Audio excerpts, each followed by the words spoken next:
Well, I mean, yeah, it's didn't get anything right this time. Didn't even get the green screen on there properly.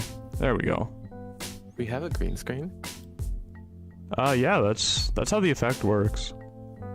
Oh, this background effect that we have right now. Oh, is that why Darkwoods looks weird?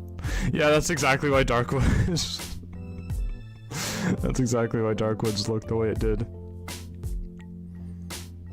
But anyway, welcome everybody to day 3 of Seaside Summer Marina. Looking forward to the matches today. We're gonna have a lot of really good ones, you know, queued up and ready to go. I mean, we're starting the day off with BYD versus Persona, which is, I think that's gonna be a good match. And then, I mean, what are we going to next? Next we have on As1 versus FNE, and then at 4 p.m. hopefully we have Frogfin versus AMeY, 6 p.m. Lone Railway versus Prototype, and finally GSL versus Cause Chaos at 8 p.m. And I know all of this because I am technically running everything still while up here. You're doing great, Kendricks. We all support you. I just realized that I forgot to change. I was doing some testing on the banners earlier, and I forgot to change the interval back, so gonna quickly do that right now.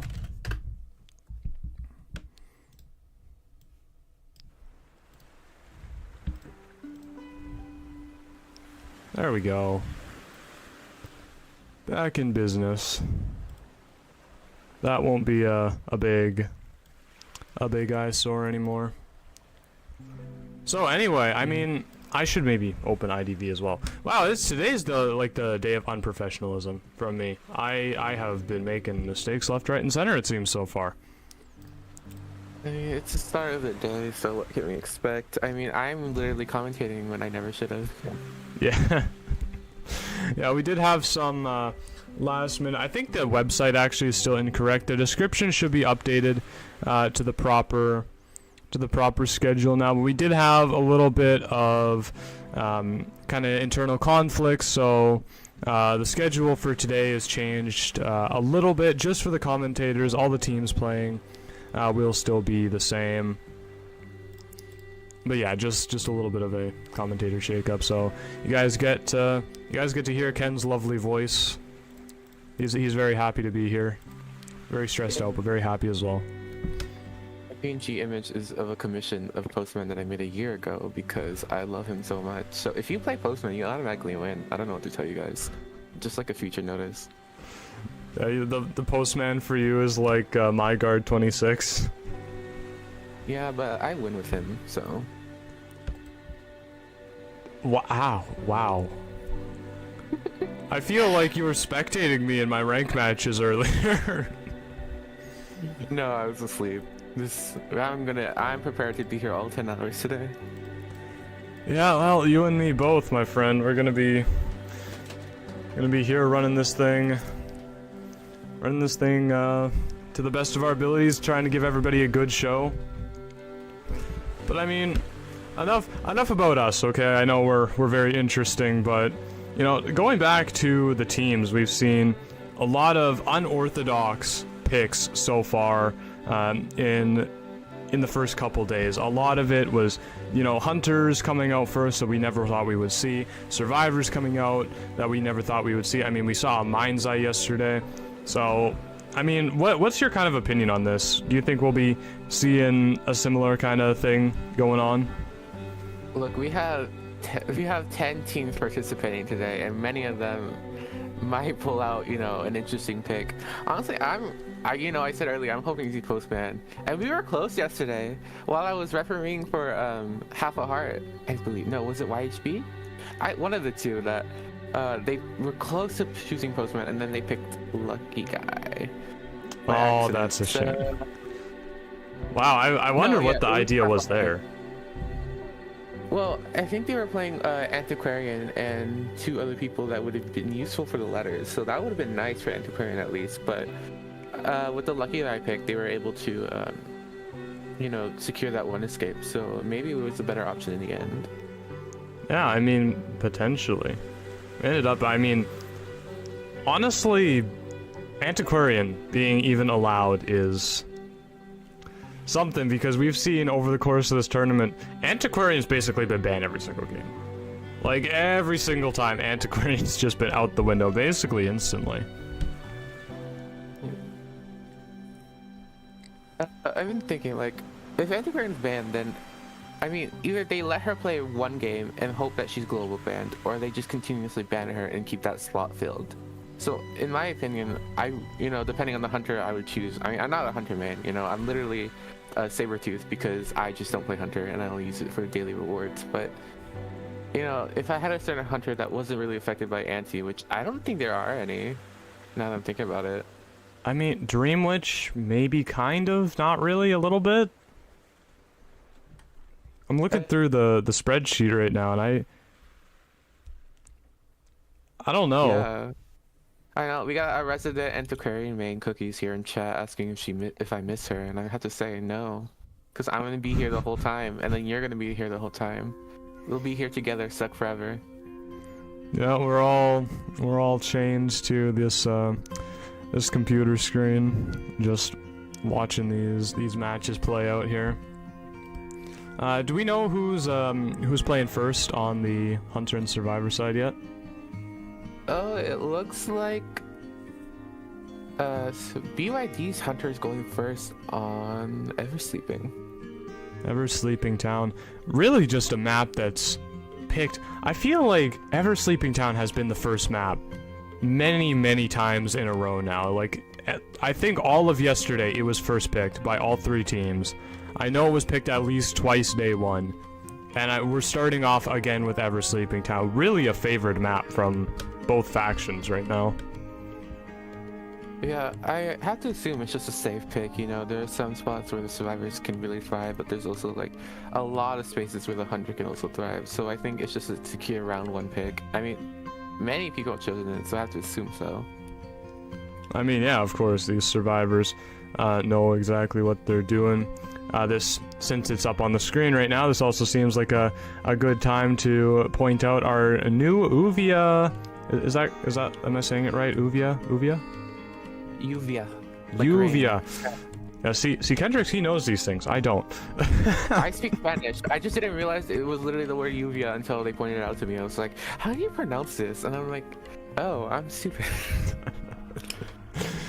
Yeah, well, I mean, you know what? I know French. Spanish is still a little bit out of my grasp. I only got that one other language, so it's a little bit strange to me. But yeah, we got the Uvia banner there now, so that's going to be interesting. Once again, if you guys are interested in playing in another competitive tournament, they have a prize pool of, like, I think $200 for the first place team. So if you're interested in a different style of competitive, or if you didn't quite make it into this tournament, then that is a great option. Even if you are in this tournament and, want to keep the train rolling, it's a great option for that as well. So, yeah, that's all I have to say for that. Yeah, they were super nice when we were starting out and helped promote our tournament, so which is why we were able to get so many lovely people to join. And also staff, like, I have to thank my staff so much. We literally could not be doing this without them. I would be tearing myself thin trying to get everything in order. Like, even now I'm watching over my staff work, and I can say that if I looked away, I don't think there'd be much, going wrong that they couldn't handle. Yeah, absolutely. The staff has definitely been really lovely throughout this whole tournament. We're really glad that we ended up with the team that we did, especially seeing as it was, well, I won't say like kind of a last minute thing, but perhaps a little more hastily thrown together than, like the rest of the core team, because, we've been working for such a long period of time together. Yeah, and it looks like teams are getting ready, so maybe we'll see the match starting soon. Yeah, we can head into the ban pick segment here. I mean, I assume we're probably going to be seeing either that, probably just a Goatman. I mean, if I had to take a guess, we're just going to see a Goatman round one. That seems to be what everybody's been favoring recently. The Hullabaloo kind of fallen to the wayside. A lot more of that Goatman action coming in, which, to be honest, I'm happy about because Goatman is a very fun hunter to watch. Especially we saw the Iron Thorns team, their hunter, really was having a lot of success with it yesterday. It was a very entertaining match, so I'm definitely a good hunter. We see here, first off, the Seer mechanic ban. You know, as a mech main myself, I understand why she's banned, but you know, it sucks that we don't see her get to play often. That's true. Postman, though, he's never getting banned, but he's very good, so you guys should use him. Yeah, we want to see the Postman. I mean, I still want to see my guard 26. That's all I want. You know me. Even if someone does play Postman, if they don't play him well, I will be absolutely tearing into them. That's it. That's like, someone picks Postman, you better be wary. That's all Kendricks. He's gonna be only focused on that the entire time. You know, I beat him in an argument because I was analyzing this. I don't remember what game. Was it COA? Where someone picked Postman into not a great Postman comp for survivors, and I was like, damn, they didn't even do good. Like, you're showing my man in a bad light. I'm gonna have to judge you. And then someone's like, oh, don't leave them. You have to leave them alone. Like, oh, blah blah blah. I'm like, no, this is. I love this character. I've been literally playing him since I started the game. So. Yeah, I tried to defend. I tried to defend the choice with, like, you know, just something like, oh, you know, they're pro players. It is. This man just eviscerated every single point I even tried to make. Like, it was gone. Like, even their letter sending wasn't the best. Like, if you're going against a quick hunter like Anne, and you give the person being chased like a speed letter, like, you have to realize that, oh, this Anne will catch up in a moment. So it's better to either send, you know, someone a rescue letter for the immediate, you know, chair rescue, which would have helped in that game where they got stuffed, or they would have benefited from decoding letter, you know. Well, I mean, you know, on the topic of Anne, you know, not really a character I am too fond of, I'm sure you know. What, like, and we saw an Anne actually get or the survivors get a 4 escape against an Anne yesterday. I mean, what is your opinion on the state of the character in, like, a tournament setting? Anne is a very reliable hunter, which is why she's chosen a lot. I can understand why. She has a stun, which can help her against harassers. She has a dash, which can catch up quickly, you know. And also another thing we should be focusing on, I've completely taken over this tournament with Postman, but we can see we have a forward, psychologist, novelist, and magician pick with a knight and antiquarian ban as well. So, I mean, what do you think the hunter's gonna pick in retaliation? I mean, if it was me, okay, if I was playing the hunter right now, it'd be guard 26. But if I was to make a strategical choice, not based on my own skill, I think it'd probably be the goat man. Honestly, like, I just think it would be the goat man. Well, I mean, there it is. The magician and psychologist, though, may give the Go-Man some trouble with his cages, but the novelist and forward may suffer, so it might balance out in the end. Yeah, I mean, that forward's gonna have a very hard time. We can even maybe expect the forward to get chased first, which is something you don't see very often, but I mean, Goatman can, because he kind of puts that cage down, and forward's football becomes infinitely worse. Yeah, and another thing is, like, the for, like, even when kiting, forward using the football, he's, you know, cut off, and the Goatman can easily teleport right in front of him. But at the same time, if forward gets enough room, he could perform a decent stun on the Goatman, I assume. He can. I mean, we saw the that one player yesterday that pulled out Smiley Face. They had some pretty crazy mechanics. So if that's possible on Clown, I'm sure it's possible on forward as well.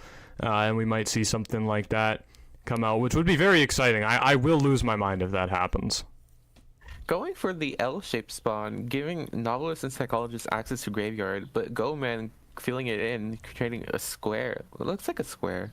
Well, a square with Magician off to the side, you know. Many people don't like Magician despite his competitive viability, but, you know. But Mech's banned.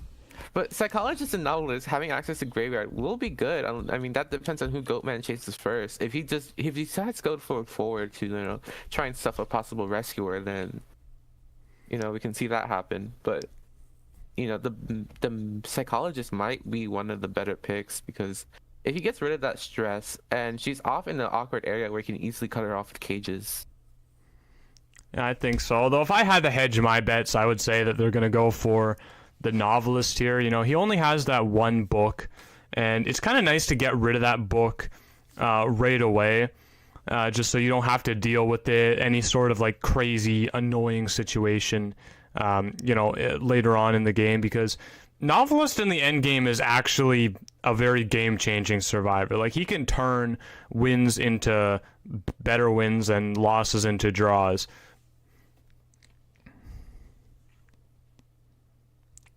Yeah, I mean, here with the match starting, we'll definitely see who he goes for, but my pick would be Psychologist because I find if the Goat Man can stop, you know, healing happening, then that would be very beneficial to him. But with the Novelist in so close proximity, you know, we'll see. Well, it looks like you might be right. They're gonna target out that Psychologist first. Yep, I mean, if he's able to prevent all this healing, then, you know, the rescuers aren't able to, you know, get back online quickly. Especially with, not seeing where the Psychologist is and instead going for the Novelist. Yeah, it looks like Novelist was the backup plan here. Now, this is honestly fine on Goatman. Kind of one of those characters that he has time. He has time to kind of walk around, do a little bit of, you know, scouting out in the early game because he doesn't have all of that resentment yet. You know, as long as that's building up, he's not going to get punished too much for not catching survivors. Yeah, at the same time, Novelist is able to use that book to get a free getaway and using his flywheel too.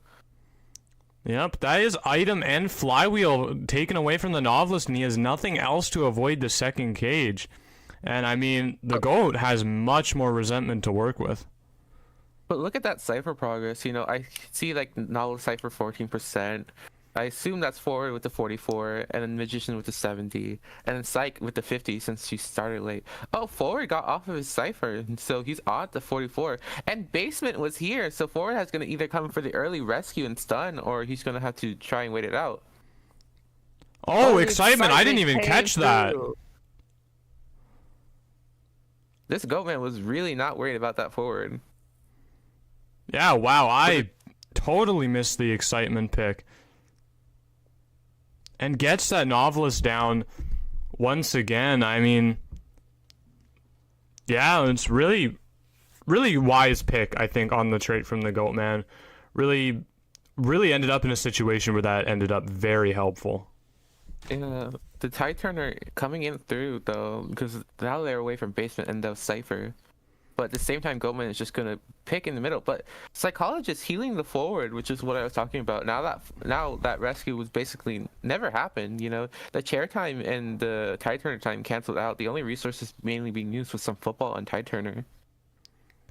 Yeah, I have to agree with you on that one. It really allowing that Psychologist to kind of run free his, you know, it's probably going to prove to be a big issue, although the Novelist is getting taken down quite quickly once again. Poor Suichi Saihara, you know. It's like not the greatest Novelist costume, but it's a crossover costume. I have it. I mean, I wailed for it. Oh, did you really? Yeah, I got all the Danganronpa costumes because I joined this game for that crossover, and I was like, you know, fulfilling this lifelong dream of mine. Very short-sighted dream, but lifelong dream of mine. To have all of these costumes, you know, finally realized with that. Yeah, I mean, well, you're doing better than me. You know, I purchased like basically every single Persona costume, but I don't even play Persona. I just really like the costumes. Like, the only reason I got the Danganronpa costumes because I played the games, but for you to not even play the games was very curious to me. Well, I feel like the Persona skins are just really solid skins on their own. A lot of the time, I think you see this very namely with the Promised Neverland. You know, the skins don't really stand on their own without being attached to something. They're kind of like bad otherwise. Yeah, I can understand that, but I say some costumes like Chiaki's or Hajame's. Even Merc Nagito could stand on their own. But either way, now we see that the forward is fighting for his life while we're talking about costumes and getting, dodging so many hits, but at the same time, the Goatman's resentment just leaves him trapped with so many cages, finally getting hit. Using his football to try and get away, but at the same time, Goatman is just struggling to get the second hit in. But he got the hit as the cage went down. Yeah, it does end up whacking him with a basic attack, and with that last cage, their resentment is basically kind of all run dry. All these survivors swarming around this last cipher, and Jeffrey here, not really a lot of abilities left to really do it much about it. Oh, getting a pilot stun after Goatman changed target to the psychologist. Now he knows not to mess with the psychologist. Yeah, that's a statement from the psychologist. Like, starts getting chased and just immediately knocks the hunter over the head with the pallet. Yeah, looking for shaking ciphers. Goatman I think he's looking for forward, but instead he's going to end up finding the magician. Potentially. Forward actually seems to have picked up a Euphoria here. Not the item he was wanting, more than likely. I mean, it's still useful, especially against the Goatman, as the Goatman cage whistle can, do a Priestess Portal trick where you can perfume and then travel through, and if the Goatman falls through, you can perfume back, giving you more time to run around. But the psychologist going down. Oh, we got a pause coming in here. So, we'll have to wait and see what that's all about. Maybe Not too sure. I mean, do you have any idea? I wasn't seeing anything surface level there at all. Yeah, I wasn't seeing any lag on my end, so I assume it's maybe something that happened that we weren't able to view. Yeah, potentially. Sometimes a player's ping can spike really high and not, they still continue to run and everything looks normal, but on their end the game is just completely frozen. So it could be a situation like that potentially. Oh, it looks like one of the Persona players had an interruption, so they're using their pause to negate that. Oh, I see. Okay. Honestly, fair enough. I think Persona in this match is in a pretty good position, I would say. Definitely at least a draw. Yeah. Especially with the psychologist going down, though, and she doesn't have tide turner, which means Magician's gonna have to come in for the rescue. And Goatman knows that he doesn't have tide turner, so it's very curious because Ford is gonna have to be decoding the last cipher, but Goatman can easily, prevent that. But it looks like they're gonna heal instead and have maybe the forward come in for the rescue. Yeah, I actually think that makes a lot of sense. Forward, he's kind of the one built for doing the rescues. Oh no, actually opting to decode. It is going to be the Magician. I mean, it might be beneficial to decode with the perfume, because that means Magician can go in for the rescue safely and forward can take a hit, buying some time for the psychologist to get away or for the psychologist to be healed. But I assume that's what they're going to do. They have another cipher at 64 and 44%, so they can opt for just to decode that one instead of the one near forward's kiting. And the perfume coming in clutch with taking a hit and teleporting him back some distance. Yeah, you were right. That perfume actually really made a big difference there, and ends up hitting the pallet, or not hitting the pallet, breaking the pallet, hitting it in some way, I suppose. Ooh, forward getting hit with a chip. As you can see, the cipher is at 90%, but psychologist is starting another one just to be safe. The Jeffrey failing a back trick. Yeah, I'm not sure what the intent behind that was to do. I think they didn't manage to reduce the size of their cage quite quickly enough, and ended up wasting a lot of resentment on that. So that's definitely a little bit scary for the Goatman here. You do have to keep in mind it's a very flashy trick that he can do, but it does cost 80 resentment. It's a very high cost to pay. Yeah, now we can see the Goatman is looking for the forward psychologist, as they both don't have borrowed time, and I think he knows that. But how do you call it? The Magician is pressuring middle as that cipher's almost finished. As you can see, the Goatman, he's choosing to go for the psychologist as he saw that cipher move earlier. Yeah, I think definitely his best chase target here is the psychologist. Of course, no borrowed time, and a bit of a expended chair timer. Yeah, and as you can see now, Goldman with the teleport up, he can just chair Psychologist and go over to that gate. They need to have someone in the middle to pressure this rescue. But no, he's gonna drag her all the way to the gate. So that means the Magician either will have to rescue, or the Goatman will see him first and chair him. Yeah, I mean, we can see the Goatman just immediately. I mean, actually not even needing to do what I think he was attempting to do, and just kind of holding out, making sure that that gate is not being decoded, and trying to getting the Psychologist down right off the chair. That's a pivotal moment right there. He still sees Magician, knowing he just used his final no, he has one more one, just using his wand, so it's on cooldown, trying to get him. But at the same time, forward is now pressuring that gate, so either he has to chair Psychologist to get her out, or go after the forward, and it looks like he's going after the forward. Yeah, I think he thinks that gate is a lot closer than it is, 50%. He still would have had time to chair the Psychologist and teleport over there. So, I mean, are we going to see... Oh, no, we're going to see him chair all the way over here. I'm not sure the idea behind this chair, to be honest with you. I think it's just to make sure that the gate isn't open while he's sharing the Psychologist over here, because he doesn't know how much percent it's at, but we can see that's at 50%. He would have made it if he just shared Psychologist there, but he was just making sure he didn't, let forward out. At the same time, now he's going over to the other gate and looking after the Magician. Forward does have self-heal, but the Magician does have a wand, but he's still trapped in this cage. The tram looming ominously right on the distance there. Ooh, the cage running out yet again as the Magician gets hit. And since his attention, the chip. Yeah, it's not quite enough to get the down. Now we see forward has gotten himself back up again. And I don't think the Goldman here has enough resentment to even get over to the other side of the map. Magician here, they've actually kind of constructed this fortress, and Dungeon is in the area. No more resentment left on the side of the Goatman. Does the Magician know where Dungeon is? It's all going to come down to that as they make a mad dash over here. One more cage left to be utilized. Will it make the difference? I mean, it looks like it will, because the Magician has nowhere to go and no items to use, and that's the 3 kill for team BYD. Yeah, BYD getting away with that. I really thought Persona was going to run away with a draw on that one. I have to be honest with you. In the mid-game there, they were looking really good, but honestly, this Goatman, very, very diligent, managed to play his cards just right and kind of weasel his way back into the match. Really well played from both sides, I think. And as we're loading back into, we've come back to the commentator screen here.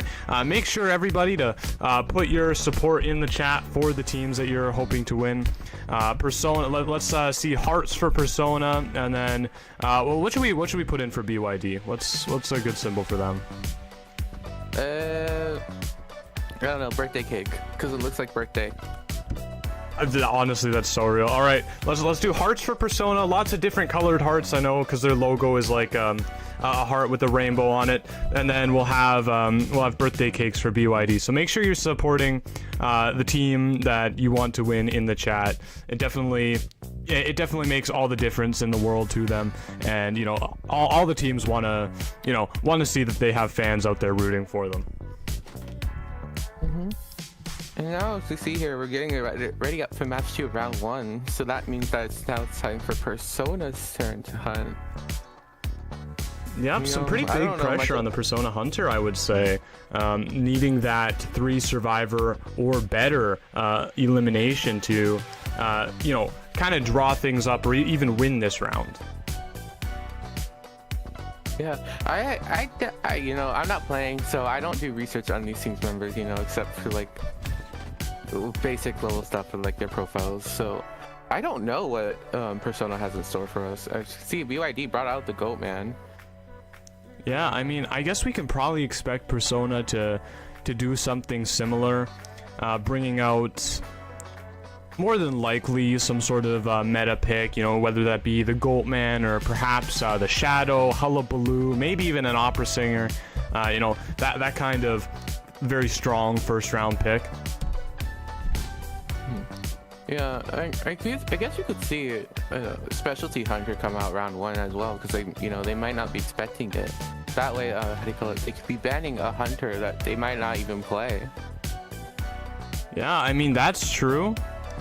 That is very true. They could, you know, the element of surprise definitely is available for a hunter going for something this early. Now, of course, the teams have probably done research into each other, so, you know, if there's something that BYD here is really, or no, my apologies, the Persona Hunter here is really practiced at, then we're more than likely going to see the survivors of BYD. They're more than likely they're going to know, and they're going to be, you know, have that at least in the back of their mind while they're playing. Yeah, I mean, all these teams will do very much research. Like, the moment I released the roster list, they were all over it. So, hopefully, you know, that will come in great. I know some teams, though, yesterday, I think it was half a heart. It was like, oh, I don't think we did that much research. Like, one of their members was like, oh, did we do research? And it was like, and their entire team was like, yes, we did research. And it was like, oh, I guess I just didn't. So maybe that'll affect, you know, teams playstyles, but you never know. You know, maybe they know they play someone, but they're confident that they can play against them, so they don't really care. Yeah, I mean, we can see in the chat right now lots of hearts coming out, lots of birthday cakes, a lot of hearts together with the birthday cakes. Everybody kind of rooting for both teams right here, showing support for everybody, you know, which you love to see, of course. Yeah, as you see here, the teams are getting readied up, just waiting on 2 more survivors from BYD. But it's the same map, so you know, same map. Maybe we can see a similar comps with the Goatman and a Harasser and maybe a Magician again, Psychologist. You know, those are strong picks, but at the same time, Novelists as well. So maybe the only difference we'll see is a forward change.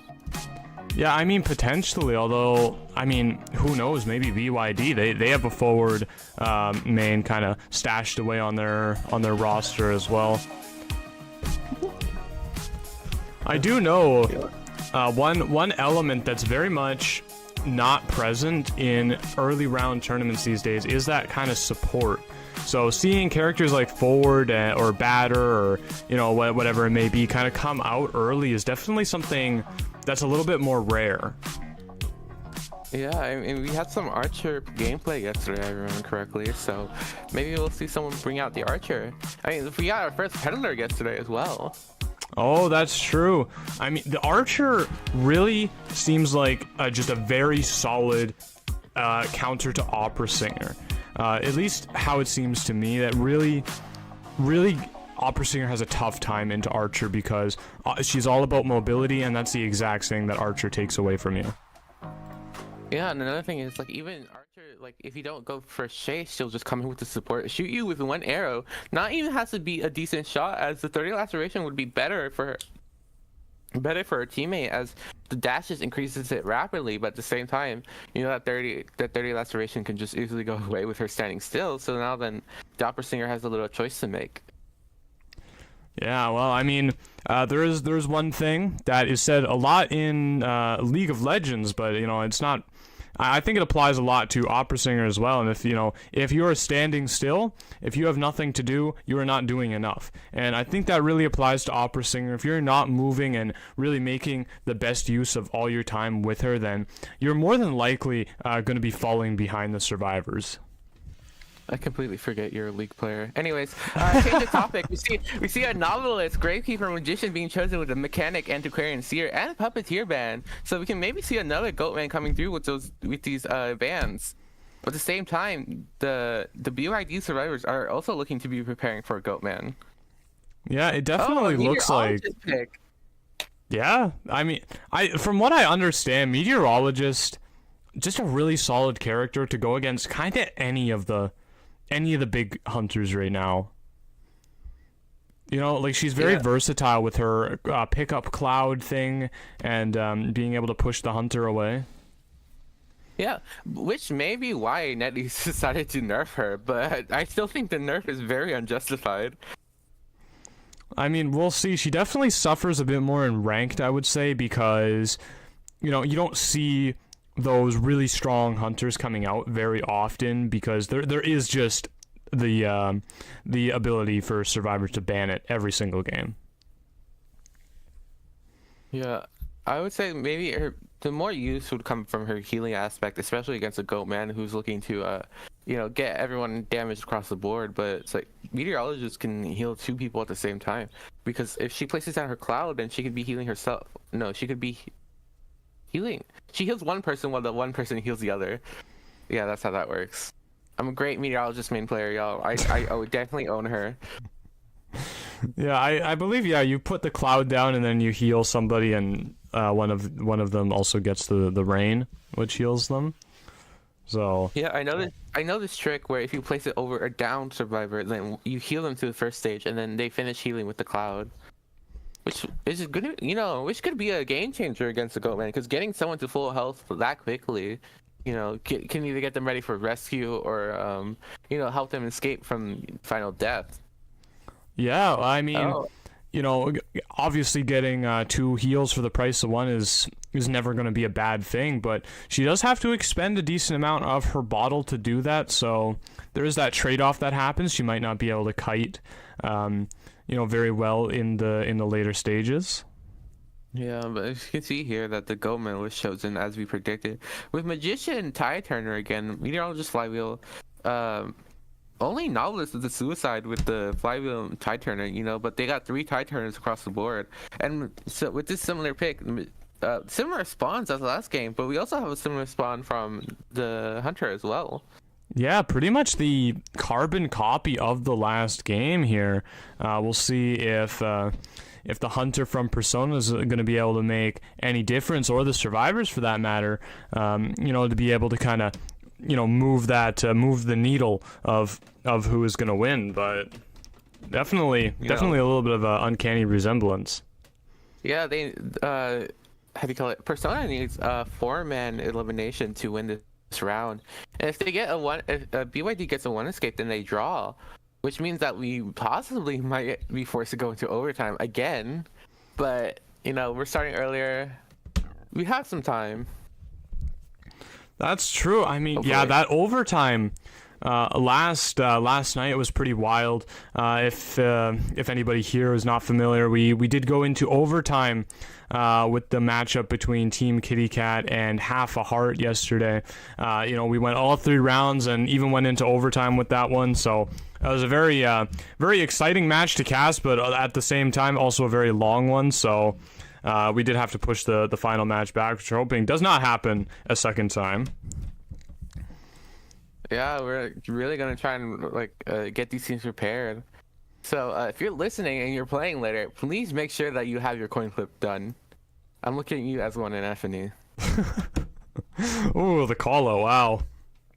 I mean, so we could see actually, I think, very similar, almost the exact same path taken by the Goatman, kind of going down underneath the 2-story there and walking over to the graveyard eventually. Although I think it's gone a little bit better here, because the Gravekeeper was forced to use half of his shovel.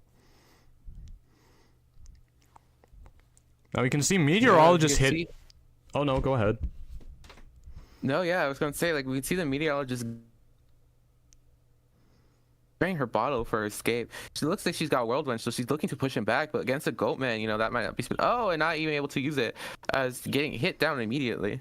Oh, and Basement is here. Again. Wow. Wow, yeah, this is eerily similar to the previous match, I have to say, Ken. This is like the same thing that happened almost exactly. Yeah, but as you can see here, I believe that's the Magician coming in for the rescue, but no, that's not the Magician. That's the Gravekeeper coming in for the rescue. Yeah. Magician has wanted order, and it looks like the abnormal on the Goatman might not be used. Oh, but he knows where the Gravekeeper is coming from. Yeah, and I mean, we have seen Goalman players make these kind of remarkable calls of where to go with the cage before. Oh, playing with fire there. Dropping down on the stages, and Meteorologist has actually gone after half everybody. Oh, hitting the Gravekeeper shovel yet again. But as you can see here, Goatman had the opportunity to get maybe stuff to his rescue, but it looks like now he's just going to commit to Meteorologist, not even going for the double down. I think it's hitting her with the chip hit for his full presence, I believe. Yep, trying to... Oh, but the flywheel comes out, but the bottle was delayed, and now Meteorologist is going down on the chair with items still remaining. Yeah, it looks like Goatman is looking for a Gravekeeper again, chairing back here in Graveyard. You know, Gravekeeper Graveyard, you know, that's where you can find him. Yeah, potentially realizes Gravekeeper's opening this chest. He knows Gravekeeper doesn't have any items left. But Well, it looks like he opened it in time and got a wand, which will be useful maybe. yeah, that's definitely good. That's 1/3 of what Magician can bring into the game. So, you know, if he's played very frequently, of course you're going to want something similar to that. But gets Terror Shocked with it. The Terror Shock is really unfortunate. Looking to mind game the Goatkeeper, the Goatman, but instead gets Terror Shocked. You know, he does kind of look like Gamekeeper a little bit. He's got like a hook and everything. This is a more proper hook though. I guess Gamekeeper has kind of like a fishbone over more than a hook. Yeah, that's true. Ooh, Magician getting hit in his wand. And the teleport coming out, denying this rescue, and now, wow, I think maybe we will see the forced survivor elimination coming out from Persona. They came in needing to get it, and it looks like they will succeed.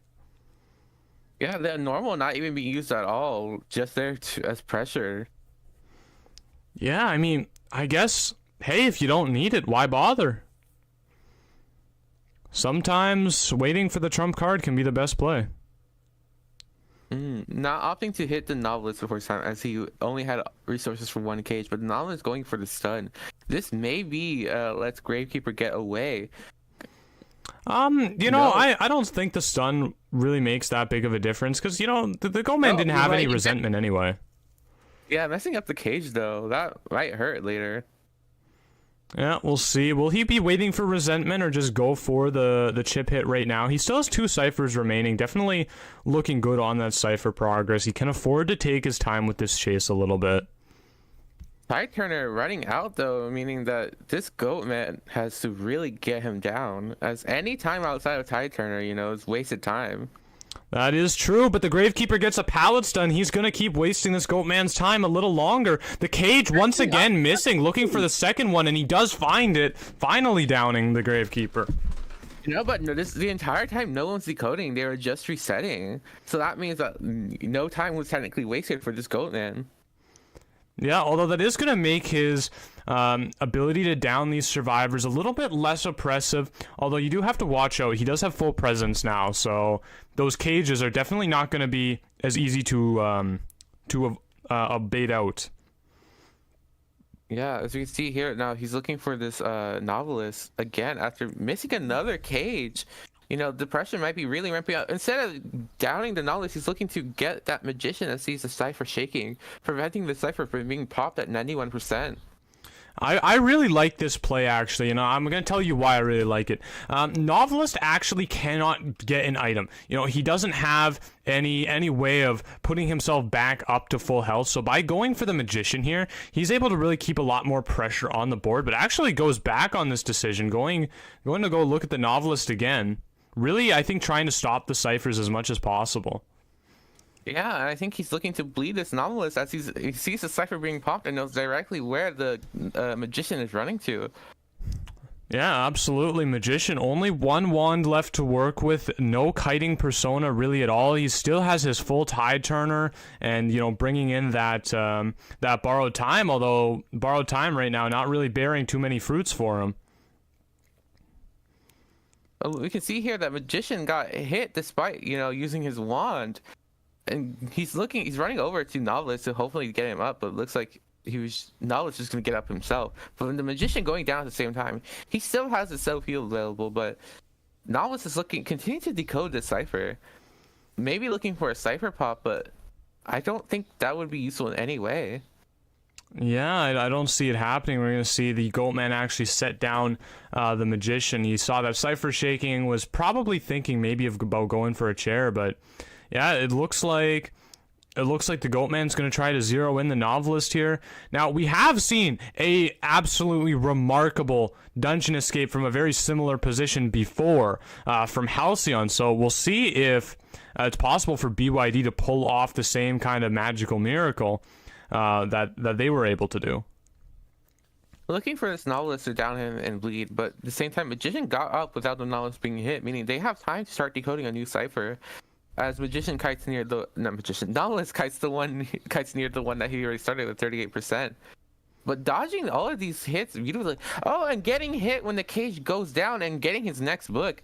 Maybe Magician can pull through. Is he looking through a chest? Looking for a syringe, maybe. Looking for this dungeon escape. Looking for a syringe, but ends up getting an illusion anyway.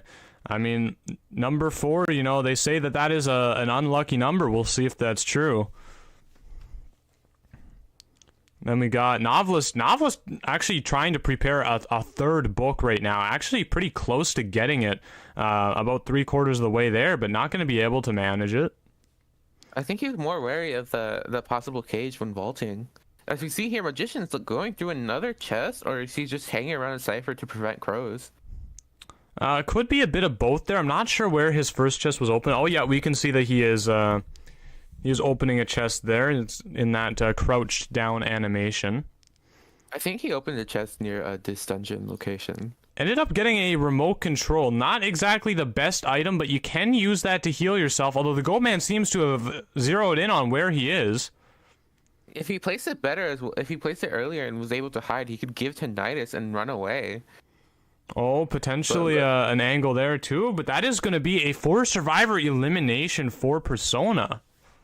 Persona coming in clutch with this round 1 win.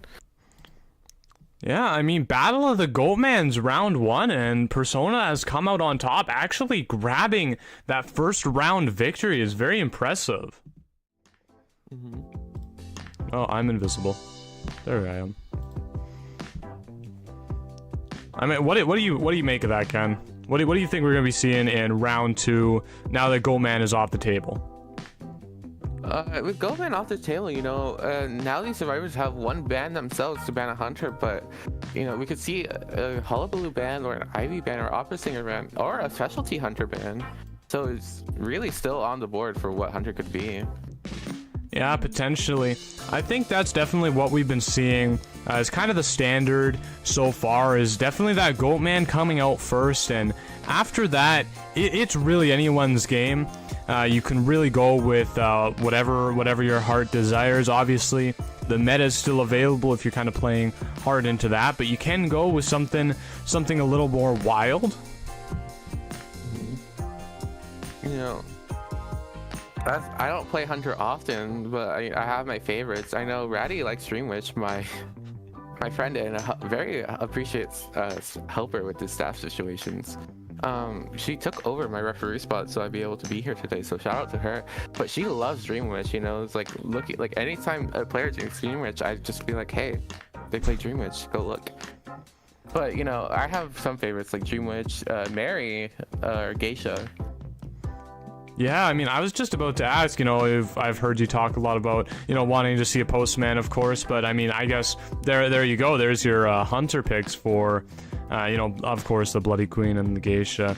I mean, you know, for myself, of course, I want to see the Bonbon. I'm still kind of holding out to maybe see a really good acrobat kite. That'd be pretty fun. Or, I mean, I've gotten my fill of meteorologist, I think, at this point, so maybe a prospector could be fun to see. I also actually saw a cowboy yesterday too, so that wish has been fulfilled. I've kind of taken off a lot of the survivors on my list. Yeah, you can see here, we're waiting for the other teams to do their map picks and ban again. Yeah, now that Ever Sleeping's off the table, I mean, gosh, what do they pick here? I don't even know. We don't normally see like a specific map, you know, usually picked in round 2. A lot of the time it goes to that Ever Sleeping, and then really it's kind of a free-for-all after that. Round 3, I've noticed, is definitely when we've seen the more survivor-sided maps come out, so I would assume in round 2 we're probably going to see something definitely a little bit more neutral, potentially that Sacred Heart, or not Sacred Heart Hospital, that Red Church. See, I get them mixed up far too frequently. But yeah, potentially that Red Church. I'm gonna think that the teams probably do not want to deal with Moonlit River Park. We might see a Lakeside Village. We haven't seen a Lakeside Village yet, but you know, it's on the table. It's still definitely a possibility. Not sure. I mean, speaking of Moonlit, looks like they chose BYD has chosen Moonlit for their map. Ain't no way. Yup. Wow, okay then. Well, I guess we're gonna be going to Moonland River Park. The last time we were here, it was Iron Thorns against... Ravens. Yeah, Iron Thorns against Ravens. Thank you for refreshing my memory, because I don't think I would have gotten there on my own. And we saw a very killer Hullabaloo game on this map. So I'm curious if we'll be seeing the same thing. You know, Hullabaloo coming out again with those really effective areas to be able to use his trapeze. Yeah. I mean, yesterday was very eventful for Hullabaloos, but today looks like it's Goatman's turn.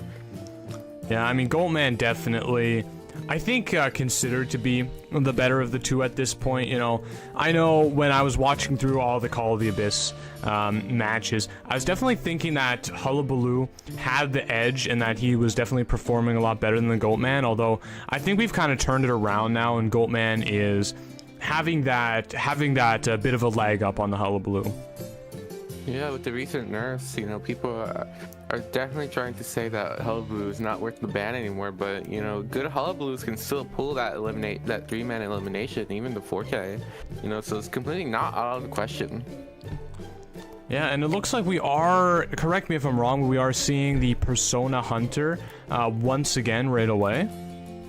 Yeah, I think they're confident their Hunter to be able to get a great start, easing the worries of the survivors and maybe getting a better performance from them.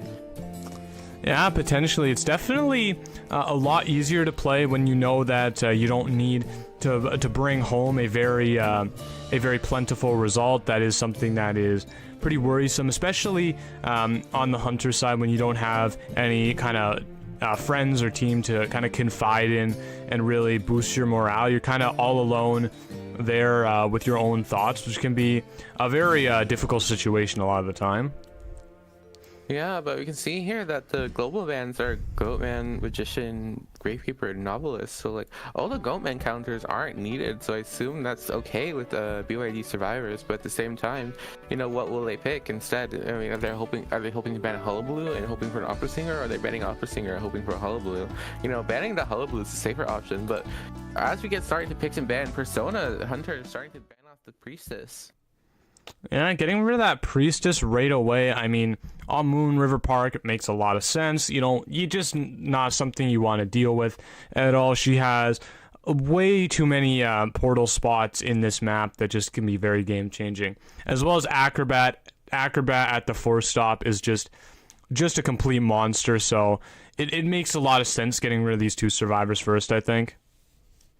Mm-hmm. Yeah. But the Acrobat looks like they're banning the Opera Singer, maybe not worried about a Hullabaloo. Yeah, well, maybe they know something we don't. Maybe they know that the Persona Hunter does not have a Hullabaloo, you know, in their arsenal to be played, or maybe they do and no one knows about it. It's just been a big secret that they've been preparing, waiting for this very moment. Mm-hmm. Yeah, as you can see here that they're looking for the starting lineup. I wonder who they'll be looking to choose, you know, if they're not afraid for a Hullabaloo. Maybe another Psychologist pick.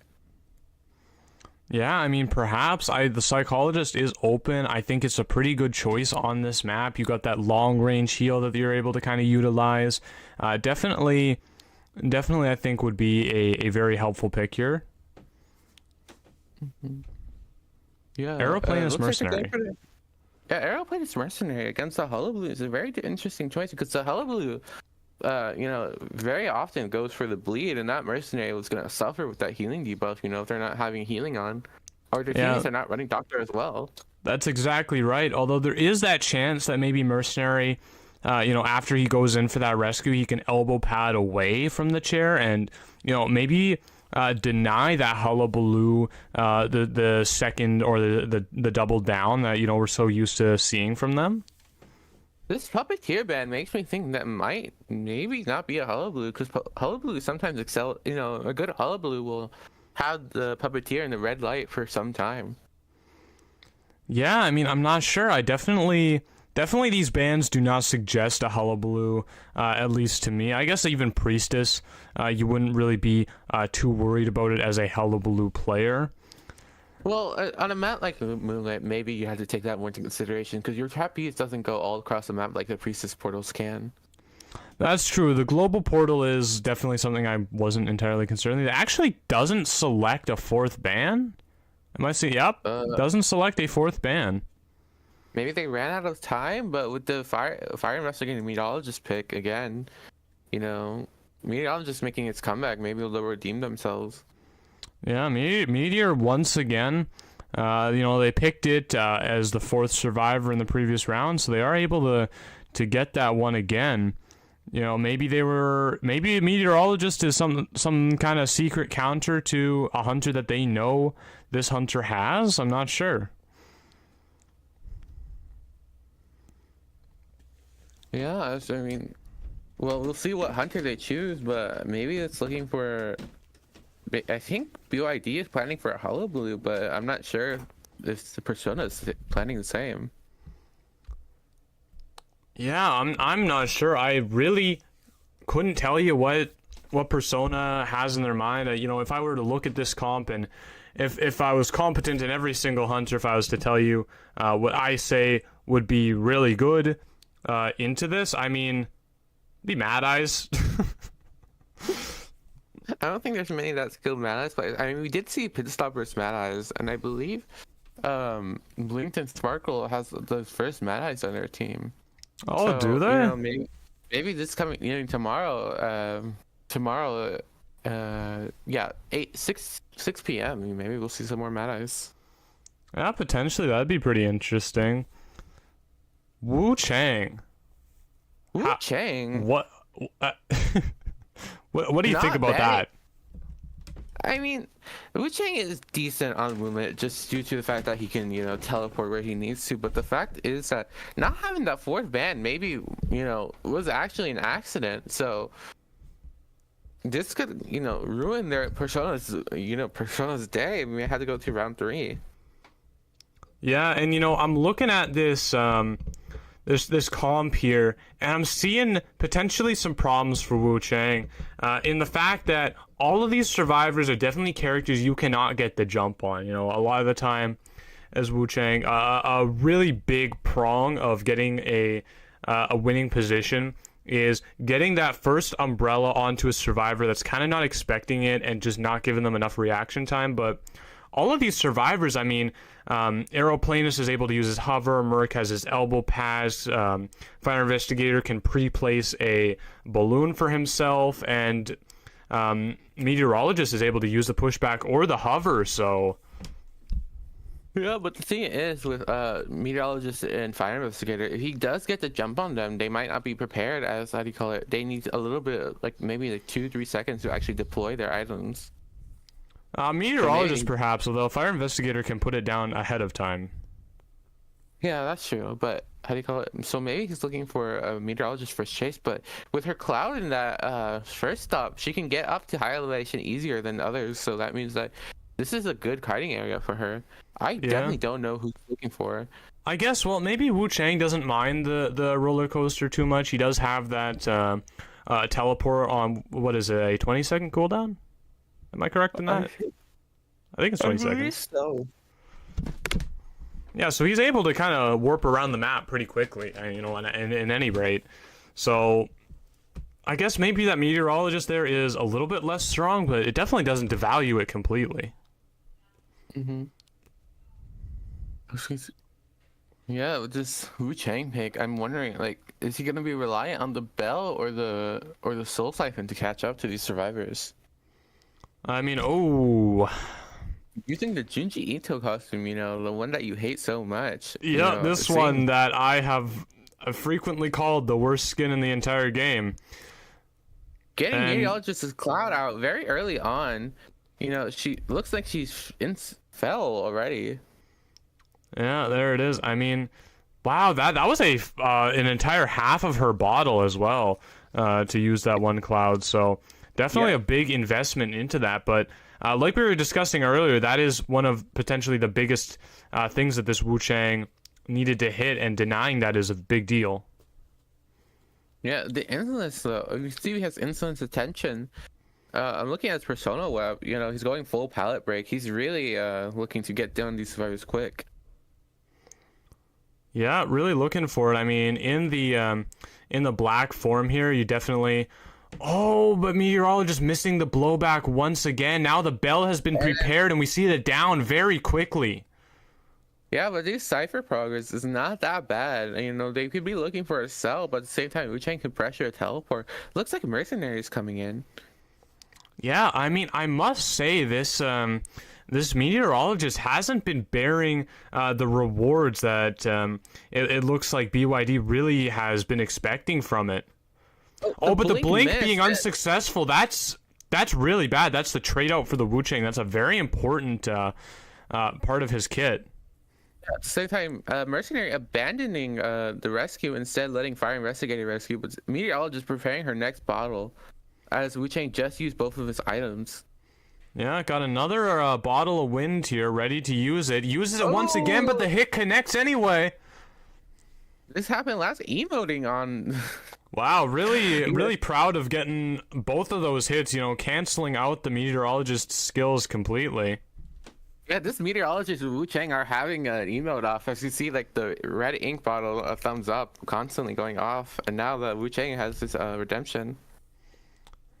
Yeah, I mean, you know, Identity 5 definitely is a game that has a very deep connection to fashion, so we do see a little bit of that sass coming out in these survivors and this hunter here. Fire Investigator getting ready to banning the rescue, actually, with Mercenary just sitting there watching this. So Wu-Chang looks for his next target. And committing to the Fire Investigator, as he knows that the Mercenary can't catch up. And the Fire Investigator uses his ball to get some distance, but his bell is ready, so the moment that Wu-Chang can see that he can get a hit, he's going to use it to his advantage. Yeah, I mean, really great game sense from the Wu-Chang there, being able to just kind of see where exactly that Fire Investigator was going, especially while pressuring the forward off the Cypher in that whole time. I mean, there was only one person decoding during that whole escapade there, but, you know, I mean, even saying that, the Cyphers are not looking horrible. Yeah, this Wu-Chang's final present coming in clutch, as he can no longer vault the window and destroying his vault. Fire Investigator's out of resources. Emoting on the Fire Investigator. This. Oh, and we got a deduction pause here. It looks like I'm not sure who paused it here, but I guess we'll be getting the word in soon what it is about. I feel like I know what it's about. You know, potentially the red packet emote there. That is what that emote is, right? The request, is it request or sending red packets? Yeah, red packets. I feel like, you know, do we have a rule against anybody? I mean, maybe I'll just do the emote first. So I don't know. I mean, it's kind of a battle of the emotes right now, because I mean, Meteorologist was, I almost said emotes was throwing him off. Meteorologist is throwing him off, and here we have the Wu-Chang kind of responding to that. Fire Investigator didn't say anything though, so I mean, I guess we'll see. You know, we'll have to wait for confirmation. No, it's not about the emotes. It's just another issue. This time on the BYD side. Oh, do we have any details, or are we? That's all we know. That's all we know. That's all I'm saying. All right. Well, I mean, we got both pauses for each team expended here already. Really, you know, for both team survivors, you know, these hunters could still, you know, get that pause in if they. Oh really yeah, need you're right. from Actually, the hunters still have a pause to use as well. So maybe we'll see some more of that. You know, giving us a better opportunity to kind of show off our lovely avatars here on the commentator screen. Yeah. You know, with this Wu-Chang pick, it looks like it's really coming into fruition. You know, it's going inside Meteorologist and now exhausting Fire Investigator's resources. Yeah, you know, I really saw the Wu-Chang come in, and like I thought it was over. I'm gonna be honest, like I did not think that there was gonna be even an iota of the success that this Wu-Chang has found, to be honest.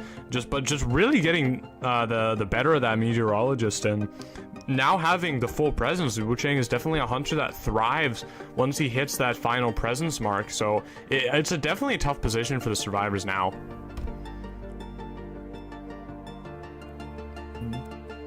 Yeah, as we can see here, so like this 5-minute pause, you know, coming in. Yeah, coming definitely. into- Oh, is that the limit? 5 minutes? Yep. I didn't know there was a limit. That's probably a good thing.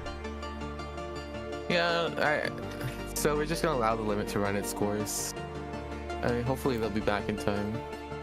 Oh dear, I see. So, I mean, if they don't return in time, will the game just kind of progress and go forward as usual in that case? Yeah. Oh, it looks like they're pausing as the survivor returned. Oh, all right. Well, we won't have to get an answer to that question. We can just, you know, move back into the gameplay uninterrupted here as the Wu Chang places the fire investigator down and using that soul siphon to immediately kind of get some distance from the chair, looking for the next survivor. This accessory is very pretty, but this costume is so questionable. Ooh, the aeroplane is using his ability to get away, looking for the long hit missing, and then long hit connecting. This Wu Chang is very, you know, in tune with his hitbox. Yeah, for sure. I mean, we got Blink back on the board for the Wu Chang. Now, actually managed to get the fire investigator down with the mind game, and that Blinks to get the pickup. So that's a very interesting utilization of the trait there. I don't believe I've seen that before. So very confident in their ability to get this win, but at the same time, now using that blink, you know, maybe that would cost them in the future. Yeah, fire investigator actually has set up a bag here to aid the mercenary in the future, which looks like it's definitely helped. Not escaping the bell with the bag apparently, but you know, still getting the rescue off. Taking a hit for fire investigator as well. Dungeon is here and they have only one cipher left. Maybe this fire investigator could, you know, get to his ball. No, he just continue hiding in this area, getting hit with the belt, but still making the vault. Yeah, you know, immediately. That blink usage actually might cost them. Yeah, you know, that blink, having that trait would be really great right now. I think it's almost a guaranteed forced survivor elimination. And there goes the aeroplanist using the hover to interrupt the soul siphon. We got the last cipher started on the other side of the map now by the fire investigator, while mercenary's kind of hiding out on the bridge. Yeah, he has to self-heal while fire investigator is looking to go heal him. But you know, with this switch, you know, this actually might make up for using that blink. Yeah, there's a bit of a dicey situation there for sure, but it looks like the fire investigator is gonna manage to. I don't know if he makes this actually. The teleport is coming on soon. He has his ball, but I don't think he'll make it. Yeah, I mean, he could potentially run the opposite direction. Oh no, this Wu Chang shutting down all possibilities. In fact. Actually, I think completing the soul siphon, so he can't even rescue if he wanted to. No, never mind. I lied very much so right there, everybody. And we see the rescue actually come into play. Yeah, but Wu Chang doesn't have to worry about the mercenary as he'll go down. The fire mercenary is setting up for this bell, and actually dodging the calibration need. Yeah, it looks like it. Really making a lot of use of that broken windows, but, you know, it doesn't save him forever, and... It looks like, yeah, it looks like we're going to be seeing that forced survivor elimination on the side of Persona with a Wu Chang, no less. Yeah, very confident from this Persona Hunter.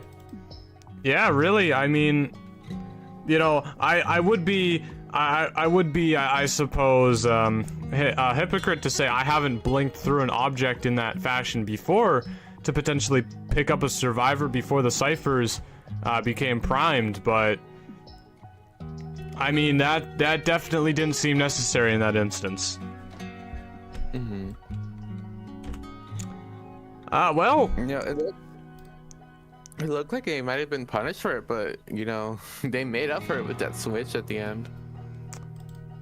Yeah, I guess so. I mean, you know, you can say whatever you want about their game playing tactics, but you know, at the end of the day, they achieved a really incredible result over top of BYD there, and now it's the time for the BYD Hunter to kind of return return whatever they can in the position now where they must get a forced survivor elimination to even move on into this round 3.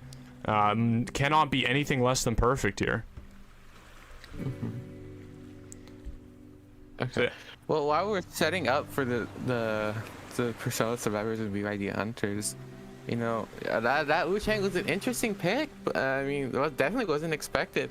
So I wonder who Persona survivors will pick, and then Persona survivors will pick, and then BYD hunter. Yeah, I mean, well, I'm seeing the BYD hunter has a Netherwalker profile picture, so I mean, maybe we'll get to see a clown. Just throwing it out there, it's possible. I mean, it's very flimsy evidence, but you never know. Yeah, I mean, these teams have done their research, hopefully, so, like, they'll ban whoever they need to ban. And this Go Man is out of the picture, though, so, you know, I wonder who they'll pick. Yeah, I guess so. I mean, will we see the return of the Wu Chang? I mean, it was BYD that picked this map, correct? Yeah. BYD picked this map. Alright, well, they must have been confident for either their hunter or survivor side on it. In this moment, it looks like they were really picking it for their hunters, so we'll see what they have in store for the survivors of Persona. It's probably not a good surprise, but you know, we'll see. Yeah. So if this results in a win for Persona, that means that they will advance to the next round. Yeah, actually, I don't have the bracket quite open yet. So I have it open. It looks like if Persona beats BYD, that means they will either have to fight Watt or Future. Watt or Future, yeah. Both of those teams, from my knowledge anyway, are, you know, very solid. Well, pretty much everybody in this tournament is very solid, but those two teams especially so. And there is the smiley face ban, so potentially we are onto something with that profile picture. Yeah, with the Mechanic and Priestess ban coming in, very basic bans as well, but letting the Antiquarian come through with the first officer as well. Yeah, Antiquarian is definitely not a character you see like that sees the light of day very often. Almost always taken right out of the hands of the hunters straight away, or the hands of the survivors rather, because, you know, the hunters really have their hands full when dealing with that character. Mm-hmm. Yeah. Well, looking at not banning. Yeah, not banning two other characters. Wait, BYD no. And They forfeited that third ban? no, wait, what? Yeah, they forfeited that ban. All right. Well, I guess they're falling in lockstep with the hunter from Persona not choosing to ban the fourth survivor, just being like, hey, I don't need it. I'm confident in my skills. I'm not gonna give you any sort of clues to work off to figure out who I want to play, and I guess that's just what they're doing. And the Persona and BYD have this very, you know, strange respect for each other, or disrespect for each other, from it looks like. I don't, you know, as we have discussed, you know, me and you are not very popular, not even popular, just very into the community competitive scene. So I don't know the relationship between, you know, these teams. Yeah, I mean, I'm not sure if there's any sort of, you know, past beef or anything, but between the two of them, it definitely will have some for sure. I would think, if none exists already. But we are going to see the opera singer coming out, so that makes the Archer band make a lot of sense, I guess. Yeah, as you can see, the Archer band, but the meteorologist and patient picks. I mean, and the Antiquarian, I would think Antiquarian, I wouldn't want to touch or go near an Antiquarian as an opera singer. What in the good is going on with this spawn as well? I think they're planning on just like trapping the opera singer there, yeah. Forcing her to go either for the Antiquarian or meteorologist, but, you know, yeah, it looks like she's just going to God Kite. cutting off Antiquarian and Meteorologist to transition there, but Meteorologist can easily go to Roller Coaster. Antiquarian can easily take advantage of Funhouse while leaving First Officer and Patient just to decode. Yeah, I mean, this is I would say this is a very solid spawn because there's no good answer for the Opera Singer here that I'm immediately seeing. If you go into the middle there where the Opera originally was at second stop, that Meteorologist can very easily get to Coaster. If you spawn Coaster to try to cut that off, she can always go just to God Kite and even maybe into Funhouse to collect some support from the Antiquarian. You can't really chase a First Officer first. You definitely don't want to chase a Patient at fourth stop first. Like, there's not a lot of good options for her. Yeah, I mean, the thing is, I think maybe she was looking to ban that Antiquarian with that spot, but once they realized they already picked it, maybe they should have banned it earlier. Oh yeah, that's a good theory actually. Potentially, just not even realizing that the survivors had already locked it in and just having it instantly cancel out because they didn't actually click on anything valid. Yeah, I mean, the thing is too, like that mech, if they're planning on playing Opera Singer, that mech wasn't, worth the ban early on, as they could have just banned it later even if it was chosen. That Opera Singer could have easily, mech doesn't go great against Opera Singer as mech can't make great distance, or even tight kite that well without her bot. Yeah, in terms of the kiting though, but I think the idea that makes Mechanic actually okay is if she can release her bot in the early game, you really deny the Opera Singer, because you can leave the Mechanic on the chair for a long time, and so you deny the Opera Singer the ability to chase. Yeah, that too. But if she gets the bot out, if the Opera Singer gets the bot, then that mech is completely useless. But either way, it's going for the Antiquarian first at Funhouse, getting her out of there, transitioning to God Kite. Not God Kite, near God Kite, but now going to God Kite now. Predicting the future a little bit there. Gets the pallet stun. Excitement already used, but is it going to be worth it? It is. I think she had another stick left to use, but not getting it off quite in time. This pallet stun just it's the pressure now because BYD needs a 4-man to continue. Yeah, it's definitely a lot of pressure on the side of this Opera Singer right now, and this is a difficult place to put you down and say you need to get a good chase here, but pressure makes diamonds, as I've said before. Dodging out that Antiquarian stun and getting a rather early down, I would say, for one of the best survivors in one of the best places on this map. Looks like Opera Singer carries a similar persona build to Wu Chang, except instead of Insolence, has Trump card. Yeah, Trump card instead. Probably, well, actually has the excitement. Now, I would have really expected Abnormal, to really maximize the winning potential as much as possible, but really just needed that excitement to go for this Antiquarian at all early game. And we can see it working out. The mind game at the pallet, unsuccessful from the Opera Singer, but the Antiquarian doesn't actually get the pallet stun. Will we see the mind game come out for the second time more successfully? And it doesn't look like it. Yeah, it looks like Antiquarian. Opera Singer is very afraid of this missing her dash. Now it's on cooldown. The Antiquarian is just getting free. More cipher time is being decoded as looks like Meteorologist cipher is the only one that's left from the original 3, and it looks like maybe Patient is Patient's on a new cipher, so that means First Officer might be making his way over to come rescue the Aquarium, but it might be better just to sell. They just need the 1-man. Yeah, they only need to get one survivor out of this game, to end things nice and early for themselves. First Officer is here, getting his pocket watch out, so it looks like he's being forced to rescue.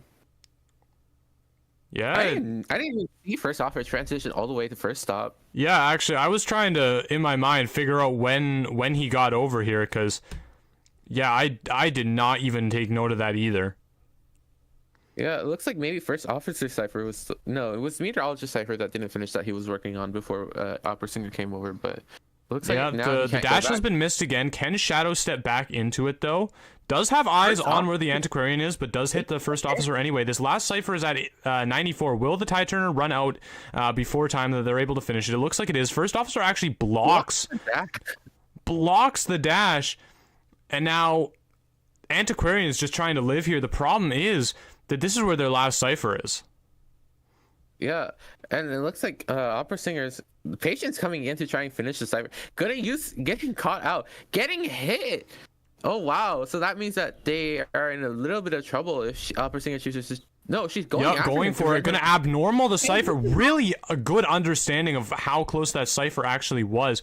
Picks up the officer by mistake. Actually ends up opting for a chair, potentially for more pressure. Going back now, getting the antiquarian up. They don't know that she switched to abnormal as the meteorologist has her cipher primed. Yeah, and I mean, here comes the opera singer back over here now. These survivors do have items to work with, but the decoding progress took a very major hit there. I think they were really banking on that not happening. Patient fails to hook, and now all of a sudden the tables have really turned in favor of the opera singer. Yeah, it looks like First Officer was running into a wall. Will be able to get to a coaster. He got onto the coaster, and it looks like meteorologist not starting another cipher as all 3 ciphers are over here. And it looks like she's opting to chair him at Godkite. Yeah, First Officer making his escape, but now he's over in the area of the map that just doesn't really have anything to kind of push. There's no objectives for him to work on. He's got onto a cipher now, but actually maybe there is one over there if he got onto it that fast. He's at Funhouse, I believe. So that there's. Oh, is he? Oh, did it only go to second stop? Yeah.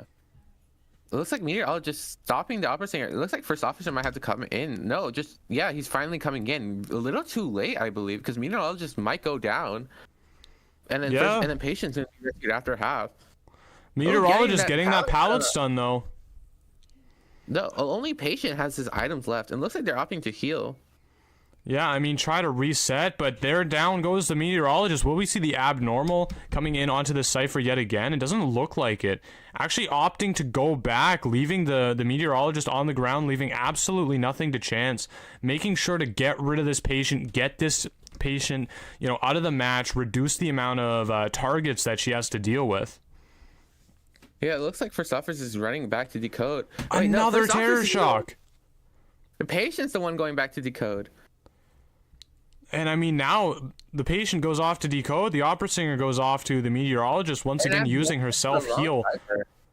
So now, I mean, I think we can expect this meteorologist most likely to be bled out onto the ground. A third terror shock coming onto the board. I mean, it's terror shock central here. Yeah, if this patient can somehow get the cipher pop off, but it looks like First Officer got up and he's gonna go heal the meteorologist as the patient has to get ready to kite. He's committing to the patient, seeing as this cipher is at 73%. If she didn't, then she could have that would have been bad for her. But it looks like she made the right choice. But it looks like First Officer is going over to try and get up meteorologist and maybe decode that cipher together. Yeah, the survivors coming very close to punishing some greed from the opera singer there, but diligent enough to not even fall for it, and ends up shadow dancing and wins the mind game. Has won every single one of these shadow dance mind games here. Like every single one has been successful, I believe.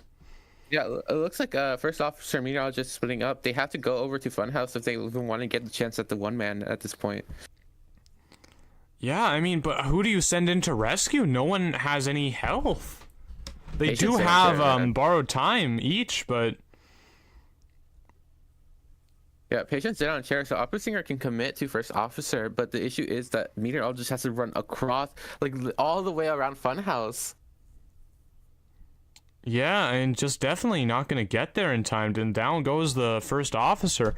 Probably going to see the opera singer leave him on the ground. Yeah, and he doesn't have his self-heal. That's been expended. Looks like we might be going to round 3. It looks like it. Wow, really impressive performance from the Hunter of BYD here. Yeah, it looks like pretty sure meteorologist got a syringe, so she's gonna heal herself or prime her heal, so that way the opera singer will leave First Officer on the floor for longer.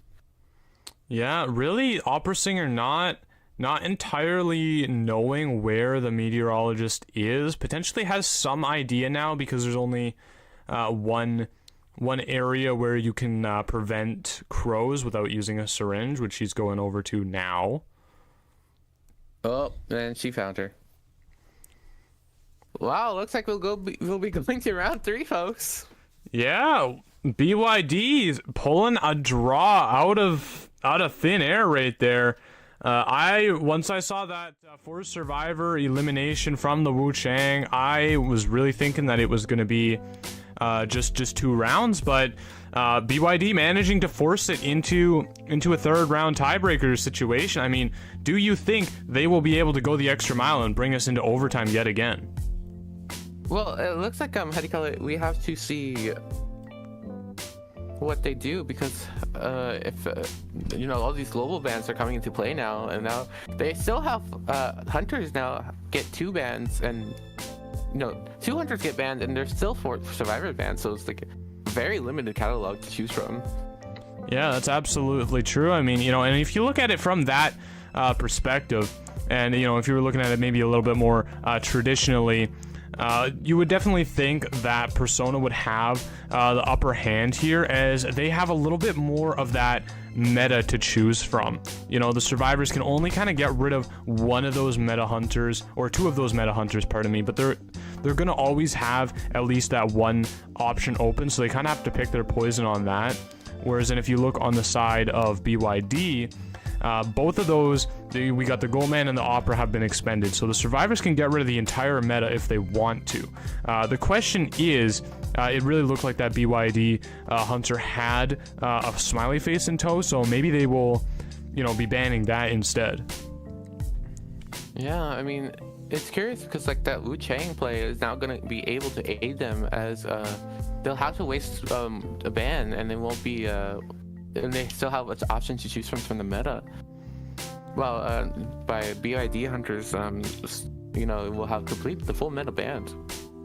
Yeah, I mean, potentially. Of course, you gotta always take into account the specialty hunters that these teams probably do have. I mean, we assume that they have them because we don't know, of course, what these hunters have in store. Obviously, the other team has more than likely looked into them and tried to find some clue on what they could play. We saw it in the last round with the smiley face being banned out, of course. Yeah, you gotta get ready for this map picks, and it looks like maybe BYD is discussing what they're gonna do next. BYD, I mean, well, what map do you think we're going for? Because I think so far this has definitely been a matchup that has been defined by the hunters, I would say. You know, the hunters are really the star of the show right here. So do you think that, I mean, BYD picked the previous map, so it is Persona picking this one, right? Yeah, so BYD has a banned map, but you know, they're probably discussing what do they want, what don't they want. Yeah, I mean, here's the question: do you want to ban something? Like I said, you know, it's a series that's mostly been defined by the hunters as of now.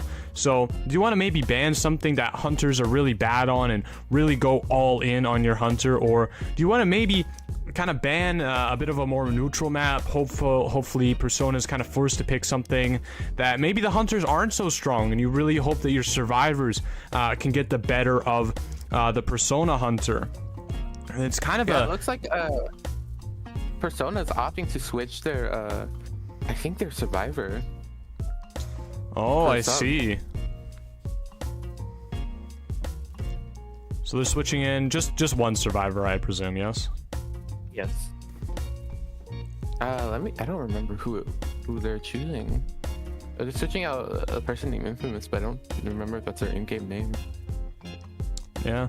I mean, do you think this is a strategical substitution, or are they potentially just, you know, needing somebody that has more time to play, and this individual's kind of expended all the time that they have for today? I believe it's more time, but I need to check if it's actually the survivor. I might be wrong. Oh, it'd be interesting to see a secondary hunter for Persona, I must admit. Yeah, especially with it's unfortunate because their hunters are playing so well. No, it's a survivor. Okay. It is a survivor. All right. Well, in that case, yeah, we go back to the situation once again of very much a war of the hunters, I would say. Yeah. And, you know, I gotta tell you, you know, while we're in intermission period here, waiting for the next map picks and map bans to come in, the commentating has really been kind of like sitting on a boat. You know, when you're sitting on like a little fishing boat out in the lake or, you know, wherever you are, and your bum gets really sore. I have felt very similar to that doing like commentating this tournament. You know, it becomes a very uncomfortable situation. I tried to plan for that today. Got a whole cushion and everything, and it did not help. It did not help at all. Yeah, it looks like they might. BYD is also looking in for a sub. I Oh, don't know. double Maybe sub. they got confused. Yeah. Speaking of, what was I gonna say? I had something in mind. Then I forgot. Give me a second. I gotta go back to read what I was saying to remind me. Oh yeah. If Persona gets a 5-point game, don't they automatically win? Because the point difference would be too much, even if they get a draw. Oh, you're right, actually. You are actually correct with that. Yeah, thankful to our lovely GameMaker7 for reminding us. Yeah, you know, there's a lot of things to. I mean, gosh, man, it is technically our job to sit here and know these things, but it's a lot to remember sometimes. You know, these things they tend to slip past occasionally. My memory's all over the place. Like day one, I was forgetting in like previous map picks, even though I have written them down because I have to tell them to you. But you know. Well, I mean, you know. Go ahead. It looks like BYD might be subbing for a survivor, I believe. Oh no, never mind, the hunter. They're subbing the hunter. Oh, I see. I believe this is due to a time issue. Oh, a time issue. I was gonna say, is that potentially that hunter's exhausted all of their bans or their playable character pool, but you know, if it can be a time issue as well. That's why, you know, that's why subs exist mostly in the first place. Although they have moved to be kind of a more strategical thing. Yeah, which I found some teams, you know, completely forgot that subs, you know, are meant for time complex mainly. Yeah, I mean, it almost feels like just a strategical advantage to have them now, more than anything. But I mean, I guess not. What was I gonna say? BYD to pick up. Oh, what did BYD pick? Oh, sorry. The BYD banning a map, but it looks like BYD hunter first. BYD hunting first once again. They've hunted first all 3 times? Or no, it was Persona first the last 2 times. BYD has been surviving on the survivor side first. So flipping the script a little bit, we'll see how they do there. You know, we're looking dangerously close to an overtime, which means that, how do you call it? Actually, no. For an overtime to happen, I believe. Well, okay. What was the point difference of the first match? 2, right? Yeah, 2. BYD needs to wait. Let me. Yeah. check. So BYD to force an overtime. BYD would need to win this match by 2 points. Yes. I guess if they win by 3 points, or no, it's a 3-point difference. It's 3-6. oh, okay. So they must win by at least 3 points. Yes. That's a tall order. Yeah, they need their survivors or a hunter to get the 5-point condition, and then the other side to get at least 1 elimination or escape. Okay, yeah. So yeah, there is some pressure. There needs to be at least one 5-point elimination here. So I believe, yeah, if the survivors of Persona manage to get all 4 survivors out of the exit gate, it is going to become impossible for BYD to move on. A bit of an interesting situation. You know, last time we had an overtime come into the cards, it really wasn't it really wasn't very difficult to do with the points. This is where the point system does come in and tend to be a little bit confusing, especially if you are not entirely sure how things are calculated and all that. We didn't really have this issue the last time we went into overtime. It was very much like, you know, one team would take, you know, one advantage and the other team would, you know, get the exact same thing rate in return. So we ended up going straight to overtime in that regard. This time it's a little bit different. It's definitely a little bit different here in the terms of Persona's still at an overwhelming advantage, and BYD is definitely on the back foot, but absolutely still fighting.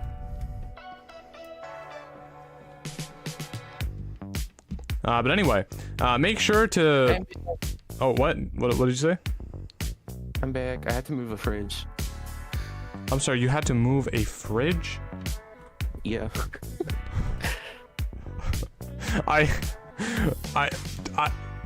Should I ask? No, I was just cleaning the fridge, but... Wait, why do you have to clean or move the fridge to clean it? Well, under it. Oh, under it?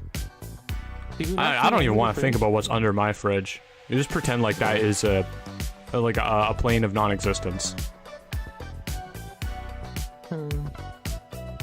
I feel like half the chat just judged me really hard from that. I mean, what can you expect of a League of Legends player, you know? Wow, okay, alright, I see how it is.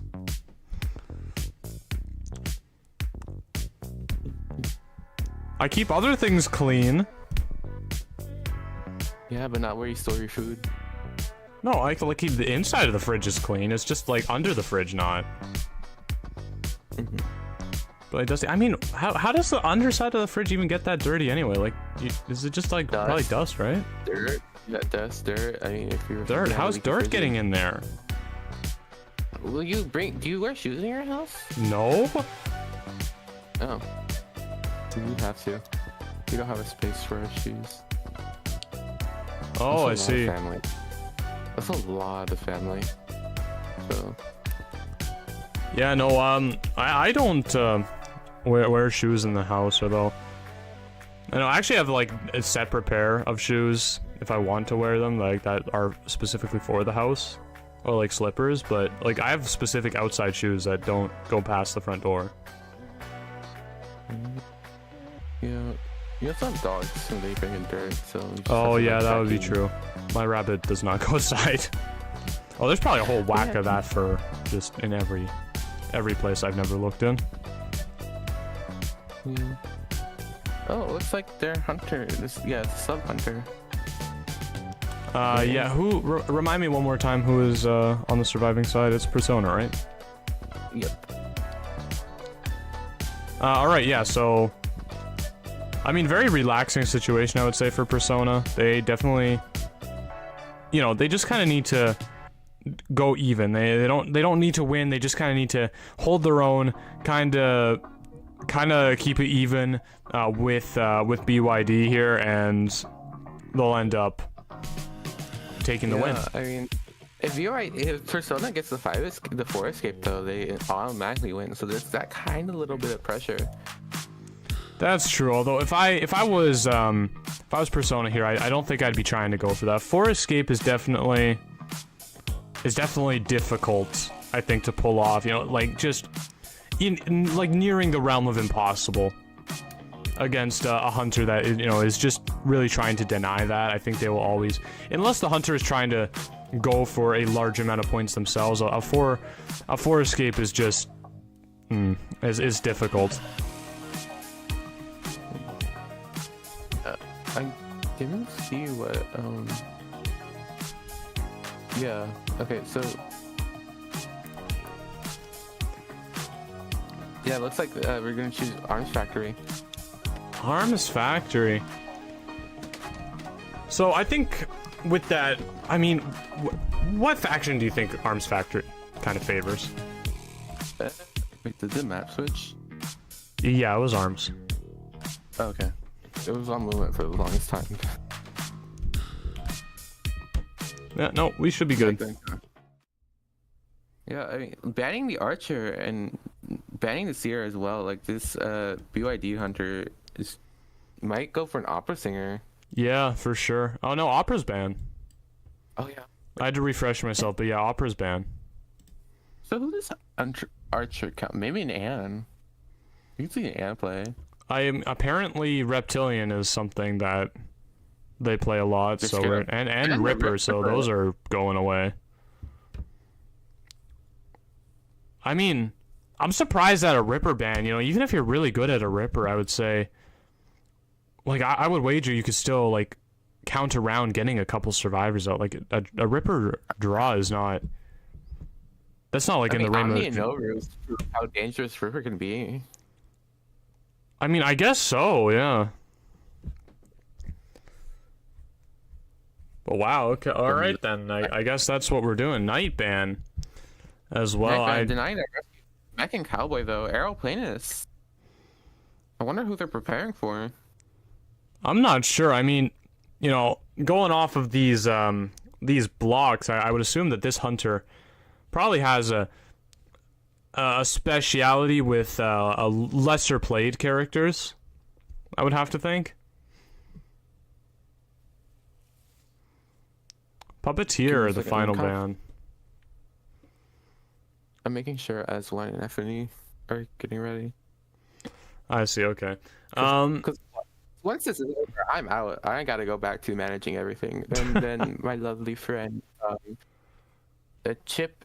Yeah, Chip is coming to commentate with you, right? Yeah, we got Break and Chip on here for the next couple ones. And well, actually, the schedule is a little bit wonky because you have Chip and me, and then you have Kiwi. Is it Kiwi? And yeah, Kiwi and Chip. Yeah, Kiwi is then coming in for Chip, and then I think. Oh no, there's a fourth game with Kiwi and Gege, I believe, and then I'm being drugged back for the fifth game. So you all get to see me at the end of the day. Undead and Peddler. Peddler, I guess, winning the 50-50 coin flip. I'm not sure if they actually meant to select Undead there. That was a potential misclick, but I mean, even seeing that potentially is in their hunter pool is a little bit exciting. But we are seeing a Peddler. It looks like.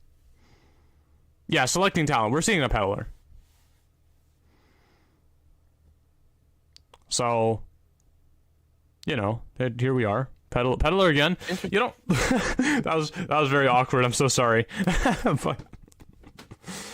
But yeah, you know, we've only seen one Peddler thus far. You know, that was on the side of, I believe Team Kitty Cat ended up bringing that out, and they did fairly good. You know, they secured a 3 survivor elimination, and we're seeing the L spawn from the survivors, given the L to the hunter preemptively. You know, and we'll see if that carries through to the actual gameplay.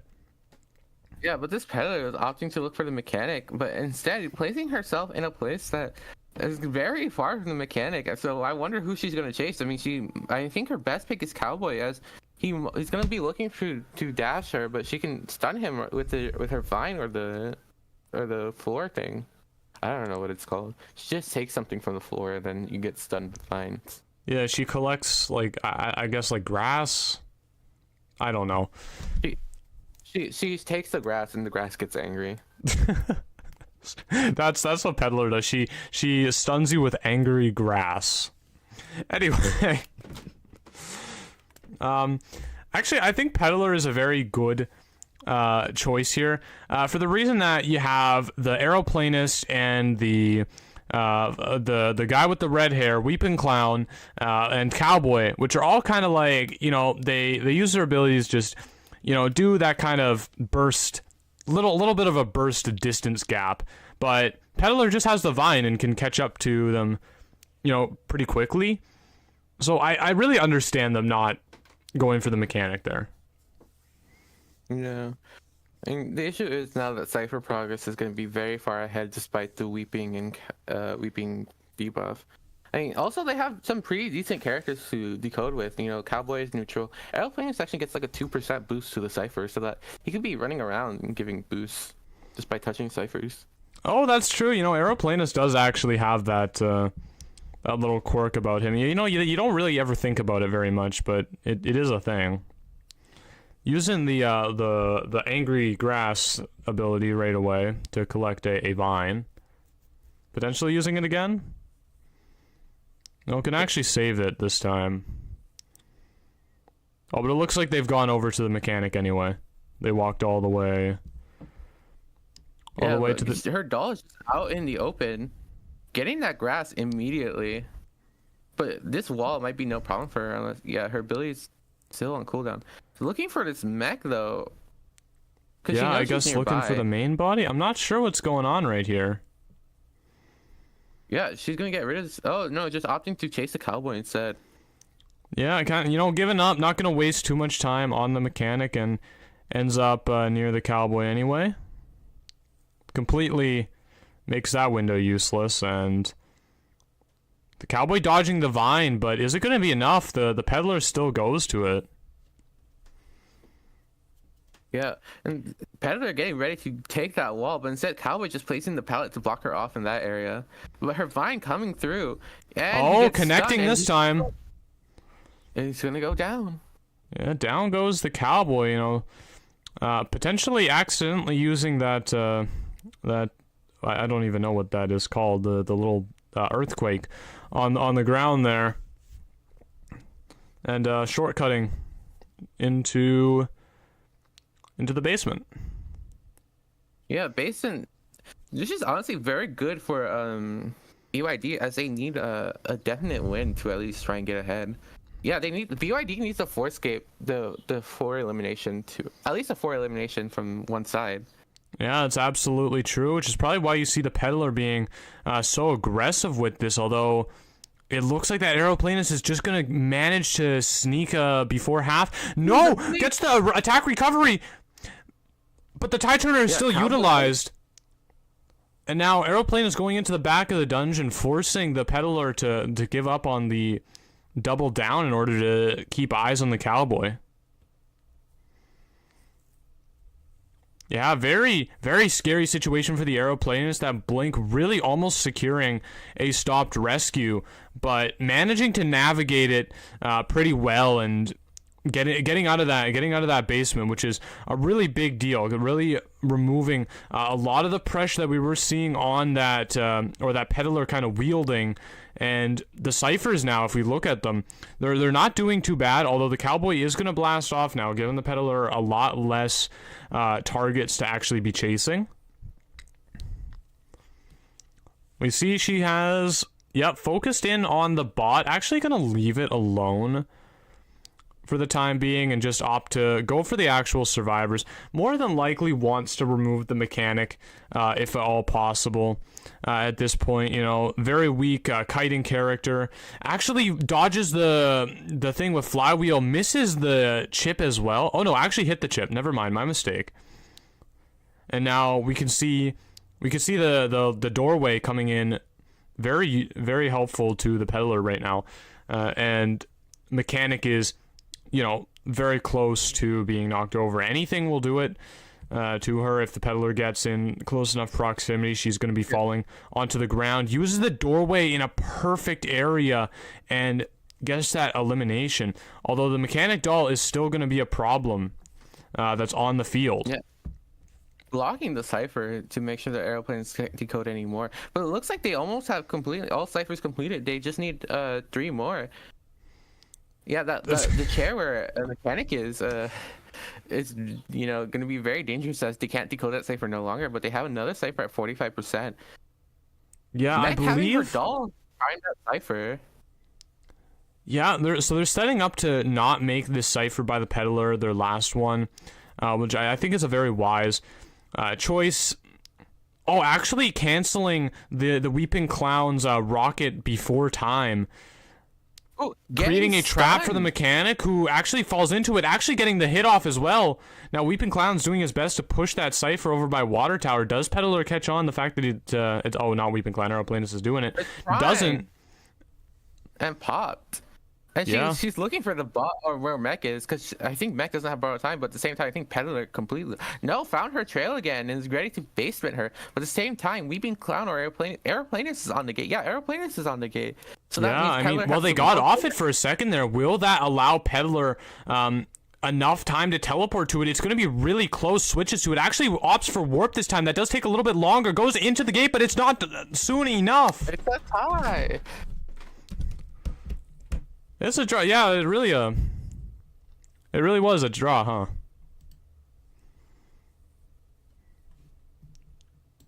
Well, I guess we'll be seeing that second half for round 3. Persona definitely not managing to get the commanding result that they needed to secure that early ending.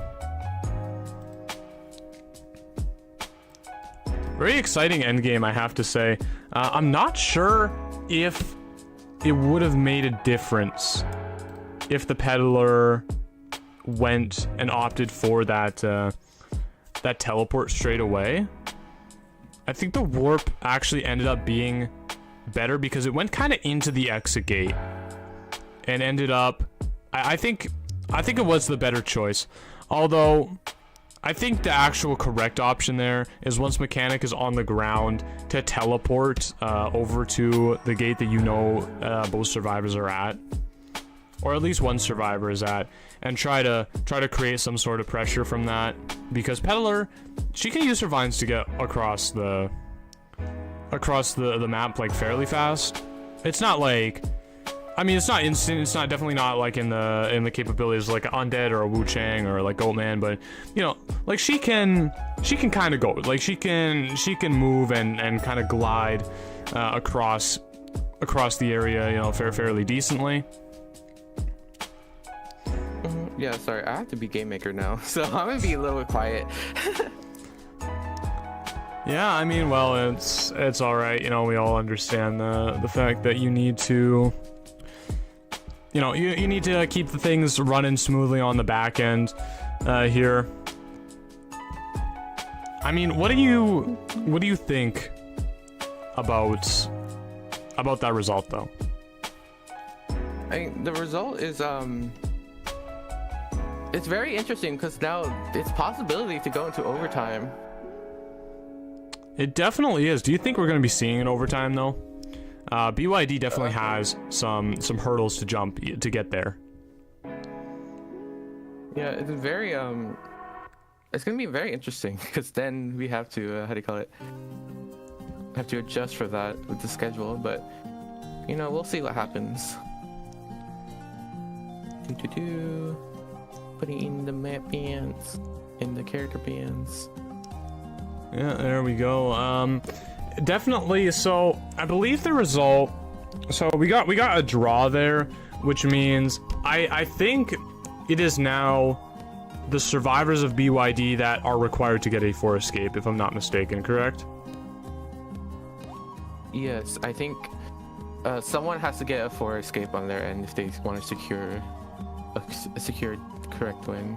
Yeah. Yeah. So the hunter didn't get that, which means the survivors are in a position where they must. Yeah. Novelist, Gravekeeper, Magician. You guys didn't hear me figure this out. It's quite alright. I mean, it makes me slightly or not have to, you know, be a motor mouth the whole time, so I don't mind that. And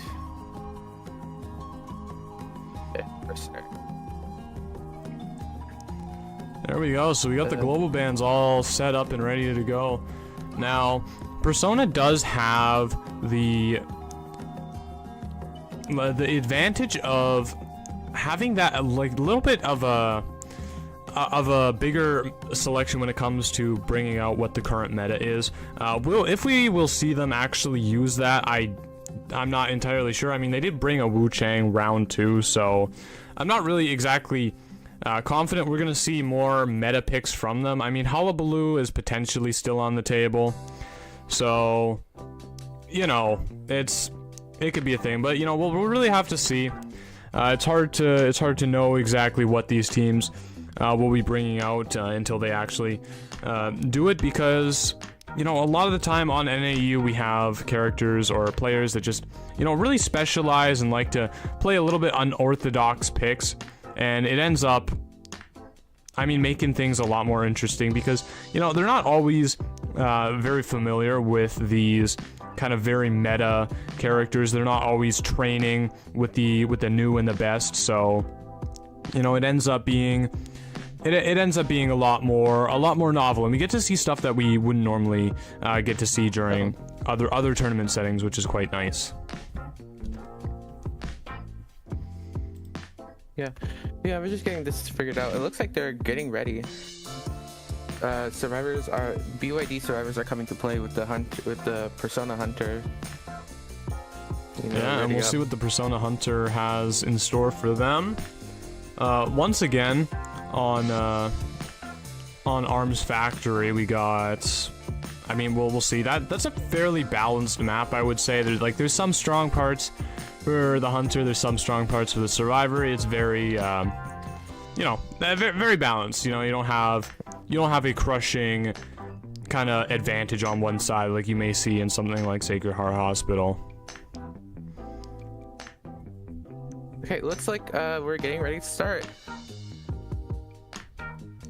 Yeah, perfect. All right, let's head into the pick and ban screen here. First thing we're seeing is an acrobat, which surprises me a little bit, actually. That is not what I would be expecting to see first. Yeah, looks like they might be like a selected character ban for the enemy team. Yeah, I mean potentially. It could be exactly what it is. The entire time. Yeah, it looks like BYD here actually opting to bring in the meta bans, not banning anything really targeted specifically over at the Persona Hunter here. So, I mean, there is that. There is Shadow still on the table. That fourth meta Hunter is still available right now. Yeah, it looks like Psychologist pick is. They're looking like they're going to prepare for maybe Goatman is banned if I remember correctly. Yeah, Goatman is banned with the Wu Chang, so maybe it's another specialty pick. But Psychologist is a great all-rounder to have because the healing and the decoding, it's not that hindered. But at the same time, how do you call it? Psychologist also is just like a great container with the 30 seconds of her stress. Yeah, I definitely agree. You know, having that little bit of extra health to work with really does make a big difference. Health is a very critical resource for the survivors, so you know, having more of that is never going to be a bad thing. It doesn't really matter who the hunter is. You know, Psychologist is always going to just have, you know, fairly good kite into them. We see the lawyer pick. It looks like they're focusing on decoding, but Coordinator and Seer are also banned, so that means that they have no. I believe they have Merc Global banned and Gravekeeper as well. So I wonder who they'll choose for their rescue. Yeah, I mean, I'm not sure. I mean, they might opt for no rescue at all here and just go full in on the kiting and use forward. Looks like that's what they're gonna do. Another meteorologist. This person has been at meteorologist every single game, and it hasn't worked out well for them so far, but I guess we'll see if third time's the charm. Yeah, I mean, we have seen this meteorologist, I mean, now 3 times in a row on the side of BYD, and yeah, none of the times it's been overly successful. I'm not entirely sure what the purpose of just bringing it over and over again is. Maybe they're hoping for third time is the charm, but I mean, I know if I was the coach right now, I definitely would be saying, okay, like, it's time to stop with the meteorologist. We just need some extra practice on this because, you know, it's clearly just not working out, or this hunter is countering it very well, and it's, you know, the plan's not going to plan, and we need to adapt. I would say. Yeah, this is definitely very interesting. It looks like they're choosing their bands, and I can't read that. So maybe I'm expecting at least one of them to go suicide. I mean, for sure. I would expect maybe one. Actually, I have to disagree because of the stringent requirements on this team. I mean, keep in mind they need to get a 5 survivor or a 5-point game, a 4 survivor escape. They need to get all of their survivors out of the gate. So I actually would expect them to invest fairly generously into a late game, bringing a lot of that borrowed time to try to achieve that. Yeah, so I can see here that the Disciple coming in, a great hunter if you just need that one elimination. Yeah, I mean, again, I said this yesterday and I was vindicated. We'll see if I'll be vindicated once again. I really just vehemently disagree with Disciple in a tournament setting. She just is not as strong of a draw hunter as she used to be. You are not going to have that guaranteed win that you used to have, or not win, but guaranteed draw that you used to have with her. It's very much become more of a draw or losing scenario. And we saw this yesterday where a forced survivor escape was actually on the cards for the survivors against the Disciple. So we'll see if it happens again. Persona isn't definitely looking for a draw. They're at least looking for one elimination, which I'm pretty sure Disciple is able to do, especially against the right target, like a psychologist who's a rock hider. I mean, she doesn't have any abilities to counter her that well. So if she can get psychologists out of the game very early on, then that secures the win for them. I guess so, because we have the psychologist. Sure, but you do have the support with the forward and the meteorologist, and I guess the argument can be made and can just cancel away the support, but I don't know. We'll see how it goes. I'm very skeptical of Disciple picks, in this day and age. Yeah, and this spawn as well. I mean, it gives her great access to either lawyer or psychologist, but I'm gonna have to see if she wants to go for the psychologist. Yeah, I mean, I don't know. If I was the Disciple here, I'd just go for the psychologist. Lawyer, if you're trying to win, is definitely probably the better chase, but he's gonna have the map. He has, I think, a bit more potential to do like a crazy outplay than psychologist does. So I would think just go for a psychologist here. Just play it extremely safe. You don't really need to risk anything. You're not in a situation like rank where a win is very important. Now we can see the Anne using her cat immediately to try and get some distance on her chosen target, which looks like to be the lawyer. But the lawyer having his map, it's good. He's gonna already know she's coming for him. Yep, that foresight already being used and choosing to find a hiding place behind this abandoned car here. We'll see if the Anne is able to spot that out. Doesn't look like it. Will the cats reveal him? And that also doesn't look like it. So lawyer actually wasting a very substantial amount of this Disciple's time. That is very meaningful, I think, for the early game. Getting 60% free decoding, and the Disciple still hasn't really locked on to who they want to chase yet. Yeah, she's looking for the lawyer. Oh, she's lagging, I believe. Potentially. I mean, they do have their paws on the hunter side, so if there are network issues, I guess that will be utilized. Yeah, as you can see here, like she's going for the Wendy with the warp and getting the cat on. Thankfully, yep, but there she goes through the window, and now, the cat is expended with nothing to gain for it. Really lost. I mean, look at the ciphers on the left, Kendricks. Like, you cannot tell me that this is a stable character. But the thing is, I mean, look at that. Really avoids the cats. A fantastic dodge from the meteorologist and going back into the strong factory area.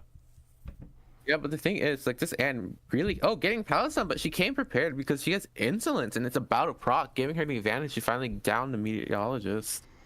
Down the meteorologist? I mean, there's still 2 health on the meteorologist. Yeah, that's true. I mean, maybe. I mean, we'll see. Using the cloud yet again. I'm not sure if I agree with that usage, although it does force out the cats to be used to kind of stop it. And now meteorologist is without her bottle. Gets away with the vault right in front of the hunter. I'm getting the cat on her.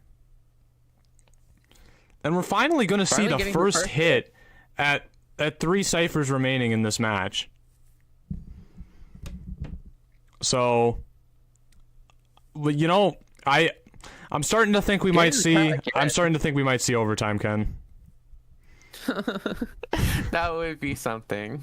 It really would be, wouldn't it?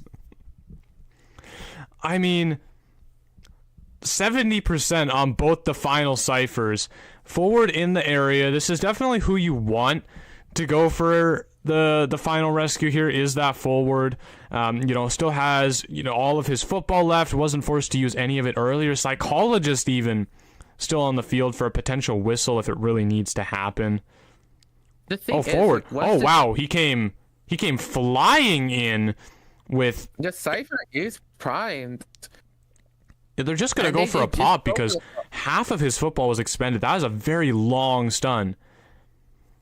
Yeah, but the thing is, she only needs a 1 kill, so... I mean, I imagine that's exactly why forward is still here, trying to guard this meteorologist. Here he comes. Will he be successful? It appears he will be. And okay, detention is in the cards. Which, I mean, I guess we knew already. And meteorologist is going to fall down. I don't know if it... They're opening the other gate in hopes to get her out. Oh yeah, she still actually has another life to work with, but basement is here. This has just become an exponentially more challenging situation for the survivors. Going for not the last chair, but for the middle chair, to hopes that that no one can get this rescue off easily. Forward coming in, flywheeling and getting hit. Psychologist is also coming in, and Psychologist does not have tide turner, so they're really just banking on this 4-man escape. But it looks like it won't even get a 3-man. Yeah, ends up just, I mean, you know, obviously the meteorologist being successfully tunneled out, and now we can see the rest of these survivors you know, being put in the chair as well around their fallen comrade here. We might see Lawyer just for the memes come in to help because at the oh no, he's just left. Yeah, because at that point, you know, it was already over, but that would have been a successful 3-survivor escape. Could have been a 4-survivor escape against that disciple. I rest my case. This is no longer a safe character. But the thing is, I have to say, like, she got what she needed. So, yeah, I mean, that's hard to argue with. She did get what she needed. Okay, that is hard to argue my time with. is up, and I gotta go game mate. Congratulations to Persona. Wait, no, yeah, Persona who won. Yeah, honestly, congratulations to them. Very, very good game. Very fantastic play from both the Hunter and Survivor sides. You know, really exhilarating game at the end, but. Yeah, I mean, the time has come for the next match. Yeah, for FNE and as one. So we will see Breaking Chip coming in soon. He came in here earlier by accident, but it's now his turn. Yeah, so we will be seeing Breaking Chip, everybody. Actually, we're going to go to a short intermission really quickly while we sort out the next team, and then we will be right back after about a minute. Okay.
Alrighty, everybody, welcome back after our fun short little intermission right there. We are now preparing for the matchup against or well, not against, but between ES1 and FNE. So, very exciting match. I mean, Chip, do you know anything about any of these two teams?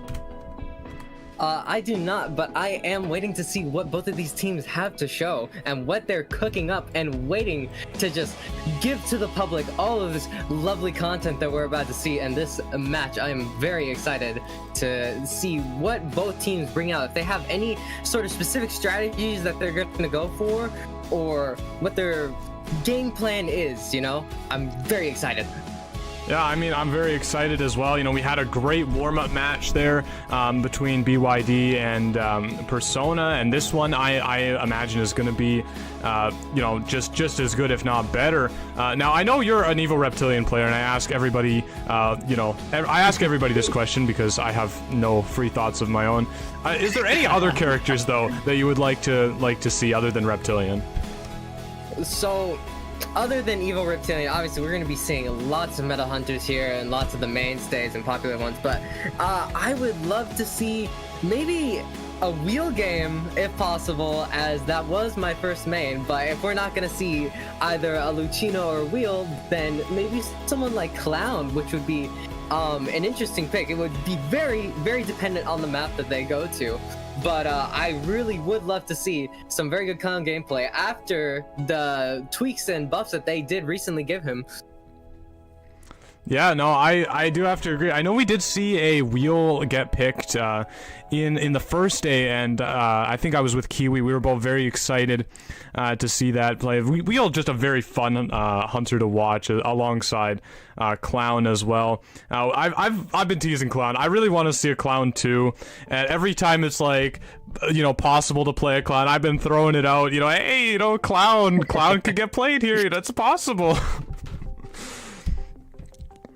Yeah, I mean, that's for hunters. Do you have survivors potentially that you want to see as well? Ooh, survivor picks? I mean, I have to immediately just go with the Lucino on Survivor side. He did get the buff where he is able to negate any sort of stuns that he does receive, so it'd be very cool if we do get to see some sort of counter pick going on there. If the hunter does decide to play like maybe a wax artist, and we get to see Professor going into a wax artist, something like that would be very exciting. Another character, I don't know. I'm quite fond of playing cowboys, maybe a batter. Even though batter is not as good as he used to be, it would still be very cool to see something like that.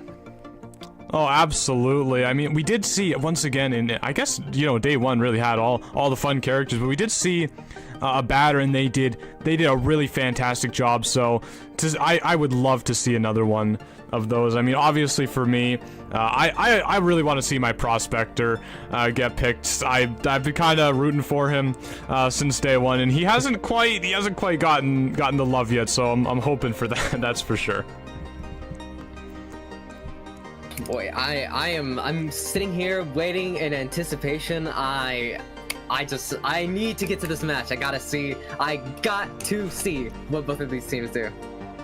I know, it's very exciting. I mean, I don't really know anything about these teams, obviously. You know, we're not, you know, we don't have the resources to kind of do all the data accumulation for that. But I mean, just taking a shot in the dark, I would have to assume we're seeing a lot of the meta picks, of course. Well, perhaps not a shot in the dark. It's a bit more of an educated guess. But we have seen that been a bit of a trend that's broken a little bit. Are you kind of hoping for potentially that to be broken up and see some crazy stuff round one? I mean, of course, I am always hoping to see. I mean, you know, it gets tiring. You see so much of a hunter, like, oh man, I get flashbacks, I get PTSD, severe trauma from when Ivy was still meta, or how Goatman is still currently meta. I mean, I would just love to see someone try to do something different and show off the potential that a specific, very niche character can have and what can be pulled off. I hope, I pray. For sure. I mean, I have to agree with you on that point about Ivy. I remember when she was meta, you just see Ivy every single game, and I stopped actually looking at pro games for a while because like it's the same thing every time, and I've seen enough Ivies for the rest of my days. I think it'd be okay if that was avoided for forever now, but you know, she is still a very viable character, so of course we do expect teams to potentially be bringing that out. I'm seeing a lot of comments in the chat for your character, Chip. How does that make you feel? It makes me feel great. I love my little Chip dude. It's simple, but it's great. It's fun. It is. I mean, you often hear beauty and simplicity and all that. I think the little Chip man does embody that. It makes me feel happy too, because this took, you know, I drew this in 15 minutes before the show, and I'm really happy that people don't really hate it. Those 15 minutes had love and care put into them, so you know, it's not about the amount of time that you put into it. It's the passion that you put into that time. I mean, I guess that's exactly right. You should have seen it though, when because on day one I actually drew myself again, just quickly to kind of fit into the theme, because this is, you know, this character I'm using right now obviously is a little bit, you know, a little bit not fitting.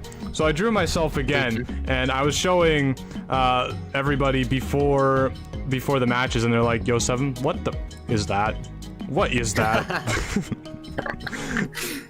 It's like, okay, well, I guess we're just going back to basics, which, you know. Back to basics. Back to basics is pretty fun. Pretty fun a lot of times. I mean, it works. We got, you know, if there is the next time we do this, you know, you always got that entire time to be able to really refine what you're trying to go for. That's true. I gotta maybe put some more thought into the character design next time, particularly for myself, because everybody was really happy with their characters, but not Kendricks with mine. He was not pleased about it, but. Actually, I can't even say, because I don't even know what it looked like, so I can't even be like, you know, maybe it wasn't that bad. I don't know. Oh, I actually, oh dang, I should have sent it to you. I removed all the pictures actually, because I had them saved, and I was like, yeah, this is not even salvageable. This is going in the garbage straight away. But I mean, you know, steering us back on topic a little bit, once again here we have Arms Factory picked on or for the first round here, and we got FNE starting on the Survivor side, which means we are going to be seeing as one on the Hunter side. So I mean, what do you make of that? Well, Arms Factory is quite a difficult map for a Hunter. I mean, you know, it can be alleviated with Blink and whatnot. However, if you are going for Blink and you're playing a weaker Hunter on Arms Factory, you're going to be quite reliant on that Blink, especially if you're chasing a person beginning at Factory, which why would you? You would have to be insane. Don't look at my videos and whatnot. I totally don't do that.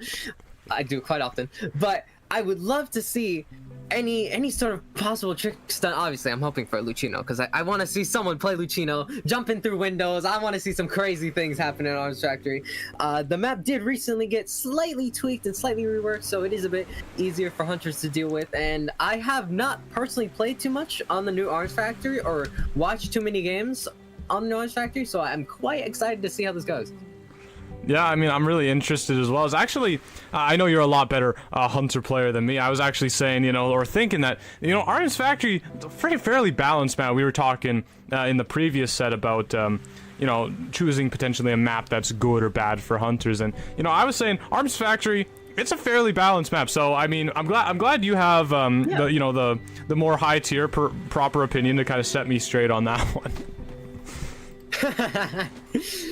Well, you know, it's just when it comes to like trying to play those lower tier Hunters on this map, it can be quite the troublesome routine. I mean, if you are able to win those early mind games and get your presence up quickly, then you could have a decent time on this map. If you can get a basement at the factory, and then they're still cutting at the factory, you're able to get that basement chair.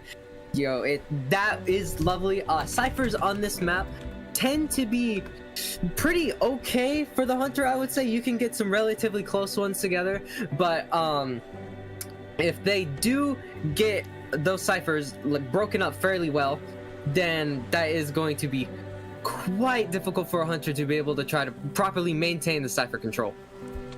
Yeah, that's true. I can definitely see those angles. There's also, you know, like, some pretty difficult tiles for the hunter in this map. You know, you got the factory, of course, and then middle is not as strong as it used to be, or that kind of water tower area. But you definitely do have, you know, you do have a lot more difficult tiles for the hunter on this map than other maps, you know, such as, I guess we can go to Ever Sleeping as the example. We've been seeing so much Ever Sleeping. This is the first map in a while to not bring Ever Sleeping Town as the first. Did I say it's the first map? It's the first match in a while to not bring Ever Sleeping Town. So, I mean, what do you think of that?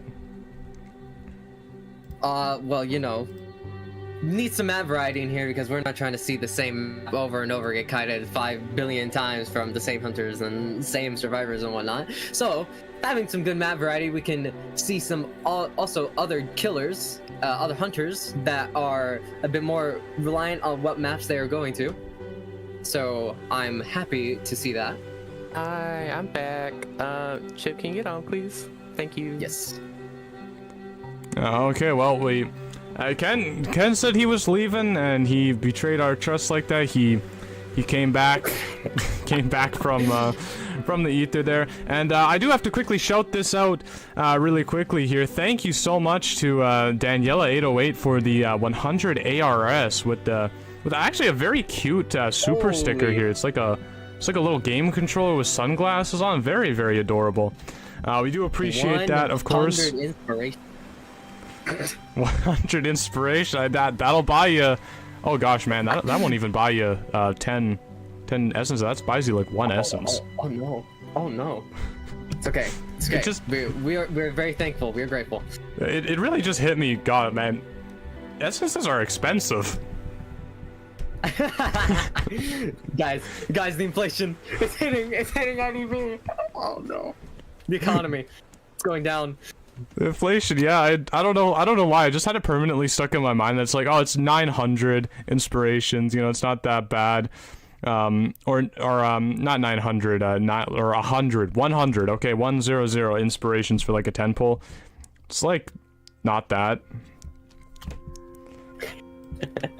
This is how I've deceived myself into owning so many S skins. No, oh. We got the gamer that pays, and then we got the free to play over here that just gets gifted a lot. Yeah. I mean, you got the golden touch. I guess it's not really the golden touch. The golden knowledge. I got the Lucino pick. The Lucino pick, exactly. I think you have the discovery Lucino status off. Oh, do I? I mean, maybe. I mean, either that or you're not on my friends list, which I think says more about me than does about you. But I might not be on your friends list. Hold on. Yeah, Guys are professionals. We're professional. How do I? Hold on. We're professionals. See, look at this man's sunglasses. Only professionals wear sunglasses like that. Which one are you? Where are you? I don't think I have you on my friends list. Oh, hold on. Okay, well, Is it just Yo7? Hold on, let me send you my ID. Okay. Because for some reason, you know, it's actually a really weird thing. I cannot copy, or like I can copy, but I cannot paste into, like, on this phone. I don't know why, but that it's just, it just is that way. So. Okay. Here we go. All right, there we go. All right, thank you. We're finally friends now, Chip. Glad to meet your acquaintance. Guys, it's official. It's official. Good things are happening on this stream. I just became friends with Yo7. He and I are gonna go out tonight and actually, I can't say that. Yeah, we're gonna go out for pizza. Pizza's good, right? You're a pizza fan? Yeah. Wait, what kind of toppings do you get on your pizza? Oh boy, that's a scary question because there's a 50-50 chance you really hate me based on what I say. Oh wait, hold on. Hold on, wait for me to invite you. Okay. Anyway, so back to toppings on pizza. You know, I'm not afraid to say it. I am a big fan of the pineapple on pizza. You know, that was my go-to pizza before I became vegetarian, and then I could not have that anymore because there was 200. Sorry. There's ham on Sorry it. to interrupt you, but 200. And 200 from Daniela again. 808. Man, Daniela 808 with that 200 ARS. Thank you so much. With that equally cute super sticker once again, with the controller kind of doing the woot woot. I'm doing the woot woot for the donations. Is again very much appreciated. You're very kind. You know, it does obviously anything donated. I mean, I guess I'll say this will go back into doing tournaments. We may do another one of these tournaments next year. So all of that profits will probably just get poured right into that, of course. Chat, don't call me Freaky Chip. Anyway, I forgot to reset the rounds and stuff. We're gonna go ahead and do that now. Very professional. We are professionals, Chip. I think you can agree. Yeah, no, I think we're pretty good at this. You know, everything's going great. Everything, you know, no issues so far. It's going great. It's going great. We got this. Yeah, guys, we keep are telling in ourselves we're professionals. and we're in lockstep with each other. You know, we got everything. You know, the hatches are battened down. You know, all the boards are covering the windows. You know, it's actually that's not like I guess that's a sign of being prepared, but that's like really sketchy. Okay, we should probably go back to the match here. So here we got cheerleader acrobat being banned. I mean, what hunter do you think they're expecting, or they're going to be playing to ban a cheerleader? Well, let's see. They're going to be playing a hunter that does not have mobility or the capabilities to either A, catch up to cheerleader, or B, deal with a cheerleader coming to support the teammate. Now, who that could be, I am unsure of. They also banned the acrobat, which is understandable on Orange Factory, and the aeroplanist on Orange Factory. Aeroplanist being just a good survivor to just gain more distance. So I'm expecting maybe a patient ban here, possibly. If they're going for just all the characters, they're able to gain as much distance as they possibly can against the hunter in transition here. Yeah, definitely worried about that that distance game. I would say it's definitely not going to be a Goatman first, which is what we've been seeing most of. I think that's a very certain thing. Magician, actually. Okay, another character that is able to transition Kai, as he did recently get buffed. So if you do hit that illusion, he will gain another small second speed boost for a second, which can be quite the difference maker when it comes to if you are very much tight kiting around some short loop or whatnot. So we have the survivor team here going with the Gravekeeper Professor. Hey, we got the Lucino pick. Okay, and a Puppeteer Meteorologist. Yeah, I mean, that professor ask and you shall receive, you know, right away bringing it out, as well as the Meteorologist fourth pick. Now, the previous team that we were just casting in the last set, BYD, they brought Meteorologist as a fourth survivor 3 times, and, you know, Ken and myself were definitely not being very kind to it. What is your opinion? Meteorologist? Yep. So, Meteorologist here on Orange Factory. This is, I would say it is a good pick. If you are kiting over a factory, there's obviously a lot of windows that you can go over. You can go over the broken wall that's on the side of the factory. I believe she can also go over where the pallet is. Next to it is kind of that slit up top. I believe Meteorologist can also go through that.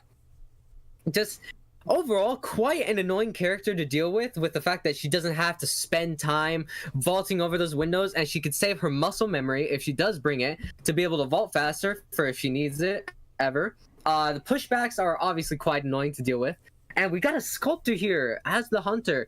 So this Meteorologist is definitely going to be boosting up with the cloud quite a bit against this sculptor and just gaining as much distance as they possibly can. Now we understand why they banned all of these survivors that are able to gain distance. It is a sculptor. Yeah, I mean, even still, I'd be scared to play sculptor into this because you know, a professor can take a chip for free. The puppeteer can kind of go, you know, in and around you and avoid the statues and not really get punished a lot for it. But I mean, obviously, very confident if they're bringing out round 1 with all the powerful things available. Here we have Professor with the kite build, Puppeteer with the broken windows, Gravekeeper, of course, with the tide, and also Meteorologist with the flywheel tide. Very interesting. So there's the Meteorologist is a secondary rescue character, which is, I would say, a pretty good idea overall. We got Sculptor spawning top left, gonna be chasing after this Professor maybe. I would be a bit scared of the fact that they're gonna be able to just take a free chip hit and transition kite very well, as they do have the kite build, but definitely not gonna be going after the Gravekeeper, especially after the Gravekeeper buff that he got where he can take chip hits with the shovels now. I wonder if this is gonna be Insolence Sculptor or Trump Card Sculptor, because I feel like Insolence may not be the best here. Yeah, I was gonna say the same thing. Trump Card definitely seems like a better option to me. Yeah, for sure. I mean, could possibly get that, like, a really good, maybe abnormal in endgame. Maybe get some peepers to go for a bit of slugging. Just trade swap overall here is probably going to be the better pick. I mean, yeah, definitely. I mean, definitely want to see that. They got the wolf skin, is it a commemorative skin? I think that's what it is. For them winning a tournament. I don't remember the exact one. So definitely an esports fan here, I would say. Okay, gonna be chasing onto the Professor here, cutting over here in this middle area. Yeah, it looks like, yeah, and he's gonna beeline right away straight to the factory. Did he? Wait. Did he not? I think that's what the little scales under his name are, right? That he still has that. Oh, he still has it. Okay, he did not get hit by that first statue. So this Sculptor here is going to be trying to bait out the shield, but does get the stun out on the Sculptor here. The shield's going to be on a 60-second cooldown. No cheerleaders, so they can't reduce the cooldown on that by around 30 seconds. Professor taking the chip hit there, which means he no longer has the ability to take another one. Gonna be playing this window here in mind gaming, trying to get as many sculptures out as he possibly can here, so that way she goes on a long cooldown. Doesn't really have too much to do. Sculptor not having any sort of mobility options, meaning that holding forward and just transition cutting as much as you possibly can here is going to be very powerful, especially with the broken windows here on the Professor. Oh, absolutely. Does have a flywheel to be able to, but not get the flywheel off, and does go down here at this middle cipher. Gonna be taking over the middle cipher here. So this meteorologist can no longer decode here without pressure from the hunter. Yeah, I mean, really great expenditure of the first scales. We saw that, but just missing it on the flywheel and it really costing there as he takes, almost all the damage just in that one pinpoint between the center area here in factory. And now we see the meteorologist actually blowing away, but getting hit. Hit cancel. Oh no, that's really bad. This Professor looks like he's going to be taking another hit here. Does bait out the shield, but misses. The blade goes out, but the Professor shields it. Incredible. Now this Professor is going to be able to transition all the way over into not factory, shack, and does get a bit of pushback from the meteorologist to help support a little bit. I mean, yeah, meteorologist missing that first bottle, but, down and not out, comes again, and I think really meaningfully actually pushes back that Sculptor, not just giving this Professor as much time as possible to kind of set himself up for success in this area, as well as buy extra time for those ciphers, which we can see they're definitely moving along. Like, the ciphers are going for sure, and Sculptor doesn't even have her final presence yet. Oh, Professor goes down from the final chipper from the statues. Very good shot with the statue there. He is going to be at half chair now. Who is around here? The Puppeteer is around here. No, not the Puppeteer. Sorry, the Gravekeeper, who is just here at the cipher, is now going to be slightly pressured by this Sculptor.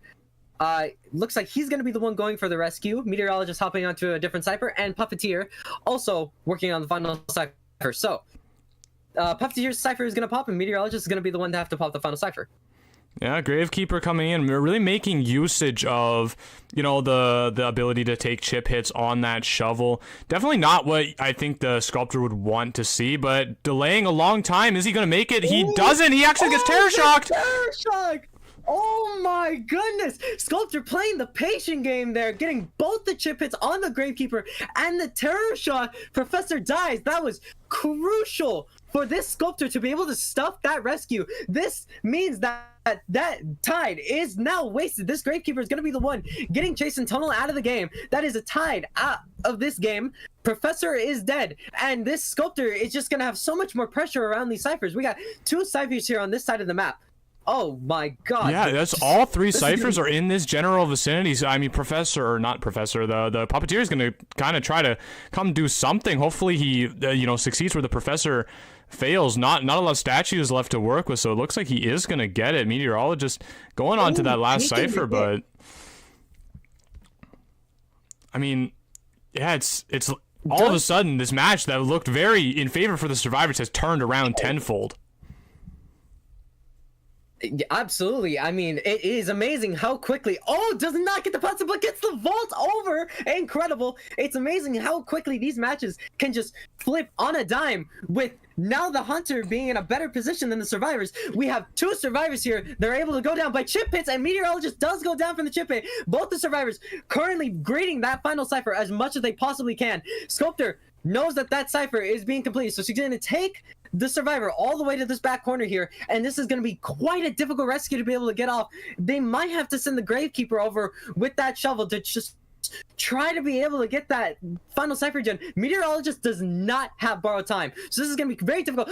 Deciding to swap the teleport, and teleports over to the cipher, immediately popping. Puppeteer trying to transition out of here as quickly as possible, taking that final chip hit. Now, I mean, now, sorry, I'm talking so fast, I'm getting out of breath. yeah, I mean, make sure to keep yourself in breath. Definitely stay hydrated. We're gonna see Puppeteer taking the hit on the pallet mind game, successfully getting the stun, but at a big price to himself. Now, Sculptor is a character that can put pressure at that exit gate. She can use the chisel to get all the way over there. Although, is she actually going to be able to make it over there in time? Definitely low on statues as well. So it looks like the survivors are going to be able to squeeze water out of stone here and get a draw against her. This Sculptor can throw, yeah, if she's able to maybe slow down this gate even a little bit, maybe she can possibly get the chip down on the Meteorologist and then force the Gravekeeper to have to rescue. Oh no, they do get the gate open. Looks like she's trying to get her down, but it appears she is not going to be able to. That is 2 survivors out and 2 survivors down. Wow. Yeah, wow. I mean, just a draw off the first match, but I mean, that was a roller coaster of emotions. That had its highs and lows for sure. Like, it went up, down, and all around and every which way. Wow. I don't even know what to say. That was an incredible match to watch and commentate over. Yeah, that Sculptor just did not respect the pallets in any sort of way, just kept swinging through them, and the survivors were just not reacting quick enough to be able to drop those pallets and get the stun on her. She swings through the pallet there and gets the hit on the Puppeteer as he drops the pallet. That was, I don't know if that was the most important hit, as he was just kind of stuck in that area, but the teleport there in that end game was definitely an interesting decision, and to go and chair the Meteorologist instead of stopping the cipher progress.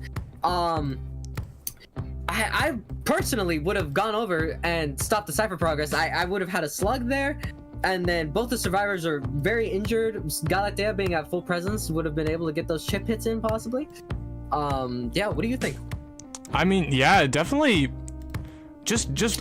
I mean, you took the words right out of my mouth, to be honest. Really just such a back and forth, seeing the survivors in a really good position there, and then the Hunter all of a sudden just got a huge tidal wave of pressure and came in and just totally smothered everything they were doing, and then the survivors still finding a way to come back and, weasel their way to a draw. That is really entertaining.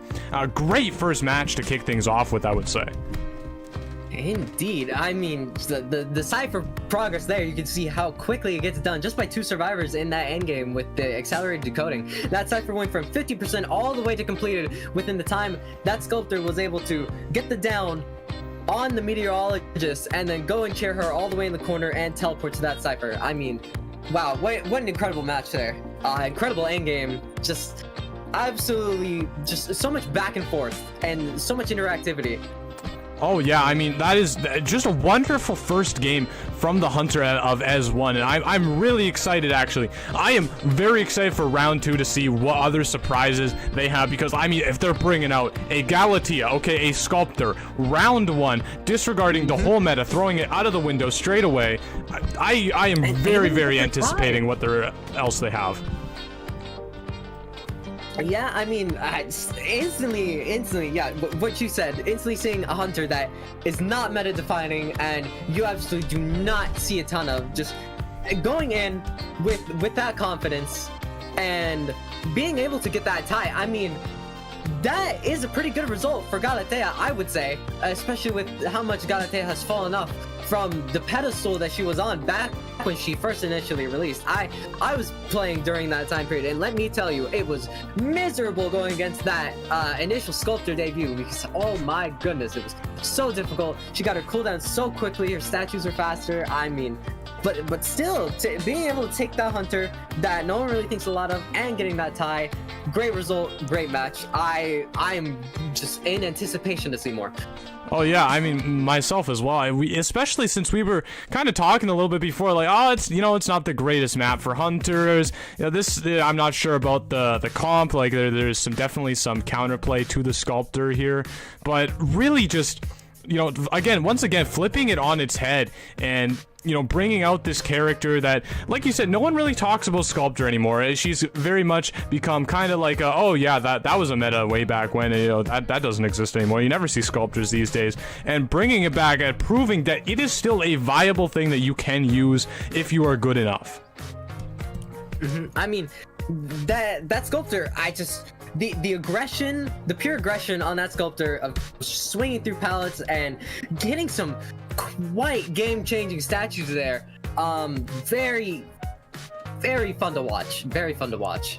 Very fun to watch indeed. I mean, now, so that's match has ended in a tie, and we are now seeing FNE actually on the Hunter side as one surviving. Do you think, I really am hoping this, but do you think that we're going to be seeing another crazy round 1 pick, totally in defiance of what the meta says?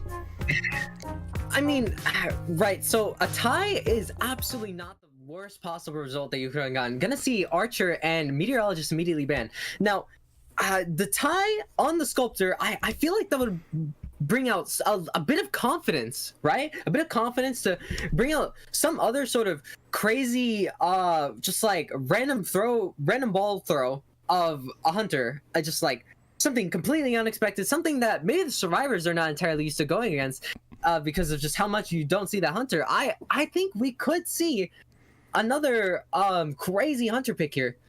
I mean, we could definitely potentially see that. I'm thinking though, I have a little inkling with that Archer ban, we are more than likely going to be seeing an opera singer here. I think as one, probably getting a bit of a hint of that as well, and picking that Antiquarian, which you definitely don't want to see as an opera singer at all.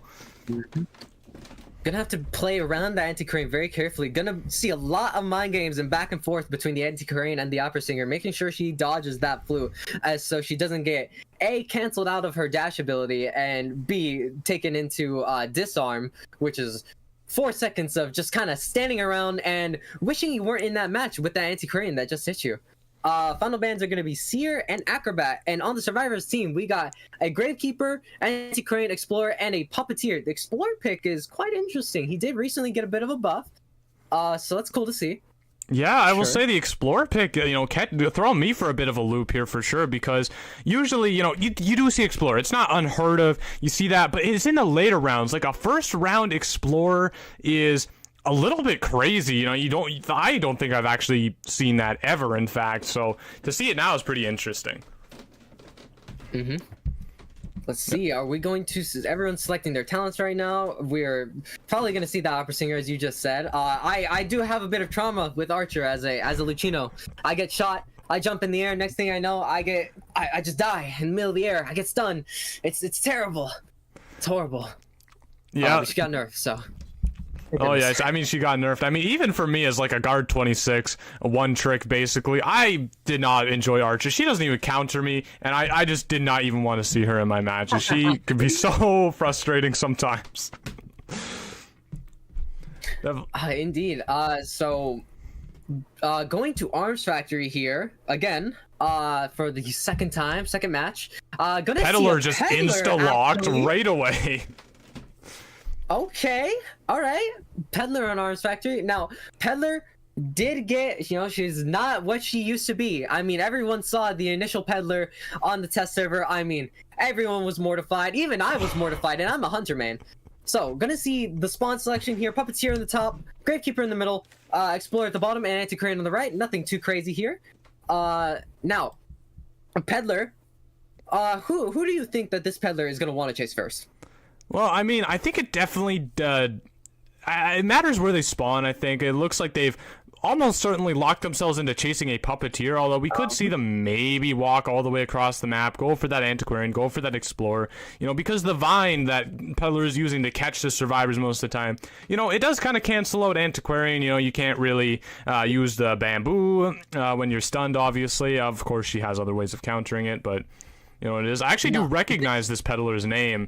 I know they're very practiced on Peddler. They're very high up there on the Peddler leaderboard, at least when I was looking. Spawn position, I'd like to point out that the spawn position here means that if this hunter is bringing the persona that blocks the cipher off, it's going to be the most likely the cipher that the Antiquarian is at. So she is going to have to transition away from factory to a different cipher, which is going to waste that little bit of extra time that a hunter may need to be able to get out like just a really good play. I mean, wasting any amount of time from the survivors as much as you possibly can is so important, and is so game defining if you are able to get those few extra seconds to be able to down that survivor and the final cipher not popping.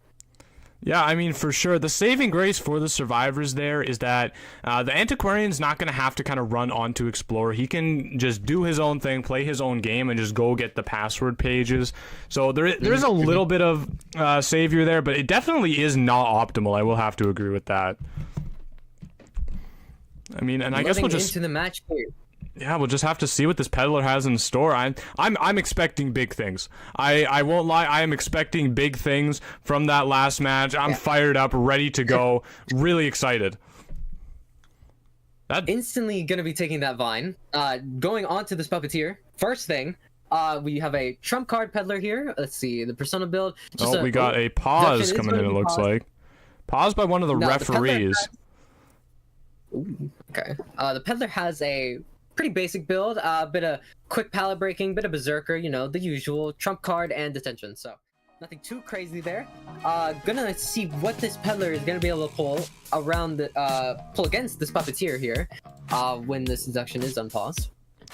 Yeah, I'm not sure. I'll have to wait for word from Kendricks. I mean, if he even tells me what it is the pause is pertaining to. Although one thing that I do want to talk about, we saw the Puppeteer, or not the Puppeteer. Why am I calling Peddler Puppeteer? We saw the Peddler, like instantly that Vine was on the ground, like basically before the match was loading. Like, is that a thing you can buffer? Like, I didn't know that was possible. Now, so this Peddler definitely has lots of experience. They've absolutely done that in countless matches that they've done. Oh, am I lagging here? Am I good? Okay. They've absolutely done that in countless matches, just instantly spawning it, immediately getting that Vine. Now, that Vine is gonna be quite the difference maker in being able to just cut off all of that distance for you to catch up to that survivor, and that's just gonna be a good time save. And getting on that survivor and getting that first hit is just so important. It's so important, especially if you have that blink and then you instantly able to get that blink down up, and your game is gonna go fairly decently from there. Yeah, for sure. I mean, when it comes to Peddler, I think like the more vines you can get, the better.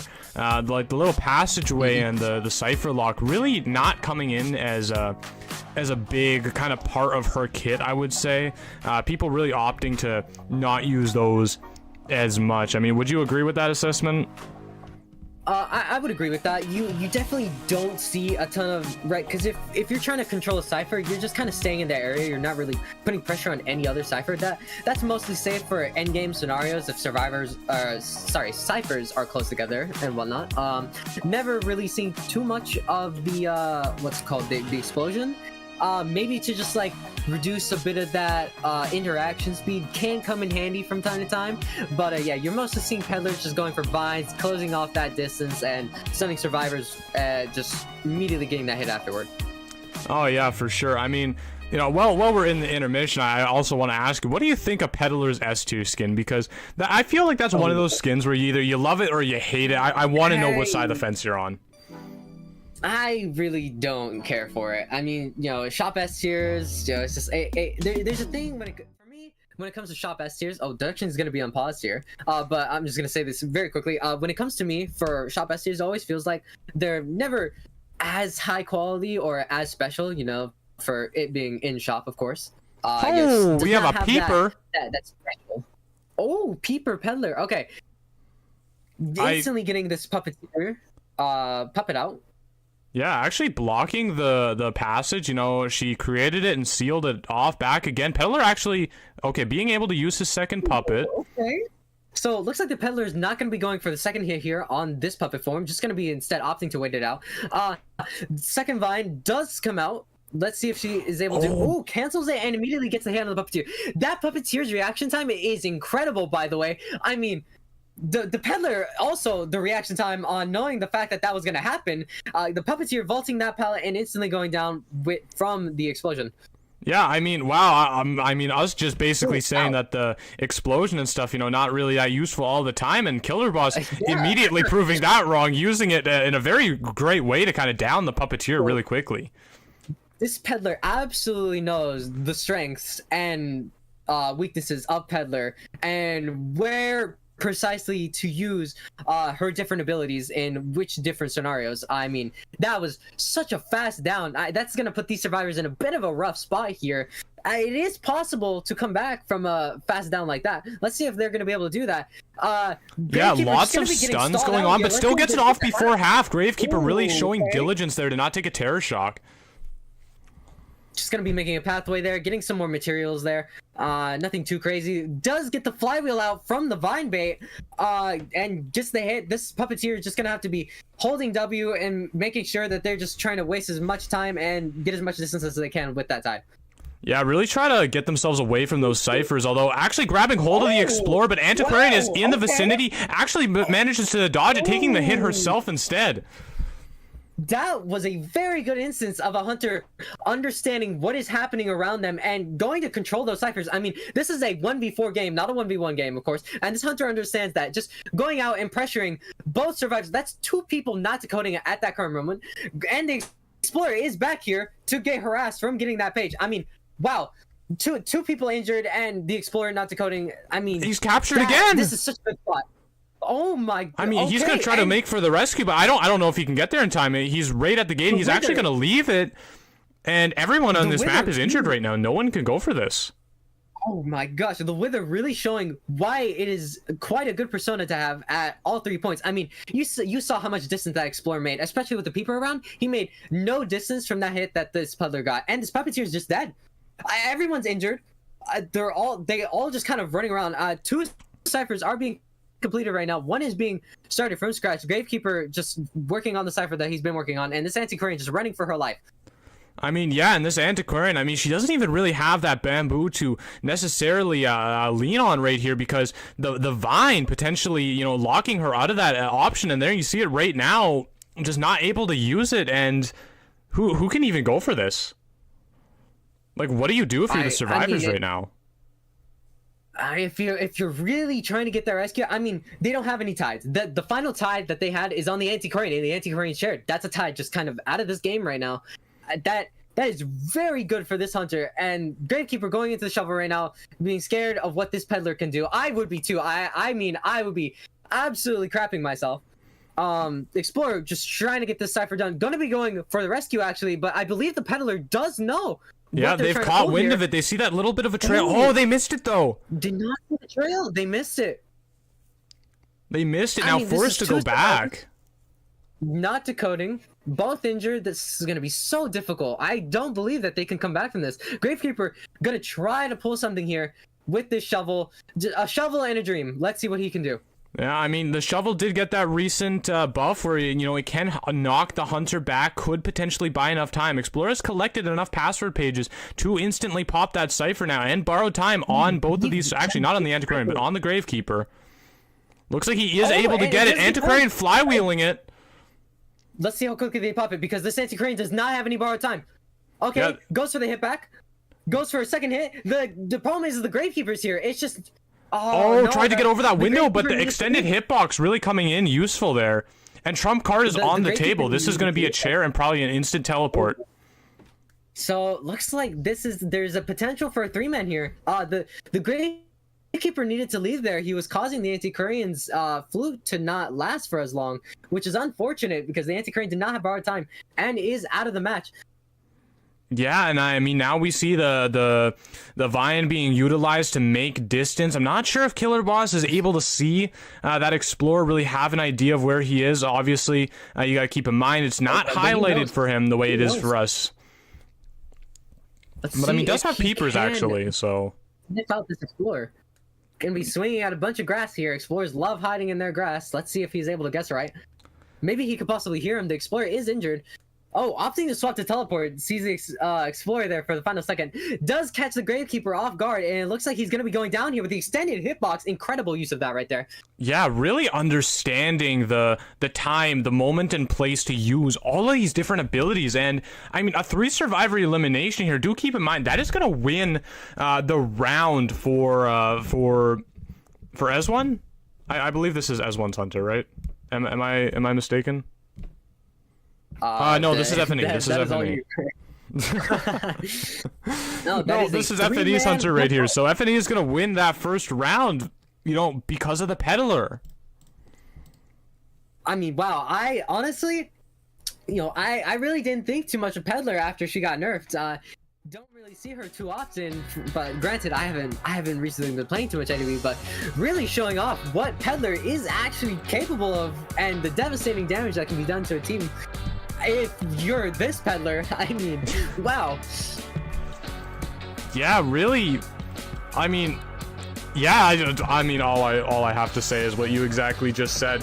Very diligent skill usage once again. Just knowing the exact things to do and really putting the survivors just from minute 1 in a very difficult situation. It was able to down the peddler or the puppeteer. Wow, I get those characters mixed up often, don't I? But yeah, was able to ban that puppeteer. Not ban the puppeteer. Was able to down the puppeteer. Was able to down the puppeteer very quickly. And that, you know, that resulted in just such an overwhelming disadvantage for the survivors. They just couldn't quite recover from it. I mean, just the amount of pressure that this Hunter was able to get off in such a fast amount of time. I mean, snap of your fingers, and then all of a sudden there was 2 survivors injured, 2 survivors not working on ciphers, a person on chair, and another person working on a cipher from far away having to transition over. I mean, put in such a difficult spot just to try to work around everything that was going on at once. I mean, it was so difficult to keep up with how quickly that peddler was moving. Yeah, like I felt like I was watching a Dream Witch game right there because there was so many things that the peddler was doing all at one time. Just keeping constant track of her ability usage and cooldowns, knowing the perfect moments to bring out whatever ability was needed in that situation.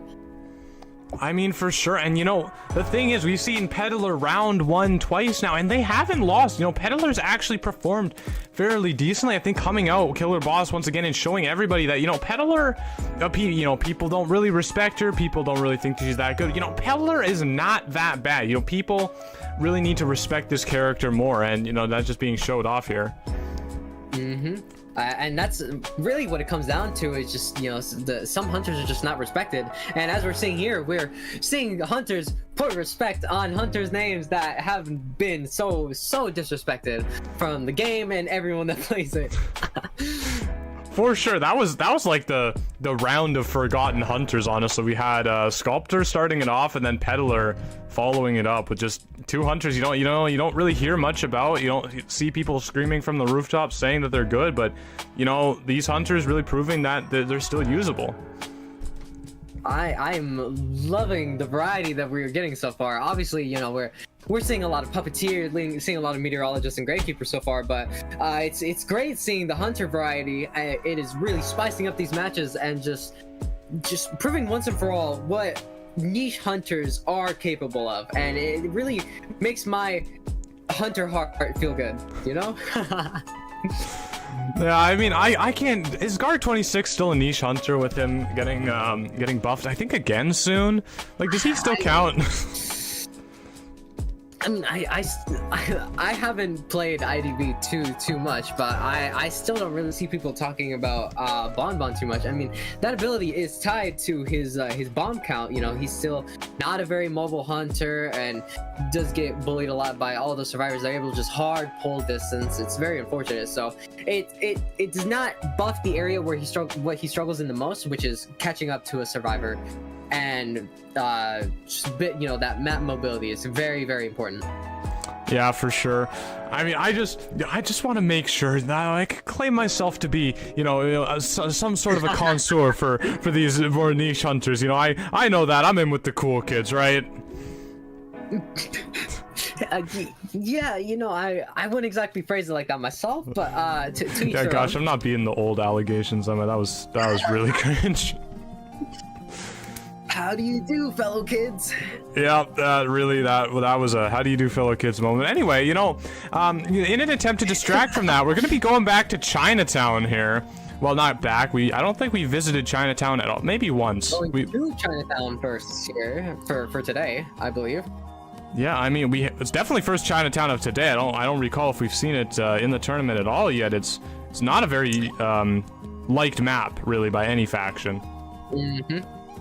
I mean, it's incredible how a map can have such a reputation for being very annoying for hunters, and sorry, did I say A? B? I don't even know what letter I'm on. And Z, not being liked for survivors as well. Is very funny to have that sort of reputation for a map. But I guess that sort of means it makes it like kind of balanced, right? I mean, obviously it's not. Yeah, I mean, Totally hey, I balanced, guess if everybody but it's not- hates it, then. If it's not it's like maps that are liked by both sides. We got the opposite end where it's hated by both sides, therefore it's fairly decently balanced, even though I hate this map with a burning passion. Yeah, I just play Wax whenever I see this map, because he's like kind of okay here and like call it a day, get my draw and like go next. Honestly, like that's always my mentality whenever I get Chinatown. Like, all right, well, let's pack it in. Same thing with like something like Darkwoods, just play the safe character and get the heck out of there. Boy, I can't wait to see a Darkwoods. That's gonna be very fun and interesting. Maybe not for the hunter, but Yeah, you want to see one interesting statistic. Darkwoods has actually been picked more times than Leo's Memory. Or not Leo's Memory, than Lakeside Village in this tournament. Okay, listen, Lakeside Village, nobody likes Lakeside. I think we can all agree on that. Nobody likes Lakeside. The map is too big, man. I hate it. I can't. How am I supposed to control a cipher all the way on the other side of the map, man? All I do is jump. I jump. I'm out of energy. I'm exhausted. I'm dehydrated. I'm gonna get a heat stroke, and it's just not fun. It's not fun. Yeah, I can kind of get on board with you with that, especially for my little penguin boy. Kind of trying to pressure anything that's that far away, even half that far away, is just, it's not very doable. Well, I mean, like, what's Bonbon gonna do? He's gonna toss a bomb up above the entire boat to try to control a cipher for even that tiniest bit. I mean, you toss bombs like that, and the survivor's just standing at the cipher like, oh wow, look at this. I'm so scared right now. A 2-second timer. Oh no, I can't count. Yeah, this is very terrifying. I can't. It's like they just see it coming. It's But anyway, heading into our band picks, we got, I was told this, and I've forgotten again, as one hunting once again, as the first hunter people doing the thing, and we got FNE surviving this time. Once again, this is the exact same thing it was the first round. I don't know why I'm saying this time. I'm losing my mind, I think, a little bit. Now, the Seer and Anti-Crane have immediately been banned, so we're not going to see the big survivors of when it comes to just being able to honestly take over a game sometimes. Here we have the survivors banning Goatman, so no Goatman on Chinatown. Yeah, no goat man. Really respecting that. I mean, Miron was the one that brought out the sculptor, which I mean is his global ban now, so they don't have to really worry about that. But you know, taking away his meta picks as well, not really going for anything more targeted. Which honestly, I was expecting a bit more of a targeted ban. To be frank with you. No, for the question is that what what do you expect from a person that plays sculptor first, you know? And we're seeing that the survivors are banning a meta pick, of course, but when you see a hunter initially pick someone that is very much a forgotten hunter, then what do you expect next? Do you expect a meta pick, or do you have to expect something else? You know, it's a bit of a mind game, I suppose. I mean, do you think a wheel? Do you think we could see a wheel? Ooh. I mean, the cheerleader ban, I don't. Wheel on this map, I have kind of a love-hate relationship, because there's the big open areas, and oh my god, it's like the best time. But then you go inside the buildings, you're trying to climb up the stairs, and then oh no, you missed the stairs, so now you have to fix yourself again, and then you have to try to go back up the stairs. Oh no, you're hitting some random side of like the staircase, and you're stuck again, and you gotta fix yourself. It can be quite tedious, but it's possible. I don't see it happening with a cheerleader ban. Maybe, possibly though. They did ban the acrobat. Yeah, I was thinking maybe the cheerleader ban to like avoid the final presence being unsuccessful in the future, but I don't think it's very likely. It could happen. It could happen. I could be hopeful. It's a possibility. Yeah, I'm hopeful. I'm optimistic of seeing something crazy like that. We're the survivors picking Archer, Magician, First Officer, and Meteorologist here. It's very cool seeing Magician after the Magician buff. I used to be a Magician man, so you know, seeing him get all this love and seeing more people play him, it does bring me a bit of joy. Yeah, Magician has just been very prevalent. I actually almost would expect him to get a nerf like relatively shortly, because he's taken over. It is Magician revolution. He's taken over everywhere. He's in everything, and I think people are mostly sick of him at this point, to be honest. Yeah, I mean, if I was a hunter, like a chip hunter or something, or a hunter that just swings around heavily or has an ability that hits a lot of things heavily, you know, having that Magician just lay down an illusion, all of a sudden, oh no, I accidentally hit that illusion. He gets an extra speed. It is. Let's go. The wheel. Okay. All right. My boy, he's back. I can't believe it. All right. I know I said it, but I still can't believe it.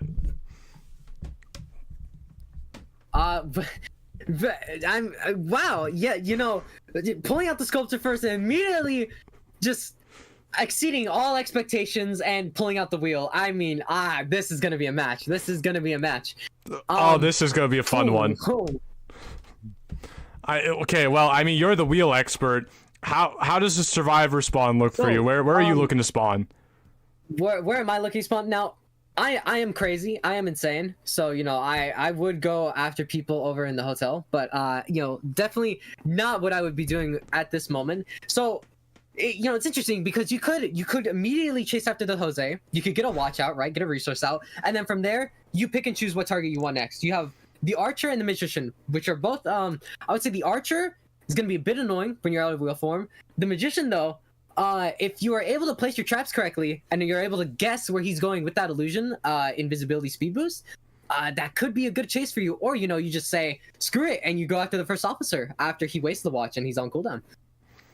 I mean, maybe. I mean, really, like, he's spawned in an area where he can go for all three of these survivors. The world really is the oyster of this breaking wheel right now. Miron got all the options really laid out very well in front of him. I just want this countdown to go faster. I'm so excited. Now, the Archer is it's a bit of an annoying spot if you were to chase after her, because there's that window there. That window can be quite tedious and quite annoying to deal with. So what you kind of want to do is you want to bait a survivor into going into a bad position, right? Like if you were to chase after that archer, you want her to be in a worse position than where she's at, like not next to that window or inside the building, because that building is quite annoying to navigate around. Or you could go after the magician, where he's not going to be around the area with the stairs, and he could go up, and then he can drop down, access the window if he transitions over to the building. The Jose is just kind of free real estate, though. He is in a big open area, and Jose isn't exactly the greatest against the wheel, as he's so fast. He can hit an illusion just by speeding, you know? He can hit you out of illusion just by speeding across. Yeah, for sure. And by going for that, you also eliminate one of the tide turners from the survivor side. It's a very valuable resource for them. Going right for the magician, though. Going after the magician here.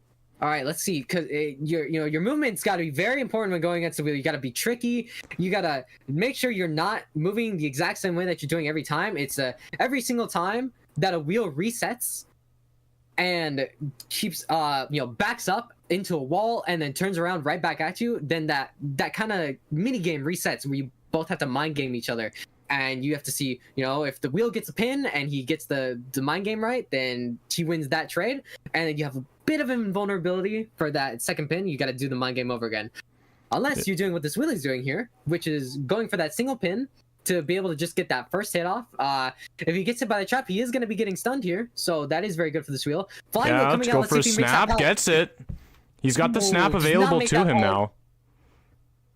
This is very good for this wheel right now. The blink is up. 3 Ciphers is getting decoded, of course. Now, this magician, this is going to be a very difficult pin to avoid. Let's see if he does. He manages to actually do it. Okay. This magician doing a very good job of just avoiding everything from this wheel. That was a little thing there, but he did a little spin to try to bait the wheel into going into a different direction, and it did work. Now, he's forcing the blink out. This is both good and bad, right? Because it was a decent chase for the Poland. 3 Ciphers are done, which is not what you love to see, having 3 Ciphers done the moment that your survivor shared. And the blink is out. So that is one thing they don't have to worry about for 150 seconds. This is true. I mean, 150 seconds might as well be the end of the game at this point, to be honest. Like, that blink is probably not coming back to haunt the survivors anytime, Archer disrespecting at all. the wheel, going onto the Cypher for a second there after getting pinned. I mean, that's pretty crazy. So stuck in the corner, try to wait it out. So a thing that survivors do a lot when it comes to going against the wheel is that they will stall a lot of time because you can't do anything when you're in wheel form, right? You're just stuck in that form and you're just giving out pins. So this is basically a free rescue because, he gets out, he goes into the animation, and then you rescue during that time period, they get out. Yeah, for so that sure. Is the problem with wheel. You want to get that like that rescue stuff very, very badly when it comes to playing with wheel, right? If you're not trying to go and stuff those rescues when you get your chair, then it's gonna be really difficult for you to win. Now Archer here is here to harass and try to get this magician up. Let's see if it works. Yeah, is able to get it. Actually remove the spikes from herself as well so that she doesn't have to worry about taking extra damage. Blocks for him with the flywheel, but takes his pallet as well. What? She just sandbagged him. What? So now this Archer, looking like my reg teammates at the moment, taking that vault is definitely a choice after trying to save your teammate who has already been chaired once. Gonna be leaving. I would too after I did something like that. Yeah, gonna be leaving perhaps with a little bit of shame. Meteorologist actually did not remove the spikes, which means she's gonna be missing the. Oh my god. That's really bad. Now this Poland does have peepers, which means he's going to throw down that peeper. This meteorologist is going to take a hell of a long time to try to either self-heal or someone else is going to have to come get her. So. And there he goes. Is he going to be able to track down the magician who is hiding right now? It looks like he's just caught onto the officer. Where he gets rescued. So let's see. He gets the pin and he's just going to leave, trying to find the magician. Now, if I was this Poland, I genuinely wouldn't expect the magician to just be in the same spot, but. I know, like very unorthodox play. No trails, nothing leading to where the magician could be, and just having every survivor around here. I mean, you're gonna have constant tinnitus. You're not gonna be able to really pin down where he is. Yeah, I mean, you're never gonna know. Actually, Archer successfully getting the shot, gets the pilot vault, actually snaps. Okay. Wait, does this stun him? Went for the snap. No, it actually just persists. No, it does apparently. not. It just it simply persists. He can just ignore it in wheel form. Yeah, I guess that'll be a problem when he gets out of wheel form, I suppose. But I don't know. That's a future problem. That's Getting not for stuck now. On this chair, I can relate. I've gotten stuck there a lot. Oh, so he is in an area where there are currently no survivors. This is not what you want to be doing. I mean, you saw every single survivor pretty much on the side of the map that you're already on. This is just a lot of wasted time. These survivors are going to be able to pop that final cipher, and he's not going to be able to do anything because he's stuck in will form. Yeah, and actually no detention even on the side of this on this pole, and actually gets the snap. Is able to guard the cipher very effectively. Gets the officer, but it is primed. Yeah, not great. This Poland is in a very bad spot. He still has the archer stacks on him because he's not stood still for a bit. This is looking to be at least a 3-man out, maybe a 4. Yeah, the survivor's just playing this very well. That magician at the beginning, like, just wow, bought so much time. Really, I think was the MVP for this match. Absolutely. Now, just if you're bringing insolence with Poland, right, you're going to be going a lot more for hard tunneling, and the moment that you remove the ability for him to be now, Poland did get 2 downs just now, catching them off guard while they were healing, so he could potentially bring this back somehow. Yeah, and they're actually pushing the gate that's not open. If he can catch on to that, he could be seeing 3 survivors in the rocket chair. As I was saying, if you bring insolence on Poland, you're going to be going for the hard tunnel. The moment you remove the ability for the Poland to be able to tunnel, well, then he doesn't really have much. He doesn't have any more detention, so you kind of just get out if you have everyone up. The Perfume coming out there, making him waste a snap, and the flywheel to the pallet, immediately dodging that hit. That was such a good microplay there. Oh my god. Fast hands. That was just fast hands. Wow. Yeah, wow, this magician really just really showing off his skills at this point. Like, I don't have any other words, and now the Poland, just a moment of lapse of judgment going to the other gate. They're gonna get all this open. They're gonna get all 4 survivors out. This is gonna be a 4-survivor escape, everybody. Wow. I mean, the teamwork there was on point. That was incredible. I mean, Poland, you know, he's in this current day of age meta, he's very map dependent. He can be quite unreliable sometimes, and I think this match is a good example as to how he can be. Yeah, you're seeing a lot of that volatility from him for sure right there. Perhaps not the result that either one of us was hoping for, but definitely a good, fun match, that's for sure. I do love to see Poland, you know, but it also does make me sad every single time that the Poland comes out and he does not get the best result. You know, it happens a lot in pro play, IBL, IGL, all of those. You know, I see a Poland come out, I'm very excited, but then, you know, the survivors play around him too well, and yeah, it sucks. It sucks. Yeah, you know, it's just how it is. I mean, playing Poland first is very risky, so I mean, and you see that risk, you know, not pay off. This is one of those times that risk just, you know, it doesn't pay off for you, and now it's definitely going to be the S1 survivors on the back foot, because once again they need a 4-survivor escape in this next round to bring it into round 3. Otherwise, we're going to be seeing a round 2 finish here. In favor of FNE. In that final match, we've seen, you know, we've had a Sculptor already, and we've had a Poland, so it'd be interesting to see if they finally do decide to go with the meta pick, or they stick to their guns and go for another off meta. I mean, if I had to guess, I think FNE is going to choose Disciple. And now, I don't know if you were watching the stream when the last Disciple was picked, but I am not very kind at all to Disciple picks.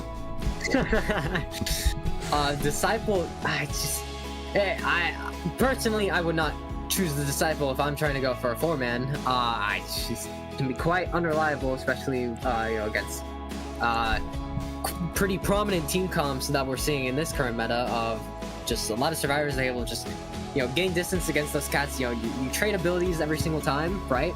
The Disciple sends out her cats, and then you use your ability, and you buy so much time, and in the end, the Disciple is left with such little presence and such little map control. It's so difficult. It's so difficult. Yeah, I mean, I know Kendricks is disagreeing with me, because we actually saw this position in the last match as well, where the Hunter was in a spot where they just need to eliminate any survivor. They just need one elimination, and you know, there it goes. The survivors, you know, they're finished and they secure that win for their team. You know, and they chose Disciple, and that, you know, we're having a disagreement about that. But like, what do you think you would do if you were on the side of the survivors right now? Like, you need that for escape. Who are you bringing into this match? But I mean, I'm just gonna immediately say Lucino. But you know, that's just me. If I'm trying to be serious and try to get that format, I'm going Goatman probably. That's probably my most consistent meta hunter. I don't play a ton of meta hunters, but I'd probably go for that. Yeah, and fair enough. Honestly, the Goatman is just it's hard to get a 4 survivor escape against a Goatman. It's something, like, you know, unheard I of. guess it also depends on the map. Yeah, I mean, if it's a Moonlit or something, then maybe I bring out a Bane if I'm feeling, you know, a little crazy, a little cuckoo. I mean, I would love to see a Bane. Honestly, I know everyone hates the Bane, but I would love to see a Bane. It'd be pretty interesting. You know, Bane did get a slight buff to his Shockwave. So I mean, it's not the craziest buff in the world, but you know, it's a little something. It was quite small. You know, as a person who got S badge Bane, you know, after you know, post buff, post nerf, yeah, you know, the Shockwave was pretty small. It's really not something you wanted to utilize a whole lot. Yeah, I mean, it felt like to me the moment you were getting that, like, if you're ever getting a Shockwave, it's like, oh, that's nice, but like, I'm getting a hit anyway, so. That was, and most of the time, you know, the survivors add a pallet, so it's not even going to guarantee you a hit, right? Because you're gonna have to mind game to see if the survivor drops the pallet, and see if you swing and get the hit, or you swing and miss, and then the Shockwave is gone, and they're able to dodge it. So Priestess Archer getting banned here, on Chinatown. Understandable. I hate Priestess on Chinatown. Yeah, I mean, I think collectively we all hate Priestess just everywhere. You Maybe know, not on Arms you're Factory. The Priestess main. Goatman getting banned here, so no Goatman for Chinatown. It's gonna be quite interesting to see what the hunter that's gonna be used here. First Officer Acrobat being the first 2 survivors getting picked. Yeah, makes sense. I mean, a lot of probably characters that you want to run like 3 tide turners, because the survivors do need that for escape, of course. You probably want to run like 3 tide turners, I would imagine, just to maximize the amount of chances you can bring your survivors into the end game. Now, if you know, having only 2, right? Because you could have a person with the tide to be, you know, taken to chair and be the one that's thrown out of the game, and then you're stuck with that one tide where, you know, if you had 3, then you got 2 other people that are able to go over to the person that's chaired with tide, and you got 2 tides still. Yeah, you can always buy out that extra 40 seconds, which is a long time, you know, when you put it into like numbers like that. Mm-hmm. Get a lot of decoding. Bans here, we don't see nothing too crazy. Just Priestess Archer, Meteorologist, Seer bans. We have a mechanic coming into play in Chinatown. Very, very difficult to deal with on Chinatown. Map is very big, very open. Mech is able to just drop her doll and then transition away to Narnia, pretty much. And we have a Novelist for the final pick, which is pretty cool to see. I quite enjoy seeing Novelist. Okay. Yeah, I mean, I enjoy Novelist as long as he's not like in my rank lobbies. You know, as long as I'm not seeing him there, okay, I enjoy seeing the Novelist, because he can make some, you know, very good and fun plays to view. Yeah, the team play when it comes to a Novelist being chosen is always very fun, very interesting to see. You know, what abilities can they cancel? Are they just gonna go for pallet stuns? Maybe hold some distance with the book? Maybe, you know, if it's well, what's the map called? The one with tram. You know, just book them into the tram. Just hit with that big stun. Love to see that. Gosh, I mean, I have actually never been booked into a tram myself, and like, I think the moment that happens to me, like, I identify as getting uninstalled. Quitting. I'm quitting. Yep. Yep. You know, I can't ever be seen again. Everyone that was watching, I will just simply have to cut your internet and delete the VOD. Make sure no one knows it ever happened. Yeah, no one ever wants to see that. That tram, really, the destroyer of dreams. Wu Chang being chosen. Okay, all right. Wow, nothing but just off meta niche picks. I love to see it. Yeah, I know. I it. feel like a kid in a candy store right now. All of this fun stuff.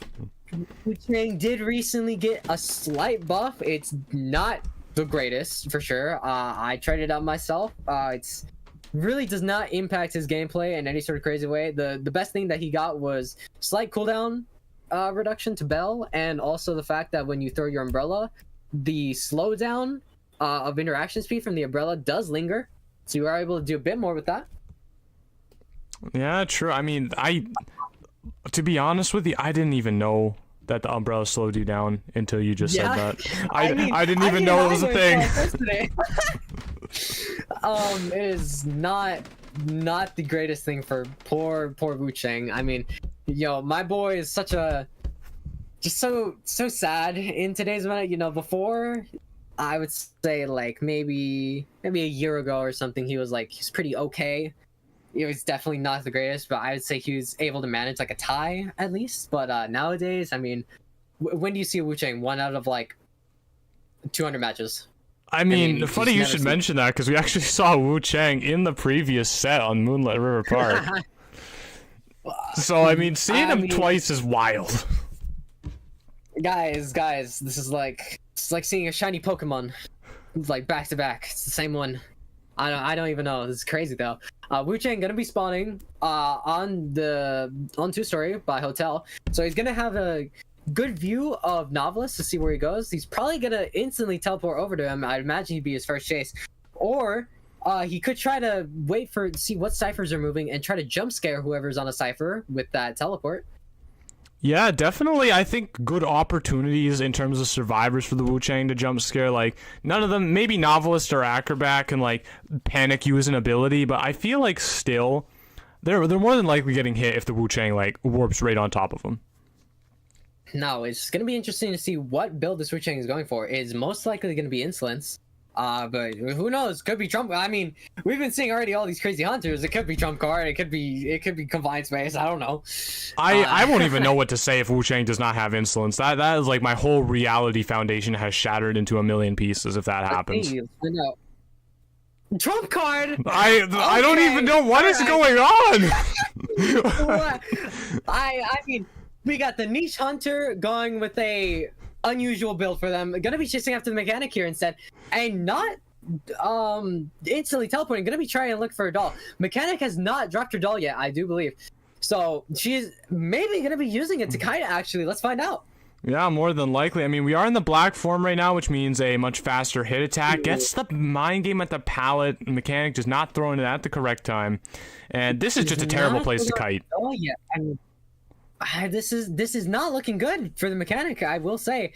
Transitioning, trying to bait the transition, Wu Chang bringing the pallet. So this is interesting because, right, the mechanic isn't really in a whole lot of danger. I mean, he's got teleport and that's about it. No insolence, so the doll does come out there, so he does have his ability now, which is good for him. I mean, I guess the no insolence not really affecting him that much, and here comes Blink. Okay. I think she goes down here. Let's find out. She has flywheel. No, flywheel, and now the Wu Chang knows she has a kiting build. Ooh. This is really bad for the survivors because now they have Basement's here. Not have a lot. Basement is here. Mechanic does not have her doll out in decoding, which is the main thing that you play Mechanic for. You really don't see a whole lot of mechanics using their dolls anymore to kite because just how the buff that was given to the doll with a bit of increased decoding speed. So this is very interesting to see. Yeah, I mean, you don't really see that kiting mechanic anymore. It's just not worth it to do. They want to try to sneak their bot out as quickly as they can. But I mean, what do you do here? The Wu Chang is he's getting fed. Any kind of rescue is gonna give him more presence, and the moment that happens, Wu Chang is very scary. Actually, finding the first officer. So quick. He does get hit by the bell. Yeah. Wow, this is gonna be difficult. And it's an after half. He did not get it before half. Oh my god. I mean, gonna try his best to body block, but this is going to be a double down at some point, whether you like it or not. I don't think there is. Oh my god, the hitbox manipulation, able to get the mechanic through all those survivors. She's dead. That's it. And Jose is going to be going down. That's a slug. That's another person not decoding at the moment. 2 fresh ciphers being worked on. He has a kill. Jose is most likely going to be going on a chair pretty soon. I mean, this Wu Chang's actually in a pretty good spot. I am not bringing insolence. My mind is blown. My mind is blown. Wow. Yeah, I'm exactly with. I don't have words. I am left very much speechless right now. Just this whole match, this entire match, is just a big box of surprise. The whole set, to be honest with you. Wow. Goro Kechi going to be going to the basement here. This is going to be so difficult. You have a novice and an acrobat to try to rescue from basement against a Wu Chang, which this Wu Chang definitely knows how to play around their basement. I mean, this Jose was not able to get that rescue easy. Oh, he does not see the novice though. Going in for the rescue, they do get this. Yeah, no blink on the table either. Going to be able to get it scot-free. Ooh, does cancel that swing there. That's very important, actually. That was a very good book, because now they could possibly get out of basement here. But he manages to cancel the attack recovery. So important. So important. Now, does he get the hit? And he gets the hit with the watch! The hitbox buff! Oh my god!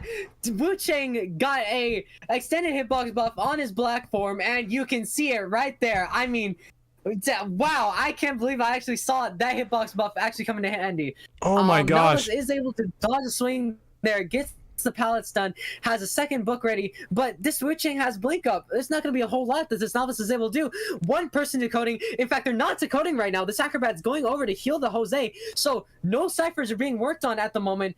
And I really don't know what they're going to be able to do here. They have to go for the reset. They have to. Novice getting mind game, the charge attack from the white form hitbox. You know, you're not dodging that one. Yeah, I mean, that's... Oh, you can be around every corner in the entire world, but that hitbox will find you either way. It's like the blue shell of Identity 5. Like, it finds you in the most ridiculous circumstances. So, Goro Akechi Persona gonna be going over here to this cipher, but he does get caught out from the Wu Chang. This Wu Chang, just knowing where these survivors are gonna want to transition to and gonna want to what ciphers they're going to work on. And I mean, the reset, you know, it was good. He stays up, but now he's injured again, and he's going back to the chair here, and is able to buying out time. Rescue. Will it be an after half? It will be. Oh my god, another half chair. I mean, instantly uses the book. They do not get that vault, and they just wait out for anything to see if there's a flywheel or anything. Wow. This is looking to be a 4-man. Yeah, this is a 4 survivor elimination on a Wu Chang. I don't even know what to say. This is... They're both running for their lives. I mean, what can you do? What can you do? You're both injured against a full presence Wu Chang who just knows where you are constantly. I mean, you can just really see the time that they've spent into playing Hunter. I mean, they just know where these survivors are going to transition to. They know their preferred areas. They know if they're going to meet up to try to heal. The dodging the acrobat slow bomb with a blink there and swapping to peepers. This looks like a done deal. Yeah, I mean, I'd have to agree with you on that. I don't see any sort of avenue where the survivors could even begin to make any sort of a comeback. I mean, you have the acrobat with his exit path, you know, sure, but I mean, the Wu Chang knows where he is. Probably not going to make the great use of that and going to use that in the future to bleed him out anyway. Actually switching to peepers, as we can see here, getting rid of that blink, going for the full bleed out. I believe he does see them. Yes, he does. All right, so he knows the location of both the survivors. He's going to be waiting out his teleport. First officer waiting in the building to see which direction this Wu Chang comes from, but it looks like he's going to be walking into the Wu Chang, going upstairs.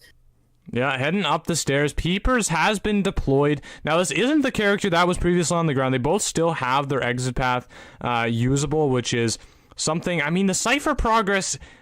If you wanted to give it praise, you could. Canceling his attack recovery once again, just for style points. Why not? I mean, the style. And he finds it. He finds the acrobat. He just knows where the acrobat is. That's it. I mean, he's gonna have to go for the first officer again. But I mean, this is the flywheel. Okay. There's really not much that you can do here, right? Because you're just gonna you're gonna keep on getting inevitably slugged. There's still 2 ciphers that have to be completed. I mean, and you're both on opposite sides of the map. I really don't see this going well. Yeah, actually opting to pick up the Acrobat. acrobat, just trying to end the game as soon as possible. I mean, just so confident, so confident. I mean, and now you go for the first officer. I mean, the only thing the survivors can do is just, this first officer Right. or acrobat, I guess, if he gets up, just make the most remarkable kite, we've ever seen in this tournament so far. And he just knows. He just knows. The peeper's there. That's it. I mean, the mind game, and yeah. I mean, what are you gonna do? What are you gonna do there? What can you do there? There's I will be nothing. back in a There's moment. not a lot of options. And here we go. I will Finally, be the back. acrobat doesn't even have time to self-heal. Wow. And incredible. that's just gonna I look will leave like. this small portion for you to commentate. I will be back in a moment. All right, time to solo commentate. We do see that the acrobat struggled free. Now, once again, I don't really see very many avenues for the acrobat to do anything. I mean, once again, you could see the most remarkable kite I think we've ever seen in a tournament in history. And acrobat, kites all the way, gets to dungeon. I don't bet on that, of course. Looks like the Wu Chang going for a terror shock once again, just consuming all of those style points. Wow, what a great game. What a great game. What a statement from FNE coming out with, in a match that we had unorthodox characters left, right, and center, and coming out on top of it with just two very, very good results on both their matches. Were they both for Survivor eliminations? I think so. I'm not completely sure. I don't entirely remember, but I think they were.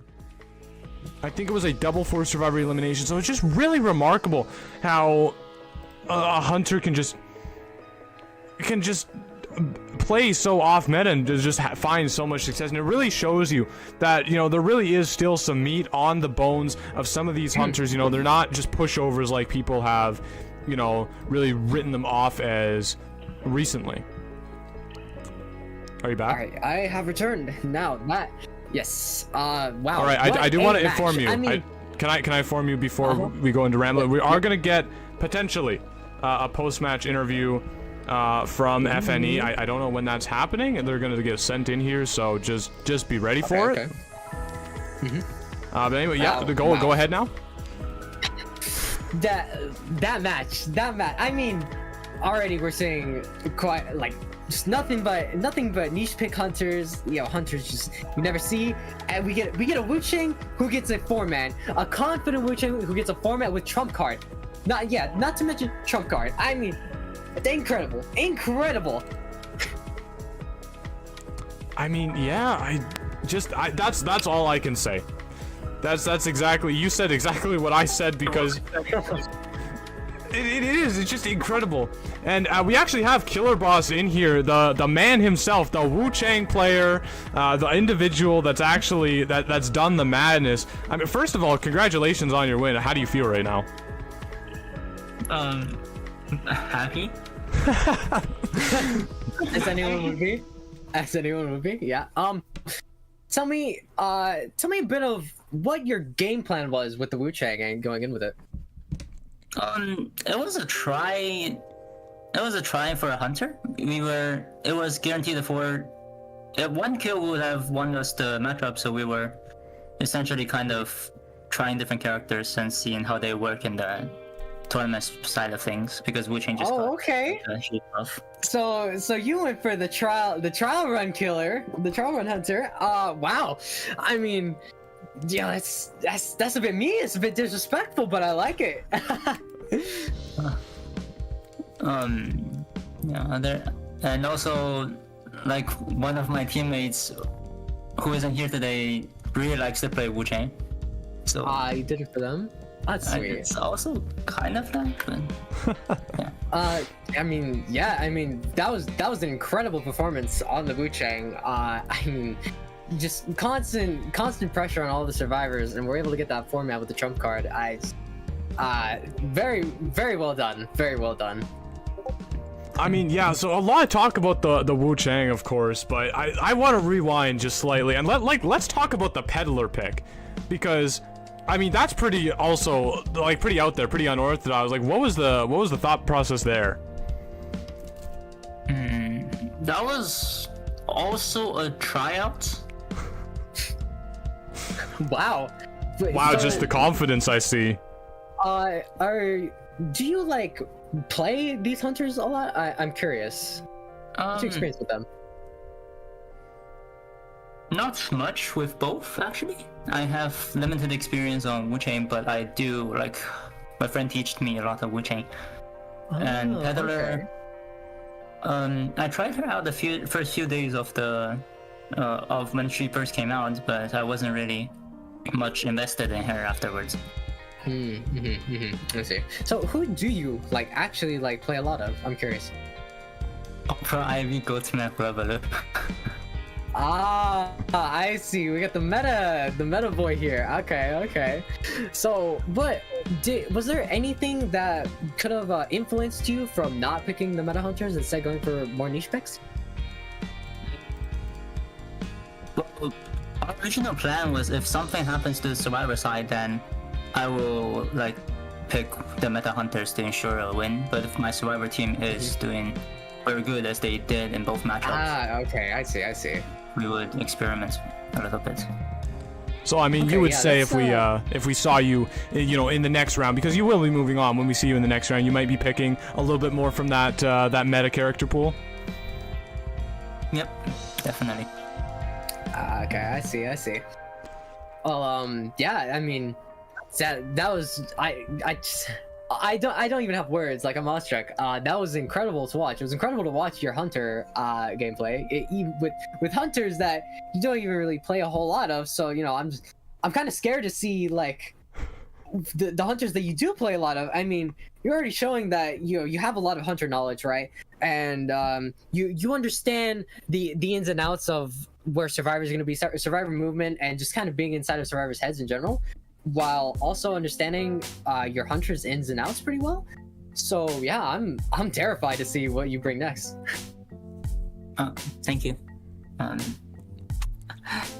Yeah, I mean, there's one thing I wanted to ask as well. I mean, we saw the other hunter on the enemy team here as one. They brought out a sculptor round 1, and then they went breaking wheel round 2. I mean, can we get your opinion on those hunter picks? The round 1 sculptor was actually not expected, so I think on that part, great job to my survivor team. They really did very well. And the round 2 breaking wheel was also unexpected, but the wheel pick itself, I personally think wheel is weak into harassment, so it doesn't make sense to me, but I guess it is a niche pick of Maroon, so it's his specialty. I respect it. Yeah, fair enough for sure. All right, well, we'll let you get back to your team and celebration after just one more question here. I mean, after winning this round, you're going to be going up against either Gaslighters or Caused Chaos. We don't know who's going to win that matchup yet, but I mean, how do you feel? How do you feel about that matchup against either one of those teams? They both sound like good teams. I cannot wait to meet and fight against them. All right, awesome. Well, yeah, thank you very much for your time. Do you have anything else that you want to say on stream, shout outs or anything like that? Shout out to my survivor team. They did extremely well this today. And, also the opponent. Yeah. All right. Well, yeah. I mean, I'm sure you guys probably have a very tight knit team, as most pro teams do. It's a very crucial factor. But yeah, thank you so much, Killer Boss. We really do appreciate you taking the time, and good luck in your next matches. Thank you. Yeah. Great to talk to you. Yeah, right. I mean, wow. Really, really fantastic. I mean, it was an interesting insight, I think. Yeah, I mean, they were doing well, so what's going on there is his survivor team was doing well, so he thought, yeah, might as well try out some hunters that you really don't get to see often in a tournament setting. I mean, that's pretty cool. I mean, yeah, and I mean, very, very fun, very interesting for the rest of us. You know, we know these hunters maybe not always the best, but you know, it's so fun to see stuff like that played. Yeah, it really is. I mean, I'm just hoping to see more of that. I'm pumped. All right, well, we're gonna go for a quick break now. I think we got the next matchup on the itinerary. I have to look again because I have a really bad memory. But yeah, the next matchup on the itinerary is actually a very exciting one. I was very excited to watch this match, and I will be watching along with you all in the audience this time. Actually, you're gonna be commentating with just Chip and Kiwi here. But we have AMeY versus Frogfin. Now, Frogfin also goes by the name Rival or B4U. So, and AMeY is also a very, very high-ranked, very respected team. So it's a very exciting match. I'm super, super pumped to watch it. I guess kind of the same, not really the same thing actually. But yeah, anything else you want to say before we head into the break ship? I expect to see the craziest plays and the craziest picks of hunters and survivors. I'm very excited to see what else there is to show. I mean, we've already had like a great showing already, and I want those expectations to be exceeded somehow. I'm honestly fair enough. Well, yeah. Honestly, you said exactly what's saying in my mind. But you know, everybody, make sure to show your support for Killer Boss in the chat. Killer Boss and the team FNE. Let's put the clown emojis in for them. You know, actually, I don't know why I was thinking that. Well, clown emojis anyway. Just because. For some reason, I was thinking like Killer Boss. It was like Killer Clown. In my mind, it got confused as that. But you know what? We're gonna roll with it, and let's see some emojis for Frogfin and AMeY as well. I'll let you guys choose what those ones are. But yeah, we will be back after this quick break here.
All right, we are back. Hello, hello.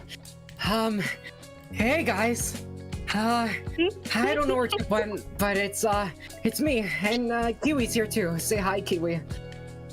Hello, Hello, everybody. All right. So we have our next kings going up here. We have on the left corner we have Frogfin, and in the right corner we have AMeY. AMeY. Frogfin versus AMeY. I'm very excited to see how these teams will play, as a lot of the players in both of these teams, Chip, I feel we've seen kind of in the tourney scene like before. So I'm excited.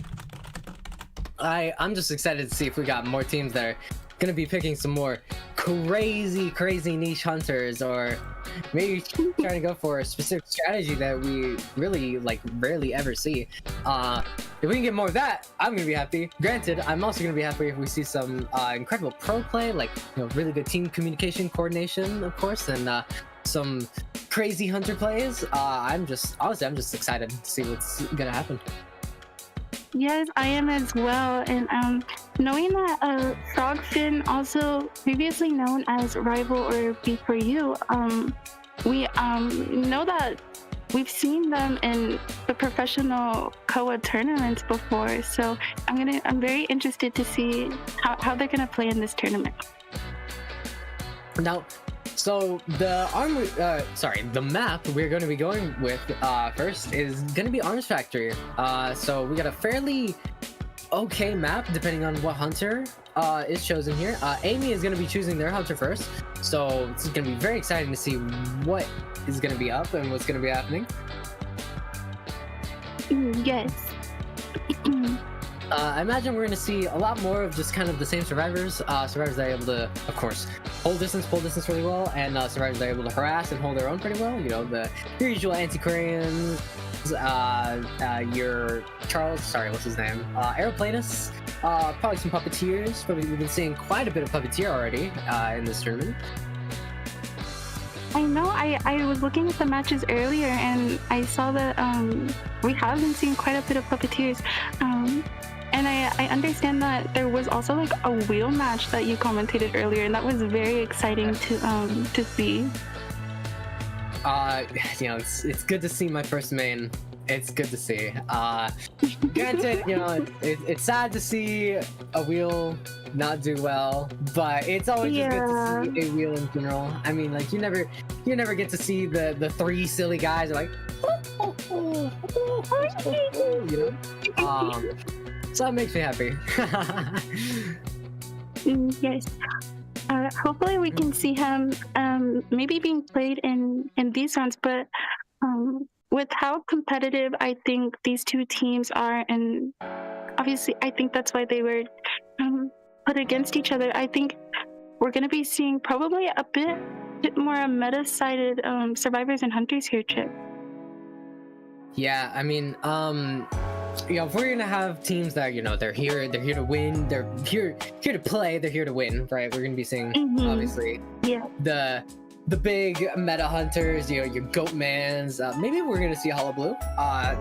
Is a possibility. It depends on the team comp heavily, but it'd be cool. We already saw Peddler, and that was very fun and interesting to watch. We could see Wax Artists. We could see I don't even know. Maybe this tournament will have the one Mad Eyes main, of the entire NAU server, and we'll see a Mad Eyes. That'd be crazy. That would be crazy. We've already seen a Mad Eyes from Omni's Pit Stoppers, so I would be so excited if we got to see Mad Eyes Gaming once again. Yeah, I'm excited to see what gets picked here. I mean, everyone of course has their specialties and the hunters that they're good at, rather than just being like super hardcore I guess meta slave. But it's always nice to see people who just pull out the hunter they really just love, just from their design and their lore and whatnot, and they've really chosen to put a lot of time into that character so they can really learn everything about them, even like some niche tricks that maybe the team that you're going against doesn't know about, so you can whip it out. That's what she said, and just destroy the team with that. Yeah, I'm very interested interested to see what exactly both hunters from both sides of these teams are going to bring out. I can kind of take a little guess that maybe in these first rounds we might be seeing some meta hunters, but I'm excited to see what both of these hunters and survivors, what characters they have in store for us. Now, another, of course, important part of all the survivors is their coordination. So it's gonna be very interesting to see this team's coordination, their communication, how well that goes. So going to Arms Factory, this is gonna be fun. This is gonna be interesting. Yes, it's going to be interesting, very interesting. Do you have any sort of I guess you got a wish list? Do you have a wish list for this match? You know, is there anything specific you want to see? Is there any sort of crazy wants of maybe a hunter picks or red pick? I don't know, but the map Arms Factory, I would be really excited to see. I don't know, maybe a potential, maybe opera singer or maybe a goat man. I'm not too sure what will be playing. So we have our first survivor band, gonna be a seer, of course. I've been seeing lots of seer bands. Obviously, seer is quite good, especially against hunters that are not as good, not as hardcore meta. Forward ban is interesting. You really don't see a whole lot of forward anymore. I mean, forward did fall off a good amount, so seeing him ban is very interesting. That leads me to believe that this hunter is going to be, it's going to be interesting hunter pick. Yeah, I think it'll be an interesting hunter pick as well. Going into the survivor side, we do see that puppeteer and that magician coming out. Seeing lots of magician already. You know, magician the buff. It's great to see him. Great to see him get some love. Puppeteer, of course, being a staple in a lot of these matches. I mean, it's just he's great to take hits with. Great to go rescue. Great to kite around with. And he really doesn't have like. Does he have a decoding debuff? I don't think he has a the puppeteer? Yeah. Yeah. The most he has is just, he's got a weird healing mechanic. That's about it. It's not too bad to deal with either. Anti-Crane getting banned, of course. Hate to play as Hunter and getting beaten with a stick, having to hear a metal pipe every single time that you get hit by it. I mean, I know I have trauma from that. Gonna see Gravekeeper. You're gonna be going for a double rescue team comp. It's gonna be very interesting. Let's see who the final survivor man is. A coordinator. Okay. Yes, a coordinator band coming from Your Lie in April.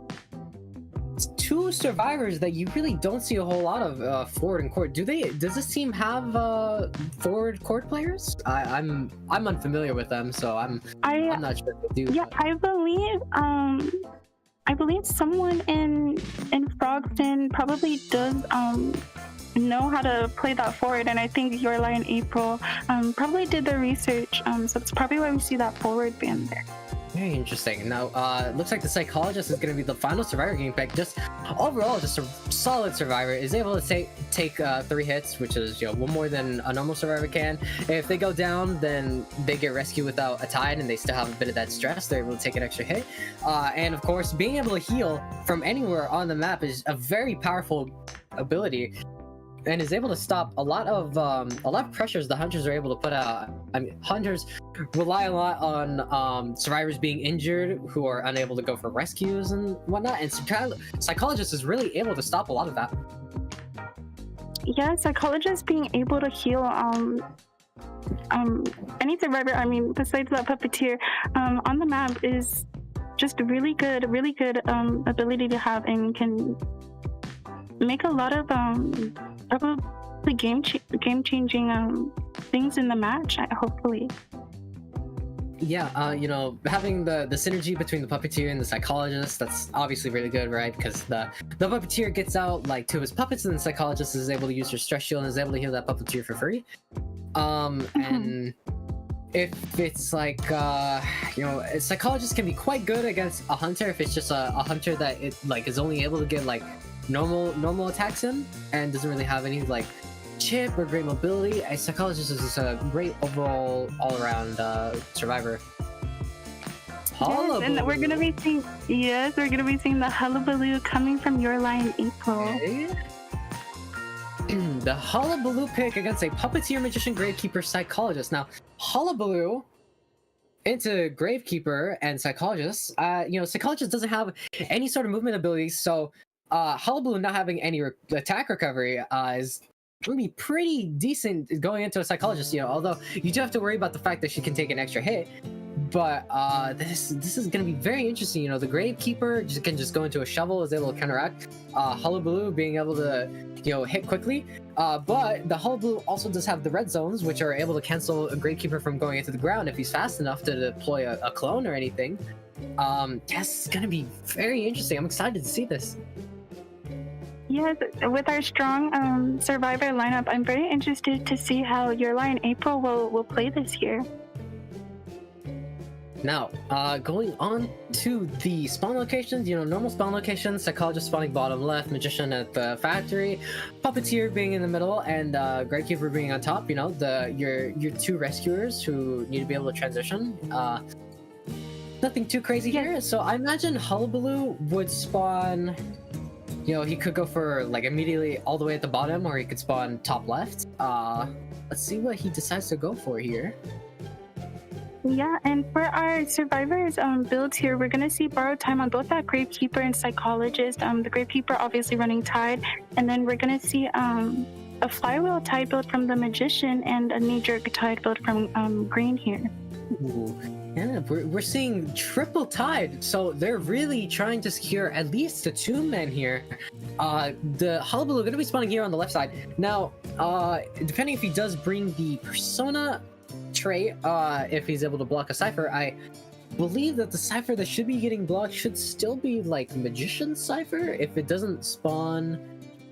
If the Cypher RNG spawns are beneficial for the Hullabaloo, then it should be Magician having to transition away from the Cypher that he spawns at. So this is going to be very interesting. What do you think his Persona build's going to be? I believe it's probably just going to be Insolence, no? Yeah, I can see like that the Insolence build. We've been seeing kind of, I feel, a bit of a 50-50 with the detention build on Hullabaloo. Do you think he will bring any in this match, Chip?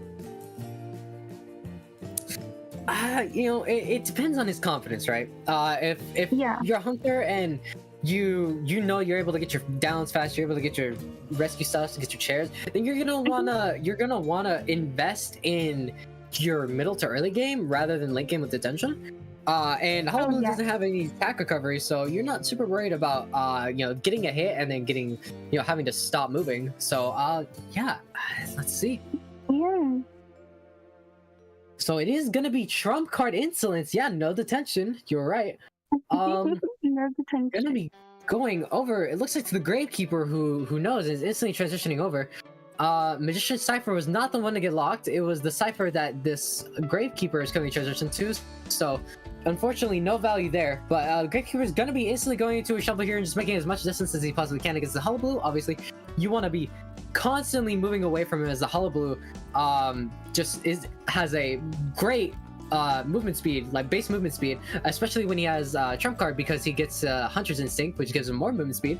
And just really making sure you get the clones out, put him on cooldown so he doesn't put as much pressure on you. The Gravekeeper gonna go back into the first shovel here, and with just a black ball on him right now. This is looking pretty good for the Gravekeeper. Blink is gonna be up here in 2 seconds. Gravekeeper getting caught out in the open here. Does dodge the 2-hit there and is just taking a single hit. Looks like he's gonna be getting injured here, unfortunately. Instantly jumping over. This Gravekeeper is one. And the terror it's shock. Gonna be a terror shock as well. And that's gonna be bad way. That's unfortunate. Yes, down on the Gravekeeper, but if we look at the ciphers here, they are looking healthy. Yeah, 3 ciphers gonna be done here. There's one stuck at 75%, so one person. So Puppeteer cipher is gonna be stuck at that 75% because he was the one working on that one. It's the one that the chair is right next to. Gonna be going in for the save pretty early here. Puppeteer does have 2 tags on him. He just needs a fire tag. Gets the hit, and this Puppeteer is now unable to use more of his puppet form. Looks like Gravekeeper is gonna be unable to use his shovel and has to use his tide to transition. Yes, unable to get into that shovel just because we all know Hullabaloo and his red locking that ability for him, and that's just gonna be a down on the Gravekeeper. Hullabaloo just chasing after this Gravekeeper, waiting for him to go down. Gonna be cheering him close over to the cipher here, the one that was locked previously. The cipher from the Puppeteer gets finished by the Magician, and the Puppeteer is currently working on a new cipher. Now, an interesting thing that could happen here is this Hullabaloo could understand that the Puppeteer is working on that cipher over there and being kind of greedy. If you were to want to play more map pressure aggressive, then you would go after the Puppeteer here for a little bit after you down this Gravekeeper. Now, the Gravekeeper does get saved by the Magician with Tide, and this Gravekeeper instantly takes all those hits. Magician is injured and just needs one more tag on him to be able to go down, but he is able to get that illusion off, and with that extra speed boost that he gets from his new buff that he got from his staff, he's able to get out of there. Yes, the Magician able to actually escape, and that is gonna not be a double down for Yurlai and April here, but we are gonna be seeing the Gravekeeper go back to the manor. Hullabaloo also probably taking note of that dungeon spawn at dungeon location. This cipher over here is very worked on. The person who was here is already transitioned away. Gonna be swapping over to Teleport here, knowing that this Puppeteer was working on the cipher. Unfortunately, he did already get healed from the Psychologist, so he's gonna be having to chase a Puppeteer who has access to 2 puppet forms, one of them already being used. Let's see how his next one goes. Misses the clone, is able to vault this window successfully and safely. Let's see if he's able to keep this up for longer. Yes, let's see if he's able to contain just a little bit longer here. The stand still there, accepting his demise. Very unfortunate. Yeah, but we see Green finally going into his first chair here, but we do have 2 ciphers both moving, with only one cipher needing to be primed. Yeah, standing there realizing that his father left him just like mine did. He's gonna be going over to the cipher and taking control of it. The Magician is the one that was working on it, and he is injured, so he has to be very careful with the way that he plays this. Psychologist is the one coming over to rescue and gets the free rescue because he was distracted at the moment. But Puppeteer is able to get his final puppet form off. Let's see how well he's able to use this. Now, he does have Broken Windows to be able to transition here. Maybe he's gonna be going over to Shaq. No, he goes over to the 3 pallets that is next to Shaq. Let's see how long he's able to use these for. Oh, able to avoid the black hit there. Yes, finally, that's going to be a down again onto the Puppeteer here, but that cipher is going to be primed. Yes, Hullabaloo realizes that the cipher machine is primed. They are just going to straight up pop it. It looks like they're not even going to try to rescue the Puppeteer, which is probably the better decision considering that Hullabaloo has no attack recovery. So this would be a very difficult basement rescue. Looks like they're opting instead to just try to pop the cipher and hide, but Magician is injured and he could make some injured sound effects here, but no, Hullabaloo is going to catch on to his trail. Let's see how long he's able to last. Psychologist adjust on gate. Looks like this is going to be a 3-man. Yes, it's looking very much like a 3-man for Yurlai and April here. We're going to see the Magician try and kite as much as he can. A flywheel to work with, and flywheel actually amazing flywheel from the Frogfin here as he tries to make his way to the dungeon. Oh my god! It's just with no items to use. It's gonna be a 3 elimination for Yurlai and April. No, the Hullabaloo coming out, and as you can see, still just as deadly as always, getting that 3-man and 1 out. You could really see the knowledge that he has with that hunter, with the fact that by just how many times he was able to get 2 hits, 2 tags on a survivor at the same time. I mean, that was so impressive. He really knew where to place his clones and which tag he wanted to get on that cipher. Yes, it was very evident that this is not this hunter has much experience in many years probably being put into this game. Just amazing game sense from both sides. Very good match. Now, it's interesting to point out that Hullabaloo did bring Blink which I did not Yeah. realize until he swapped to teleport. So that was interesting, but I mean, he didn't even need it. He was so good, he didn't even need it. So I mean, you know, Yes, that is correct. We didn't really, yeah, the blink wasn't very much used at all during those matches, and we saw that trade switch and the instant teleport onto the puppeteer there, and I think that really just put things into Lion April's favor. yeah, I mean, really great match. I mean, seeing a Hullabaloo is very cool. Especially after the trauma that we've all endured from Hullabaloo and all the changes that had to happen to him. It's nice to see a Hullabaloo again. After we did see some like niche picks already, so we are starting to see a bit more meta defining hunters be used in the tournament. And yeah, that was a great example of why this hunter is more meta defining. Yeah, it's just very strong performance from the Hullabaloo there. Just knowing how to use the abilities and use that character just so well. The puppeteer, magician, psychologist, gravekeeper team comp is the usual team comps that I feel like we see a lot of. Really difficult to try to make that team comp work against a Hullabaloo that knows the strengths and weaknesses of each of their survivors. And I mean, you can really tell this Hullabaloo put a lot of time into understanding and playing the hunter. Yes, indeed. So with that 3 kill from your line, April, AMeY's team, what do you think we could possibly see come out from Frogfin's hunter here to kind of get the same or not better result? You're gonna want to try to match that result, right? But if you're trying to play, because you got ego game and stuff like that also gets involved. So you could have someone that also picks Hullabaloo and then tries to either match that or do better than the previous person. So I am absolutely expecting to see another meta hunter in this upcoming match, but on against a team that maybe they'll expect it and they'll see it coming, so they'll have a survivor comp just ready, and they're ready and gonna expect it. Yes, we see Frogfin's hunter going to be rival Sprinter, a very well-known hunter in the IDV community.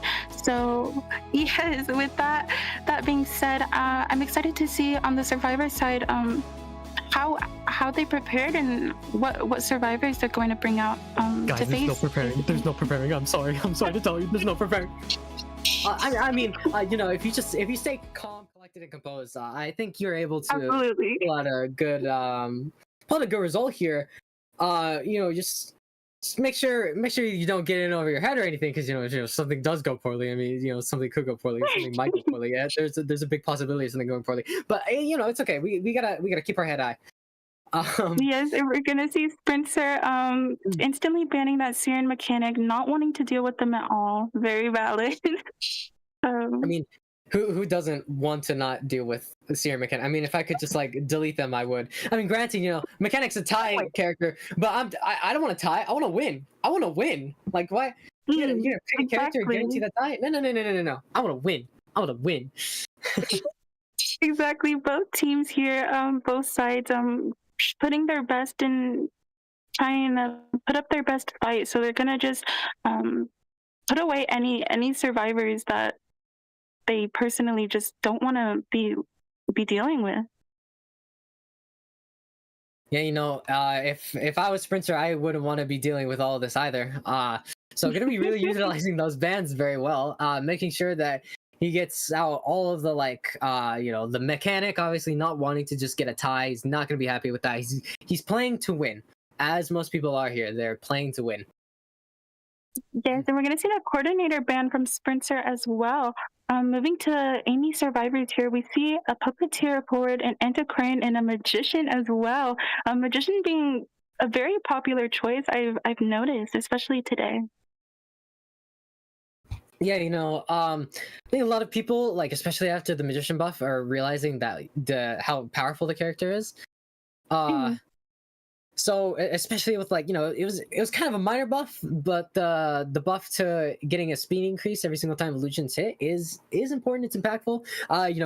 the buff from a while ago where he got 3 staffs. I mean, I think from then he was pretty underrated, but now it's finally good to see that he's starting to get the light that he deserves.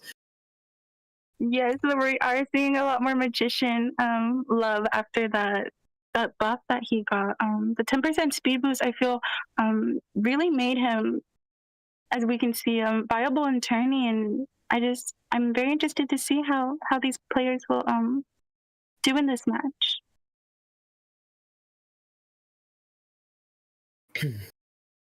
Yeah, I'm quite excited to see, Spencer. Obviously, everyone knows Spencer. Terrifying hunter. Terrifying, like, actually. Like, God, I'm glad I'm commentating and I'm not there. Exactly. I'm glad I'm like outside looking in, spectating, because if I was in the survivors' positions, guys, I'm just saying, if I was in that match, I'd carry. I'd 5-star for Kite. You'd carry. But that's just me. That's just me. Yeah. We got the puppeteer forward. Psychologist getting banned. We got the corny ban, anti-crane, magician picks, and we got the goat man. Spencer on the goat man. Yes, we all know Spencer plays this hunter and he plays him very well. So very interested to see how he's going to play into this survivor team comp here. All right, let's see these spawn picks. I imagine it's just gonna be the usual spawn picks, nothing too crazy. This is looking to be like a usual tournament match. We got our strong survivor picks, and we got our, of course, meta hunter pick. Now forward's gonna be spawning in the middle here. Of course, he's got Tide. He's gonna be the one probably going to harass, I would imagine. Magician spawning top right, and puppeteer spawning on top. Now having the magician spawn on the top right is a very interesting decision, and having the anti-crane spawn, that feels a bit more normal. Having the puppeteer spawn on the left, anti-crane on the bottom, and a magician top right, you got a good amount of survivors spread out, and makes it a little bit more difficult for the hunter to spawn in a good area for him to be able to block a cipher. Looks like Splinter's just going to be opting to spawn in the bottom left corner. He's got 3 targets here that he can choose from. He's got the puppeteer, the forward, and the anti-crane. Probably going to be going after either the puppeteer or the anti-crane, as forward is able to make distance using his football inside of gates. But this is Sprinter we're talking about. So you know what? What am I talking about? Well, I'll just let his gameplay. His gameplay decide everything. I don't know what I'm talking about. You know what, guys? You know what? I'm retired. What am I even talking about? What am I doing here? Guys, I only ever made it to Hydra one time, okay? I was an S badge lizard. I was first lizard. I was an S badge bane. Guys, that doesn't even compare to what Sprinter has done. What do I think I am? Anyways, sorry, I'm crashing out a little bit. So spawning there is likely going to block off the magician cipher, so that is going to give him a bit of slowdown already going into the match, which is great. Yeah, we're just gonna see how this match plays out. I am excited.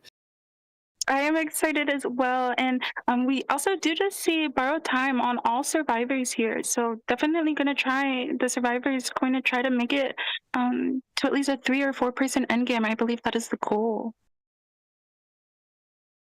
All right, loading into the match here. Oh boy. First move. Who's going to make the first move? Is Spencer going to get hit within 5 seconds? I believe so. Let's find out. Yes, we see Spencer. So, bringing the trump card detention. Looks like he's got... I cannot tell what his trait is. I'm kind of blind. Is that excitement? What is that? It's a trump card detention. But the trait, yeah. I believe it's excitement. Yes, Chip, that's excitement. All right, so bringing the excitement here just to try to stop any of the stuns happening from forward to anti-crane. Now, ignore what I said previously, because I said, is he going to chase after the forward? Yeah, he is in fact going to chase the forward. This is Sprinter we are talking about. Going to be doing a bit of mind games here, trying to get this hit on forward before he gets the ball, of course. Yeah, looks like he's getting it there. Oh, deduction is paused.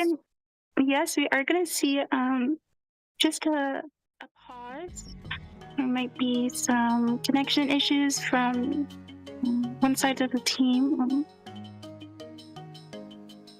In the meantime, talking about all their builds and stuff like that. Pretty normal. You know, we got Yeah. additional broken windows. Forward's got the tide. Anti-Korean has the flywheel, and Puppeteer's got the broken windows. Nothing too crazy, too unusual here.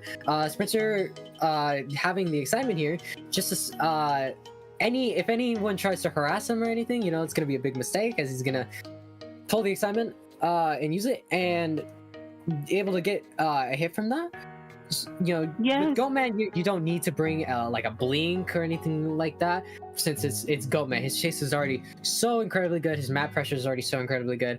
You know, you'd rather bring either excitement, you'd rather bring a peeper, maybe an abnormal if you're feeling a little crazy, a little whimsical, if A you're little feeling spicy you're with it. a little spicy with it, if you're goated with the sauce like that. So yeah, he's already gotten the first hit on forward, which is very important.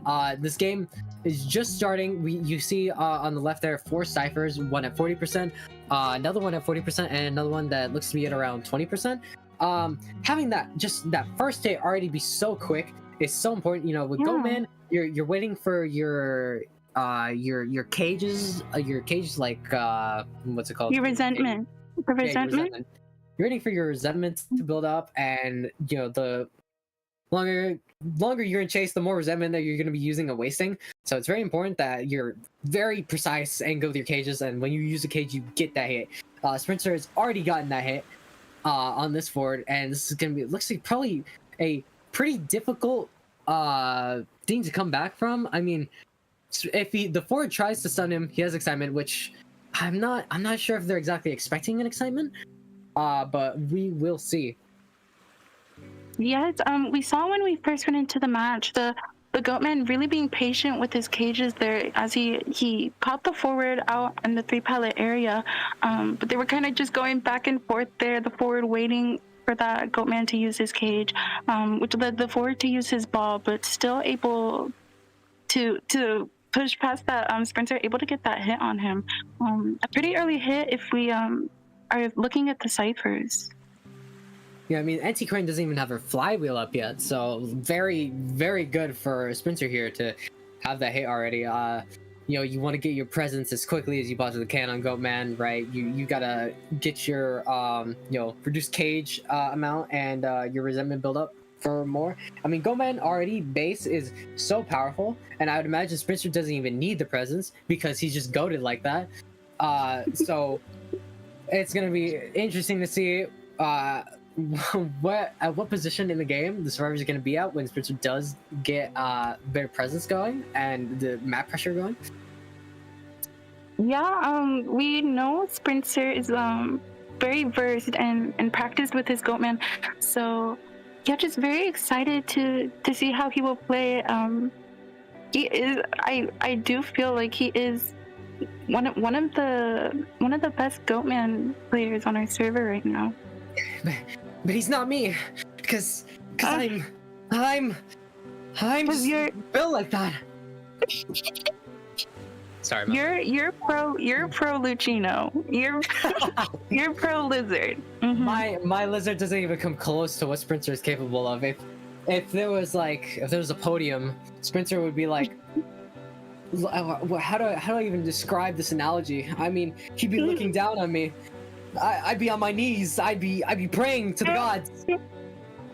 Pause. Anyways. What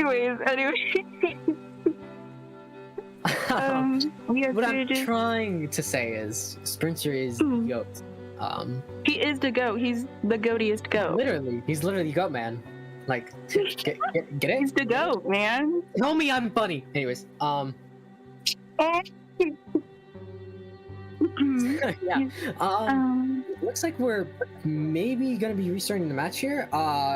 Production has been paused for quite a while here. Something true. Yes, I do believe we will be seeing a restart here, but I just need some confirmation on that.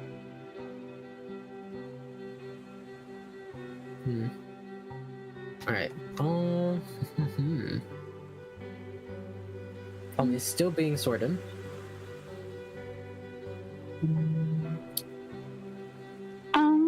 Looks like we're going to be restarting. Oh, no, just unpause. Okay, cool. So Yeah, it looks like. back to where we were. Oh, Oh, no. yeah, we are gonna be seeing that surrender. And this is gonna be a restart for this match. All right, guys. Who's messing with his internet? Who's messing with Spencer's internet? Guys, you can't. Come on, you can't be doing this. You can't be doing this. Come on, let's let's keep it professional. We gotta stay. be you know, professional. competitively cool. Keep it fair. I don't want to see anyone going through his IP address now. All right. Mm. But yes, we will be seeing the exact same character picks, exact same bands, and exact same spawns and builds from everyone here. Which is gonna and be. if there isn't, we do have a team ready on standby to fix that issue. And by fix that issue, I mean, you know what? Let's just move on. So, oh, weird. Looks like we got the wrong map. We are on Kreeberg. Yeah, I might have been a bit of a little oopsies from our game makers here, but we will be in motion for. So, looks like so guys, Sprinter's gonna be playing Hellember in Kreeberg. Yeah, so. Just Guys, Yeah. this is a serious match. So we got 2 4s and 2 lucky guys. One of them a tie. One flywheel.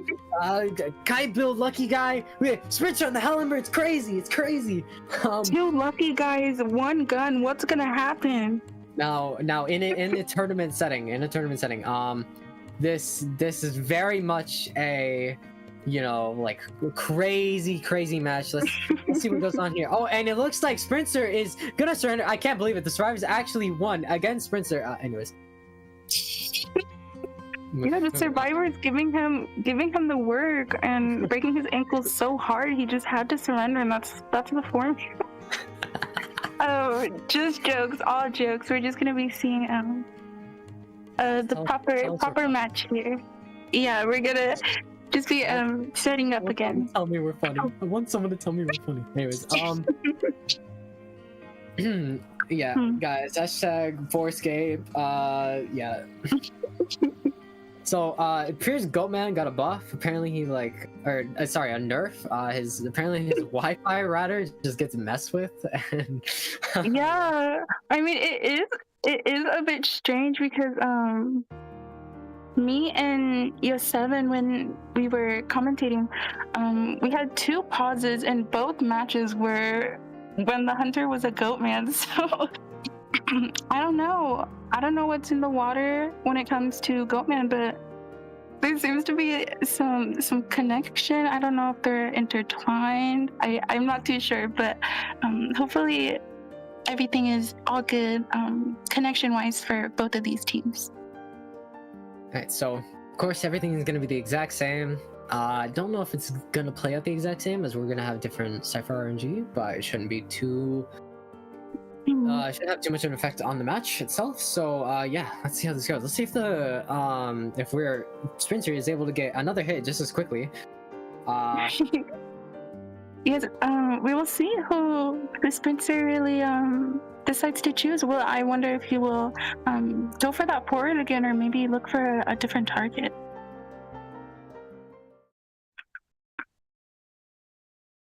All right, so yeah, of course, restarting here. Let's see if because with the restart, you know, as a hunter for Sprinter, he's gotta decide if he's gonna choose to do the exact same thing again, or if he's gonna try something else. Yeah. So it's gonna be interesting to see.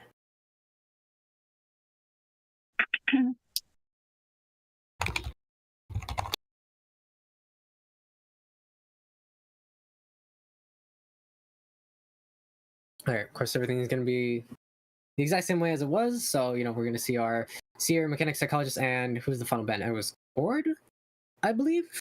I think I'm wrong. Okay. Yeah, we're gonna see Ford, puppeteer, anti-Korean, and I forgot the 4th. Me too. Okay, we have short-term memory loss. Give us a second. They choose this right now. Magician. Right. Magician. Hmm. So the pause was because there was a person spectating who was not supposed to be spectating. So we are sorry about that. Oh, I see. We just want to thank everyone for their patience. And we'll be getting into this match shortly. We will give you all a piece of candy for waiting that long. Everyone gets a cookie. Cookie. She's supposed to be commentating Cookie. later. Cookie mention? Where is she? All right. Hmm. We are starting again soon here. In the meantime, I don't know, go pee if you have to or something. Yes, take this time to get some snacks or get a drink. Make sure to stay hydrated. It's getting summertime, so the heat is definitely kicking up. You know, go get yourself maybe a fruit punch from like a Capri Sun or something. Maybe some popcorn. You know, maybe a Pop-Tart if you're feeling a little you know, a little snazzy big with bag, it. a little big bag. Some Chipotle. I don't know what kind. What's your What's your preferred like go to? Like you're gonna watch something. What do you want? Usually something like maybe like gummies, like gummy bear, or like something sweet or sour candy, or also chips because I'm a biggie. I'm sorry. You said what?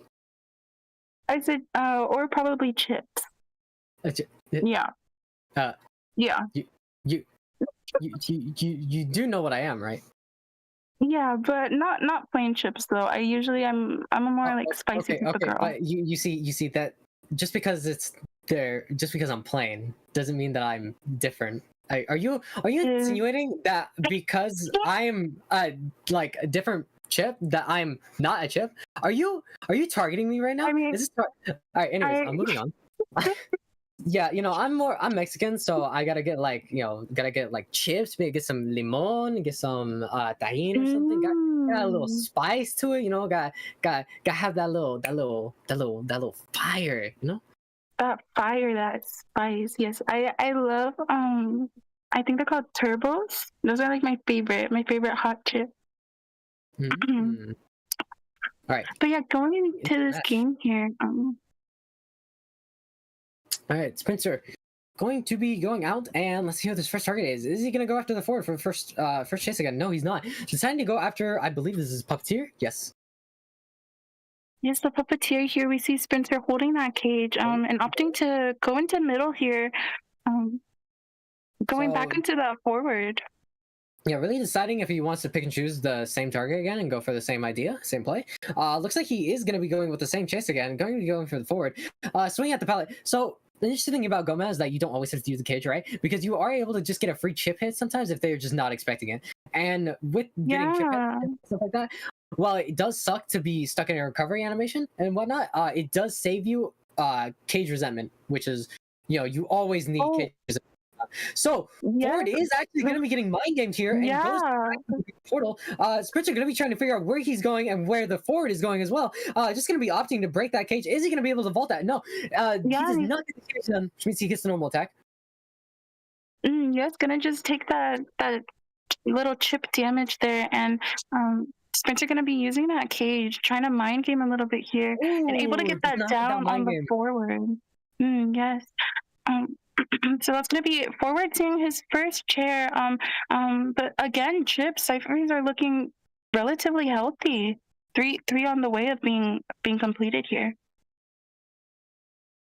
Yeah, you know, we got pretty much 3 ciphers just about done here, except you know, most of the times, right, you get 3 ciphers done and the survivor is just getting chaired. However, survivor's already been on chair and those 3 ciphers aren't already done.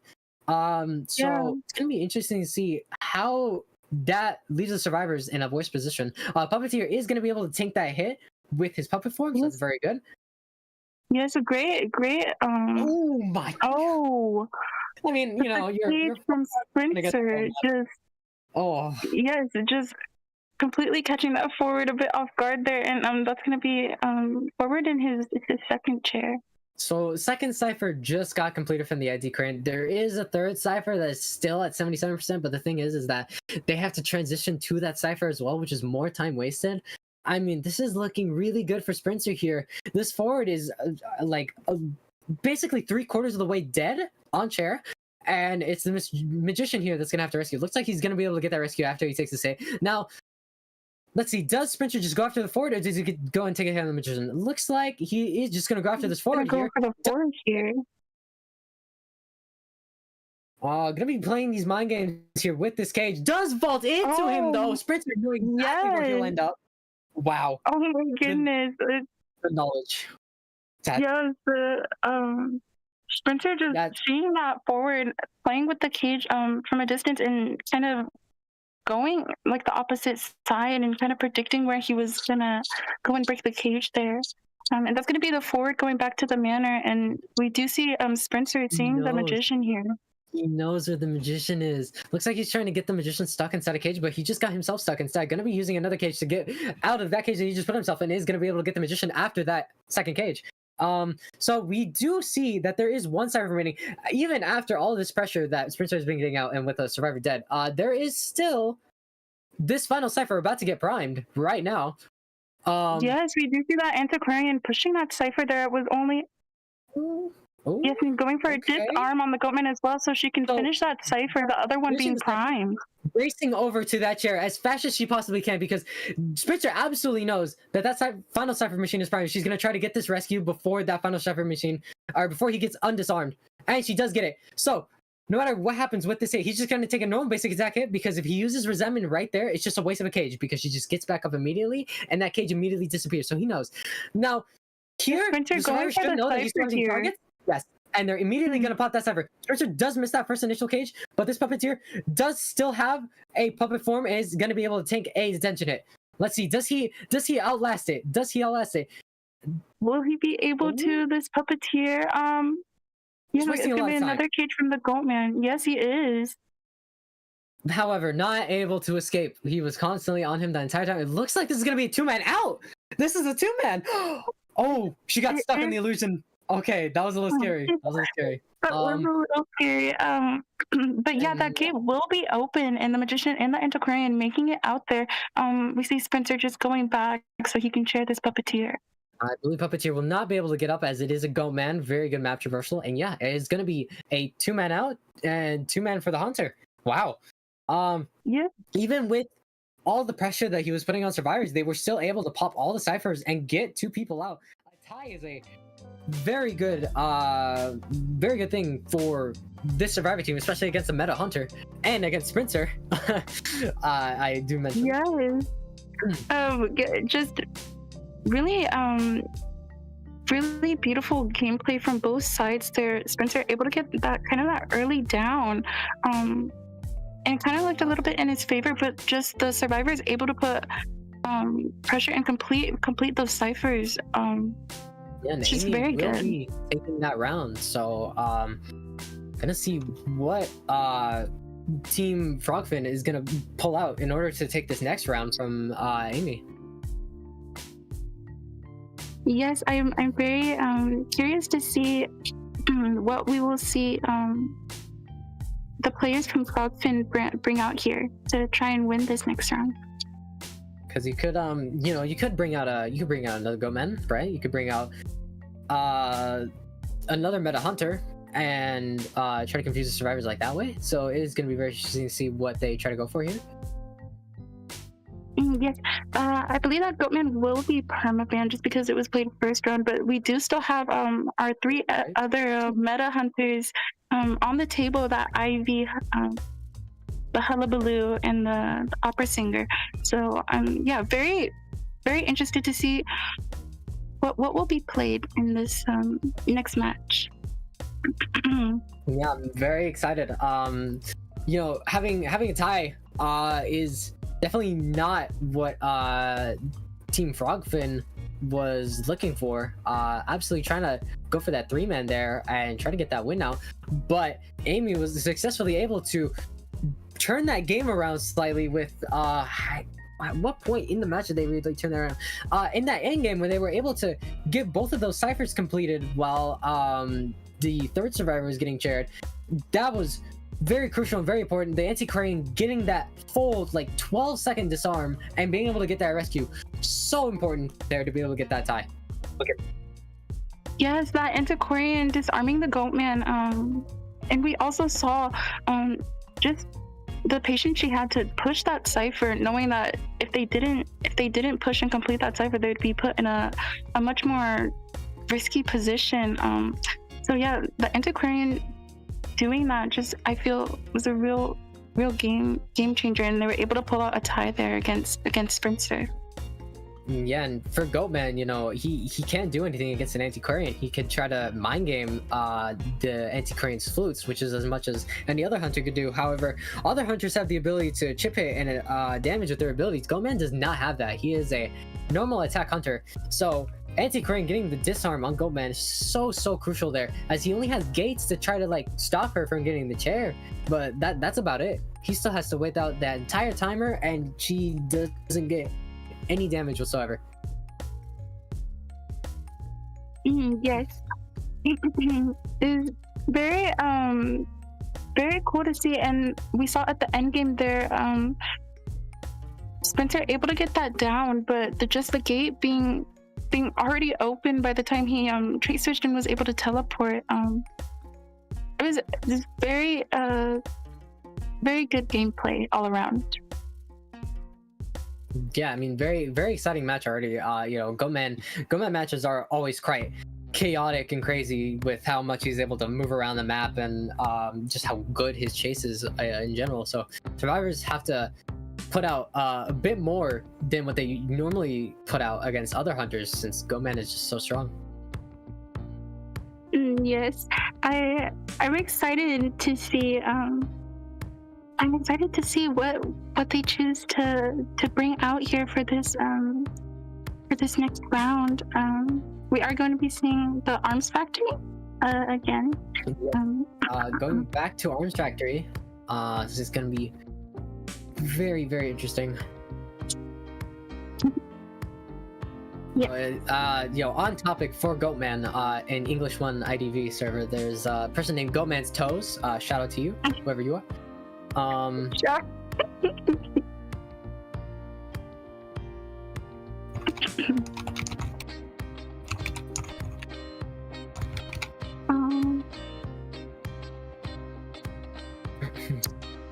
Just waiting for both our teams to both go into our match right now and ready up.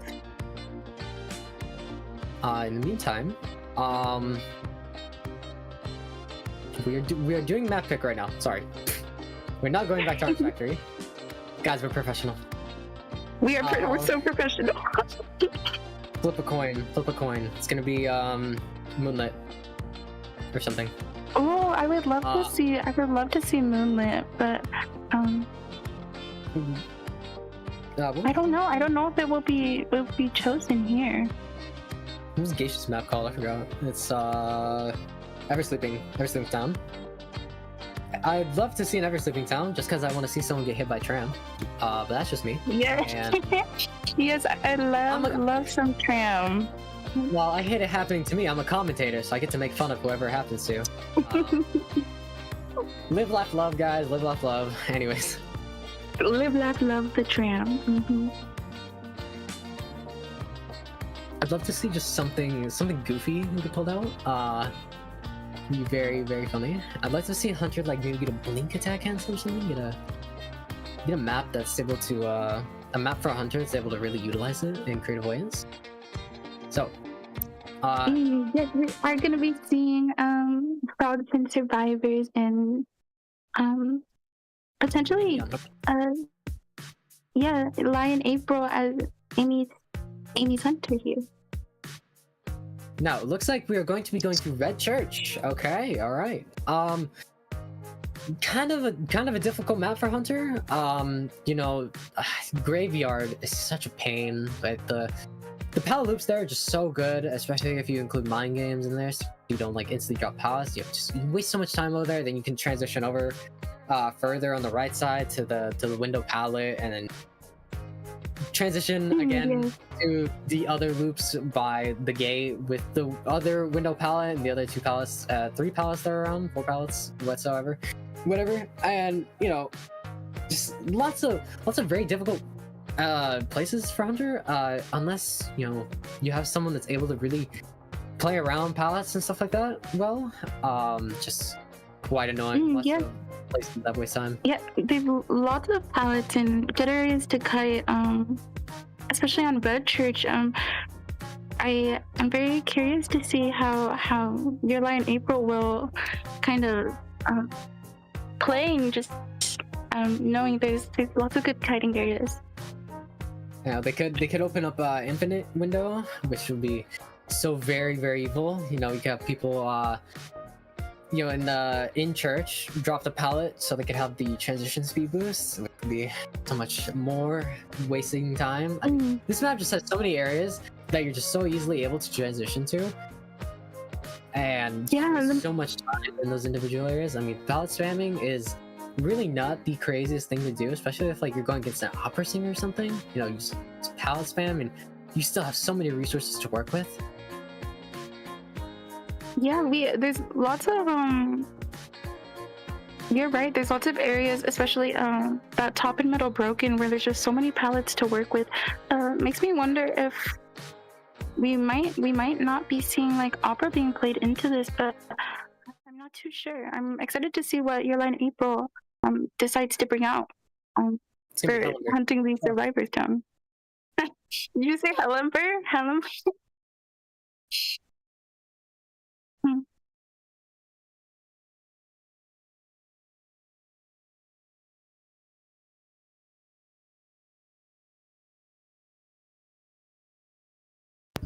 So, Seer's gonna be getting banned here, and Antiquarian. All right, first 2 bans.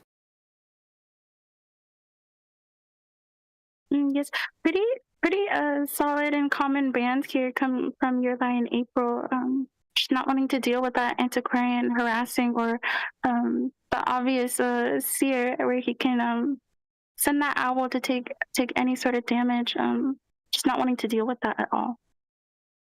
So the Goatman gonna be getting banned, of course. Goatman just so strong. Probably like, I would say probably the best hunter in the game currently. I mean, just his base ability is just so strong, so good. Your map control also is pretty good with his cages being allowing him to be able to teleport around. His presence on maps is just so terrifying. You're never safe. Just very, very scary. Just going against that Goatman, so understandable. That team Frogfin not wanting to allow that Goatman to come out. And on Frogfin's side, we are going to be seeing an aeroplanist and a fire investigator. We are going to be seeing Coordinator getting banned here. So I imagine it's going to be, could be Hullabaloo, could be maybe an opera. I'm excited. I'm excited. Seeing the first officer getting picked on the survivor side. Yeah, it's very. I feel like we've been seeing quite a lot of first officer picks. I'm very excited to see how he utilizes his watches. Ooh, looks like we're gonna be, we're banning psychologists here. Psychologists just, even on Red Church, a smaller map, just being able to take those extra hits, and even if it's a small map, having that map-wide heal is so impactful and so powerful. And on this map, with how many resources there are, it's so easy for psychologists to transition with each of those hits. Yes, but with that ban from Your Lie in April, also allowing the meteorologist here, which is going to be out and going to be played from Frogfin's team. But we all know a meteorologist has a couple of areas on this map where she can use that cloud to transition to a much better area. Let's see. The hunter is gonna be, as we wait in anticipation. I mean, looking at this survivor comp, what do you think? I mean, especially with your hunter experience, who do you think might be played into this year? you say hunter experience, like even though I've like pretty much only played Lucino, that's a lie. I play a little bit more, but I, as a person who mostly plays niche off meta picks, I would say you pick a hunter here that is able to catch up, right? You have an aeroplanist able to maintain distance. Fire investigator in Red Church, quite annoying with his parachutes being able to block doorways and give survivors even more transition power than they already have on Red Church. And meteorologist being able to just go through any of those windows, being able to push back on Red Church is quite annoying, with some of a lot of the loops being just kind of straight pathways that meteorologists can push you back down. So we are going to be seeing actually an Ivy here, which is very interesting. Yes, we see it. Continue.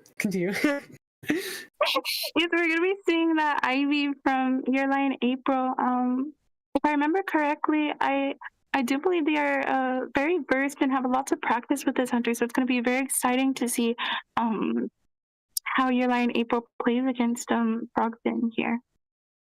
Yeah, I mean, going Shadow, you're gonna really want to be keeping map pressure on all these survivors. I mean, with Ivy, you teleport to a survivor and then they use an ability to get away from you, right? But you have so many teleports that you just waste all of their resources, and then after they don't have anything left, then you chase after them. And you have your Yukian that you can use, which you just keep repeatedly scaring people, making sure that timer never goes down, and you just make them go to you and you get that hit. We have meteorologists for maybe some resets from time to time, right? Because she can heal herself with her. Looks like Flywheel meteorologist, Flywheel and Tide on Florian, Flywheel on Aeroplanist, and Tide on Jose. Yes, and we're gonna be seeing a pretty common Red Church spawn with Frogfin, our fire investigator, obviously in the middle to either give support or just block those doors with his balls. Balls. Anyways, so spawning in the bottom right, spawning in the bottom right, you're gonna have the cipher first from you blocked, so it's likely gonna be if you have the cipher that spawns all the way in the top left, you block that. You have the cipher that spawns in the broken house, you block that, or you block the cipher where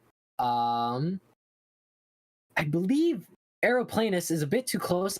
I believe the cipher that would get blocked would be... No, I think it would be the one where he's at. Yeah, it'd be Aeroplanist's cipher that would get blocked. So let's see if he's able to get that 1 in 3 chance of that cipher getting blocked over there.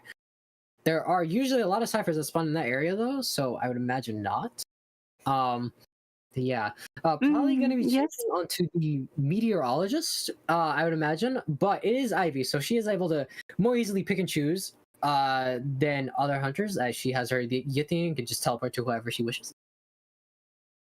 Yes, with her Yithian ghost form, she's able to kind of quickly look around and try and find her first target here. We are going to be seeing her use her ghost, going to that reception area, trying to find her first target as she sees Roland here. So likely not going to teleport to the Jose, just putting out Yithian so that he's not able to work on the cipher. Shadow has a lot of just passive cipher control whenever she lays down a tablet next to cipher, as they can't work on that. Otherwise, they'll get their fear gets rapidly increased. She has a basic build on for Shadow Ivy. She has the 3 points in Hunt and then Insolence. So the usual that we're seeing here. Gonna be going into this meteorologist here who already has 59 stacks on her. Gonna be using her cloud to go over and transition to this window. Looks like Florian's gonna be around here to try to help her transition as well. I guess not. Yes, we do see Florian in the area for where he's just gonna break the obelisk. His airbag, but he did not use it. Gonna be using the blink here. Yes, nice blink. Yeah. Nice blink from Your Line April, and that's still gonna be a 59 eye on meteorologist. Yeah, and most of the time, blinking for a first hit is never a great idea. However, if you're running Insolence, it actually is a pretty good idea to do it, since you're going to have your other ability to be able to finish that chase a lot faster. Now, Meteorologist is actually going to be not paying attention to where the Ivy is, and is able to get that jump scare on her and get that down. Yes, that's going to be a down in a chair on the meteorologist, and we have one cipher popped and two, looking at almost 70% here. Now, you're really seeing on the left side here, you're really seeing that passive cipher slowdown that Ivy has. I mean, you know, most of the time with most hunters, you have 3 ciphers done by now, but survivors are only able to complete 1 cipher, another one's at 80, and they had to completely abandon the one that's at 64%. So I mean, you know, this is quite a difficult scenario that they're in. Jose is going to be just tanking all the fear and just trying to work on that cipher as much as you possibly can. Florian is actually going to be getting fear here, and is going to get rescue stuff. Yes, missing that flywheel, very unfortunate from our fire investigator Frogfin here. We could see at the chair there was just lots of mind game going on, that Ivy kind of knowing and wanting that perfect timed hit, so we could get that 100 stack on the fire investigator, and that led to the down. First officer here gonna be using their watch early. Ivy's gonna be looking for attacks while Cherry having someone ballooned, and she does get 2 hits. Meteorologist is just gonna be going down, and this Josean is in a very dangerous scenario here. Is she? No, she has a choice that she can make it, right? She can either choose to stay with this chair, which you know, this Florian is gonna make it to half. It's only the Jose that's around, and he's gonna have to rescue at half health because the aeroplanist is far away, and he's gonna have to transition over. Or she's choosing to leave and going for the meteorologist instead. Yes, knowing that meteorologist is much after half, just sending her back to the manor here just to try and focus in on these half injured survivors. Yeah, already having someone dead. I mean, this is just Ivy. This is the power of Ivy. She's gonna be trying to bait out the blink here, or trying to bait out a survivor to use the something for the blink, and does successfully get the blink hit. Yes, and that's gonna be no more balls for this fire investigator as well. Balls. Sorry. Yeah. So gonna be cheering this Florian over here at the cipher closest to this gate over here, and sending out the Yithian to just keep on harassing this Jose, so he's not able to finish that final cipher. I mean, look at this. Final cipher is at 2%. They haven't even started it yet, and this Ivy is just going to be able to control them so well, especially at full presence. This is going to be so difficult for them to make a comeback from, especially with this Florian going to be dead on chair after he gets rescued here. Yes, scary patience from this hunter here. But Green gonna be. Yes, but Green gonna be able to get that rescue. As she sends out her Yithian to connect to. And looks like she's choosing to. She's kind of slowing down Cypher Rockets here. Airplane is trying to take a hit for his Florian teammate as much as he can. Flywheeling over to that window, gonna be able to make that window because of the flywheel. Aeroplane is using his jump up on his jetpack to try to push the Ivy away from his Florian teammate. And this Ivy, see, look at this multitasking here, right? You have the Yithian on both of the survivors over there that you're harassing, and your main body is harassing the Jose himself. So no ciphers are being worked on right now. However, these survivors are able to get a reset while this is all happening, except that now that timer ran out and she's able to teleport right to them right now. Aeroplanist is going to be getting slugged here as she's going to be wanting this Florian most likely. Oh no, just going to be opting to go for the chair instead. I mean, she can do this, right? Because she has so much free time on her hands right now. These survivors aren't doing anything and they're just running around scared. They need to try to reset and try to bring this game back into their favor. Yes, definitely gonna need to try and go for that the reset here as they start a new cipher, because that airplane is just being chaired on that 50% cipher is just not looking best for Frogfin right now. Yeah, I mean, like how do you even play around this, right? Because she's just gonna be constantly harassing you with your Yithian. I mean, you kind of just have to tank it, right? Because you need that cipher done. You need that final cipher done no matter what. The injured Jose is going to be here. He's going to be the one to rescue, except I don't think that final cipher is going to be done by the time that this aeroplanist is going to get rescued. Still has one last watch left, but is getting it forced out, unfortunately, early. Yes, getting that watch forced out. We're gonna see the Ivy here just teleport to that obelisk and put pressure on the ciphers here, and going to go for a blink hit on Frogfin. and like they're trying to work on that final cipher as much as they possibly can. But I mean, when you're constantly getting harassed by tablets and all of these spaces that you can't walk into, otherwise the Ivy will know what you're trying to do. She'll teleport to that obelisk, and you're just gonna die. This Florian just has to make as much distance away as he possibly can. But this Ivy knows what she's trying to do. He's trying to take her away from all of the ciphers so that his teammates can work on them. But she knows what he's trying to do, and she's just gonna keep on harassing all these ciphers. It really doesn't matter to her. Yes, this Ivy knows this game too well, and is gonna use her game sense and her abilities to kind of go back and forth between these ciphers that they're trying to get as much progress as possible on. See, now this is interesting, right? Because the Florian is staying underneath the pallet. Now, if she does connect her Yithian onto the Florian, and she does teleport, she will just get stunned. So she's just standing there wasting time for her Yithian, which means that only her main body is available to be harassing ciphers right now. This is a very good play, actually, from this Survivors team here. Chasing this Jose, who doesn't have any resources, unfortunately. So we're gonna see the cipher is almost just about primed here, and we might be seeing a potential. Looks like they're gonna pop. Yeah, they got all the. We are going to be seeing that pop. So, Roland, I mean, yeah, that was very good play, very good coordination from the Survivors here. The Aeroplanist was able to sneakily get that final cipher done while the Ivy was distracted by both the Jose and the Florian. Yes, Green taking on this kite here. He was using a bit of his jetpack, just playing some mind games with the Ivy here. Oh, an amazing flywheel evading the hit as well, trying to waste as much time for his teammates to get that gate open. Yeah, and Ivy's late game is very potent when it comes to trying to get these exit gates finishes. If you're trying to work on it, you're just gonna get hit by. You're just gonna get the Yithian attached onto you, and then she's just gonna teleport over to you, and there's not really much you can do about it. But looks like the airplane is gonna try to force this out. Let's see if he can. Does not actually decides to run away, but is able to get a good amount of that exit gate finished. Having the Jose on chair right now is gonna be looking for this final target. Now does see the trail of the Florian here. Let's see if this Florian, what he does. Teleporting over to the Florian, does flywheel the teleportation to try to make sure he gets as little of the fear as much as he can. Gets the blink hit. Yes, and it's just gonna go and use that blink and get that down on Frogfin. We do see Green just kind of in the area looking to see what he wants to do here, and it looks like they will be going for just that one man. Ooh, Ivy getting a 3-man, still showing that she is definitely forgotten and slept on. Wow, incredible. Yes, yes, your line April just knowing how to play Ivy so well.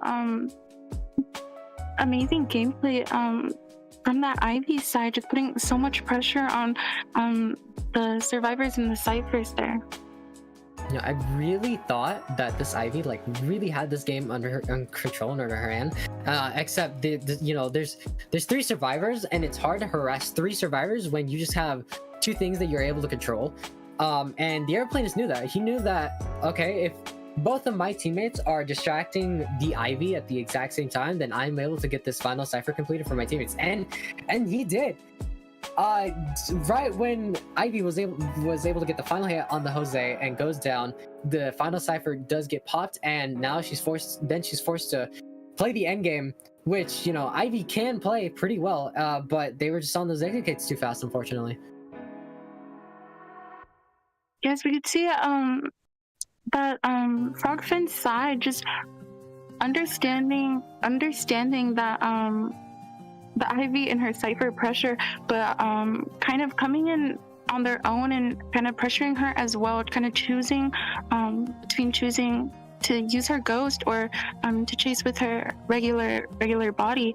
It was wonderful to see, and the Jose being able to cut enough and get until the cipher was primed there. Just really good gameplay from Frogfin side, Survivor side as well. It just shows that, when you think that you have the game just in your hands, it just slips out just like that, right? The meteorologist was killed very quickly and very early into the game, and this Ivy had so much pressure on each of the survivors, every single one of them injured, but they were still able to crawl back and get all those ciphers done, and sorry, not callback. Was able to get that cipher done, even though both of her teammates did die. But it's still impressive, nonetheless. They were able to get all those ciphers done while she was trying to harass everything. Yes. Just very just expected from both of these teams that do have experience with tourney, and we see Frogfin obviously having that professional experience as well. Just very, very fun matchups between these two teams, and I can't wait to see what will come next. Yeah, I'm also very excited. You know, we've been having quite variety today. Seen a few Goatmen. Saw Wu Chang, which is crazy. Saw Peddler, and now an Ivy. I'm excited to see what other hunters we can see. Maybe we're finally gonna see an opera singer today. Yeah. Yes, an opera singer would be so fun to see. I mean, that match was very close. If Ivy's late game wasn't so strong and so oppressive, I think the survivors could have managed to make it out there. You know, they had 3 up while after the final cipher popped, and you know she was able to get the down on the Jose pretty quickly, and then was able to catch out the Florian, transitioning over, wanting to be a bit greedy there and try to get that rescue on his teammate before they escaped, but got caught out and spotted and died because of Blink. Yes. Frogfin just being caught in the middle there, and Ivy just kind of knowing that the airplane is probably wouldn't be going for that rescue, so just kind of committing and using the blink to down that Frogfin there, putting AMeY in a good position.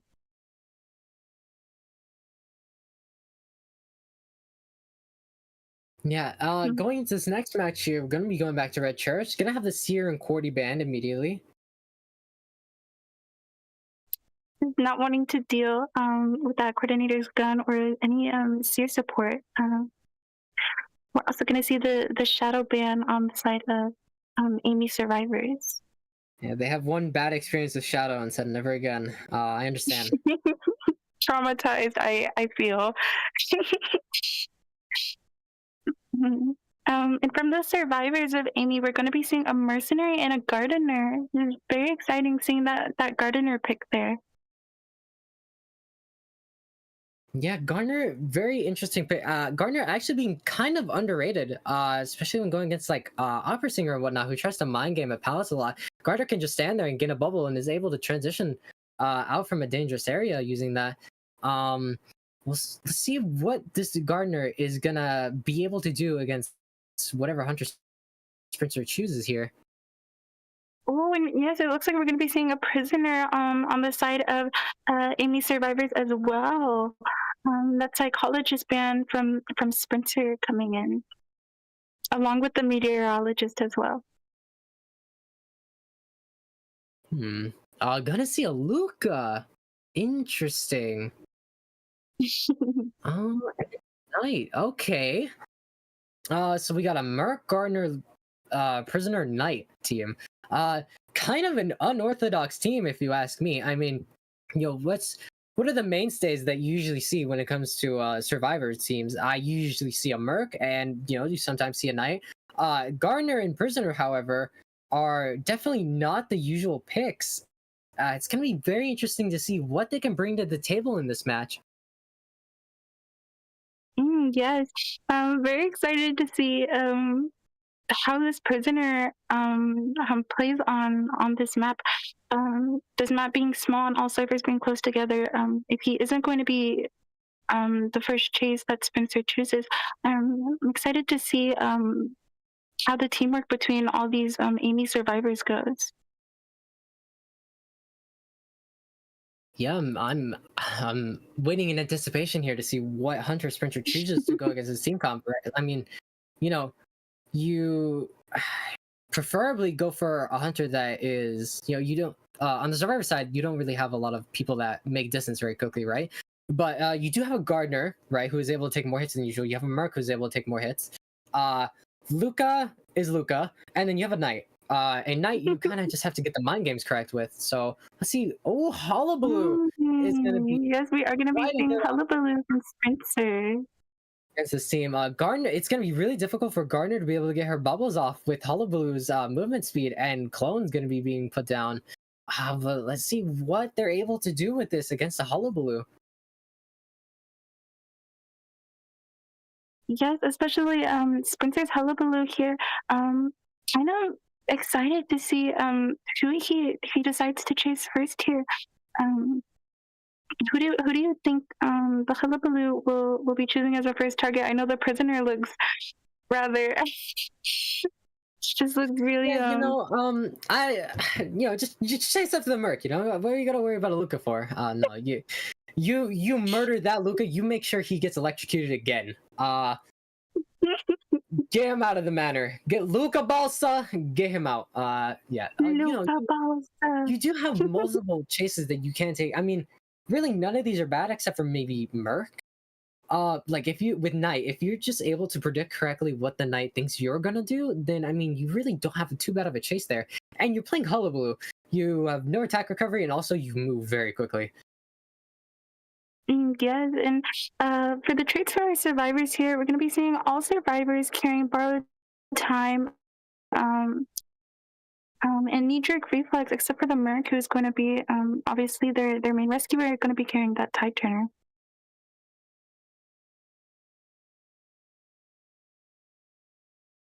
So yeah, we got all these survivors here are able to make some amount of distance with that broken windows, right? Because none of these survivors are really able to make crazy distances, except for maybe Gardner, because Gardner has what's it called? Veterans boost. Yeah, she has a veteran speed boost, which allows her to get an extra speed boost or extra time on the speed boost after she takes an injure. So let's see how this goes. Not too crazy of spawns or anything. Pretty normal. So let's see how this match plays out. Yes, I'm very excited. With Prisoner in Middle Church here, I'm kind of expecting for the Hullabaloo to go to him, but let's wait and see how this match goes.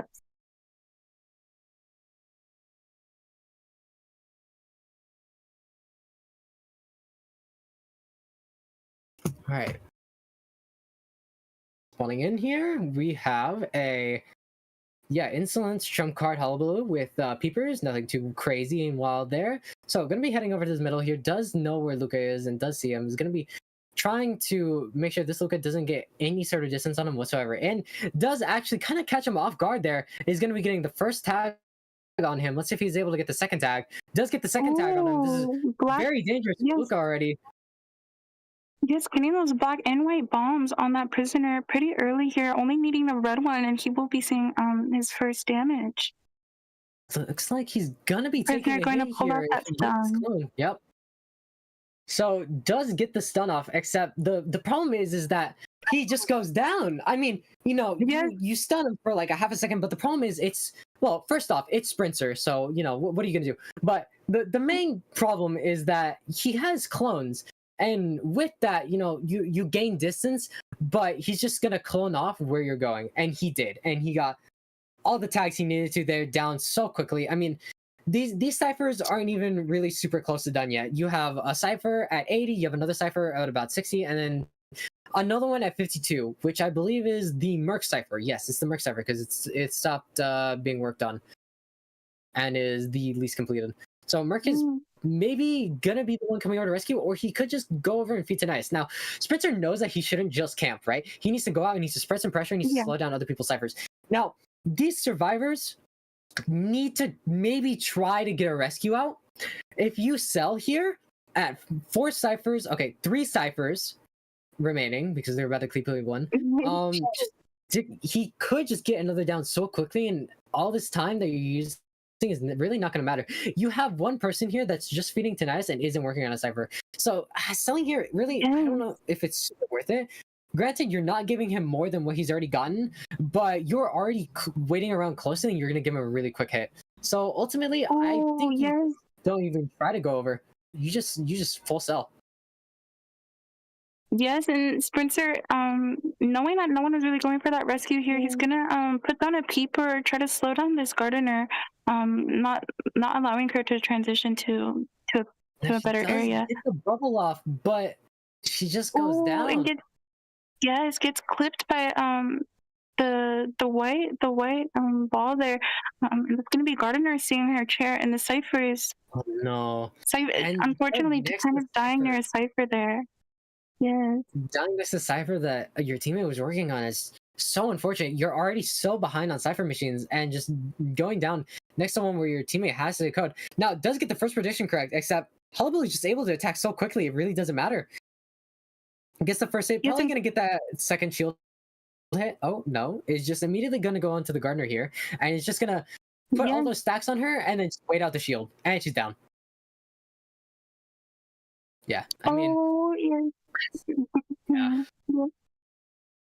Yeah, we're gonna see Gardner going on her Oh. second chair here. And we do have I all love three that ciphers having progress on, but it's just not looking the best. Spencer gonna put more peepers on that cipher, making sure the code gets done as slow as possible, if at all. Yeah, it's really cool to see niche picks. But it's just unfortunate to have those niche picks go against something so meta defining and so strong.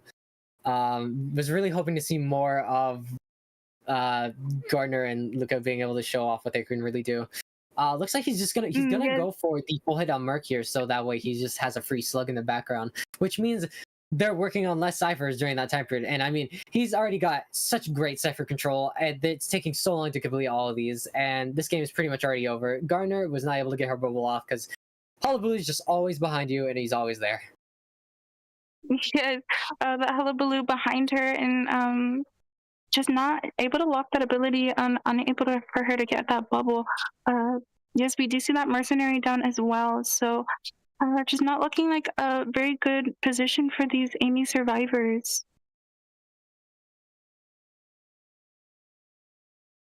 And putting down another peeper there, just gonna use that to locate the up and running knight. He does still have 2 helmets to work with, so we have to see what he decides to do here. Oh, and predicts correctly onto that hullabaloo. I'm gonna extend just this kite a little bit longer. 2 ciphers as well. Both have a pretty good amount of progress on them, so it's not over for these AMeY survivors just yet, I feel.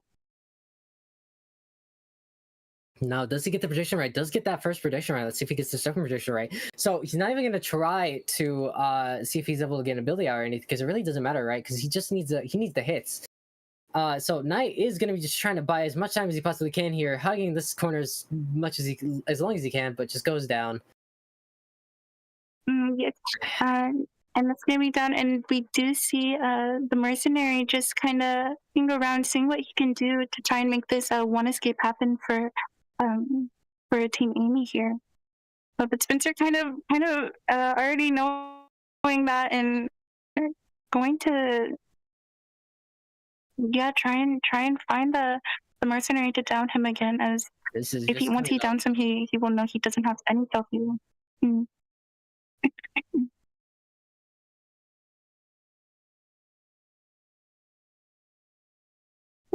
Yes, is gonna trapeze over the wall as well, and that's gonna be an elbow pad used from the mercenary. Just only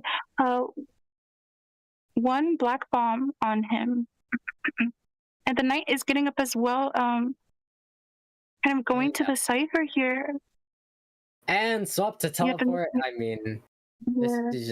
this is over. Both the survivors don't have exit path, and this knight is going to be going down very quickly here, I do believe. Dodges that white bomb, but I mean, you're still just on a timer, and you get terror shocks.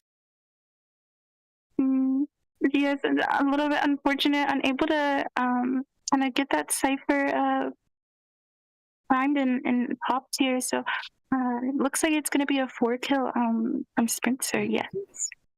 4-man from Sprinter. Wow.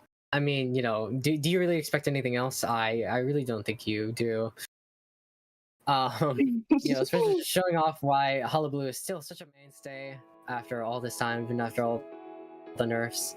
And yeah, I mean, it's with so many hunters being meta and really difficult to go against, it's hard to try to ban everything and just then you go against something else that's just meta defining, and yeah. Yeah, just great gameplay from Sprinter there, just knowing how to use those clones and getting that early down, just really setting the text for that match.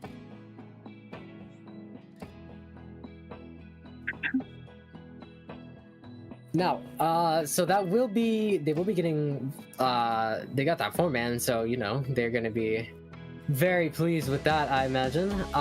Frogfin taking round 2. We will be heading to round 3. And yeah, what are we expecting to see for this round 3 here? I mean, we've already gotten a Goatman, we've gotten Hullabaloo. Yes, I'm not too sure. I kind of have a feeling we might be seeing an opera, but I don't know.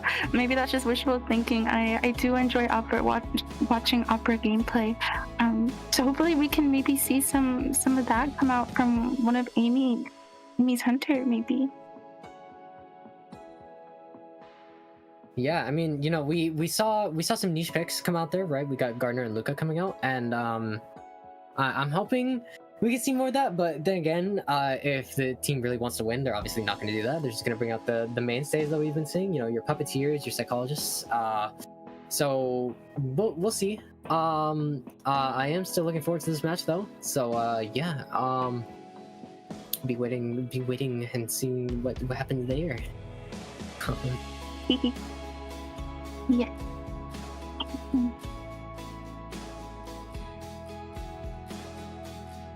Guys, listen. I know I've been saying the entire time, like, yeah, I can carry against Spencer. I can't carry against Spencer. I can't do it. I can't.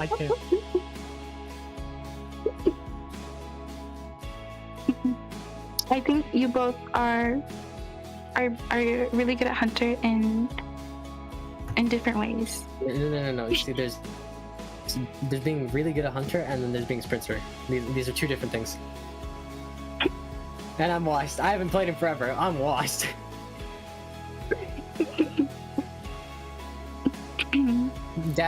guys, I'm retiring. Just after seeing what Spencer can do, I just realized that I'll never be good enough, and yeah.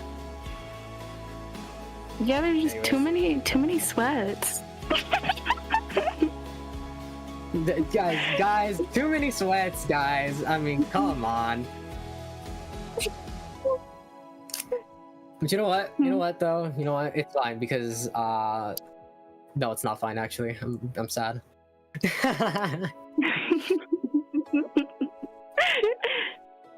Yes, we are gonna be seeing AMeY Survivors coming out again here. So it looks like we are heading to Chinatown. I believe so. Very AMeY is going to be Survivors. We got looks like Sprinter back on the hunter. Yeah. All right. I'd be quivering in my boots right now if I was the Survivors. Absolutely shaken to the core. So yeah, Sprinter just being a strong hunter. Chinatown is going to be an interesting map here. Again, as stated earlier, map not liked by anybody, especially me, former wheelman here. I hate driving in those buildings; they're miserable.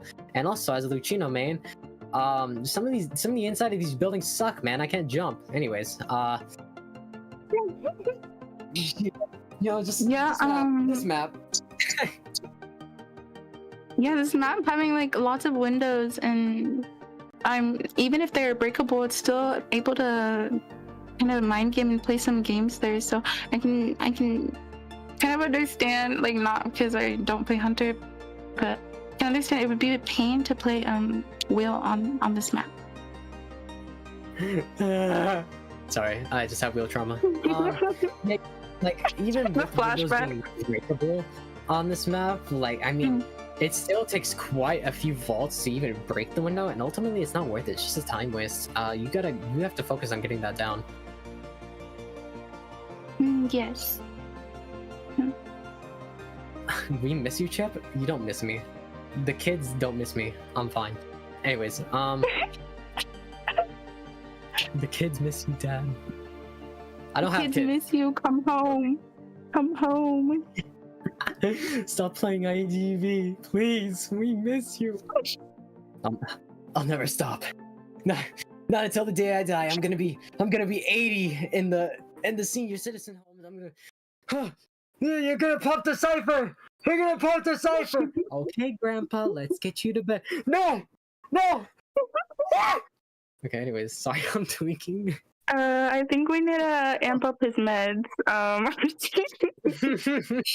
No, but yeah, from Sprinter here, we're gonna see that serious psychologist band. Guys, please. Anyways, yes, your psycho band. Our singer getting banned. Wow, no, our singer, Dream Witch. Wow. Didn't see that coming. Yeah, the respect bands coming from AMeY survivors here, knowing Sprinter has lots of experience, gameplay hours probably stacked up with this opera and this Dream Witch. So yeah, AMeY just not going to be allowed that to be played. So, we have quite a few Meta Hunters banned from already having played them, and with the bands coming out now, we have Goman band, Hullabaloo band, Opera Singer band, and Dream Witch band. So it's gonna be very interesting to see what the Hunters bring out here, or what Sprinter brings out here with these bands. Because you really, you don't. If you're trying to go for something like really strong, you don't exactly have the craziest options anymore with all the bands. Coordinator gonna be the next survivor on the ban list, so no more Cordy.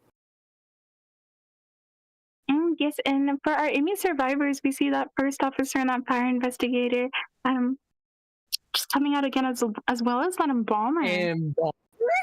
Okay, so we're aiming for a tie here, it looks like. That's interesting. That is interesting. All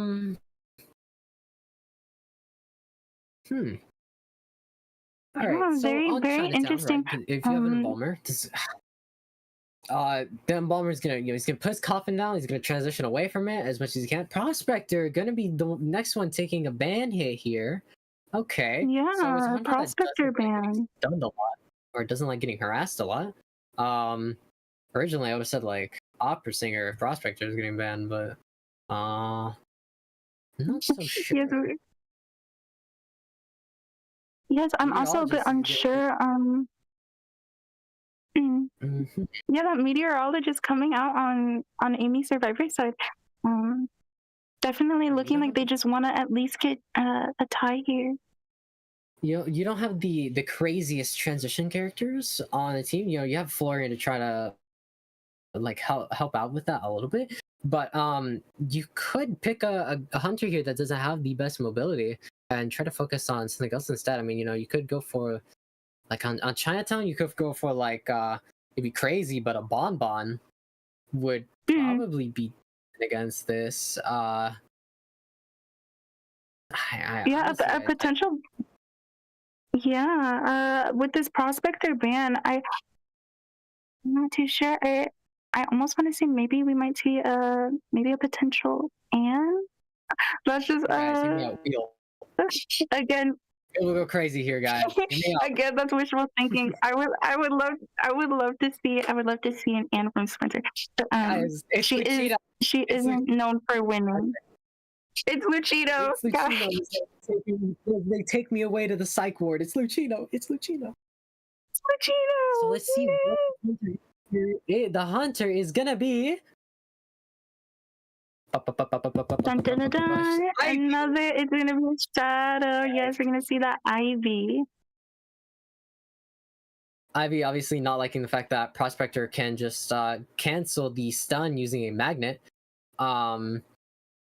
We have a Florian and Balmer meteorologist our stuff. So on Chinatown. You know, it's a very, very difficult map, very annoying map. Definitely easier for Shadow to navigate and deal with, considering the fact that she can teleport.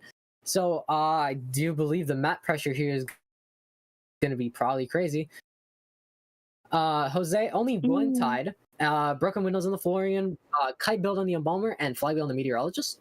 You know, if I was this team, I'd probably be going for a second tide on someone else, probably the Meteorologist. But let's see how they manage. Yeah, gonna see borrowed time. Yeah, on all those stairs except for that Embalmer there. And we're gonna see the Embalmer just spawning at the restaurant. And the first officer at the Lantern Gate and Fire Investigator in the middle. Yeah, not the craziest like spawn selection here, right? This is pretty normal. You see this a lot. It's let's see who Sprinter decides to accept here, right? Because you have the 3 survivors over here in that area, right? Because it feels like this map is just kind of sectioned off from like hotel, and then there's the other like 2/3 of the map. So in the area that Spencer is in right now, right, you have the Embalmer, who you can go over and harass. He's gonna be quite annoying if he ever, you know, sees any of his teammates at any time during the match, and he sees someone that you're needing to like down and kill, then he just is able to embalm someone across the map. Except with Ivy, that doesn't exactly hurt you too much with having map-wide teleports. So, you know, going Ivy here is really countering this Embalmer a bit, unless they're able to utilize that coffin to get that tie. So we'll see how this goes. But yeah. Yes, we're excited to see how Spencer will play into this match against the AMeY survivors. I'm interested to see who he will pick as his first chase, potentially Embalmer. All right, so points here are in favor of Frogfin. If Sprinter gets a 4K here, Frogfin does win. So, yeah, just needing to get a few of these survivors out. You know, we don't have to get everyone out, but if we can manage to pop all of these ciphers with having a good amount of survivors up, Frogfin does, or not Frogfin, sorry, AMeY does win. So let's see how this goes. Yes, we're gonna see. Yeah, just using the Yuthian Ghost and able to get the pretty good amount of eye on that Fire Investigator, but actually missing that scare there. So Florian already using one of his airbags here. He's going to be transitioning over here to this window, and probably going to use this window for a speed boost and transition out. See, the problem is he's kiting into this Meteorologist here. So this Ivy is going to be able to be harassing 2 people at once. I think this is not the best thing to be doing right now, especially against an Ivy who you really want to make sure you're not letting her harass. Now, that was a very good airbag, as Sprinter needs to hit that airbag in order to close the distance on this Florian, and that just means that it kind of cancels out the stun in a sort of way. But Sprinter is able to get the blink hit cancel off here, not paying attention to the time of when blink is up or off cooldown. Florian is going to be kind of stuck in this corner, and he's going to be put on a timer here with this obelisk being stuck here. Florian did look at Sprinter for a split second, breaking the spell here. Let's see if Florian is able to 360 or anything. Nope, goes down. Yes, and that's going to be a down nature on the Fire Investigator. Wow, just like that blink from Sprinter. Not too sure if that Fire Investigator was really prepared for that. Zip it. I was sure wasn't. Very sudden. Man. I mean, we got 2 ciphers being harassed right now. Looks like one of those is going to be finished and popped. But you have another 2 ciphers that were also open and just aren't being worked on right now. This is looking pretty good for Sprinter. This Florian is almost making it to half. Let's see how this mind game goes. Does cancel the rescue there from happening, but he does still get the rescue before half. Very impressive stuff going on here. Yeah, good. Very nice rescue from the first officer. And we see the Ivy just trying to get down on this Fire Investigator. Does get the scare through the window. Very good. Very well done there. This Florian is just trying to buy as much time as he possibly can. He's already wasted around 20 seconds considering that tide already ended. And just a bit more time being wasted here for the Ivy, as she has to get the hit recovery, then she has to place Florian on chair, and it looks like Meteorologist might be able to finish that cipher that she was just working on. No, she's going to be transitioning away, actually. So See, that's interesting because now the Yithian is going over here to this Jose who is injured, and that cipher is no longer going to be able to be worked on. This meteorologist does have a cipher right here that's very close to being finished. So really, they're just worried about the embalmer finishing another fresh cipher that is currently being opened right now. Meteorologist is going to have to dodge this flywheels. The fear. Oh, yeah. Incredible. Amazing. Such a good play. Flywheel from the meteorologist there. Flywheeling. Very Yes, risky. flywheeling that 100% play there. Yes, very risky indeed, but she was able to pull it off, and we are going to be seeing fire investigator making his way upstairs. So Kind of waiting for the IV. Kind of stuck. Two cipher machines. We got one at 85, one at 91, and then a third one being completed by the embalmer across the map currently. So the blink is open and up right now again, and does get that down. So Florian is going to be out of this game, but it looks like they're going to be able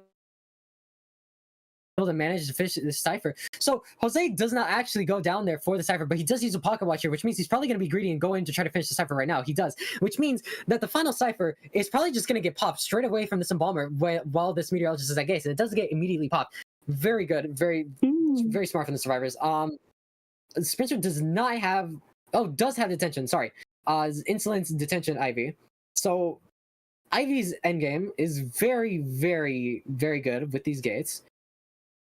So let's see how they manage to play around her Yithian and this gate control.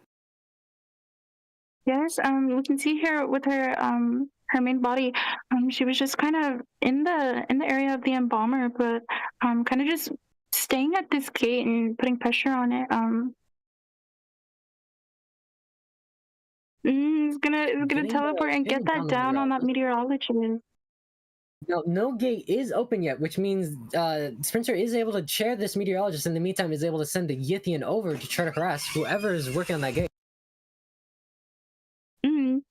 Yes, we're gonna see Yithian kind of going to where the embalmer is putting this gate here, and yes, just gonna have to see embalmer rushing the gate, and it will be opened.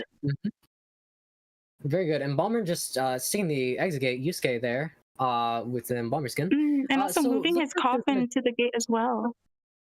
Wanting to get this rescue if they possibly can. It's kind of dangerous though. However, the Jose does have a coffin on him, which means if he does get spotted out here, really doesn't matter unless a sprinter is able to get a obelisk onto the embalmer here and is able to teleport immediately after downing the first officer.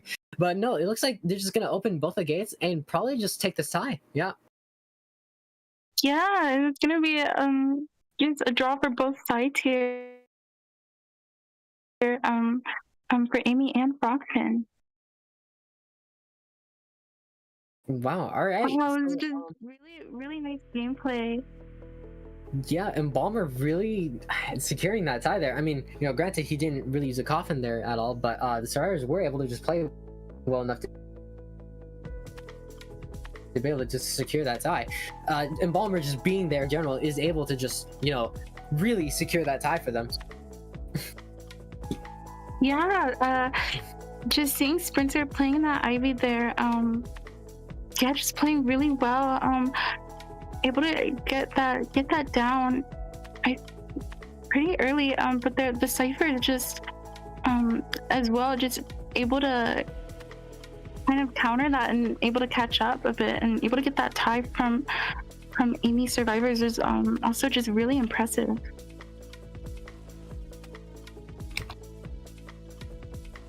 Yeah, well, Ivy's map control and map presence is really good. Her where she does somewhat lack in, especially in early game, is her chase. And the survivors were just able to waste just enough time to be able to complete all of those ciphers and get that 2 men out. Even working through one of Ivy's, also one of her best things about her is her exit gate control, and they were still able to push through that and get both exit gates open actually, because Jose was there close by if they wanted to get the rescue. Yeah, it was just really awesome to see how the survivors kind of played with obviously that Ivy endgame going between the gates and such. Really, really good teamwork there to get that tie. And I do believe it's just 3 rounds, right? Because it's just one team, and then the final match is the like decider between the two. Yeah. If I'm getting it right. Yes, I believe so. So we're just waiting to see the points are getting tied up currently to see who is taking this round in the tournament.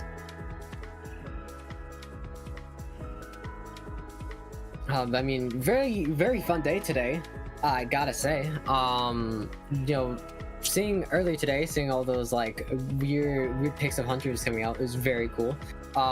And it's obviously always great to see Sprinter playing hunter, and also great seeing how survivors work together. Yeah, I tried to tune in a little bit earlier when you were here with Yo7, and I saw you guys are actually seeing a Wu Chang, and I wanted to ask, just because I had to leave before I was able to finish the match, what was the outcome of that match with the Wu Chang? Oh yeah, the Wu Chang did get a 4-man. I'm being informed that they do play again, so I'm being a little bit stupid, but it's okay. It just means we get to see more of the 2 teams playing. Oh, no, I'm sorry. That was my mistake as well. So this match is, oh boy, I'm excited. I'm excited. We've already seen the IV coming out from Switcher as well. I believe so.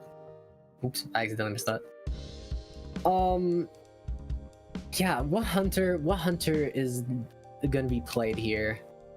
Yes, with Hullabaloo. Yeah, I imagine they're gonna ban Goatman again, and probably Opera or something like that.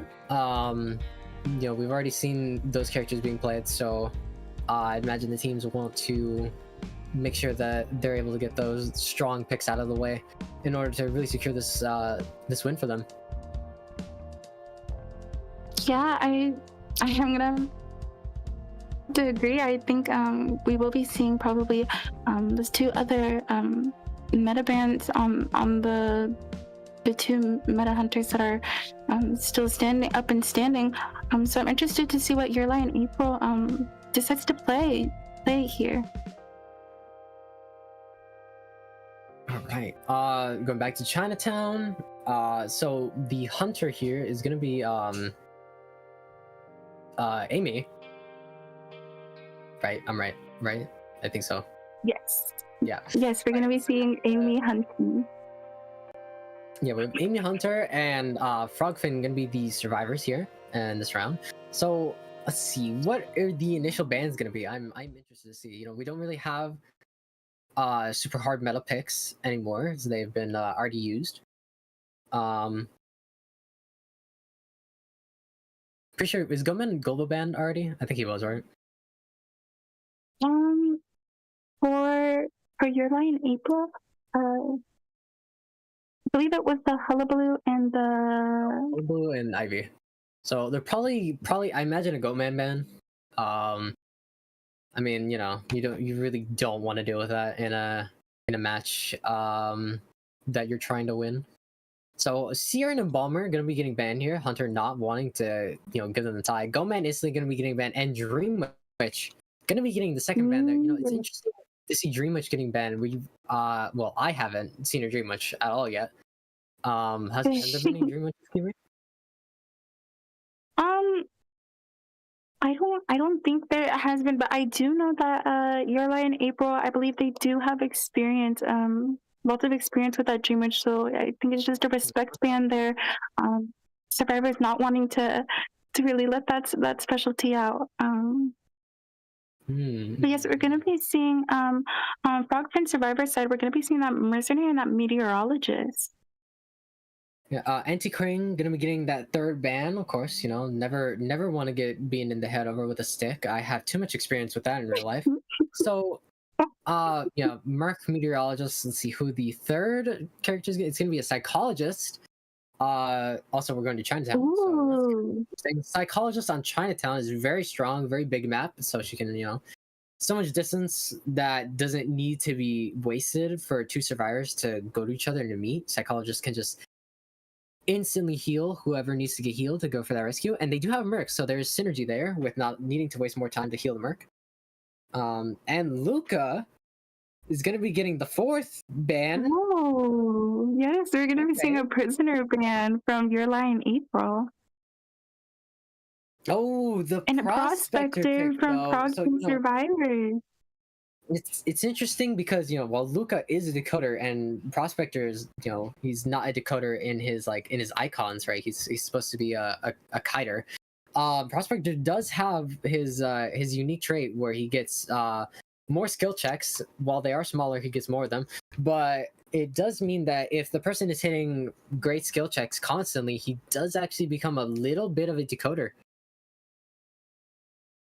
Yeah, just the amount of skill checks that he gets, it does add up, though it is little by little it adds up. And yeah, I'm just very excited. I think I have yet to see a prospector commentate a match with prospector in it, so it's gonna be very exciting. Yeah, I do hope this prospector does well here. I mean, it's always fun to see a prospector, right? With how pushback works and stuff like that, you could have a prospector that pushes a hunter off of like a tall area, and all of a sudden now they have to get back up there, or they just get a really good harassment going for their teammate, or a good kite. So going to be seeing the singer here, looks like. Yes, we're gonna be seeing the opera coming from AMeY's Hunter side, Your Lie in April. This is going to be a very fun match. I have a feeling. I love watching opera gameplay. So, opera going into a prospector, right? It's kind of difficult because if he gets a magna on you, you dash over to him, and then you just get pushed back. But you do, if your ability doesn't get canceled in the middle of the dash, then you are able to catch up pretty quickly. But just prospectors just very annoying, constantly. If you're chasing him with having like full magnets, you're not gonna have a great time. Prospector magnets did get nerfed, so that if a teammate is around, the hunter does get stun less, but it is still quite annoying. Yes, I have to agree. Yeah, prospector with even like just more than one magnet is just something really annoying to deal with as hunter. But we're gonna be seeing borrowed time on all survivors except for that prospector who's running that Sui build. Yeah, and the mercenary with the tide turner. Interesting seeing a kite build prospector. So Your Lie in April gonna be spawning top right here. Now, chasing after a merc is always like, it's like if you do that, you sound insane. But if you're goated enough like that, you could chase after the merc. Then if you do get that down pretty quickly, you have that tide out of the way, and you don't have to worry about that. But I imagine this opera singer is not going to be doing that. So your targets here are the prospector and the psychologist. I'd imagine they'd probably be going after that prospector, since in early game is where he is weakest, as he doesn't have any magnets built up. But he does have kite build to try to make up for that. So we'll be seeing who opera chooses as their first target. Yes, with prospector with the flywheel knee jerk, I can only assume that they are I'm sending in green as their main kiter here to contain as long as possible. All right, I'm gonna be loading in here. I'm excited to see how this plays out. I mean, opera singer, obviously not what she used to be. God. I mean, there's so many hunters that are like, oh yeah, not what you used to be. We got freaking Ivy, definitely not what she used to be at launch. Sculptor, not what you used to be at launch. Wheel, not what you used to be at launch. But yeah, Opera Singer, took a lot of nerfs, took a lot of hits, but still able to yeah. maintain a good amount of like a solid pick rate in these tournament settings. Yeah, and we're gonna see your line April just being very speedy with the dashes there, and yeah, just trying to find her first target, and yeah, seeing Udall in the area. Opting to chase after the meteorologist instead of any of the other targets. So instantly going to be using that pushback there, but did not Oh, cancel her dash ability. So she is instantly going to be able to catch up while the meteorologist is on a cooldown. Better be off cooldown right now and using that speed boost to transition over here to these two pallets. Going to be playing some mind games here. Meteorologist does win that mind game, is able to successfully drop that pallet. Let's see if she's able to reach to this window. She does reach to the window safely because she does use the cloud to be able to vault over it very quickly without needing to stand still or anything. But Opera Singer is going to be catching up so quickly because it's Opera Singer, she's going to dash to you in like 2 seconds. Does get her first hit of the match, and Blink is about to be up right now. So let's see what happens here. Just going to be going immediately for that Blink, making sure she does not use that final bottle in any sort of creative way to stop her. yes, and it's gonna be a down on the meteorologist here. Very nice blink from Lovely Blink. from your line April. You either, and we're gonna be seeing sorry. no, you're good. You either choose to use your blink early and make sure you get that down as quickly as you possibly can, or you choose to keep it. Our Opera Singer chose to immediately use it and is going to be wanting to kill this meteorologist as quickly as she possibly can. Just going to be taking the hit on the Merc. Not even going to try to play any sort of mind games whatsoever. And Merc, obviously going to be instantly running away, making sure he doesn't. This Opera Singer doesn't get a double down. Meteorologist just wasting as much time as she possibly can with this Titan. They're going to be going all the way to like far corner. So she takes a long time to pick up. Yeah, just gonna try and. But she did give her full presence. Full presence. Yeah, she did give her that full presence there. Just trying to die away as far away as from ciphers as possible. We do see, yes, one cipher just completed, and that's going to be probably 2 ciphers just needed, one at almost 50%, but they're going to still need at least one more full one. Looks like Merc is just feeding Tinnitus here. I don't think they're going to be saving the meteorologist, actually choosing to sell here, which is probably the best idea here. I mean, as quick as Opera Singer is, she still has to make all of that distance to try to get to her next chase in this very wide open map. And Survivor's choosing to decode instead of saving their teammate here. It just means that the match is at a bit of a neutral at the moment, right? The Merc is injured, but everyone is just kind of doing their own thing at the moment while Opera tries to find her next chase. And it looks like she just did. Next chase is going to be the Psychologist, using her knee-jerk reaction to speed out of here and go into the building. Yeah, Psychologist is here, able to tank 3 hits here, as she still does have her stress. Very interested to see how Frogfin will fight this Sangria. Was considering to use her teleport there for a second. I was looking around to see which ciphers are being completed. Looks like she is going to be sticking to the Psychologist. Knows which both ciphers are going to be worked on. She's going to probably immediately teleport.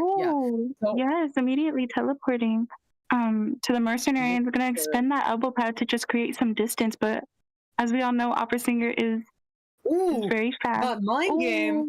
Okay, doing a bit of a red light trick mind game, positioning herself in a way that makes her appear she's going when she's not, and the mind trick is working on the mercenary. Yes, and we see the prospector in the area. Yes. Just a little bit too far away. Opera's gonna go and it's gonna cheer on this worked cipher with a decent amount of progress here. I feel like that Merc was pretty close to struggling there. I mean, if I think if the prospector got like at least one magnet, he probably could have struggled there. But prospector trying to be as sneaky as he possibly can, trying to get this rescue in without taking any damage. Gets the first stun off, a very good stun, might I say. Stunned her for a long time, is able to get that no damage rescue. Playing mind games here at this pod, Merc is able to be getting that stun. Crucial stun, like so necessary. Just wasting more time and able to use that to transition, swinging through the pallet here, failing the mind game and gets hit. Yeah, that pallet's done just buying so much time for decode, and looks like as he goes down onto the second chair, we are going to be seeing the cipher is about to be primed and ready here. Looks like Opera is opting to chair in a much better location for herself. She does not have Control Freak, so she does not, or sorry, Giant Claw, so struggling is not reduced. Just choosing to chair kind of close to this exit gate in an open area where she can see where everyone's going to be going. Mind games Yes, happening. we're just going to be. There's possible chair shock. Prospect does fail the magnet. All right, no damage rescue. Let's see. Merc does take that hit, and it looks like Prospect is going to be just throwing a magnet on, but just Yeah. that gets popped. You're just going to pop here. Yes, just going to pop here.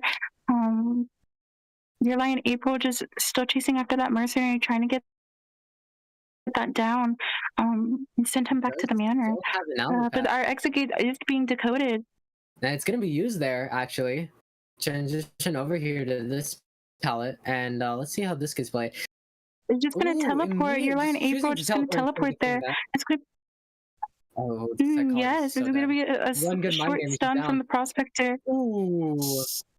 Yes, wins the mind game at the palette here, and that's going to be a down on the Psychologist. Now, teleport is probably no longer going to be placed, so this opportunity is going to have to rely on knowledge as to where she thinks this Prospector is going to go. So if she is able to catch this Prospector out here before he gets to the exit gate, it could be a down. Let's see. Does Prospector make it? I believe he makes it to the exit gate before Opera Singer is able to get the hit. Yes. Yes, he's going to make it out the gate. We got a tie. Opera Singer still able to get another tie. There's another tie between these teams, just kind of showing how much fight and how much practice both of these teams have. Just very, very fun matches to watch. You know, like none of those chases like really last like a super long time, you know. But yeah, I mean, just really solid performances from each team overall. But Frogfin is going to be taking this set of matches, so congratulations to Frogfin. Yes, congratulations. Very well. Yes, they played so very well there. Yeah, just amazing teamwork on both sides, but ultimately Frogfin is going to be taking the victory and is going to be moving on in this tournament. I mean, really good stuff here from every team. Just lots of fun matches to watch and spectate over and commentate over. I mean, yeah, you know, a good bit of variety as well, which is lovely. You know, not seeing constant hard meta hunters is definitely a bonus. Yeah, I know. On the Survivor side as well, just seeing that Prisoner and I guess the Embalmer, obviously, and being Chinatown, just very good gameplay. And it was like lots of fun seeing like characters that we don't usually see from Survivor side. It was quite a blast to watch all this unfold. I mean, seeing a Wu Chang 4K in a tournament set, I mean, where does that happen? Where, you know, Wu Chang getting a 4K already is unheard of, but having it happen live, witnessing greatness, I mean, I wouldn't give the world for it, or I would give. Actually, how am I even supposed? You know what? I'm an idiot. Don't worry about it. Just know that was crazy. Yes, but I'm not too sure if we will be seeing any interview from Frogfin. I mean, we're just here. We're here with the voices in our head waiting. Yeah, I mean, wow, guys, that was so cool. That was so awesome. So Sugoi. I mean, I was practically losing my mind. I think my balls dropped or something. I don't know, but it was crazy cool. balls drop, jaw drop, everything dropped. It was just We dropped everything, including our children. Dropped. Sorry. Anyways, we don't have kids. Chip.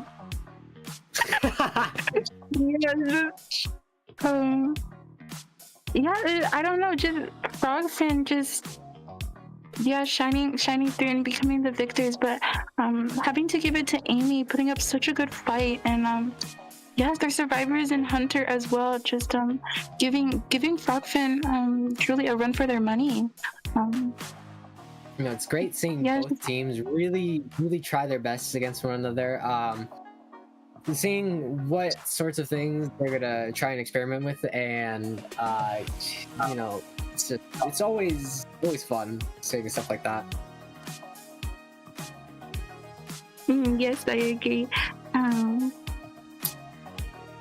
Yes, just congratulations to Frogfin.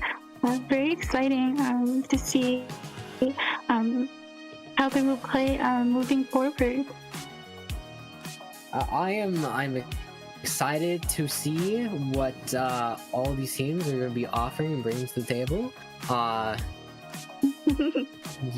So we are going to be going into intermission.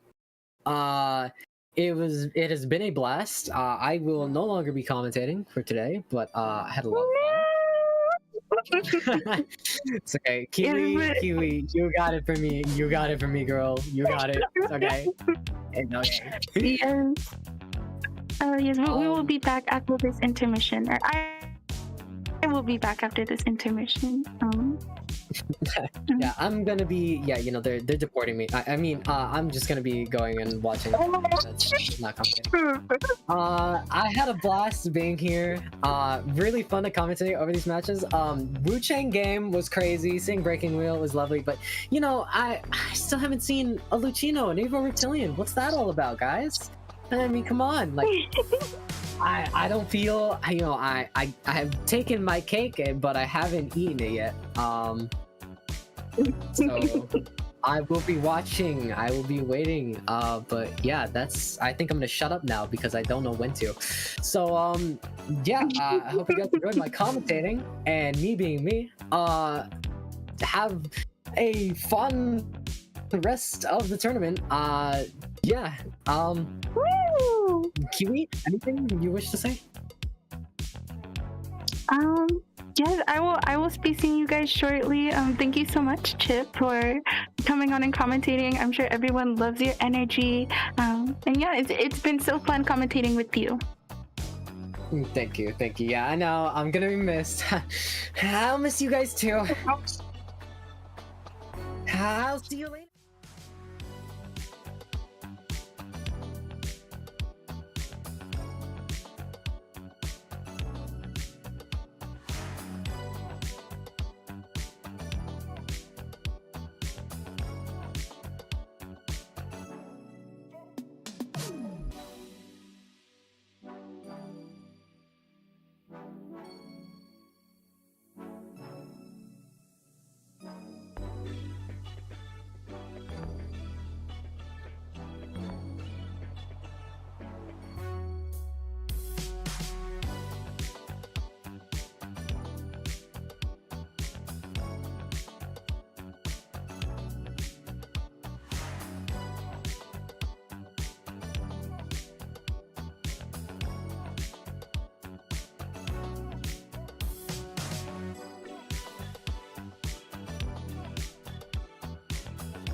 All right, everybody, welcome back to Seaside Summer Marina.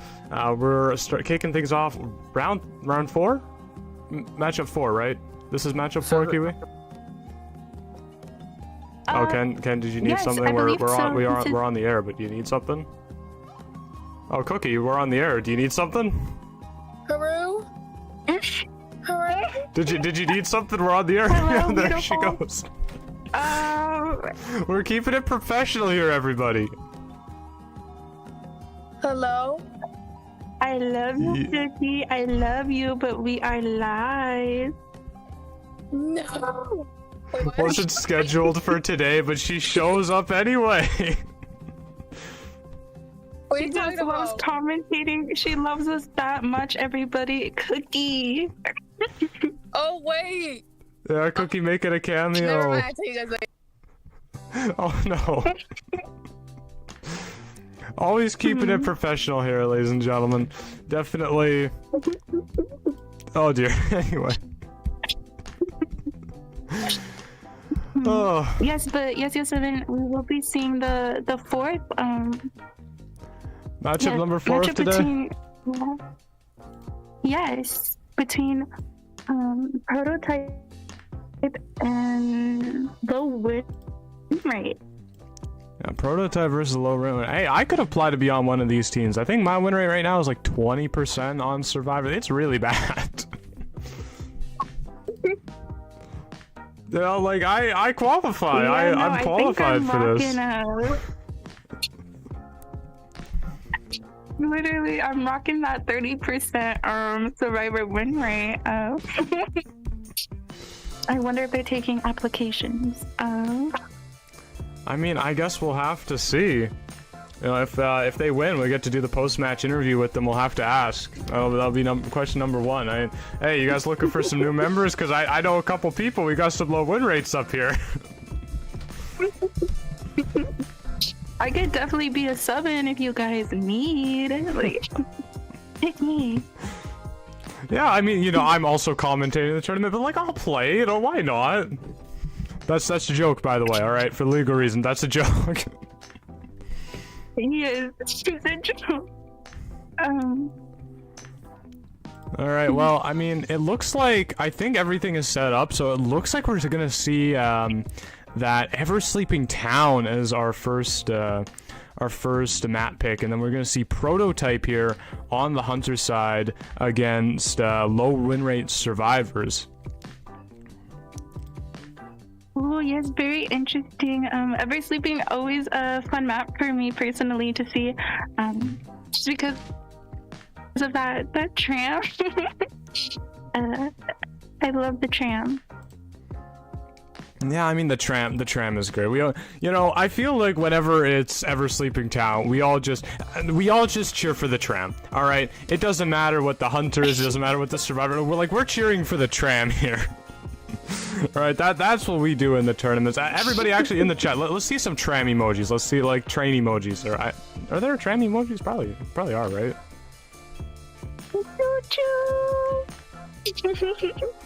I think so. I think the closest thing maybe in like the emojis maybe would be like the trolley one. Kind of looks a little similar. Yeah, I'm not too it's sure. like the European like red trolley thing, right? I don't know. Maybe a bus would be better. Who knows?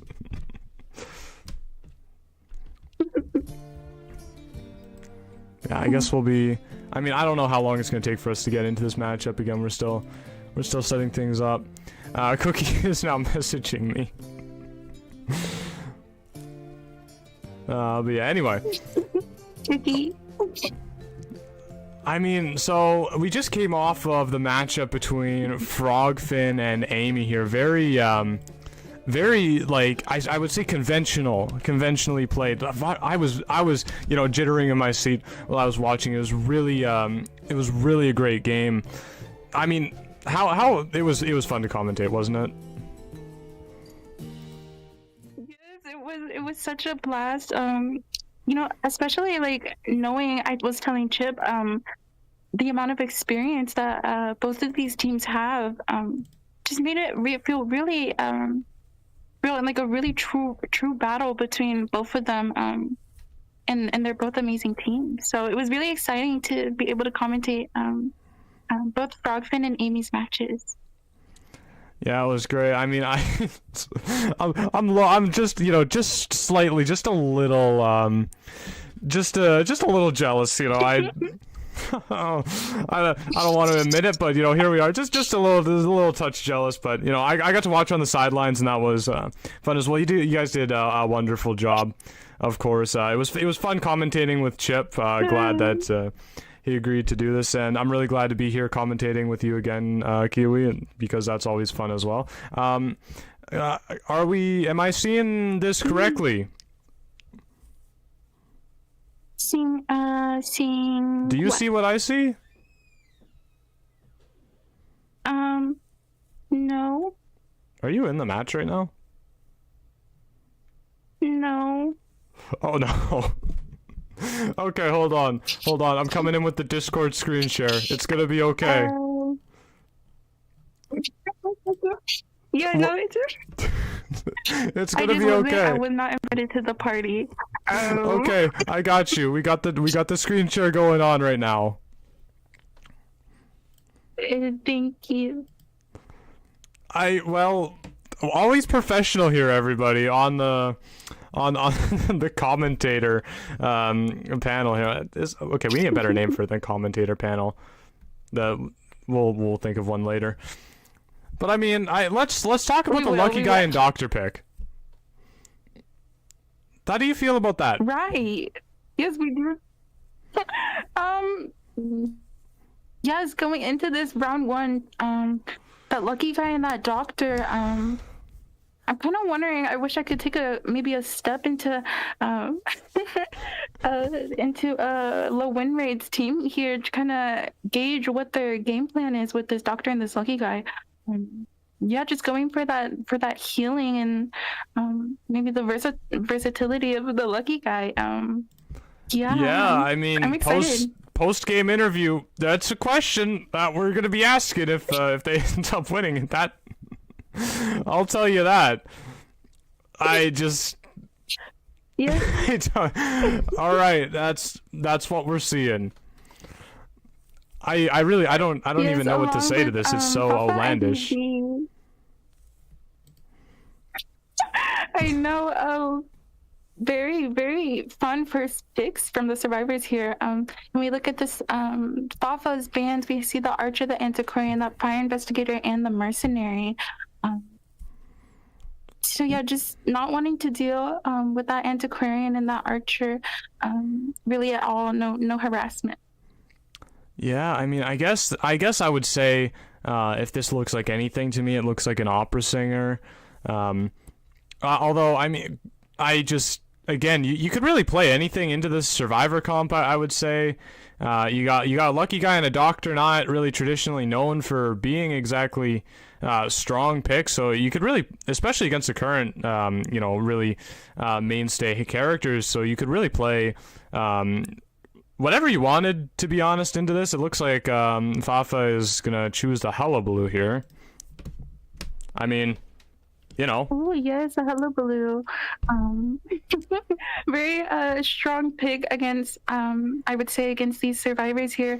I'm very interested to see how they will play against this hullabaloo.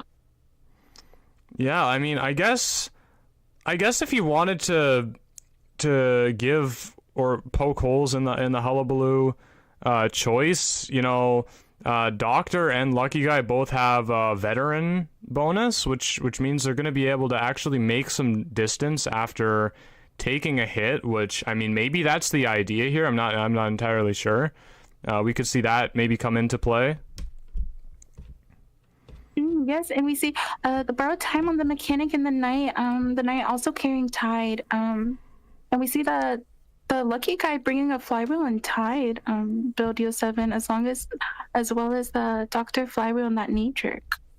Yeah, I think that makes a lot of sense. Lucky Guy and Doctor can heal themselves, and you already have a mechanic in this match that's probably going to end up being the chase target. So, I mean, like, as crazy as this team composition is, like I can get behind it. Okay, like I can get behind this one with my like cheering batons and I don't know, a commemorative hat, and just be, you know, very very supportive of this team comp, you know, as unorthodox as it may be. Yes, Team Low win right here, just giving us a treat and giving us survivors we don't really usually see. Yo7, especially that doctor. Yeah, it's just very exciting all around, and I'm very interested to see how both teams will play. Yeah, you know, I find it fun because, you know, we say that we don't normally see these picks, and that might be true, but you know, mentioning Doctor specifically, because we have seen Lucky Guy be played, I think, by 2 different teams. Like, Lucky Guy has actually had a bigger presence in this tournament than, like, Thief, which is kind of bananas. I know. We've been seeing, I was gonna say, I didn't mention Lucky Guy just because of the fact that we have seen him so much. But yeah, we are gonna be seeing the Hullabaloo find this doctor here, and just gonna see what this Hullabaloo can do. Yeah, I mean, Lucky Guy, we can see he's already wished for a flare gun, so turning himself into a coordinator and getting an elbow pad. So he's got that kiting, and he's going to be able to harass, I would say, fairly decently. We'll see Doctor getting terror shocked actually over the window. That is... Wow, that is a big problem for the survivors. They've just barely started decoding. Lucky Guy not even having really touched a cipher yet because he's been busy opening chests the whole time. Oh boy. Yes, very unfortunate terror shock. Doctor does have that slow vaulting, so that also had something to do with it. But that Hullabaloo is just gonna warp here and start oh, manages to tag that mechanic as well. That means mechanic is done for. She can't rescue. She might even go down a second time. The warp is still on the field, ready for the hunter to be using. It looks like he's gonna go back to it now. Use the dash to reach it faster. Oh, this is... Yes, and if I had to pick a way that I would not ever want a match to start, like, they would be this. Like, honestly, Kiwi, I think this would be the worst thing I could ever have happen. Literally, though, we're gonna see Fafa use that trapeze, try closing the distance a little bit between this doctor, and is able to get that red bomb on her. We're gonna see what he can do here. Able to get the white bomb as well, only needing a black one to down this doctor, and that's gonna be a down in the second chair for near the doctor here. Yeah, I mean, really just reaching to the maximum range of the circle. This Hullabaloo. Oh, that did not go as planned. But you know, just really using the entirety of the hitbox. Like 2 of those hits, one on the doctor and the other on the mechanic. I just never in a million years would I have thought that actually connect. But you know, here we are. Slow vault actually in front of the Hullabaloo doesn't result in any colors. Yeah, oh, you were saying? Really no consequences from that. Oh, and we're gonna see the night prediction as well, but that is gonna be a down and a chair in front of graveyard here. And ciphers are looking not the best. One on its way to being popped, but still gonna need some more cipher progress. Yeah, I mean, here comes a surprise, a Mr. Surprised Face. I don't really know how to call this Lucky Guy's name, but I've seen very much support for them in the chat. So, you know, very popular survivor on this team. Although I can't really, I don't really know what to say to that. Yes, we're gonna see the knight just using his abilities here, trying to see. Oh, actually gets the little shield here, but not lasting long enough, and another terror shot comes through for the side of the Hullabaloo. I mean, it's not like he really needs one. He's already full presence, but I mean, maybe we can break the terror shock record. That's something we should start keeping track of. How many terror shocks happen in the match? See who can get the most. Yes, having a terror shock counter would be a bit silly. But Yo7, we do see 2 ciphers remaining. One of them coming up to completion. Still, kind of missing progress on that last cipher. Looks like we're going to be selling the knight here. Yeah, probably. And I mean, you know, the knight blasting off basically means that it's almost condemning low win rate here to a 1 survivor escape at the maximum. I really doubt they're going to be able to make some sort of play in the end game with, you know, with all the end game stuff out of the way. Against a Hullabaloo especially, it just doesn't strike me as something that's very likely to happen. Although Lucky Guy, you know, has opened 4 chests at this rate. He's got many items, many tricks up his sleeve to utilize. So we'll see if he can kite out the Hullabaloo for long enough to prime the cipher. Yeah, Fafa just Yeah, getting all the colors, the perfume being used, but not enough. You know, really getting like Fafa. I've seen this strategy not really used very often, but going for that clone, for the most part, right on top of these survivors, really maximizing on that double color effect, trying to really do that. We see it again here. And, you know, Mechanic not landing. The flywheel gets downed, actually, and mastery of the clone. Yes, it's just a little bit of an unfortunate flywheel from the Mechanic there, unable to evade the hit, and that was just going to be a 4K for Fafa IDV. Yeah, I mean, that's just going to be it. Honestly, that about does it, doesn't it? All right, we can remove the Discord screen share now. Hopefully, we'll get you into the next match for real, Kiwi. I'm so sorry about that. No, don't worry at all. Let me just get back into IDV. But yes, very, very nice performance from Fafa IDV. They're just like you said, using those clones in a bit of a different way than we usually see.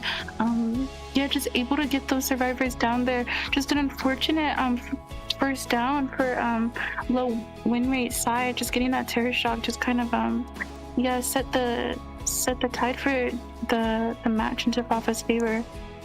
Yeah, I mean, and I mentioned that because that terror shock was the result of one of those double colors being put down onto the Doctor. You know, she only had I don't remember what exact color it was, but she only had 1 tag when she was vaulting, and 2 all of a sudden got placed on her. So you honestly can't even be, you know, all that mad at the Doctor for taking that vault. It looked fairly safe, but you know, Fafa just thinking 2 steps ahead and really punishing the Doctor for it. Yes, there's just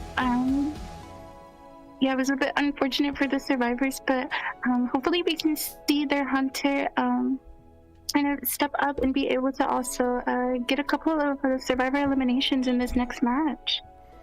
Yeah, I mean, we'll have to see who the hunter is for Team Low Win Rate here. They definitely, to get out of this round unscathed, they're going to have to get a perfect 5 points, but a 4 survivor elimination. You know, anything less than perfection here will not be good enough.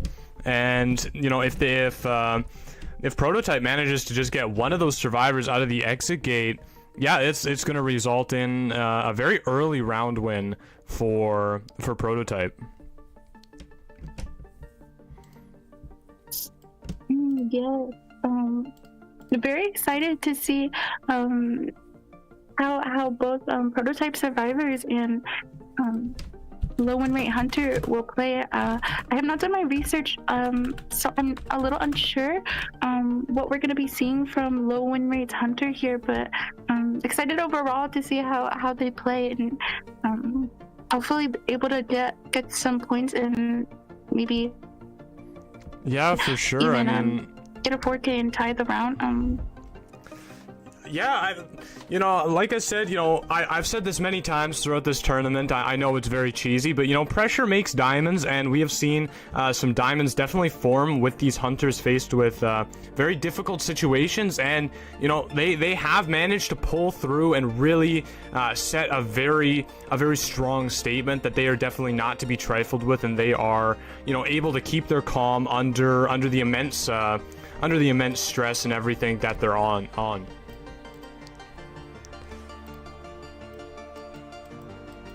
Yes. Yeah. Going into this next match. Oh. I mean, I've noticed that yeah, the sorry, I hunters. just, Oh wait, go ahead. Did you have Oh, something no, you no, wanted no. to say? I wasn't gonna say anything very important. I was just gonna say there's lots of familiar faces on the prototype survivor side here. We see Numer, Problems, and Psyche, who I think are very, very known in the IDV community. So it's gonna be very interesting to see how they work together as a team to go against low win rates Hunter here.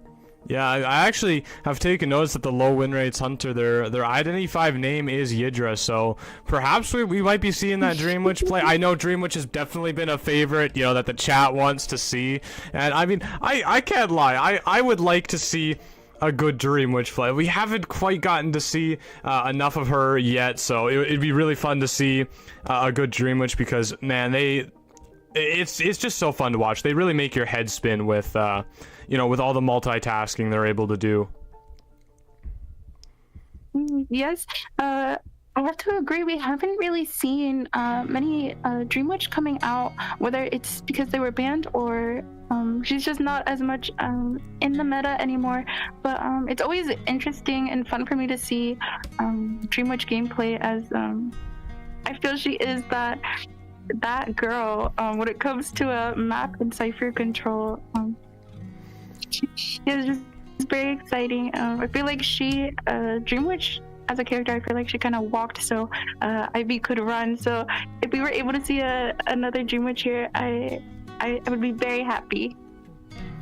Yeah, I mean, I would love to see it. I would love to try to cast another Dream Witch game, although I end up just trying to say too many things at one time, and my words come out as just a big old-fashioned salad, which but I'd like to try my hand at it one more time.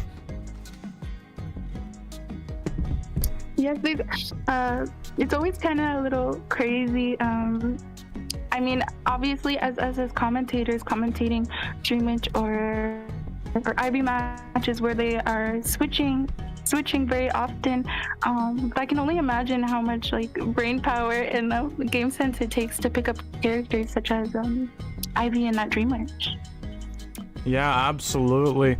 And I mean, it'd just be great to see him. I know we've kind of just come off of matches, been very competitive, been seeing, a lot of the really high tier hunters that definitely focus a lot on those kind of meta picks. But now that we're seeing potentially some other less decorated hunters, maybe that have a lot more kind of specialty to what they're trying to play.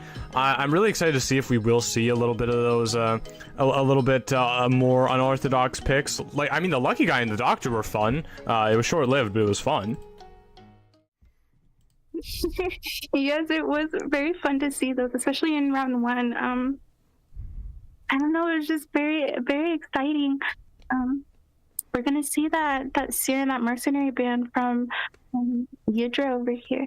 Oh, we got a pause in the deduction actually during the pan, the oh my goodness, I'm struggling with my words. The ban and pick phase here, not the pan and I actually shouldn't say what I was attempting to say before, but yeah. You can maybe perhaps use your information. No, oh my gosh, Kiwi. I think I need to I need to go to a Zen garden. Yeah, Yo7 is broken. Maybe needs a little reset. Yeah, hold on, everybody. I need to talk to my inner demon. He's gotta calm down a little bit.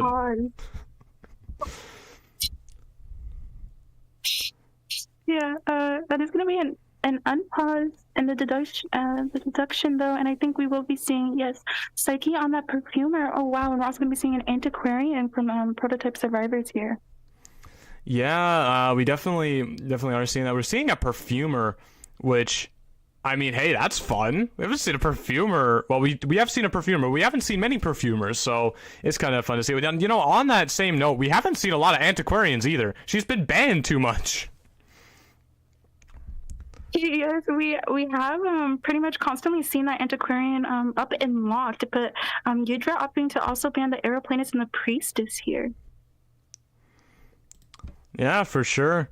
And I just want to remind everybody in the chat right now, you know, in the last match, I see a lot of people saying that potentially the lucky guy and the doctor were picked by mistake, and you know, whether that is the case or not, I just want to you know, make it clear that in the official rulebook, you know, we don't allow resets for you know, wrong character picks. That's just not something, you know, that we allow. If you know, if you go over the time limit, you know, doing strategy discussion or whatever it may be, you know, that is a mistake. I would classify that as a mistake that you and your team have made, and, you know, you got to deal with the consequences of that mistake. Just like in the actual game itself, you know, if you vault over a pallet and you take a terror shock, you know, that is a mistake, and you're just going to have to deal with the consequences of it. So, yes, I just wanted to make that clear for everybody.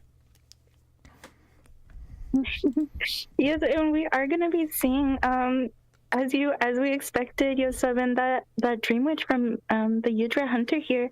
We're gonna be seeing an interesting spawn, something we haven't been really seeing. But we're gonna be seeing Psyche in the middle there, and kind of looks almost just like a little cube. They're all cubed up in the corner. Yeah, all the survivors cubing up, you know, getting close to each other, excluding the poor Dream Witch. So she's not going to be very happy about that. Probably going to want to go in there and take some of them to the rocket chair to make space for herself and all her followers. So that's something that we can expect to be seeing, I'm sure. Yes, and we are going to be also seeing borrowed time on both the antiquarian and the perfumer here. The perfumer opting for that knee-jerk reflex, while the antiquarian for that flywheel, obviously, for harass if needed. And for the wilding, we're going to be seeing a flywheel tide turner, as well as a flywheel knee jerk on that mechanic. Yeah, I mean, a couple characters not running that borrowed time, you know, just once again, it's become a staple. So sorry, I'm being distracted by getting a bunch of private messages. So I'm gonna attempt to not look at those. Yeah, and we are gonna be seeing Yudra rocking that Tomi A skin, very beautiful. But yeah, with her main body, going to find her first target here. Looks like she's gonna see. It looks like we're finding the mechanic. Yes, she's gonna. Here comes We see the mechanic, but we also see the wildling, and the deduction has been paused, it looks like. Yes, so... we are gonna see a momentary pause. But yeah, I'm very, very exciting. Yeah, you know, this match is definitely making my head spin, but not for the reasons I was expecting. I'm really confused on what's going on with anything here. I mean, we got the wildling arriving like just right away. We got the mechanic not moving perpetually. Potentially some lag issues here. Yeah, looks like some lag issues indeed, and we are gonna be seeing Numer in the area ready to harass, but yeah, looks like we might be seeing a potential restart, maybe, Yo7? I'm not too sure. Yeah, I mean, see, the thing is, you can't see all, like, the giant tornado of scary DMs that I'm receiving that all have conflicting information and are making this significantly more confusing. So, yeah, I'm pretty lost in space right here. I'm not exactly sure what's happening. I'm not exactly sure what we're doing. So I would presume. I mean, do you think we're gonna restart based on the mechanic? I mean, very obviously, not being able to play properly there. Yeah, Yeah. I do think we might be seeing the surrender there. If not,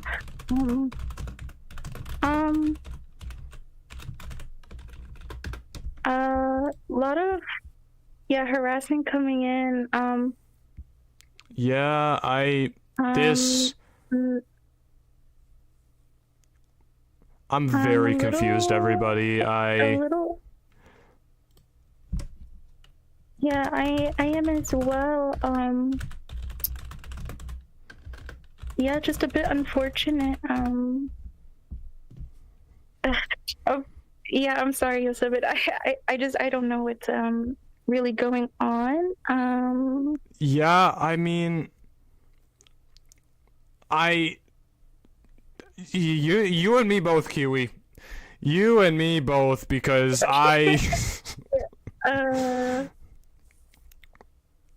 Yeah. This is very, very strange here. Yes, very, very strange indeed.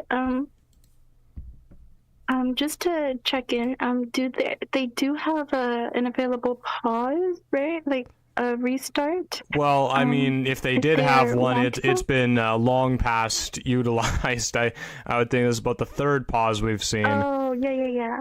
Okay, so I'm getting the word in that we're gonna be restarting this game. As okay, it appears. Hold on, let me just read this over again to make sure I 100% understand.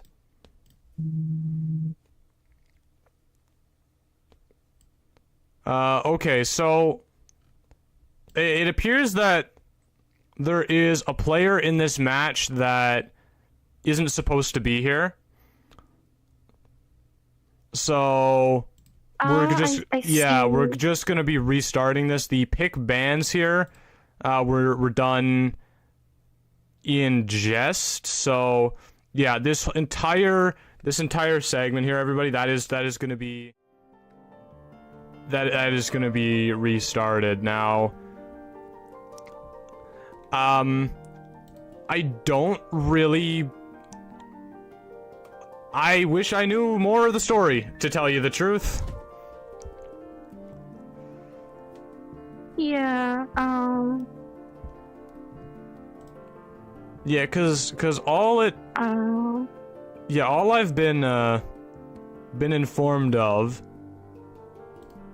is that. Oh, hold on, we're getting more stuff. Yay.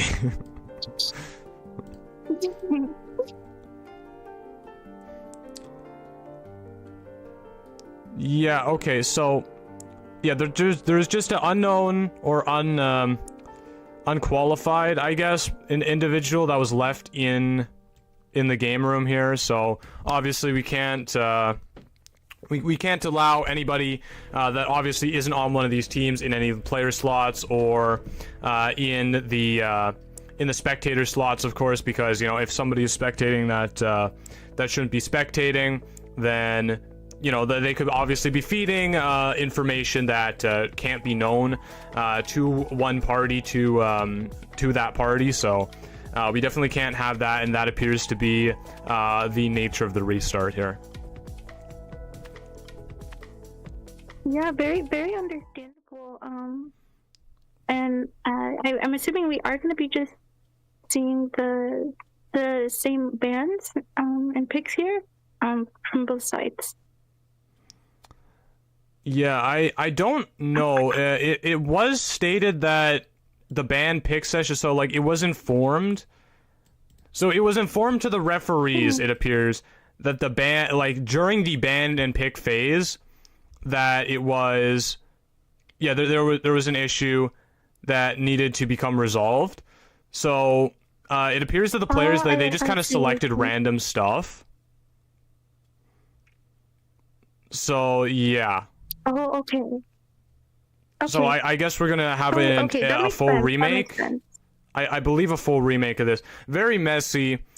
The kind of thing that You know what? I will save my criticism for the meeting after the fact. We're not gonna get into that on the air. I mean, more importantly, this should be the remake. This should be the correct phases for everything.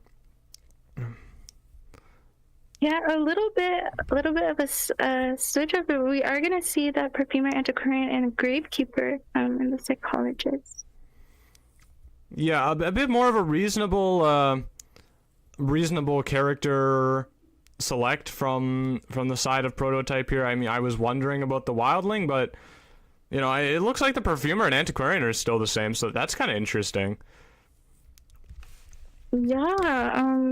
Yeah, just still having the antiquarian just in case for some harassment, and perfumer not very much chosen as much, but she is still a perfumer, still having those 3 perfumes, able to take damage, and if not waste time with the hunter. So very excited to see how this game will play out.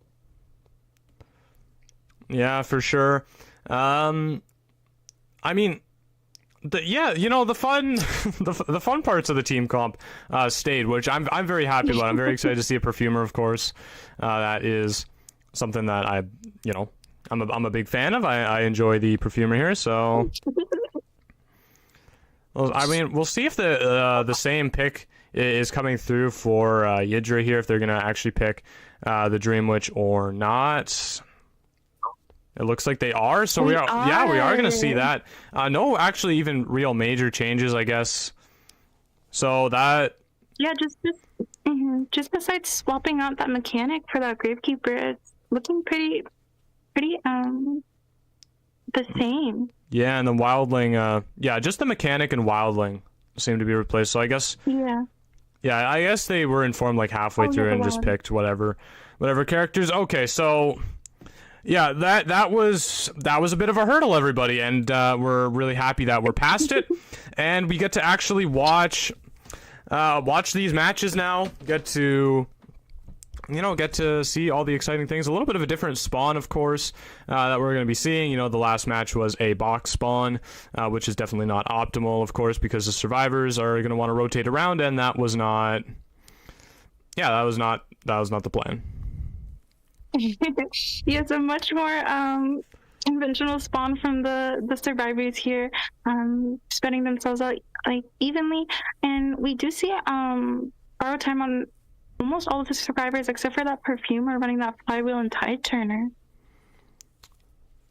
Yeah, I mean, not too much different in terms of persona than before. Still only running 2 of that borrowed time, not opting for a huge investment into the late game a little bit. Actually running it on the antiquarian, which I find is a little bit interesting.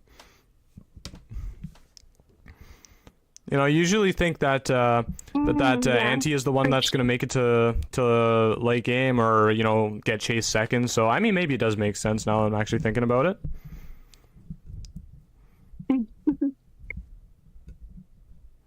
Yes, but going into this match, Yo7, who with the problems in Noom are kind of closest to the hunter here, who do you think might be the first chase? I mean, probably problems, to be honest. Yeah. We're gonna be seeing the same cute tummy skin, and Yudra just instantly gonna make her way trying to find where Problems is. Yeah, I mean, gonna be able to find it out. I mean, it is a Dream Witch, of course, so we're gonna see that right away. Probably gonna put the leech down here and bring the main follower up. That way, you know, really cutting off as many different routes as possible for Problems. Yeah, and Problems. Oh wow, able to get that. That's done. But the patroller comes out from the. Oh, misses the bite actually. Oh, the antiquarian has a very resilient ankles, it seems, because it was pretty tough for Yidra to get that that patroller on there. But now that it is on, oh, actually misses the. Oh, actually, I think that was on purpose to cancel the patroller bite. Oh, but mistiming this one.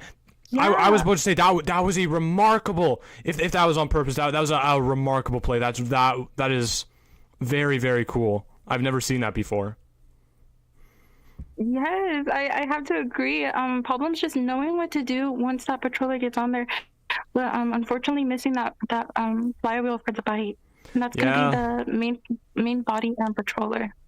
Yeah, I mean, sadly against a Dream, which, you know, once you shake off one patroller, she's got another one right there and ready for you. So, I mean, we're going to be seeing that one. We're going to see if Problems manages to kite out the entirety of this one. It looks like he has, spending a long time up on the top there. Dreamwitch's leech is finally ready, so we can expect that to be used pretty soon. Yes, but able to get that disarm on that the follower there. Yeah, I mean, creating a little bit of a fortress, but there's invaders in the walls, but Antiquarian has a stun. I mean, and just really buying a lot of time here. Finally goes down, actually goes down to the leech, which denies the Dreamwitch even more map pressure. And I mean, the Cypher machines are looking just so good for the survivors right now. Yes, fantastic Cypher progress from the survivors here. First chair, it is going to be a basement, but with only 2 Cyphers remaining, with one of them already coming up on 70%. Yo7, it's looking like a pretty safe and good position for Team Prototype here. Yeah, for sure. I mean, especially with a Gravekeeper as well to kind of really counteract any sort of scary basement play that could happen. I would be shaking my boots right now if I was this Dreamwitch, because what can you do? What can you realistically do? I guess get a hit on the Antiquarian is what you realistically do. Planting that last that other follow. I think that's the main follower over on that Cypher. Actually, if it would have to be, because there's no other leeches. Taking it away, so the survivors are going to be able to decode that again. Yeah, we see Psyche going in and back into the shovel and then hopping back out. We see Antiquarian going on her second chair here as the Cypher comes up on being primed. Yeah, and it's going to be ready. It's just going to be ready, and looks like they're hedging their bets on this Antiquarian. Making it to late game was definitely correct, because that borrowed time is going to come. Yeah, going to come into effect for sure. As well in the Gravekeeper, the only person that may suffer is Psychologist, but she has her stress still. Actually, we're gonna waiting. See Numer. Yeah, we're gonna see Numer just kind of waiting it out as he can tank 2 hits there.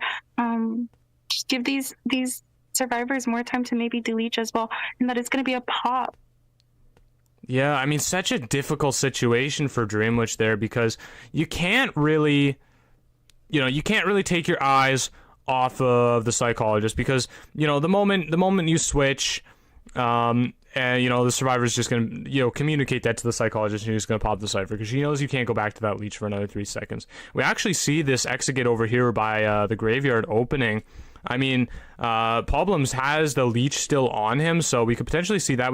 We've seen a trump card switch to blink, so that might have to be avoided. We see, this is coming in, chasing all the survivors out of the gate. Problems making his way to dungeon. Is he going to be able to make it? He does have a little bit of flute left on that Antiquarian. Manages to use it at the last second. 2 seconds remaining. Then blink is going to be up. Blink is going to be available. Is he going to flywheel? He's going to flywheel. He makes it to the dungeon. He makes it there. Blink is avoided. Yes, and that is going to be a 4-survivor escape from Team Prototype. Wow.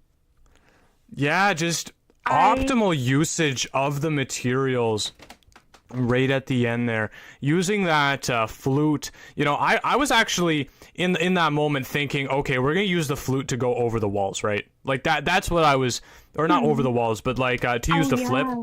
To gain some extra distance over the wall or over the pallet. But no, so much more diligence being used there and being demonstrated by actually using the bamboo swipe to disarm the hunter. That way, I mean, it doesn't matter if they have blink, because then they can't hit you even. So the blink becomes useless, and then the flywheel makes blink useless for another few seconds, and by that time, dungeon is available and ready, and Problems just slithers his way into it. Yes, just the teamwork and synergy between Prototype is very evident in that match. Yeah, unfortunately, Dreamwitch just getting that down on Problems. Just like when he got it, there was only just 2 ciphers remaining and already being worked on. So it was just a very, very good type from Problems and very good teamwork from Prototype. And both teams played so very well. I'm very excited to see how this next match will go. Yeah, I didn't realize I'd switch it back to the commentator screen. I'm so used to just only having one job. I'm bad at multitasking now. Yeah, and I also want to point out, like, during that end game there, once the cipher was popped, just the patience that Numer had, and then the beautiful flywheel as well, just really just great gameplay from both sides there. Yeah, absolutely. You know, and yeah, just wow, really I would say assertive kind of first round for Prototype. I mean, 10 points is the max. This is the max amount you can possibly get. Like they won by the highest possible margin.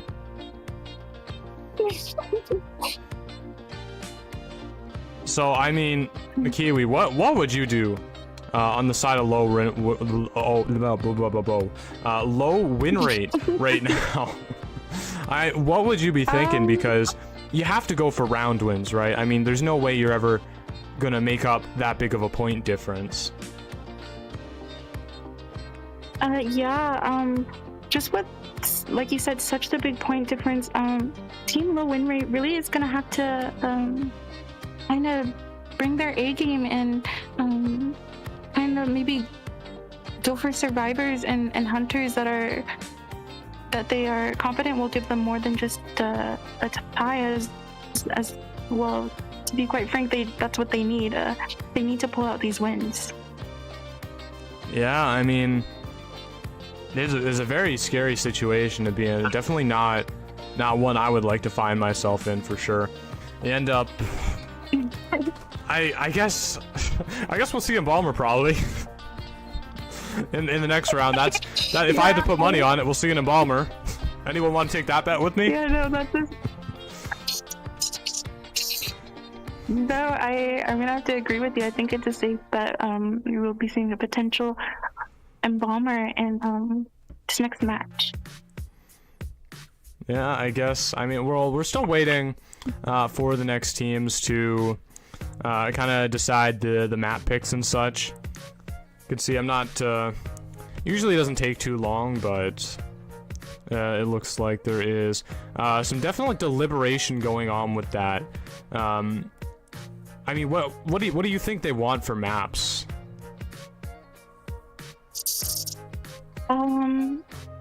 Yeah, so if I remember correctly, will it be Prototype's hunter will be hunting, or are we unsure of that?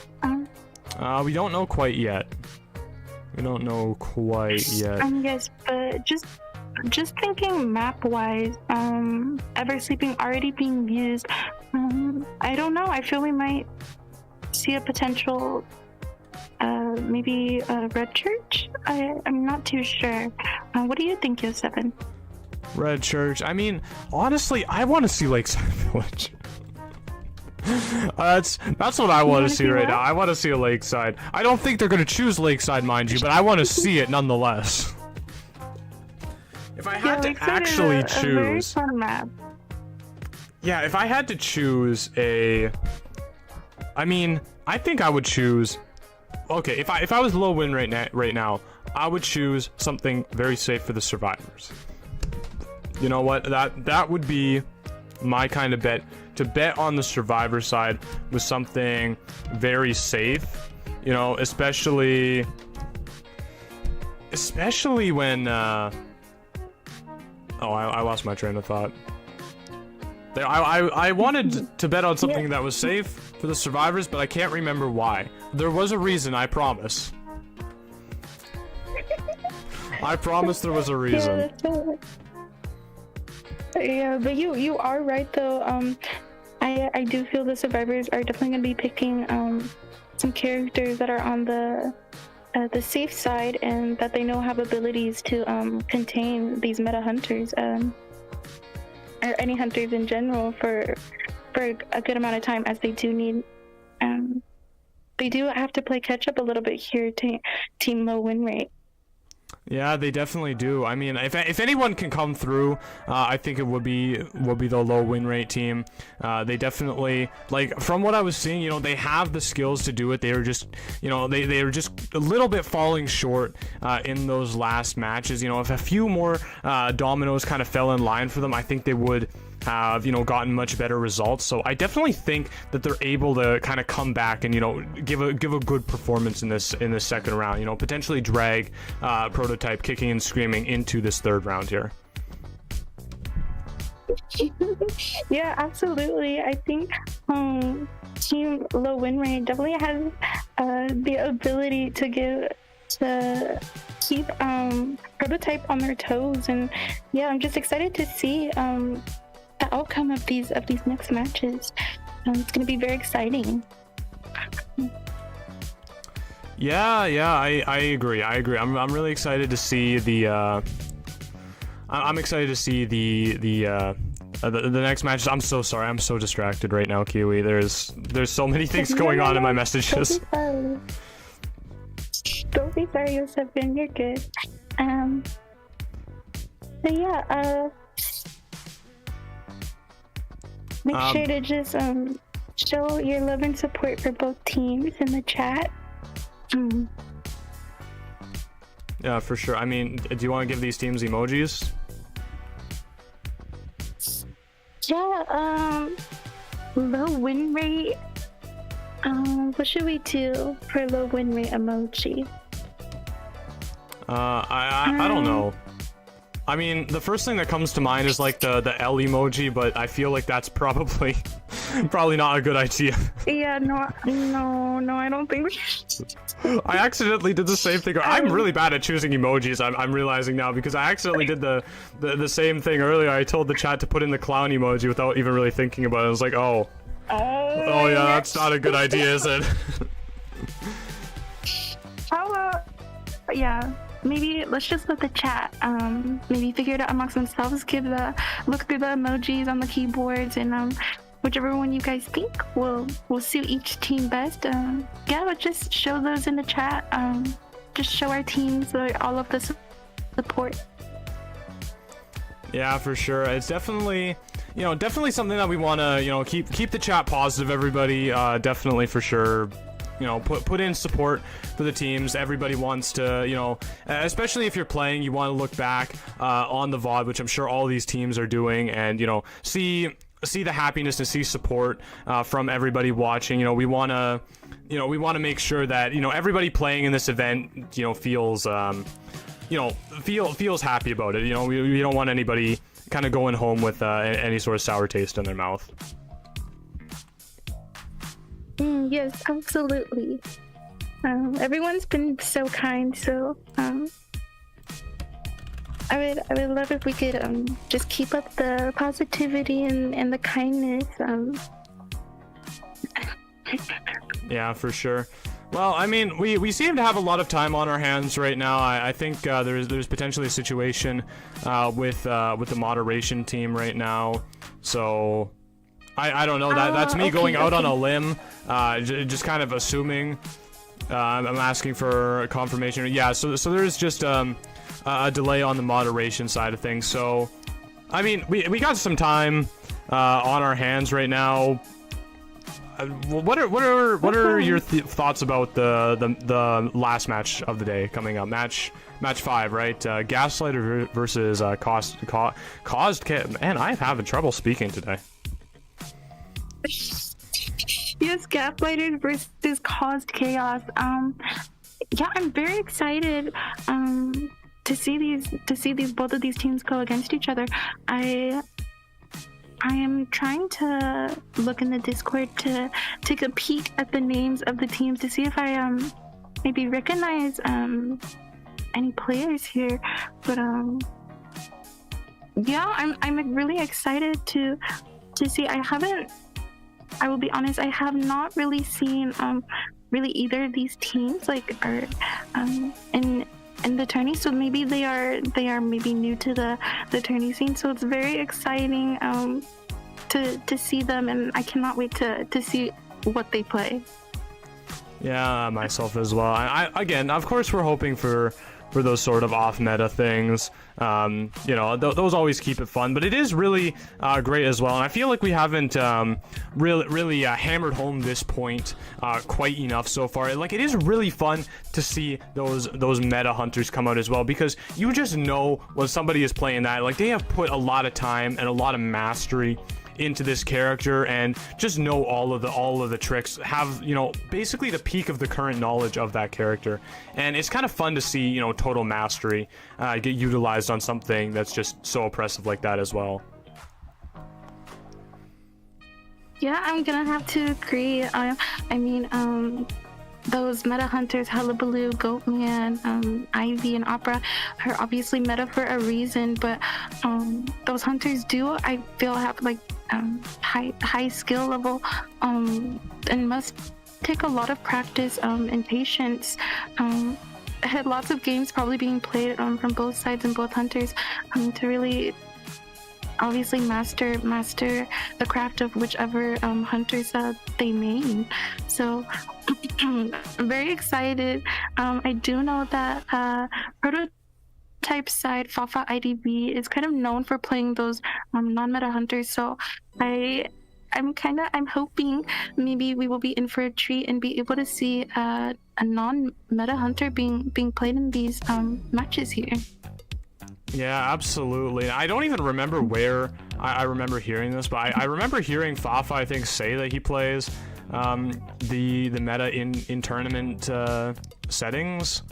I don't know how credible that even is, because I just have this random memory of him saying that, and it could just be like something I made up in my brain and just convinced myself it was reality, but I don't know. I feel like I remember saying that. I think you're right. I think it's like normal, like especially when you're playing hunters and stuff. Even those hunter mains that maybe main those non-meta hunters. When it comes to like being in a tourney, going against another team, you kind of want to, you know, bring out the best of the best, especially in the first rounds, to kind of secure any extra points you can for your team. Yeah, especially when there's you know, a decent amount of cash on the line for getting far into this tournament. It's definitely, you know, there is a certain point where the kind of fun aspect and the memes you know, take a backseat for, you know, the really serious competition, which I do respect, but I'm still a little sad about it. I'll be quite frankly honest with you. Yeah, me as well. Yeah, I hope we're able. It's always a fun time when we see those non-meta niche hunter picks. But yeah, hopefully we can see some more, whether it's between low win rate and Prototype, or maybe a little later with Gaslighters and Cost Chaos. I just hope we will be able to see some fun hunter and survivor picks here. Yeah, for sure. Now I'm seeing in our custom match here, it's actually changed over to being Moonlit River Park. I mean, how do you feel? What do you think? What are your thoughts on Moonlit? Excited. I don't think I've commentated on a Moonlit map yet, so this is very exciting for me. Also because we get to see that moving mechanic in the game, the roller coaster. So I'm gonna be very excited to commentate. I think Moonlit is a very fun map, very big map. Yeah, for sure. It's definitely a really interesting factor when it comes to like the coaster kind of being able to just ferry the survivors really far, or even the hunter, I guess, if they want to, you know, get from one end of the map to the other really quickly. You know, having that kind of warp gate, if you will, all the way over there, it makes for some interesting plays. I know a lot of hunters despise this map for that reason. I mean, me myself, because I play a very immobile hunter, definitely don't appreciate it. But if you're playing something like maybe with Warp or, you know, a Wu Chang, it's definitely something that you can play around, and it's fun to see, like, kind of maybe a little bit of the different hunter strategy that you see because of the way that the map is. Yeah, I feel we do see, like, I don't know, or maybe it's just when me and you're coming, but I feel I haven't seen a lot of moonlit during this tourney. So yeah, I'm excited to see how Fafa will use the coaster and just other good parts of this map, good kiting areas for the survivors as well. See how he will play. Yeah, I mean, I guess we'll see. I mean, what do you think Fafa has in store for us? I mean, I guess since we're seeing Fafa, it's going to be prototype on the hunter side. I mean, these appear to be the correct. I'm just kind of saying what we're seeing in the game room right now, because I don't know. I have not received like an official, like, hey, this is what's going on pamphlet, or maybe I have and it's just in the hundreds of fucking DMs that I'm getting at the moment. I'm not entirely sure. But yeah, we are going to be seeing the low win rate survivors here. Yeah, going against the prototype hunter. Very exciting. I don't know, this is all just very exciting for me. Yeah, I mean, we'll see. Once again, you know, prototypes is definitely coming into this match with the luxury of having won by just the biggest margin possible in the previous time. So, you know, any sort of round win is going to automatically win it for a prototype. Even if they draw this round and the next, you know, they're still going to go ahead and win.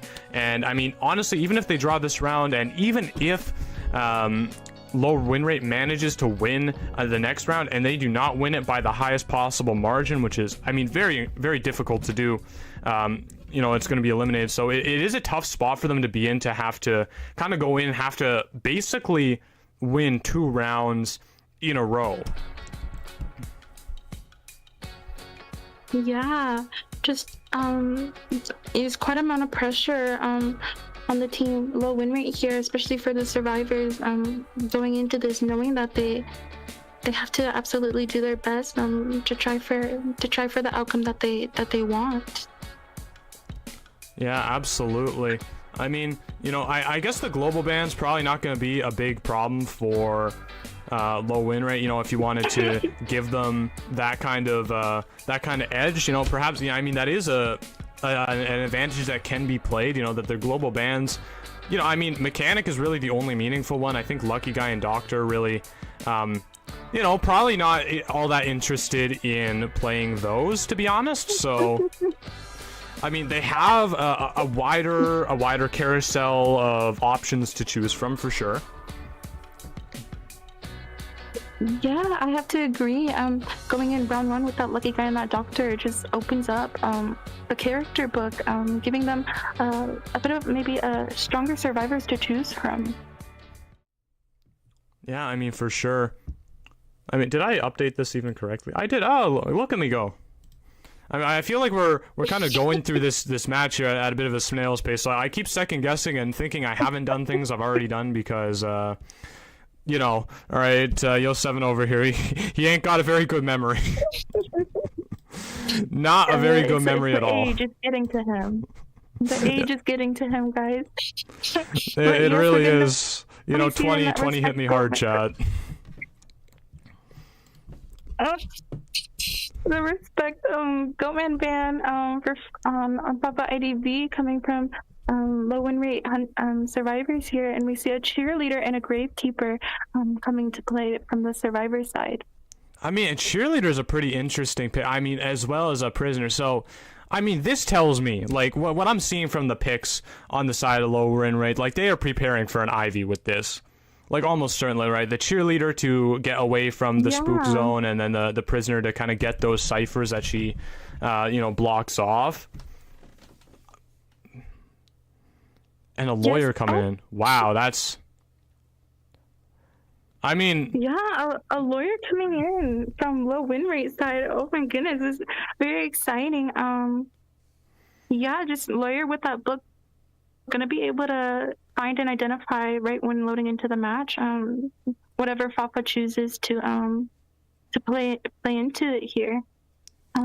Yeah, absolutely. I mean, this is I am not really sure what to make of this team comp. Honestly, like it was looking like fairly structured to me until lawyer. Like lawyer is a total curveball to me, especially like in the third or in the fourth slot. Not reserving that out of the globally banned survivor pool.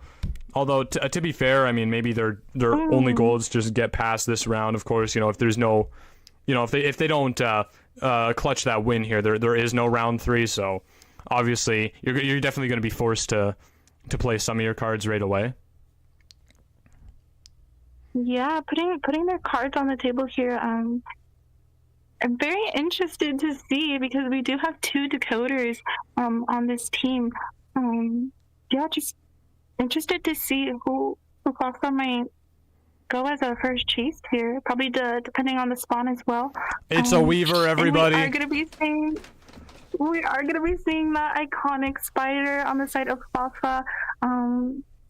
Yeah, he's very well known for his Esped Soul Weaver, so he has very exciting gameplay that's about to ensue. I'm very excited. Oh, I am pumped to see this.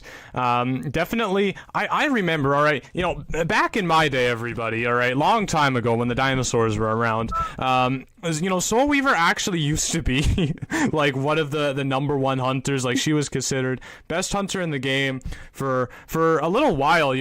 This is going back really far. And Moonlit, I can't remember if it was Moonlit was like the really hard counter map to Soul Weaver, so you'd see it a lot, or Moonlit was the really good map for Weaver, so you'd see it a lot. Like I do remember it being very prevalent in tournament gameplays back then, but I don't remember the exact reason for it. Yeah. Yeah, and we're gonna be seeing that lawyer at first stop there, and Fafa kind of just spawning right under him, and we're gonna see that prisoner at 2-story, the gravekeeper at between like a broken carousel and 10, and then we're gonna see that the cheerleader at 4th stop there. Yeah, I mean, interesting spawn from Fafa. I'm gonna see that lawyer with the borrowed time as well as the gravekeeper. Yeah, I have to agree. I don't think I see that hunter spawn too often. Yeah, I mean, I guess it does make sense. Like when you think about it, definitely, Spider will excel, at least in my eyes, in this area of the map much more than kind of down below, which is normally where you see the hunter spawn, because this area generally isn't the best. But I mean, I guess with the Soul Weaver, all bets are kind of off with that. Throwing a firework up into the sky, actually missing where the prisoner went, allowing him to rotate back into the building here, which is actually really big. But I mean, I guess not big enough against a spider. Is Spider doing what she does best, being very speedy, gonna be able to get that hit on the prisoner, and kind of seeing with the little mind game here, if the prisoner is willing to jump down, but prisoner's not going to, having that patience to wait at that window. Yeah, now going ahead and doing the red light trick, seeing if oh my goodness, that was very close to getting the prisoner. It's pretty scary, you have to have very fast reaction time getting out of that window, and I mean, we can see the prisoner definitely does have that, but doesn't really have a place to go afterwards, and ends up dying on the officer, or an officer, lawyer. Wow, they look actually really similar with these skins. Yeah, ends up unfortunately dying on the lawyer's cipher there, and Fafa aware and just trying to stop any decode from happening. Yeah, and we have missing that. We do have the shocked expression coming in. The shocked expression play. I really don't know a good way of pronouncing that name. I'm really trying, but yeah, actually ends up hitting prisoner with the web and gravekeeper. Otherwise, I mean, I think that's probably what they wanted, right? Because that adds a stack of web onto the prisoner, does it not? Yeah. So he is gonna be a little bit slowed down here, and yeah, playing mind games at this pallet. Oh, not able to get the hit down just yet, but Fafa is gonna have his spit up and ready in just a moment. Yeah, I mean, 2 webs stacked on the prisoner now. Side as well. Going to be definitely difficult. Actually gets the terror shock because of the slow vaulting speed that the webs force you to have, and we're going to see the prisoner sitting on the second chair. I mean, Cypher is actually not looking too bad on the side of low win rate here. You know, they're like they haven't started their last ciphers yet, but yes, not looking too bad. Everyone at full health, just the prisoner on chair here, but is gonna early hit that gravekeeper out of the shovel. That's 1 web spit right there. Yeah, and we're gonna see if Fafa's able to delay it long enough to get another one. He doesn't, but prisoner is just farmed straight away, and now, I mean, teleport already taken. I also just ended up looking at the build here. We only have detention, so I wonder. I'm kind of curious as to what that is. Maybe we'll check. Later on in the game. I did not notice that as well. Cheerleader gonna use her pom pom there, but unable to really get any distance, and she is gonna be a bit slowed down. Gonna see if misses the spit. Unfortunately on Fafa's side though. Yeah, I mean, trying to mind game at the roof again. Definitely, these survivors are not falling for it. You know, not. You know, they've seen this. They've seen this trick before. You know, you can't fool an old dog with new trick. That is not the expression, but you know, it's fine. Yeah, no, they've definitely played these games before. Done their research. As it is very common for Fafa to kind of do that in the 2-story trick. But yeah, able to get the gravekeeper out of the shovel, and both the cheerleader and the gravekeeper at 75% health. Yeah. Oh my gosh, that connected! Amazing web spit from Fafa. Looks like for a second, even he was convinced he wasn't going to make it, but throwing a firework in the air, as that is going to be a chair for the gravekeeper here. Yeah, I mean, firework in the air, that's definitely a cause for celebration. Yeah. Oh yes, I totally forgot about the cocoon. I totally forgot about the cocoon. I was like, what is going on right now? Yes, it's gonna cocoon that gravekeeper, and while he's deep in the corner, it's just not gonna be an easy rescue for the side of low win rate here. Yeah, especially now that he's found out where this lawyer is, where the rescue is supposed to come from. I mean, there's just no way he can ever make it there in time. He doesn't have any way of speeding himself up unless you count the knee-jerk reflex, but I don't think there's really any opportunities to use that. Yes, and cheerleader working on that cipher, but it's only about coming up onto 70%. Gonna have to see what Fafa chooses to do here. Misses that web shot once again. I mean, making up for the one he hit earlier, I think. Yes, it's gonna opt to teleport to the cheerleader. They're just gonna instantly use that pom pom to kind of lose sight. For a potential. Oh my goodness, Yo7. I mean, and this is why we wanted to see the spider. Look at that. That is like when you play some sort of first person or third person shooter, and you load into a lobby for the first time, and you just get headshot right away, and the kill cam goes to some guy just like totally across the whole map, like just so far away. You're like, man, I'm never gonna be good enough. yes, I'm gonna have to agree with you on that. I am the same way, Yo7. This is just next level mastery of the craft of the spider we're seeing from Fafa. Just absolutely gnarly web spits coming from Fafa over here, and with Lawyer at 75, only one spit away from being down. This is unfortunately looking like a 4-man for team low win rate. This Fafa's from Team Prototype. I meant, oh, sorry, a 4 elimination on the side of low win rate. Yeah, I assumed that was what you meant, but I just wanted to make sure that that was what you meant. I need to be better at clarifying. Oh, that was my bad. But yeah, so, yeah, fantastic gameplay.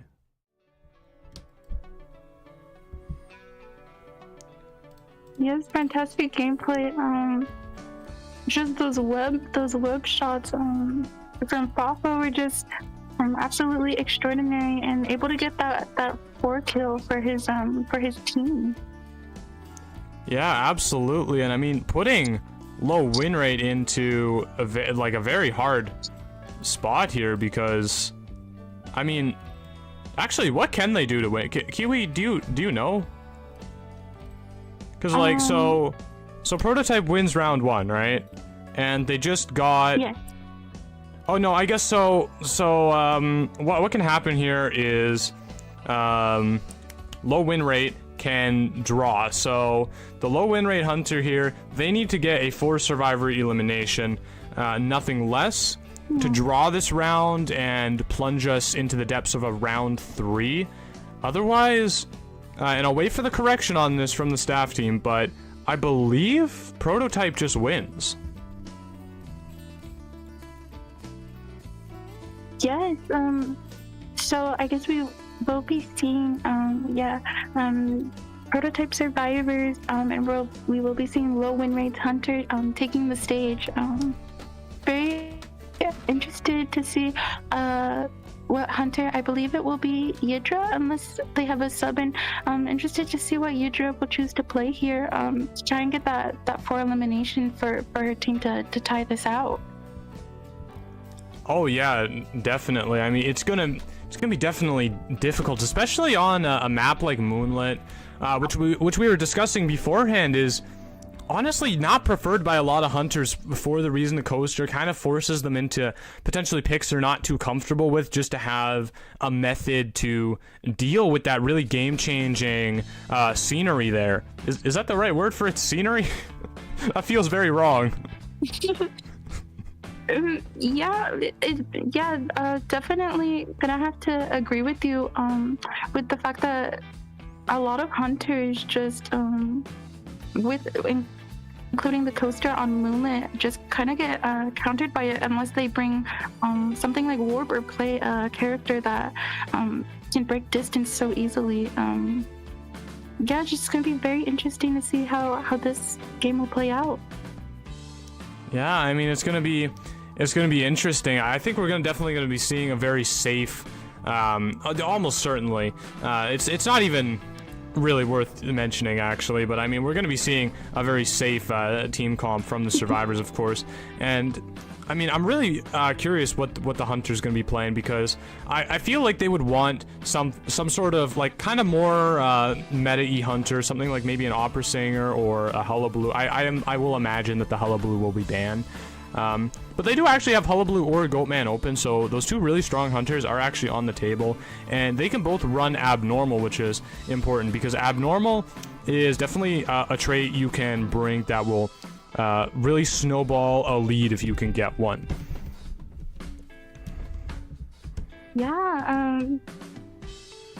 That's correct. I'm very interested to see how the survivors will choose to play. They do have some like wiggle room to move with, so I believe we will also be seeing the survivors play relatively safe here, and with that Dream Witch being banned for Yidra, I'm excited to see what she will bring out on this map. Yeah, I mean, it'll be interesting to see for sure. I feel like I've said that like 3 times now. We keep going back to the, we keep cycling back to the same thing. I mean, because it is a good question and not one that We do. there's a good answer to.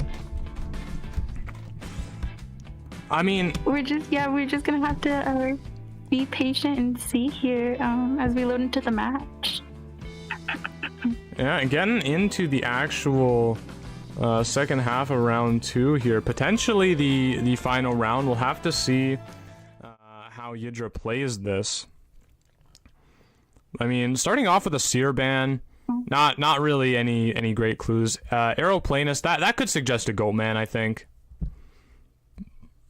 Yeah, I was just about to say, might be seeing a potential Goatman here. We're going to be seeing a Bloody Queen ban, very interesting, from Prototype Survivors here. Yeah, Bloody, wow. What do you make of a Bloody Queen ban? That must be a targeted idea, Yeah, right? I was just about to say, I'm like 98% sure that is a targeted ban, and Prototype most definitely probably did their research against the knowing what hunter they were going to be facing. But on Prototype Survivors, we're going to see a mercenary, a novelist, and a fire investigator coming out. Yeah, actually, I'm seeing a couple things in the chat about the AI for the art for the tournament. No, none of this was AI generated. I commissioned, so like my character model that I'm using right now is I don't remember how much. I think it cost me like $100 from a lovely artist off of Fiverr, and then I drew Kiwis myself. I drew most of the other commentators myself because we kind of forgot about that. And actually, I see Poisoned in the chat as well. He did some of the lovely stream overlays that we have. So, I mean, they're really, really great. Don't regret. I paid Poisoned, I think, $100, and then the other stream overlays we had. So the background was done by Yixer and Yib, and they did a really fantastic job too. All of that stuff is linked in the description, by the way. So make sure to check out the artists and show them some love because they definitely do deserve it. They do amazing work. Yes, the artwork is so cute. I love the finished look of it all. It's just really cute art. And I think it like really sets the summer vibe that we were going for this tournament. It's very beautiful. Yeah, I agree. It really does. Like I said, I'm so proud. Whoa, we're getting a geisha, Kiwi. We're getting a geisha. We are going to be seeing a geisha coming from Yidra here. Oh my goodness. Wow. I mean, if this was ever plot armor, if I've ever seen it. We have been asking for a geisha since day one. We're finally gonna get it, it looks like. Oh, I'm very excited. I am very excited. I'm very excited as well. I feel like Cookie is probably very excited and probably a little bit jealous that we will be able to commentate this geisha match. But yes, we're going to be seeing borrowed time builds on all 3 of the acrobat, that novelist, and the mercenary.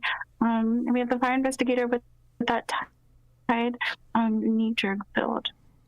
I mean, some interesting spawns. I think we saw this something very similar to this spawn from a team as well, and I was questioning it then, and I'm questioning it now as well because, gosh, I really just don't understand it. You know, Kiwi, I really don't. I don't really understand it either, and I think that's why I'm not pro. They just must know something we don't. Yo7, I'm not too sure. But yeah, the geisha spawning between the acrobat and the fire investigator there, I think we have a high chance of that geisha going for the acrobat as first chase. Yeah, I would have to agree. I mean, what if we saw them go for mercenary? Like, I don't think this is gonna happen, but Like, what if we just saw him go for mercenary, fly right over the river, and just like get a terror shock on that cipher over there? Like, that would be just. That'd be. I would love that. We're delving really far into the realm of impossibility now, but like, that'd be fun. It would really be fun though. Ooh, we got the Myturian yeah, crane it's skin kind of for a- Geisha as well. It's a good Geisha skin. I know, yes, very pretty skin. We're gonna predict correctly. We're gonna see Yudra go for Pollux here. Yeah, as first chase. Yeah, I mean, and we'll see what Pollux can do. Definitely Yeah, Acrobat. we're gonna see Pollux. Oh yeah, definitely Acrobat. A really difficult character, I think, to chase first. But we're not seeing him in that spot that he really loves over by the end of Coaster, or even on the first Coaster platform in Godkite here, which of course is good, but just not that kind of tricky area that you really love to play in as Acrobat. Yeah, and a little unfortunate for Yudra here, just hasn't been able to really close the distance with those dashes, probably not as much as she'd like to. But we're Definitely. gonna be seeing a mud bomb used by that Acrobat.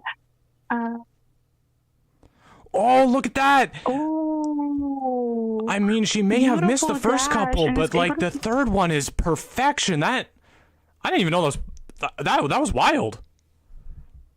That was just perfect. Yes, I have to agree. It was amazing, and with the blink available here, we're gonna see what this Geisha decides to do. Oh wow, I didn't even realize yeah. that. I'm not sure how much I like Blink Geisha here, to be honest. I mean, keep in mind that the pallet stun is coming through though, and now Acrobat is getting on top of that coaster platform, which, well, actually going to the pallets beside it, but is in the vicinity. This is a very dangerous area for him, but gets hit before he can do anything with it.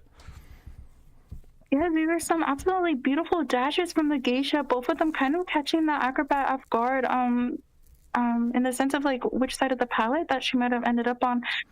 Yeah, that's gonna be the down on Acrobat, but 3 ciphers, Yo7, as he put on the chair, are just about completed. I mean, yeah, it definitely is. Like I said, I don't really believe in the Blink Geisha here, just because. Oh wow! Look at that fire investigator just sneaking right under the radar of the Geisha. Yes, very sneaky rescue from Numor, an unfortunate miss dash as well from Yudra. We see Pollux kind of holding that red ball, just trying to see what will happen here. Yeah, look, I think he's using the red ball to kind of skill check the Geisha a little bit more effectively than, with more camera movement than, actually, checking it with the butterfly, which is, I mean, of course, really smart, and avoiding the dash with it. You getting pretty much, I think, the most possible use out of that red bomb. Yes, and she's gonna go through it as well. And that's gonna be Another pallet stun. I mean, Yes, the Geisha does have her another dash stun, available, so the Acrobat does have to be careful here. Actually, it stops short. The blink is missed as well. Acrobat has a chance to transition here. Yes, unfortunately, it's a bit too big of an obstacle to blink through, but that will be a down on that Acrobat. One cipher just popped, and the other one on the way to being primed. This is looking like a very good position for Team Prototype. Yeah, what an amazing kite by the Acrobat here. Like, just, wow. Almost an entire 5 cipher kite. I mean, well, actually, no. He got down in the middle of that. What am I saying? I skipped over the fact that he was ever in the chair because the fire investigator just got such a clean rescue. It didn't even register to me. I know, that was a very clean rescue from Numer, though, and that is going to be the cipher pop. Yeah, Acrobat doesn't look like has any bombs to use, but Courtney's best to try and frog kite and contain here, enough for at least 3 survivors to escape. Yeah, I mean, he does have knee-jerk reflex, able to kind of get a little bit of extra juice out of these pallets. Oh, the Acrobat actually predicting it, and now he's going to try to make a mad dash for that dungeon. Oh, actually, maybe not quite yet. I mean, dungeon is in the vicinity. It's going to be just very difficult to kind of cross that river. And yeah, it does eventually get downed on that podium up top there by the slide. Yes, and that will be the Acrobat being sent back to the manor, but that is a 3 survivor escape on the side of Prototype. Oh, we're Yeah. gonna see a little beautiful emote from Yitra here. Oh, that's such a good emote. But yeah, I mean, there you have it, everybody. That's gonna be prototypes as your round, we're in round 4 right now, or set 4. Set 4? Am I right? Yes. Yes. Hey, I actually got it right for once. Okay, Right? well, that is prototype for your winners of set 4. Congratulations to them. You know, they played a really great game. Congratulations as well to low win rate again. You know, playing very good, giving prototype a run for their money here. But, you know, at the end of the day, only one of these teams can move on, and, you know, prototype has earned that right. Yes, absolutely. Both teams played absolutely amazing. Low win rate, I have to agree, putting on such a good fight and such a good show. But Prototype kind of coming out on top here as our victor, as we will be seeing them in the future of this tournament. So it's going to be very, very exciting, and congratulations to Prototype for the win. Yeah, very, very, very great gameplay from both sides, but we're gonna go ahead and get ready for our match, our last match of the night, everybody, which is gonna be Gaslighters versus Caused Chaos. Another very highly anticipated match. Really excited to get to commentate over that one once again alongside with you, Kiwi. Yeah, I mean, do you have anything to say before we cut the tapes? Well, not cut the tapes, change the tapes and put them back. I'm really excited to take a little intermission and then start into our last matches of the day today, Yo7, with you. It's gonna be very exciting, and it's in the team's name, but I do have a little inkling we will be seeing a little bit of chaos, the good kind of chaos between these teams. Yeah, absolutely.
Alrighty, everybody, welcome back from the intermission. We got our last game of the day about to kick off here. We got Caused Chaos versus GSL, or Gaslighters, or as they're not really known, but GSL as they're more commonly known as. So, very exciting final match to end things off. We've just had an action-packed day today, you know, especially with Frogfin versus AMeY was a really, really great match.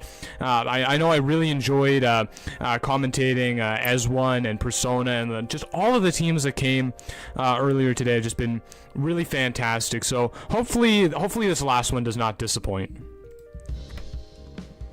Yeah, I have to agree with Yo7. All of the teams we've seen today, like you said, especially Frogfin and AMeY, just very good gameplay from all sides. So going into this GSL versus CC, I'm very interested to see how both teams will play when matched against each other. Yeah, for sure. It's going to be very interesting. Definitely, I think some of the more famous teams as well. These two teams, I know GSL obviously being the team Zeus IDV is on, so that's definitely you know, got some notoriety to it. And I think Caused Chaos is also fairly known in kind of the competitive scene, so it's going to be a really great matchup, I think.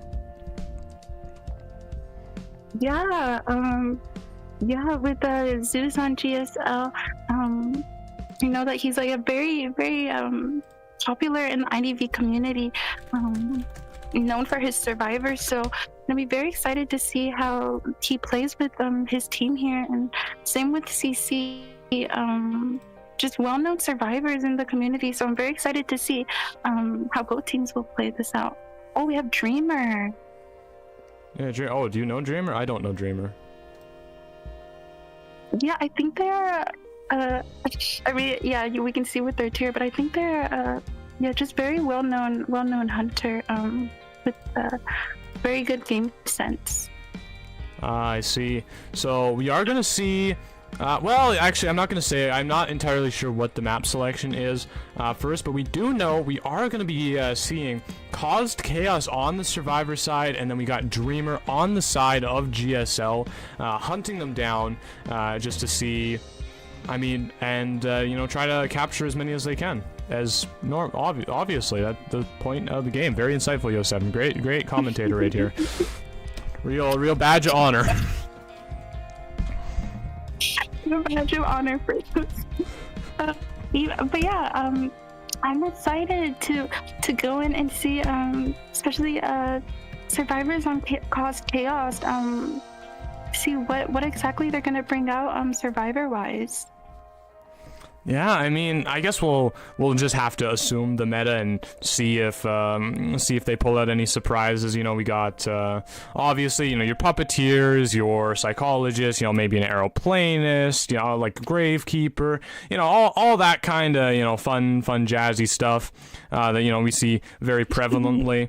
I mean, we have to assume that, but you know, maybe I'm actually jealous. You got to commentate a prospector game. I'm still waiting for that. I'm still waiting for that to come out on one of my times. No, I feel like I did not make a big enough deal about that.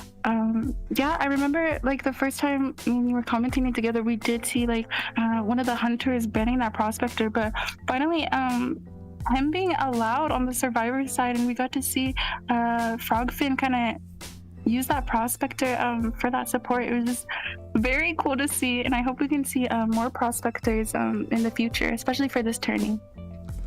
Absolutely. I come on.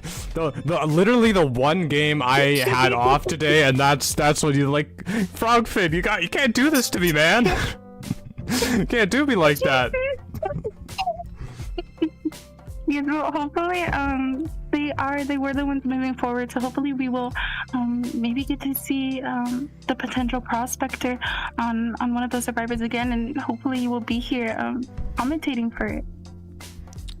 Yeah, well, fingers crossed. I'm sure the moment. I mean, I won't be doing every single game tomorrow. I'm a little bit thankful for that because, you know, as much as I do love commentating and I love being here on the live show with you, Kiwi, and, you know, Cookie and Chip and everybody else, it really hurts my voice. Like, we're going through a lot of water in the Yo7 household today, and probably a lot more in the days to come. Yes, lots of talking when we're commentating, so it's good to stay hydrated, and that's the same for everyone else as well, to stay hydrated, especially because it is summer, so you gotta make sure to stay hydrated and drink your water. Oh, for sure. I mean, you know, I know we all know I want to see a prospector, and I mean, well, do you have any characters that you want to see, Kiwi, and the chat as well? Do you guys have any characters on the survivor side, maybe on the hunter side, that you're really rooting for? Yeah, let us know in the chat. Just any survivors or hunters you guys are wanting to see. For me personally, I don't know. I feel like I've seen it maybe yesterday with you, but I would be really interested to see a dancer. I feel like that would be really good, just because I'm a big dancer fan. But going into this round 1, we probably won't be seeing her this early. Yeah, probably not, as we're seeing very normal bands coming out so far. We got the Seer, Mechanic, Antiquarian, you know, very, very standard, run-of-the-mill kind of hunter bands that we've got going on here, as well as the survivor picks. Well, maybe not anymore. Lawyer's a little bit of an oddball, but Gravekeeper and Coordinator, you know, keeping it very, very much in theory.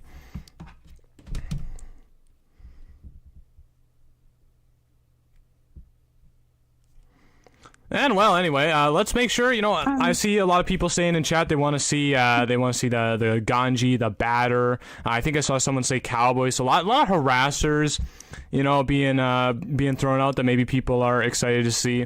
And I have to admit, you know, Harass is pretty fun gameplay to watch. You know, it's really exciting. You know, when you see the Batter or the forward, they're coming in, and you know they're ready to play around the hunter and try to do their best to help their teammates. Yeah, I also enjoy watching harassing gameplay, especially with that Cowboy and that Batter. She's really, really fun to watch. And on the side of CC here, Survivors, we're going to see that Gravekeeper and that Coordinator. We already talked about that Lawyer pick, but we're going to also, our final Survivor is going to be Perfumer, which is always exciting. Yeah, I mean, Perfumer. I mean, we saw it picked in the previous round as well. We saw Perfumer get played, and it was really interesting there as well. I didn't get to see it too much, unfortunately. They're more focused on Problems with his really fantastic Antiquarian kite there. But you know, maybe we'll get to see the Perfumer with a little bit more of a spotlight this time. Yeah, hopefully a little bit more Perfumer action. As a Perfumer me myself, it's always very intriguing to me to see. Oh, but we are going to see that Goatman from Dreamer. Pretty expected, but I'm very interested to see how he will play here. Yeah, for sure. I mean, the Perfumer definitely is a fairly good option into the Goatman. You know, could take 3 potential hits. Technically 5 hits if you're counting her entire health, but she could take 3 potential extra hits on top of what a normal survivor can do, as well as a Gravekeeper being able to utilize those shovels. Coordinator and Lawyer, I think, would be the two things to kind of pick apart if you are Dreamer in this situation. Yeah, definitely. And I want to try and avoid the Perfumer and the Gravekeeper, just as they have just abilities that can take and reverse damage. Yeah, for sure.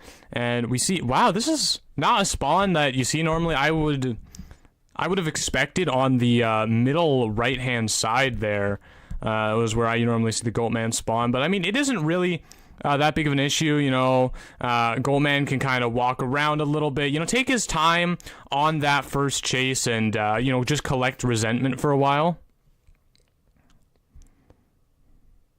Yeah. And going into the survivor builds here, we do see 3 borrowed times on that coordinator, gravekeeper, and perfumer. Gravekeeper obviously being the main rescuer and carrying that tide. And I think it's pretty common for to have the lawyer running that flywheel knee-jerk build as well. Yeah, for sure. I'm seeing lots of people putting in the explosion emoji for Cause Chaos, showing a lot of love to that team. Let's see lots of explosion emojis for them. Maybe some, what should we do for GS? Like, I guess gas, like gasoline cans, right? Gasoline cans, maybe some fire because they're gaslighters. Yeah. Some of that. Let's see some of that coming on in the chat. Show your support for the teams. It's a very hype matchup. Yes, very excited to get into this match versus Gaslighters versus Cause Chaos. Yeah, I mean, I don't think I've seen this Goatman skin before. We're gonna start with that. It's very I know, blue. I was just about to say. Very modern blue.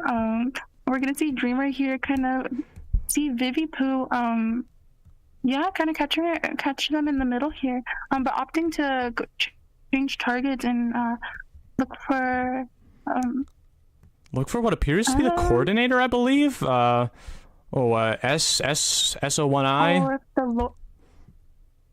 Oh no, actually going for the Gravekeeper now. Actually changing targets. Not really able to find anybody super early, which you don't love to see. Actually getting a very early hit on the Gravekeeper, being able to still use this cage for resentment, but missing the hit.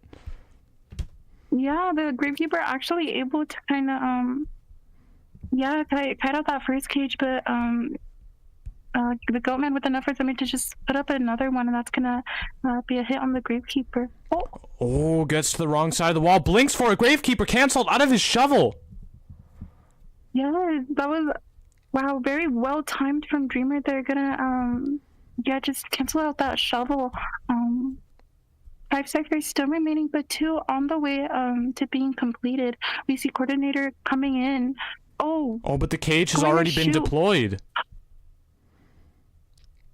Actually goes to the other side.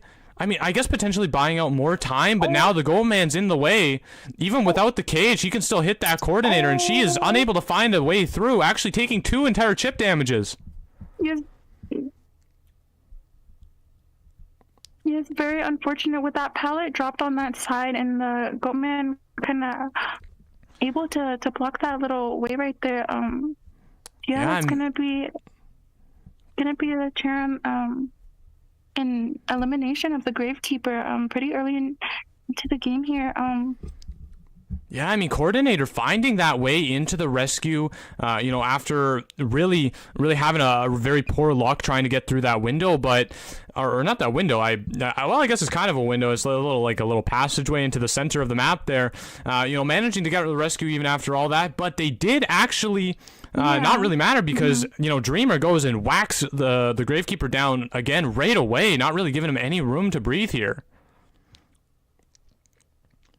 I mean, backs up into kind of the center walls there. Yeah, we see the Perfumer coming in for this rescue, using the Perfume and taking that damage. Her Perfume still on cooldown here.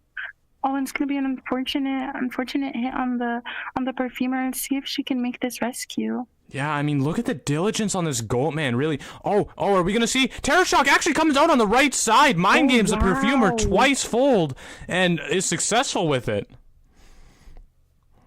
Gosh, I mean, look at the diligence on this Goatman, just cutting off every single rescue before it even has a chance to begin to fly.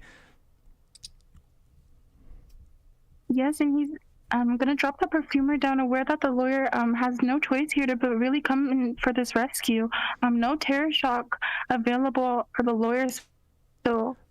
No Terror Shock, but he is vulnerable to waiting too long, and that's exactly what we see as the coordinator blasts off right in front of his eyes. Yes, that's going to be an unfortunate departure from the coordinator, as the lawyer was unable to get that rescue off. It's not looking too good for CC survivors here. Yeah, definitely. I mean, on the flip side, it's looking really fantastic for Dreamer. Like, I'll say that. Yes, it's looking like a 4 elimination on the side of GSL here, as he's gonna use that teleport to get that perfumer down. Yeah, looks like he saw that Cypher moving and was just able to catch it, tagging out exactly where the perfumer is. And now, I mean, it's just a mad dash to kind of try to kite long enough for this lawyer to self-heal and try to do something. But the charge attack is going to stop that in its tracks. And, I mean, Kiwi, this is looking... I mean, this is just looking like a cooked fish. Yeah. Yes, looking cooked indeed, Yo7. Yeah, we're just gonna see Dreamer picking up and putting on the perfumer to stop that healing, and just gonna go for that lawyer. As Look he at knows that, that just once he down arrives no right self-heal. beside the lawyer with that cage. Like, I'm sorry for interrupting you, Kiwi. That's just, I couldn't help myself. It's such a good cage. I was done, but no, the cage placements from Dreamer have been, yeah, just very impressive. And we're gonna just be seeing the goat man kind of going and trying to find this perfumer here. Yeah, I mean, probably has a good idea where the perfumer is going to be. Actually, going to end up surrendering. We don't get to see that that last little style with the double cages, unfortunately, but that is going to be a forced survivor elimination on the side of Dreamer, getting 5 points for GSL right out of the gate. Yeah, setting up GSL for a very just comfortable spot for GSL right now. They're in the lead with 5 points. Yeah, I mean, you're definitely feeling comfortable if you're on the side of GSL right now, feeling, you know, ready to go with all of it. Your hunter just got you the forced survivor elimination. All you need to do is get one of those survivors out the gate to secure yourself the first round, and, you know, move into the second round with a pretty big advantage in terms of, yeah, I mean, I guess stress levels. Yeah. And seeing cause chaos hunter here, I wonder what's in store that they might pull out to try and also get this for elimination for Team CC. Yeah, for sure.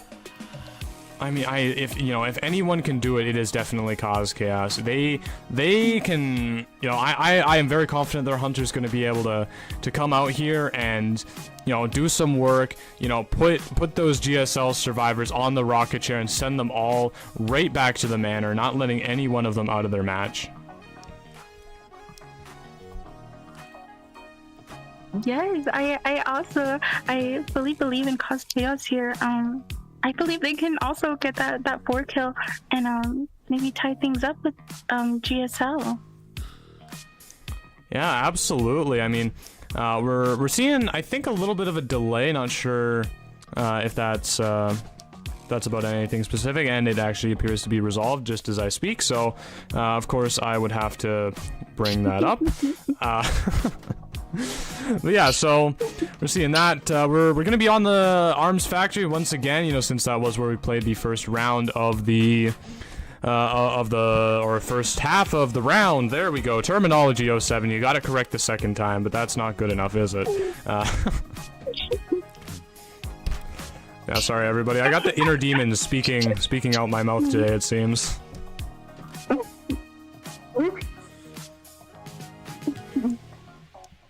But yeah, I mean, Kiwi, what do you think about the Arms Factory being the map that was chosen first? You know, we've seen a lot of Ever Sleeping Town for the most part. There's been a lot of that. Definitely Arms Factory been a little bit more neglected. Not as neglected as my, you know, poor beloved Lakeside Village, but, you know, it's definitely been neglected. So I'm curious to hear your opinion on it. Yeah, I mean, Arms Factory as a map, we haven't really been seeing much of it in this tourney, but being chosen in this specific matchup, I feel like it just makes sense for the hunter to want to choose this area. Obviously, factory it can be a little hard to deal with, but factory as a whole, I don't know, it's just a good map. So I'm excited to see how these survivors and hunters fight on this map. Yeah, it absolutely is. When we were talking with Breaking Ship a little earlier, we discussed it a little bit, and he, his opinion is that Arms Factory, maybe a little bit more on the survivor side. There's a lot of good areas for them. They have a lot of strong transitions. The hunters maybe a little bit on the back foot here. That didn't seem to really bother Dreamer any. They managed to just come in swinging with a 4 survivor elimination, right out of the gate. We'll see if Caused Chaos here is able to do the same and just get rid of them straight away. Yeah, it's gonna be very interesting to see how Caused Chaos Hunter plays. Hopefully, gonna be able to get the result that they want. Yeah, for both sides here. Oh yeah, for sure. And it looks like everybody is readied up and ready to go on the team side. We're just waiting for a few last checks from the referees, and it looks like we're good to go into the band picks, everybody. Oh, the band picks haven't loaded? I thought they were loaded. Oh, they're there. Okay. There we go. Band picks have been initiated. We're actually seeing a fire investigator ban. That's a little bit of a strange one, isn't it? Yeah, I'm gonna have to agree. Mechanic, pretty normal ban we've been seeing consistently, but Fire Investigator is actually gonna be on lock. One balloon not allowing that on the field. Yeah, I know the team Frogfin probably not too pleased about that. I'd have to say they're probably fuming in their seats. Like, we want to see our Frogfin, representing in the match, but. Not this time, it looks like. Yeah, no Frogfin, unfortunately, gonna be able to be seen, at least for the time being. But on the side of GSL, we are gonna be seeing a perfumer and a forward coming out. Yeah, I mean, very, kind of unexpected call from GSL, I would have to say. Coordinator, forward, perfumer. Not a combination of survivors I would be expecting, based off of, the previous matches we've seen. Yeah, I have to agree with you on that.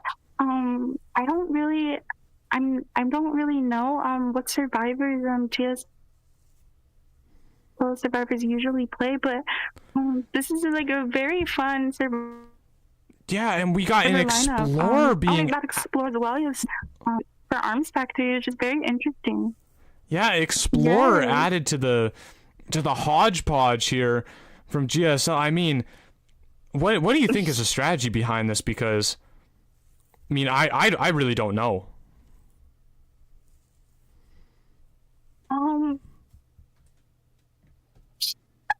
I am kind of right with you, Yo7. Trying to kind of make sense, but perhaps that Explorer just try his best to hide and find those pages.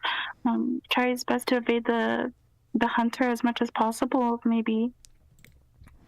Yeah, I guess so. I mean, what do you think we're going to be seeing from one balloon here? I mean, you'd have to imagine probably a return of the Goat Man. Goat Man once more. Yeah, I feel like we'll definitely be seeing Goatman or something definitely meta, as CC does need want to try and get that 3 or 4 elimination. Yeah, I mean, anything, I've said this many times in this tournament. I'm sure it's gonna get it's gotten stale by now, and we're seeing a wax artist. Okay, never even mind. We're seeing a wax artist. Unorthodox survivors, unorthodox hunter. They go hand in hand. Peas in a pod. 2 rings together. wow. Kiwi, what do you think of this?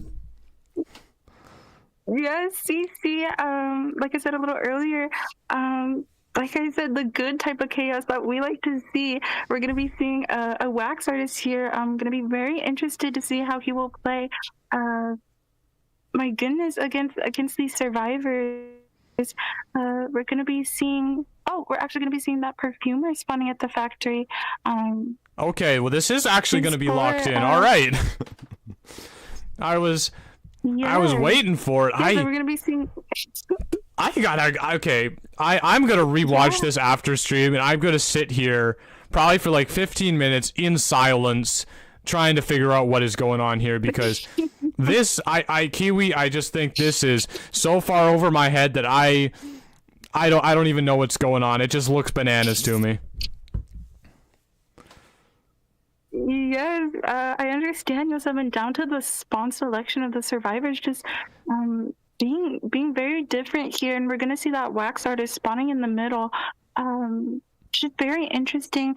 We also see 3 borrowed times from the coordinator forward and the perfumer, both tied on the perfumer and that forward, as well as the explorer, but the explorer bringing that tied and flywheel no borrowed time.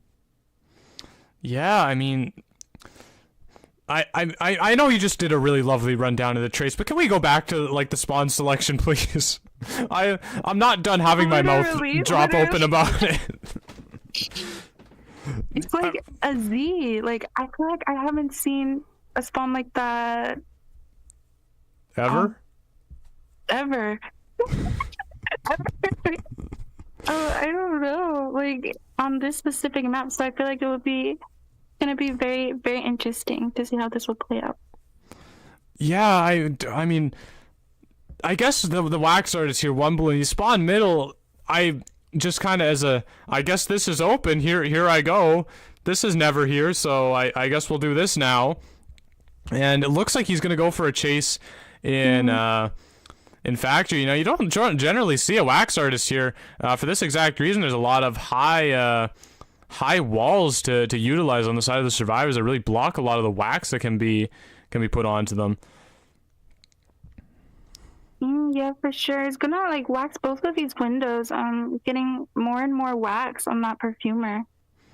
Yeah, I guess the tall wall's not really making much of an effect, and we can see the 100 wax coming through the perfumer on cooldown, and it's gonna be a fairly clean hit from the wax artist. Now we can see he's also brought in excitement, which, I mean, that's fair. Yeah, so with the coordinator and that forward, excitement is kind of to be expected. We're gonna see the perfumer being able to evade some wax, but one balloon going to wax off that cipher, forcing that perfumer to put out a perfume, see if she can mind game here.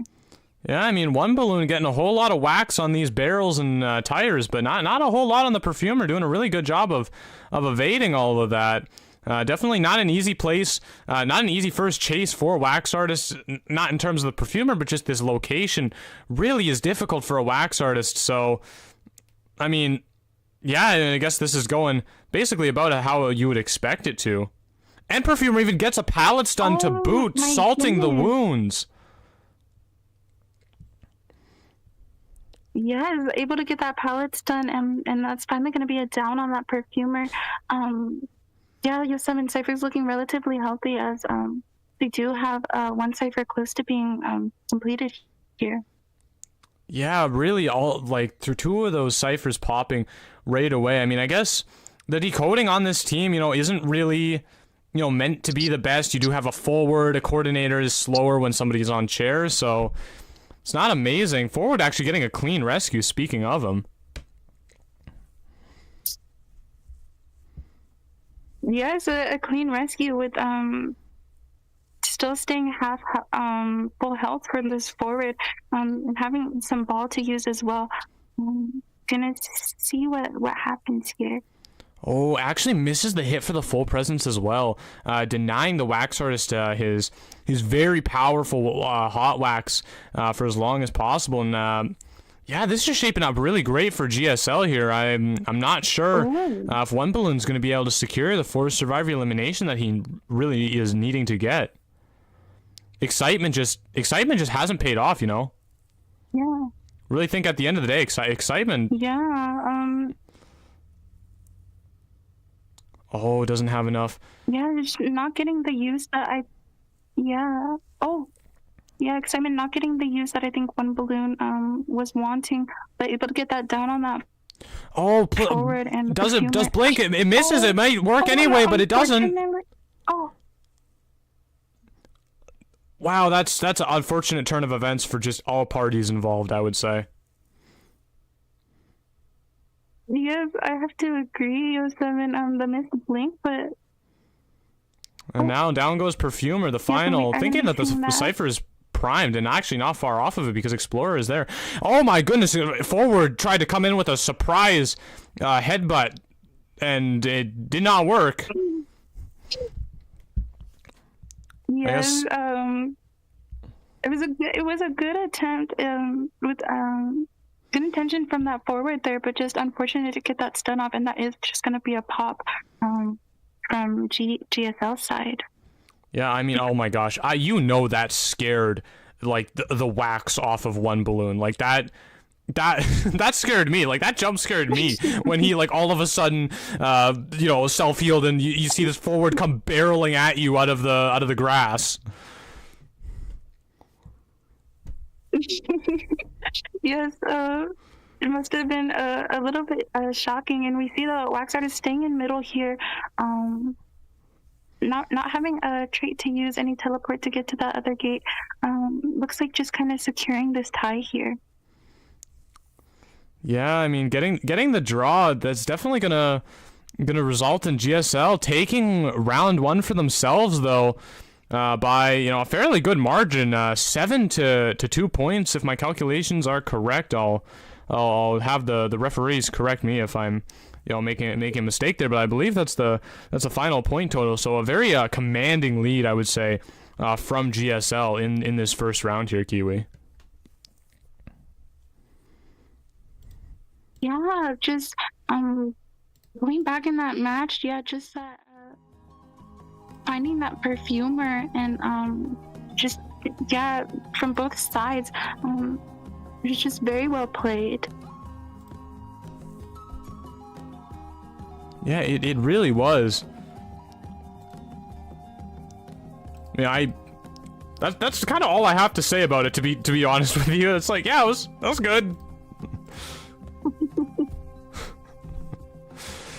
It was good, but I mean, here we go. It's like good match after good match. I know. I feel so spoiled actually, because my expectations at this point have been raised so high. Like the bar is so tall now that, you know, really great matches like that, they kind of don't stand out to me anymore. Like at the beginning, no, I was like, wow, this is great. That's great. And now I'm like, well, we've seen a lot of that. It's great, but you know, like I'm not floored anymore. I'm not you know, I'm not super surprised. That feels such a selfish thing to say, but that is how I feel right now. But Yo7, just all of these. Yeah, it's just like but all of these teams just bringing their all and bringing their best, just giving us entertaining and exciting matches one after the other.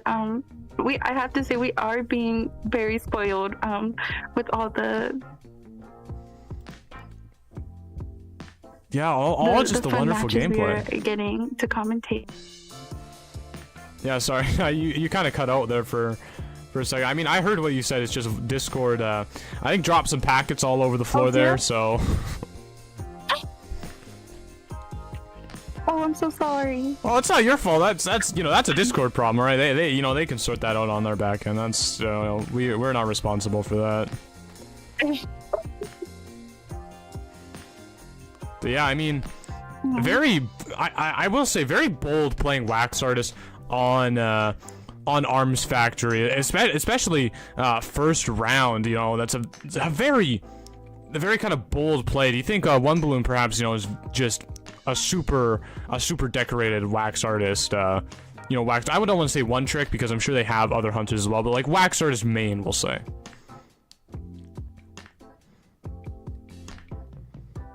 Yeah, I would have to assume that the hunter for CC is just good with that, really nice with that Wax Artist. Very confident as well, chasing that perfumer and in that factory area, kind of knowing that he may experience some trouble with the walls there. Yeah, I mean, perhaps. I mean, maybe they're just also saving the really strong picks, like that. Oh my gosh, what is his name? The goat man, the guy, that one, the one we see a lot. Well, maybe they're just saving him and Hullabaloo, you know, to maybe bring one of those out round 2, you know, where the survivors maybe are a little bit weaker. You have more global bans set up because they were, of course, probably expecting that to happen round 1. So we might be seeing, you know, that come round 2, and then you win round 2 and 3 instead of just you know, trying to shoot your best shot at round 1 and maybe potentially getting into a draw and getting into a more scary situation.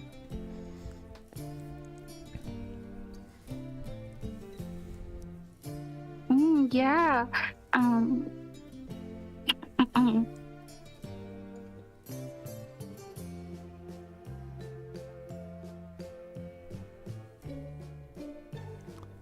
Yeah, I mean, well, in any case, it looks like, I don't know. I don't know. I'm really curious what the second map is going to be. That's something that, I mean, we have Ever Sleeping Town open, a very, very liked map so far during this tournament. I'd kind of have to imagine that they might end up going for that one, opting for something that's, you know, kind of tried and true. You know, whichever team it is, you know, whether it be GSL here or Cause Chaos. So, I mean, we'll have to see. We'll have to see what, you know, what they decide to do with that.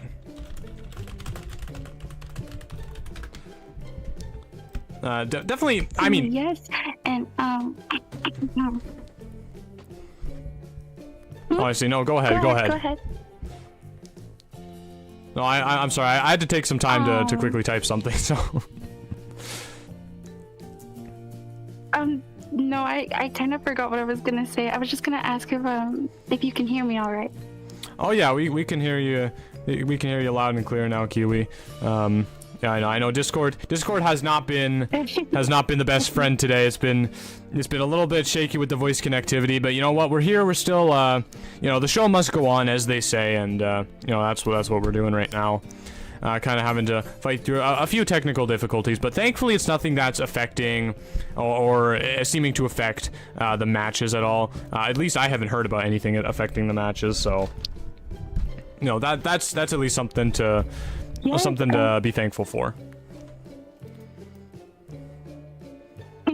Yes, I really hope that these teams obviously have that good connection, internet connection, because we all know IDV kind of relies on that good ping sometimes. Without it, it's just not a fun time at all. So yes.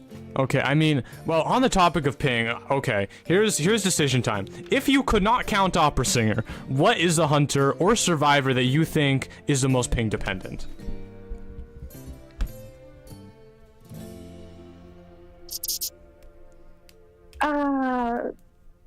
Between who did you say?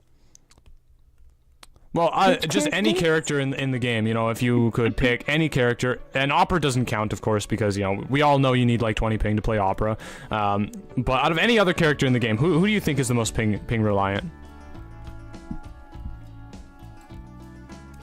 That is such a good question.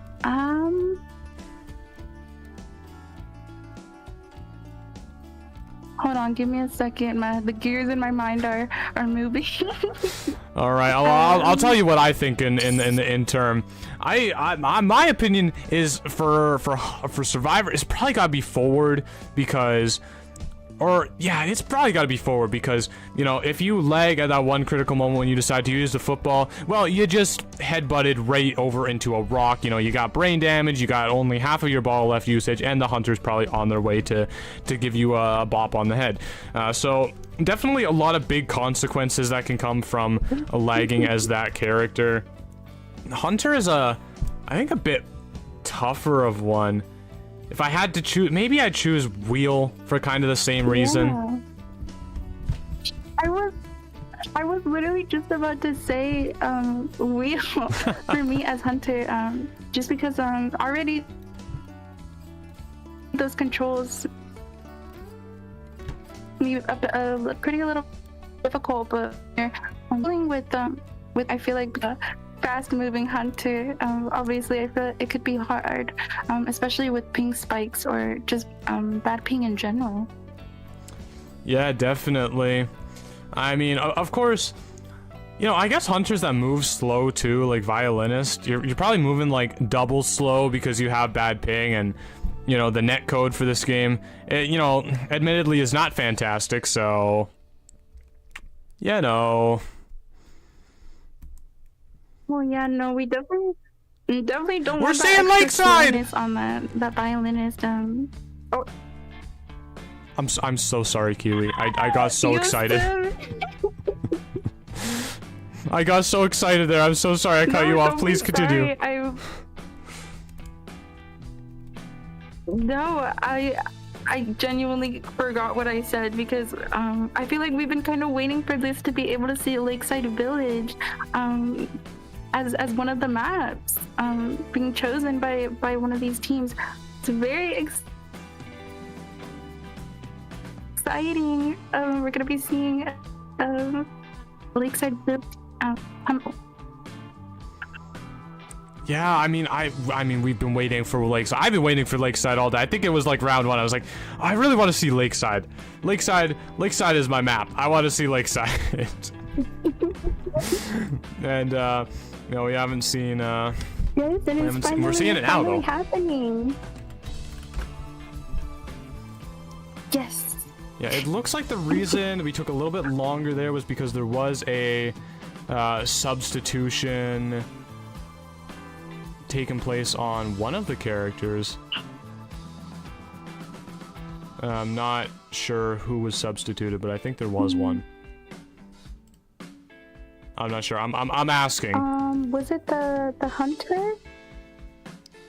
Oh, yeah. Yeah, let's take confirmation because I'm a bit unsure as well.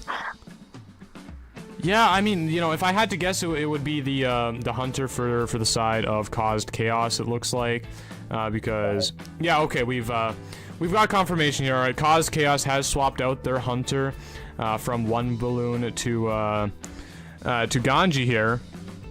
And then we are seeing Cause Chaos again, once again on the hunter side. Probably looking. I mean, I don't know who got map pick.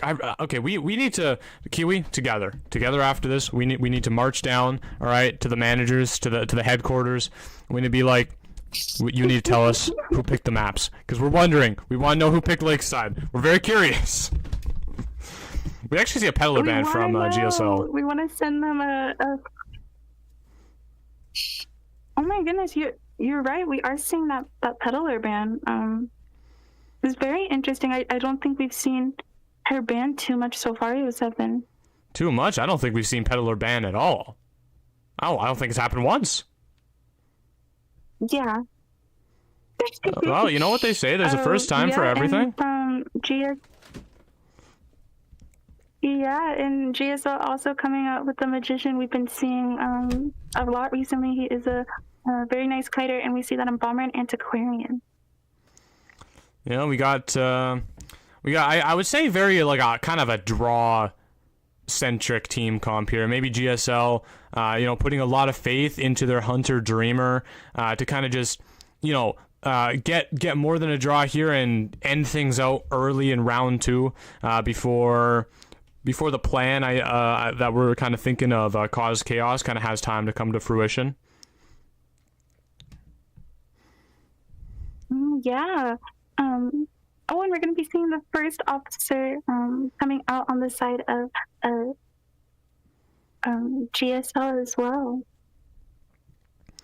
Yeah, I mean, you know, first officer on Lakeside, usually not my first pick, you know, from when I was playing Rescue. Like, I'd probably reach for a journalist here, like a mercenary. Mercenary isn't banned, I don't think. No, mercenary is not in the global ban, so, I mean, an officer is a little bit of an interesting one, I would say.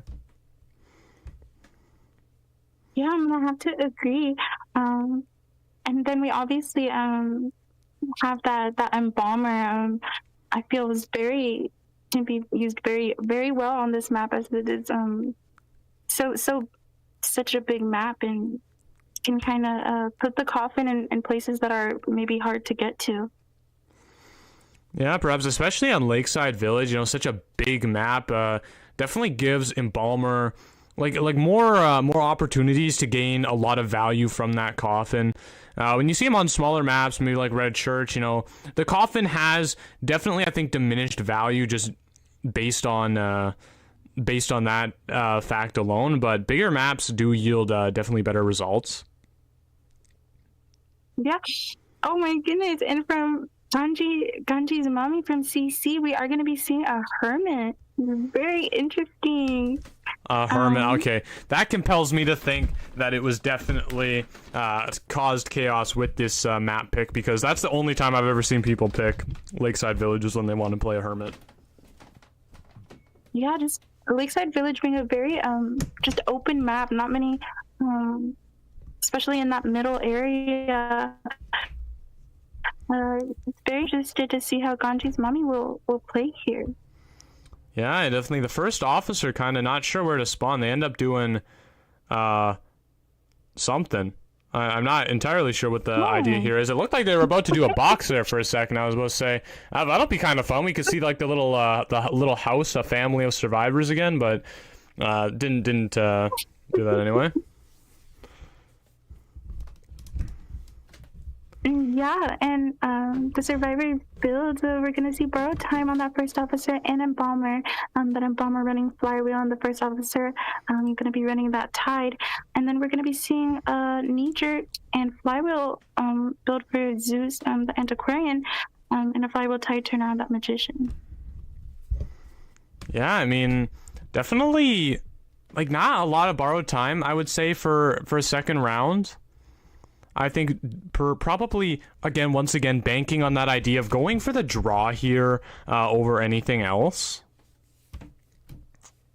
Mm-hmm. Yes. And I mean, I guess we'll see. We'll see what happens as we load into the match here. We'll see what this hermit can do. We've only actually seen, I think, one other hermit, and you know, they had us in the first half. You know, we really thought the survivors had the upper hand in that match, but you know, the hermit came crashing down and took a 4 survivor elimination. You know, kind of in the late game. So it'll be interesting to see if this hermit will kind of be the same story, or I mean, even what this hermit does. I think the first thing the hermit could have done is choose a better skin, because this one isn't great. But I mean, we'll see if their gameplay makes up for it. Yes, having that very snazzy hat on as well. Very interesting styling choices from Ganji's mommy here. And unfortunately, gonna miss that first red charge onto that first officer. Kiwi, I think we need to have a conversation on what you're calling a snazzy hat. That thing is not. That thing is like a dinner plate. That is not snazzy. You're joking. It's so cute. Okay, I don't know what fashion school cute. you went to, but yeah, gonna be able to. I mean, gets that hit on the officer with the watch deployed, dangerously close to hitting him again. It runs out, and yeah, there down goes the officer a little bit early into the match, I would say, actually. Yes, I would have to agree. Obviously, because it is a hermit, those ciphers are going to be immensely spread out. But yeah, Yo7, the ciphers just really not looking too well for GSL here. Yeah, I mean, well, partially that is a hermit, you know, definitely, gonna slow down those Cypher machines a substantial amount. And I think the really big key to success on this early down here was the survivors not being able to share the charges. Oh, Magician just avoiding that with the flywheel. Actually, really great rescues from GSL, like not taking any damage both times. Now we got the officer using his watch again, making it a little bit more difficult for the hermit to kind of know where to shoot those charges. But, you know, we've seen him with the great predictions already, so maybe he'll continue to do that.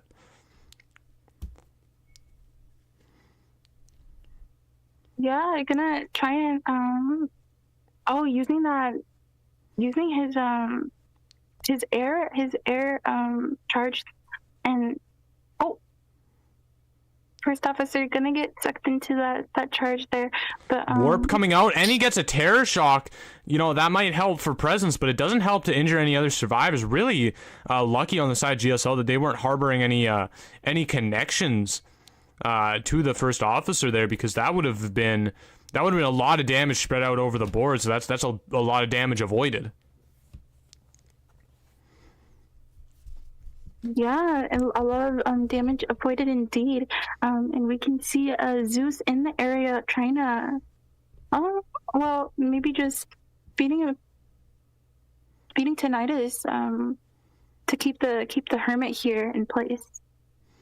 Yeah, just kind of locking this hermit on this chair here. Not really. I mean, once again, I think this comes back to strategy of GSL is just wanting to go for that tie. Nothing too spectacular. Nothing too crazy. They don't have to risk anything. They're not in a position where they need to go for these crazy plays. You know, they have leeway that they can play with. So I think we're going to see them do probably a lot of that here, and really make it difficult for this hermit to really reach for anything and punish them. Yeah, and Ganji's the hermit here is gonna find his next chase on Big Boat. It's gonna drop down, but unfortunately, the embalmer isn't really gonna drop down with him, except for. Spots out the embalmer. That skin might be pretty, but it doesn't help you hide. Well, actually, maybe it does help you hide on this map. It's very green. Definitely doesn't blend in with the boxes he was trying to hide behind, though.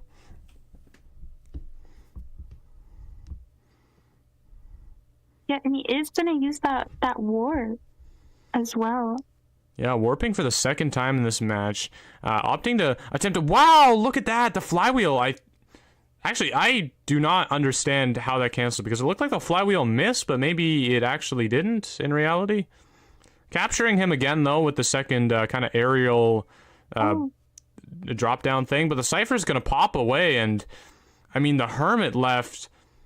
I mean, in just a drawing position, GSL basically getting exactly what they wanted. Embalmer even a pretty scary chase to be going for right now, because he has that coffin ready to utilize. Yeah, that is correct. He does have that coffin and a big boat, kind of close to the dungeon on the shore area. I know, we do see Embalmer does have flywheels, so that could play into a potential dungeon escape later on. Actually, Hermit downs the Magician alongside the Acrobat, or the Embalmer. I don't know where Acrobat was coming from, but it does do that. And we'll see the gate has been opened. Yes, Embalmer's going to make this mad dash to the dungeon. He doesn't have enough time to get there immediately, but the Hermit does not have any more of his like Eye of Sauron things to utilize. Doesn't even really know where the Embalmer is. Kind of has maybe an idea, not really wanting to let this opening go unchecked. The Embalmer now, it's just a mind game at the dungeon, and Embalmer doesn't have any charges, but Hermit has 2 charges that he can use to hit him with. Manages to hit him with one. The next drops into dungeon, actually. Hits him with that. Yeah, hits him with that red charge. Warp is up, not coming into utilization yet. Potentially seeing that warp. Goes over there with the eye. Yeah, warp being used this way, and now Embalmer goes up to the top shelf. Embalmer's flywheel is almost activated. We might see him come down and try to just immediately flywheel that. Actually, Hermit choosing to drop that charge a little bit early. Oh, the flywheel isn't used though, and Embalmer is going to be sent back to the manor. Yeah, there's gonna be a tie, a draw on both sides here, Yo7. The Hermit played very well. I got a little nervous that maybe that Embalmer was going to make that dungeon escape, but yeah, he's played so well. Oh my goodness. Yeah, I think that Embalmer really just held on to the flywheel a little bit too long and ended up just not reaping its full rewards there. But definitely a really well played endgame. Very diligent from both sides. The Hermit and the Embalmer not really like they all know what's going on here. Right? They all know what the plan of the other is. So they're really just kind of sitting there in a kind of a stalemated position, waiting for abilities to come back up, and eventually the Hermit does get the better of the Embalmer at the end of it.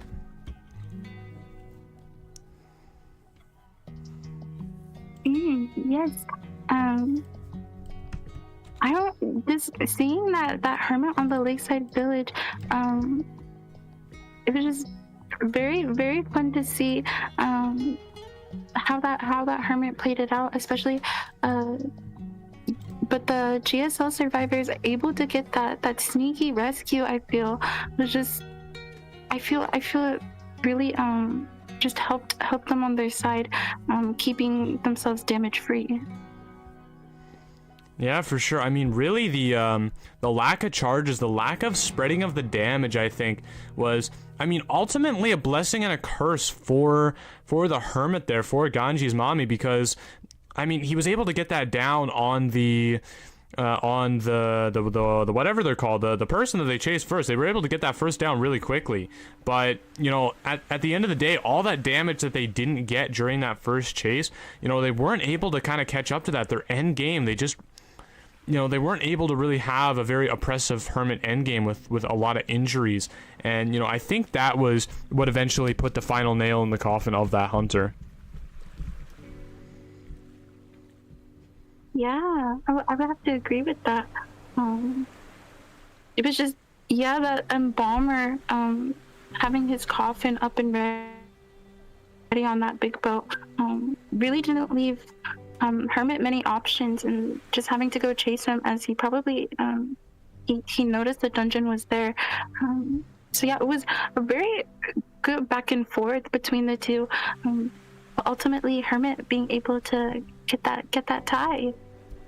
Yeah, managing to get that tie out. Now, I mean, we're left in a position here where if Dreamer from GSL manages to get a 3 survivor elimination or better, all right, if they just win, they are going to be taking the second round as well as the first, and that's going to be just a very clean 2-round victory for GSL. So I think I think Cause Chaos, they need to be very careful here, and definitely pick a lot of survivors. They can let one go, but they need to win this match. It's a very pivotal match for them.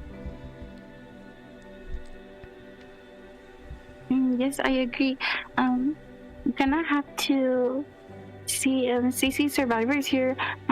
Like you said, try and play it safe and play survivors that they are well versed and confident with. Yeah, absolutely. I mean, what kind of composition would you be looking at in Lakeside Village? I mean, let's start with the survivors. Yeah, like what kind of comp do you think they should be looking at to try to squeeze out a win here?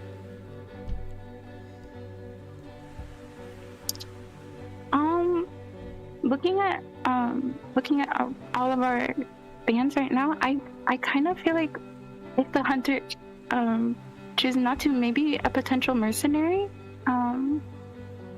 just because it's a big map and those elbow pads can make some distance, and just mercenary being one of the strongest rescuers in general, I think a mercenary would be a strong survivor choice here. Yeah, I mean, I'm compelled to agree with that line of logic. Now, we do see there are some bans. I mean, it kind of be...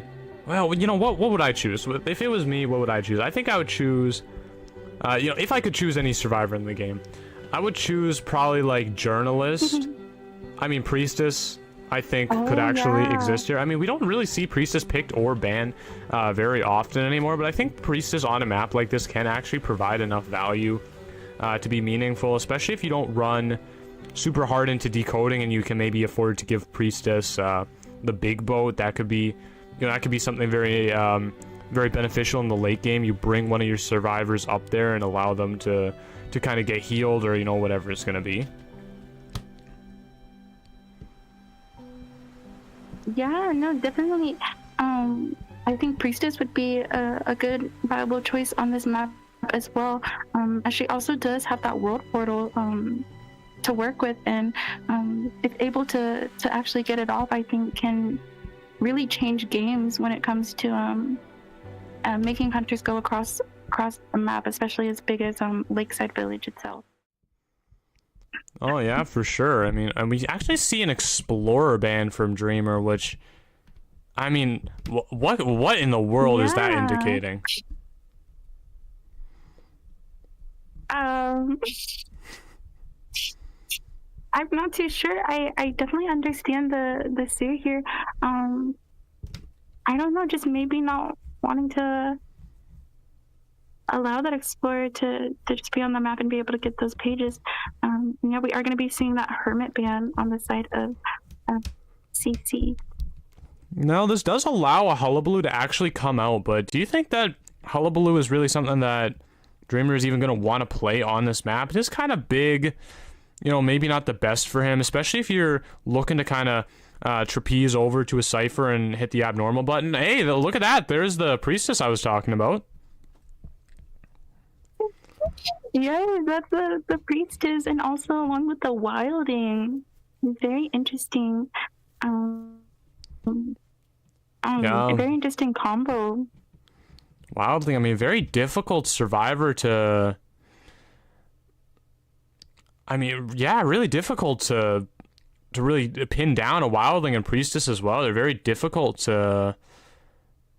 Yeah, very difficult to do. I mean, banning the fire investigator once again really doesn't want to deal with that fire investigator. Maybe some inside knowledge for the next team to face GSL going against that fire invest. Maybe you want to pick it. Maybe you're supposed to start learning that.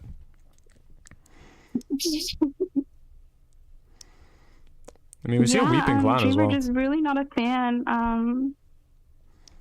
Oh yeah, that weeping clown coming from CC side. Yeah, so who bans Doctor? We don't see many weeping clowns. A doctor ban. And we're getting a pause. So potentially that Doctor ban may have been a mistake. We're gonna have to. Oh yes. We're gonna have to put. You know, we're gonna have to check on that. We'll see if that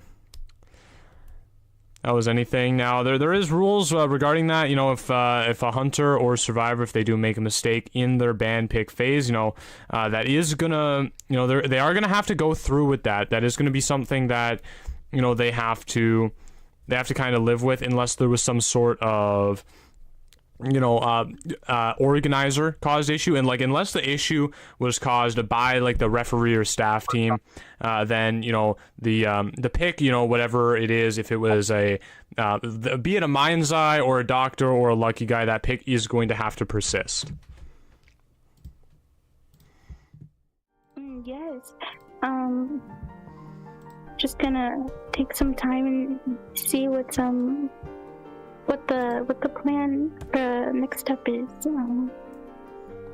Yeah, I mean, definitely not the plan to ban Doctor, I'm sure. I mean, I guess they were maybe trying to ban the character on the second page. You know, that's normally where Doctor is. Do you happen to know what's like kind of high up on the second page there?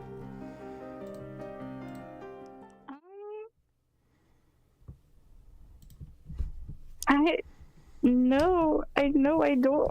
I'm not really sure. But Oh my yeah, gosh, we got a I think I postman. can definitely agree with the fact that yeah, I can just hear Ken now. Yippee! Kendricks, it's your time. Your postman is here. He's here. But yeah, I don't think Dreamer meant to ban that doctor. For sure. Yeah, definitely not. I mean, we'll see if. I mean, we'll see. Maybe it was all part of the plan, and they're secretly getting ready to bring out the Joseph here. You know, the good old photographer on Lakeside Village. I'm sure that would go very well. Yes, that. Yeah, photographer on Lakeside Village. I mean, could be a possibility. I mean, you never know. It's definitely going to make the match a lot longer. That's one thing that is guaranteed with photographer. Whether that is a good thing or a bad thing, that's definitely a personal preference, I would say. Yes. Oh.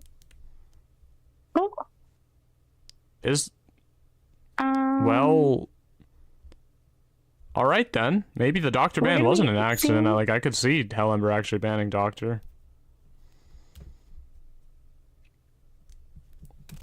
I don't know what to say. Is this a...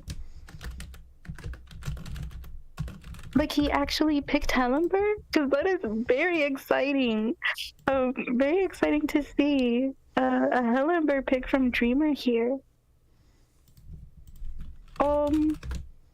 Maybe, yeah, actually, this is more looking like a potential restart, maybe? I'm not too sure. Oh no, we are getting a reset, it looks like, so... Yeah, this is not a match that's going to be played out. That's why the Hellember was chosen, it looks like. I'm not sure exactly what grounds they're resetting on. I wasn't told. I will go look in the referee channel to see if it becomes clear to me. Oh my gosh, there's so much stuff put in the referee channel. Goodness gracious me.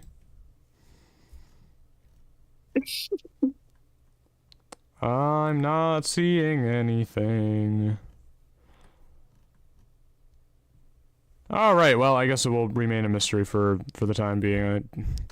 You know, the staff team is running the event in the best way we can. You know, as commentators, we don't really, you know, we don't have the full picture, obviously, so we don't know what happened. We're just trying to, you know, provide the best picture that we can with the limited information that we do have. Yeah.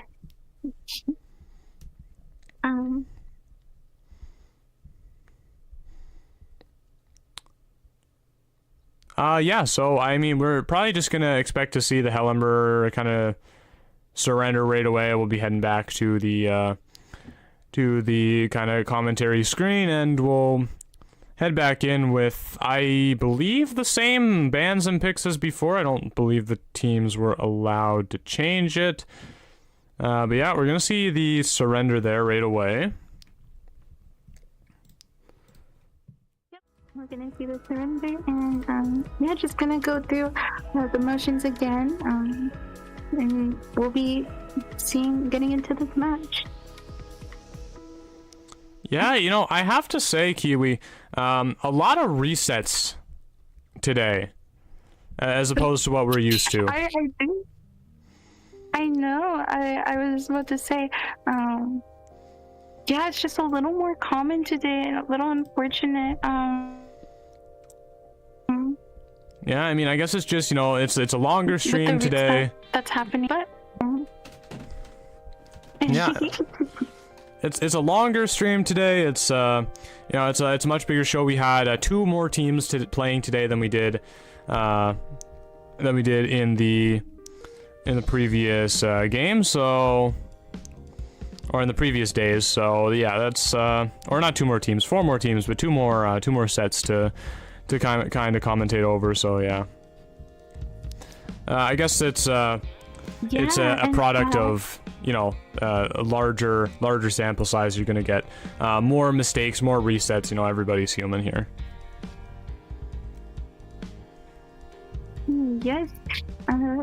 Again, I'm just very excited to see how Dreamer will play against these CC survivors.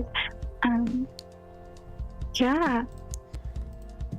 All right, so I've actually received the reason why the reset was done. We've had another individual that was, you know, locked into the spectating position when they should not have been. So that was the reason for the reset. Oh. Yeah, and of course, as always, that is a fault of the staff team, of the organizers here. So we're not gonna be seeing any teams actually expending their pause to trigger that reset at all. That's just you know, that's just something that happened, and you know, I think that's happened 3 times today, Kiwi. So we're gonna have to probably address that in the after meeting today, if we end up having one. It's gonna be a problem that will hopefully be fixed for tomorrow, everybody, so we don't have to, you know, go over multiple resets again. Yes, definitely will be something we'll have to talk about a little later. And we're gonna be seeing a barmaid. Was a barmaid? Did they allow the reselection of picks? I thought we were going to be locked to the same picks, but yeah, that's what I was expecting as well. But yeah, barmaid being brought out here, yeah, alongside that embalmer, pretty standard pick for Lakeside Village, and we see that wilding as well. yeah, so yeah, I'm just kind of reading the stuff that's being sent to me, like the full kind of situation breakdown. I apologize, Kiwi. I'm too much reading. All right, Yo7 is not used to reading. No. I got dyslexia real bad. All right, all right. Uncle Seven's got to go very slow. All right, I need my reading glasses and all that. He needs his reading glasses and all of that. Yeah. Oh, don't worry about it. I'm interested to see what Dreamer is really gonna pick here.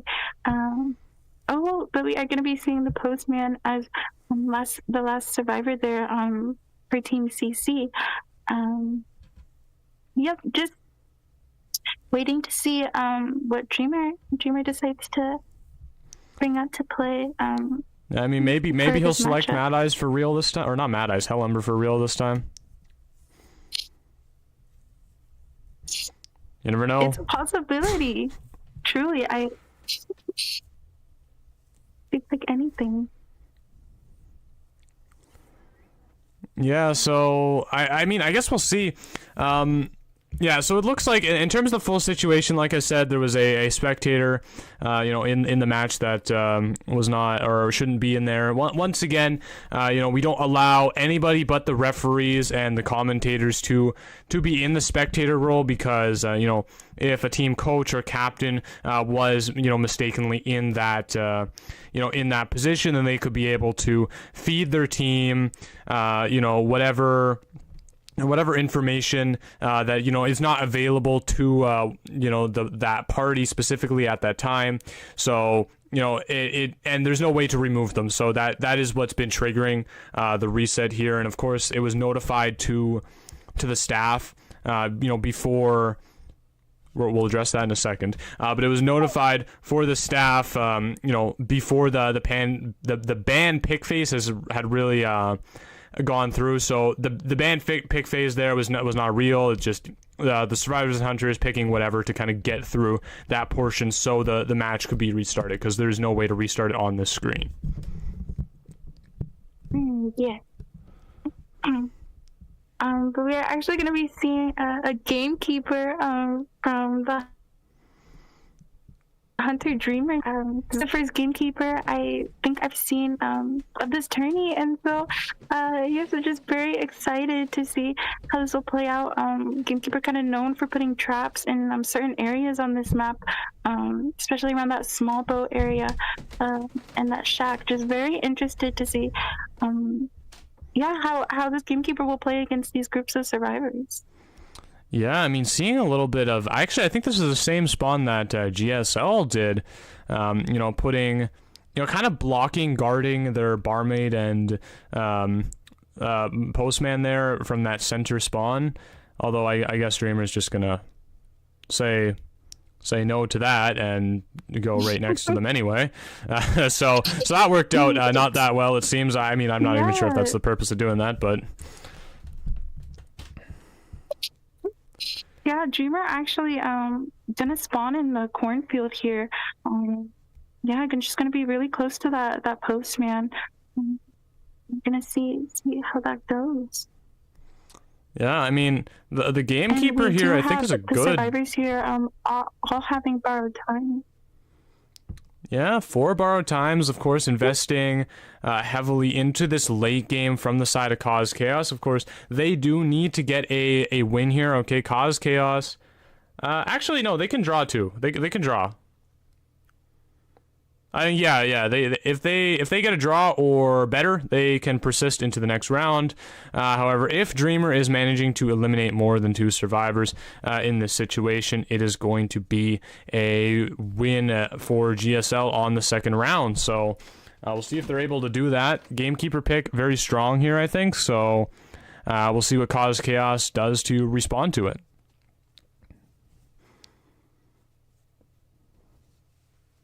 Yes, indeed. I gotta say, Kiwi. Gamekeeper with that Chinese New Year skin. Yes, I love that skin so much. It's really gonna be using that hook, putting a trap outside the shack pallet area. I'm gonna try and post here.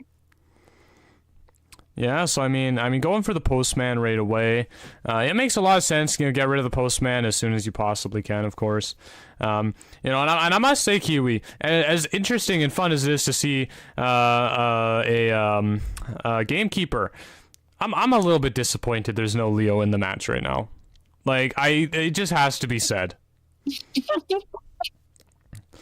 Oh, drops the pallet. Oh, wow. But the gamekeeper hook is prepared, and it's gonna happen. Actually gets stuck on the gamekeeper for a little bit, and warp is here. I didn't even see the warp, but the postman counters it with the dog, and the hook is not ready yet. So postman's free to drop this pallet. There's no trap here at all, and postman continues the kite.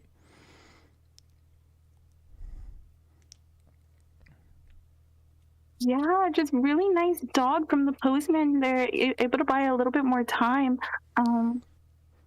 Oh, the hook finding the barrels instead of the postman. Ooh. Finding the barrels again.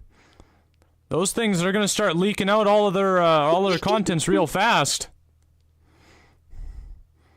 Well, I guess what does Gamekeeper even have as the hook in the skin? It looks like an egg beater. Yeah, and actually,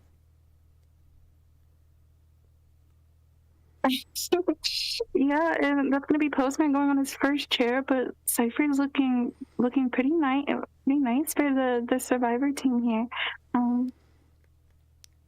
Yeah, I mean, really great showing. Yeah, from the Survivors. I mean, I could definitely see them being able to get one up on Dreamer in this situation, get their Survivors out of the exit gate, and bring GSL into that round 3.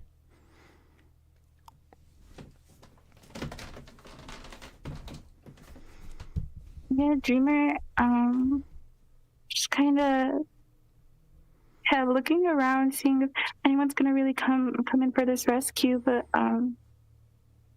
yeah, is gonna see that Embalmer. I'm gonna. Oh.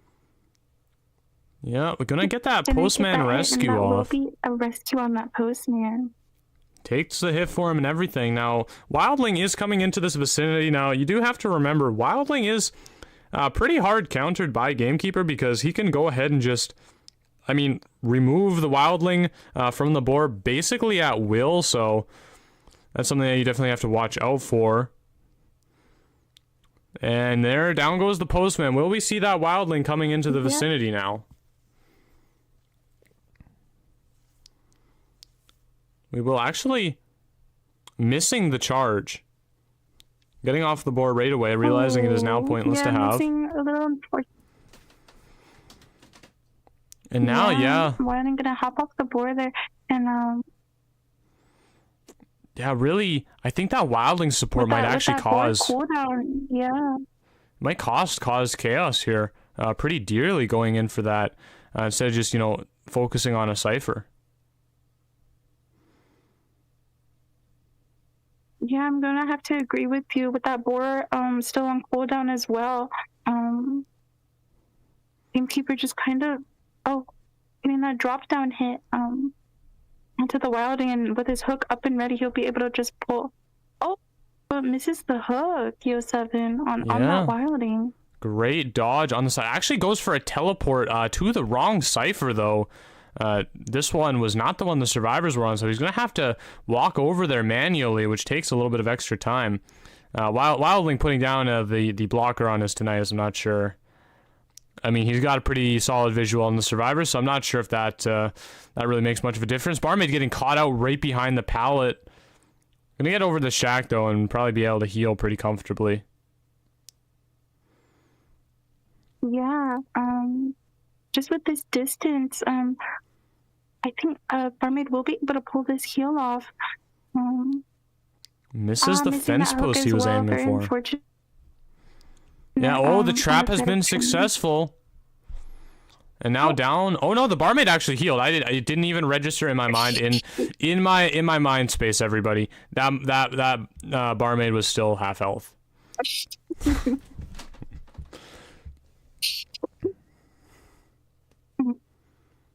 I guess the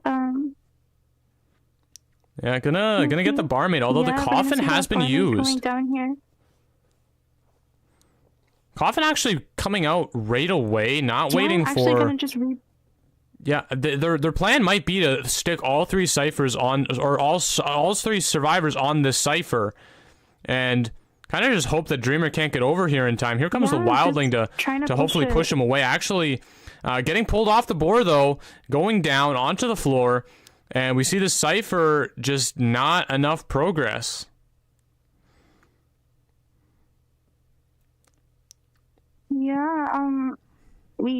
Just seeing the CC survivors, kind of a bit of running out of options, kind of choosing to push that cipher there, but the gamekeeper able to hook the wilding and share on the cipher with the lots of progress. So, just very, very interesting with both sides we see. Gonna wait until cipher's closer to being primed to come in for this rescue here. Yeah, I mean, it looks like they're going to be able to get it ready in time before Embalmer, eventually, throws all of his chips onto the table and actually goes around and rescues this barmaid. Although it looks like the gamekeeper is doing his best to force it out. He actually might have grabbed him, far enough away to force it out, because he does have teleport, and that's going to go to the chair right now. Is he going to be able to make it? He does make it. He stuffs a rescue. The cipher is primed. It's going to pop, but the terror shock is happening, and now KT, Junso, the barmaid, is all alone, all of his lonesome, all the way over in Cornfield with no survivors left by his side. Yes. And, I mean... unfortunate. Yeah, Dreamer just... That teleport to the chair. Yeah, Dreamer on his way over there, but... I mean, he might actually even make it in time. The barmaid might be joining her fellow survivors in the sky here, because she's got to make a mad dash for the dungeon at this point, and that's a pretty far way away, as well, having to deal with that detention.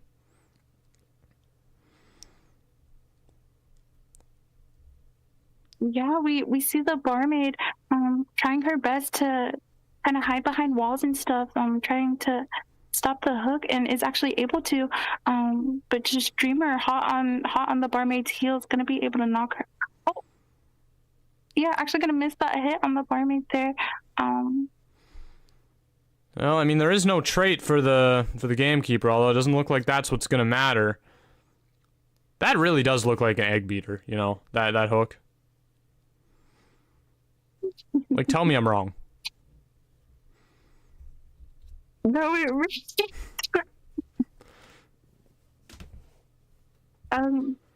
But yeah, just wow, just amazing. Performances from both sides. The gamekeeper just really really utilizing that teleport at the chair. I can't really get over it. Just so well timed. Able to stop that rescue from happening at all. Yeah, I mean, I think, you know, really what it all came down to was a miscommunication on the side of Cause Chaos there. You know, when the barmaid was resurrected up into that embalmer coffin, it looked like the wildling and the embalmer were both pushing the cipher really hard, and the barmaid was going away from it. So, in my mind, I was really thinking, okay, so the barmaid's going to go on that cipher, and they're going to just try to gamble that they can get it done before Dreamer gets there, because, you know, the hook has been expended. He doesn't have that infinite hook ready right away to kind of get himself over there. But, you know, at the end of the day, the barmaid ran away, so, you know, it felt like the survivors are kind of executing two different plans there, and I think that's what ultimately spelled their doom. Yeah, I'm gonna have to agree.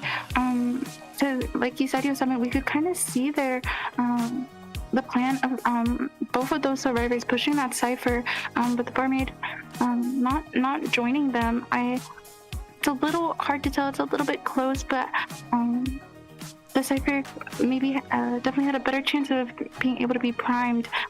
Maybe if the barmaid helped there, but like you said, it's probably just a little bit of miscommunication on exactly the main plan was to do there.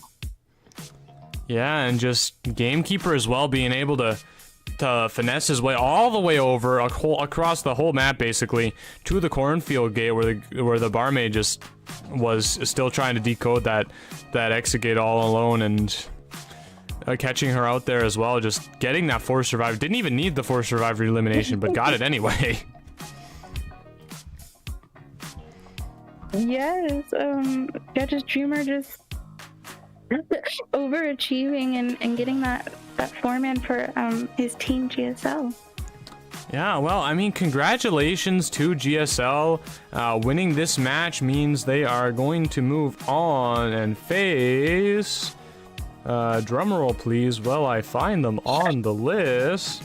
So yeah, they are going to be facing FNE. So we've seen really great things from FNE today, so I am excited to watch this one. That is going to be a really, really solid match, you know, between two really great teams. So that, I'm very pumped for that one, Kiwi. I don't know about you. Yes, FNE versus GSL. That definitely sounds like some matches I really hopefully am able to commentate. Very, very good teams. Yo7 from both sides, I would say. Just lots of good communication going on between both teams.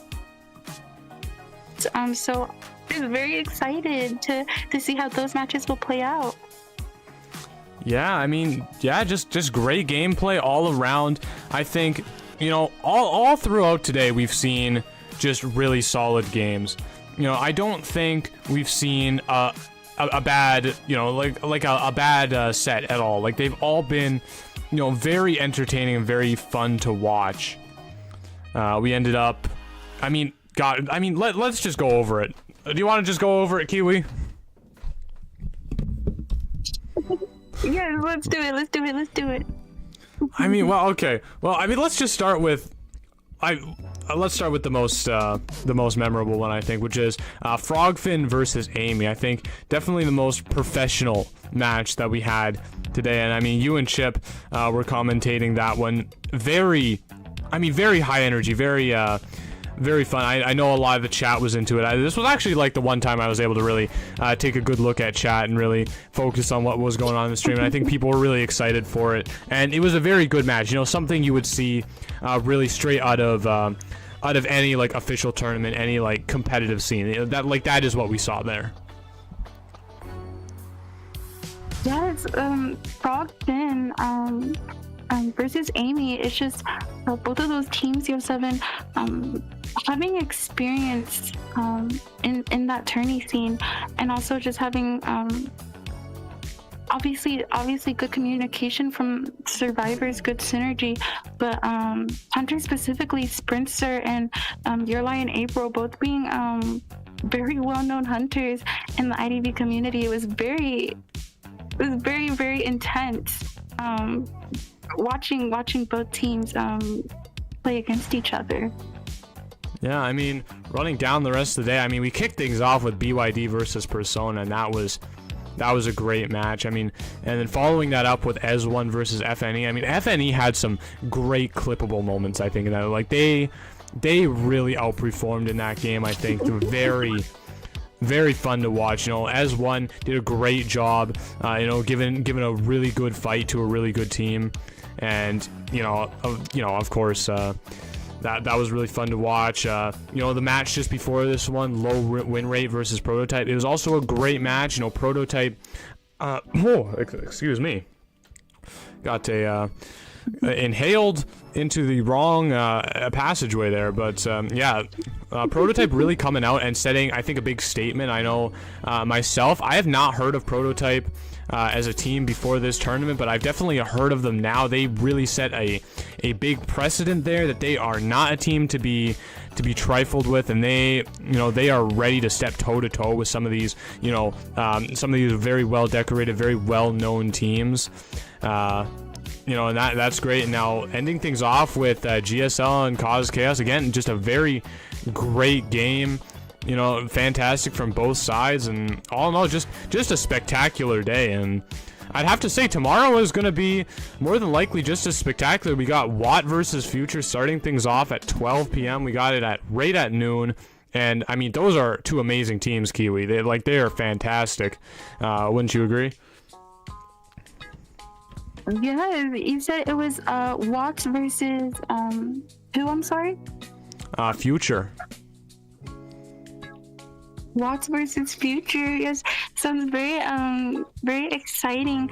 I can't wait to see what's in store for all these teams that are gonna play tomorrow. All the teams today are just absolutely on fire. I feel like we've just seen and gotten such amazing matches. It was really fun being able to be here and commentate with you and Chip as well. Yeah, I mean, it really was a great time.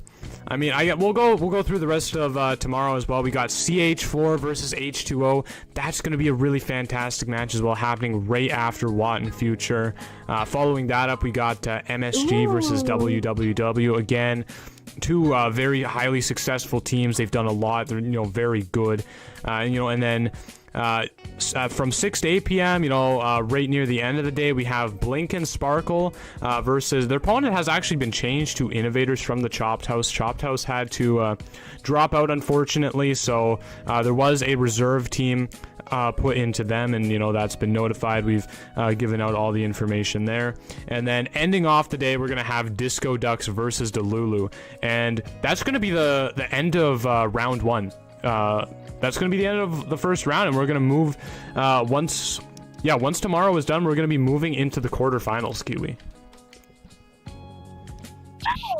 Wow, wait, I feel like it's coming on so fast, Yo7. Everything's moving so quickly. I can't believe tomorrow is going to be the last day we're going to be before we move into those quarterfinals.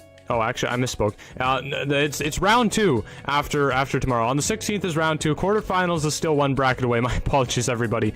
Misspoke on that one. I got a little bit overzealous. I was like, wow, this is so great. It's a shame it's kind of getting close to over, but it's not. With everybody, we're only like 30% of the way through this tournament, and we have a long way to go. So I hope to see all of you joining us on those future streams. Definitely keep your notifications on. Keep your eyes peeled. Keep your eyes peeled to be seeing them in the future. I see we got a couple questions about YSL. They actually played when did YSL play? I think YSL played yesterday. Am I mistaken? YSL. They're on here somewhere. I don't see them though.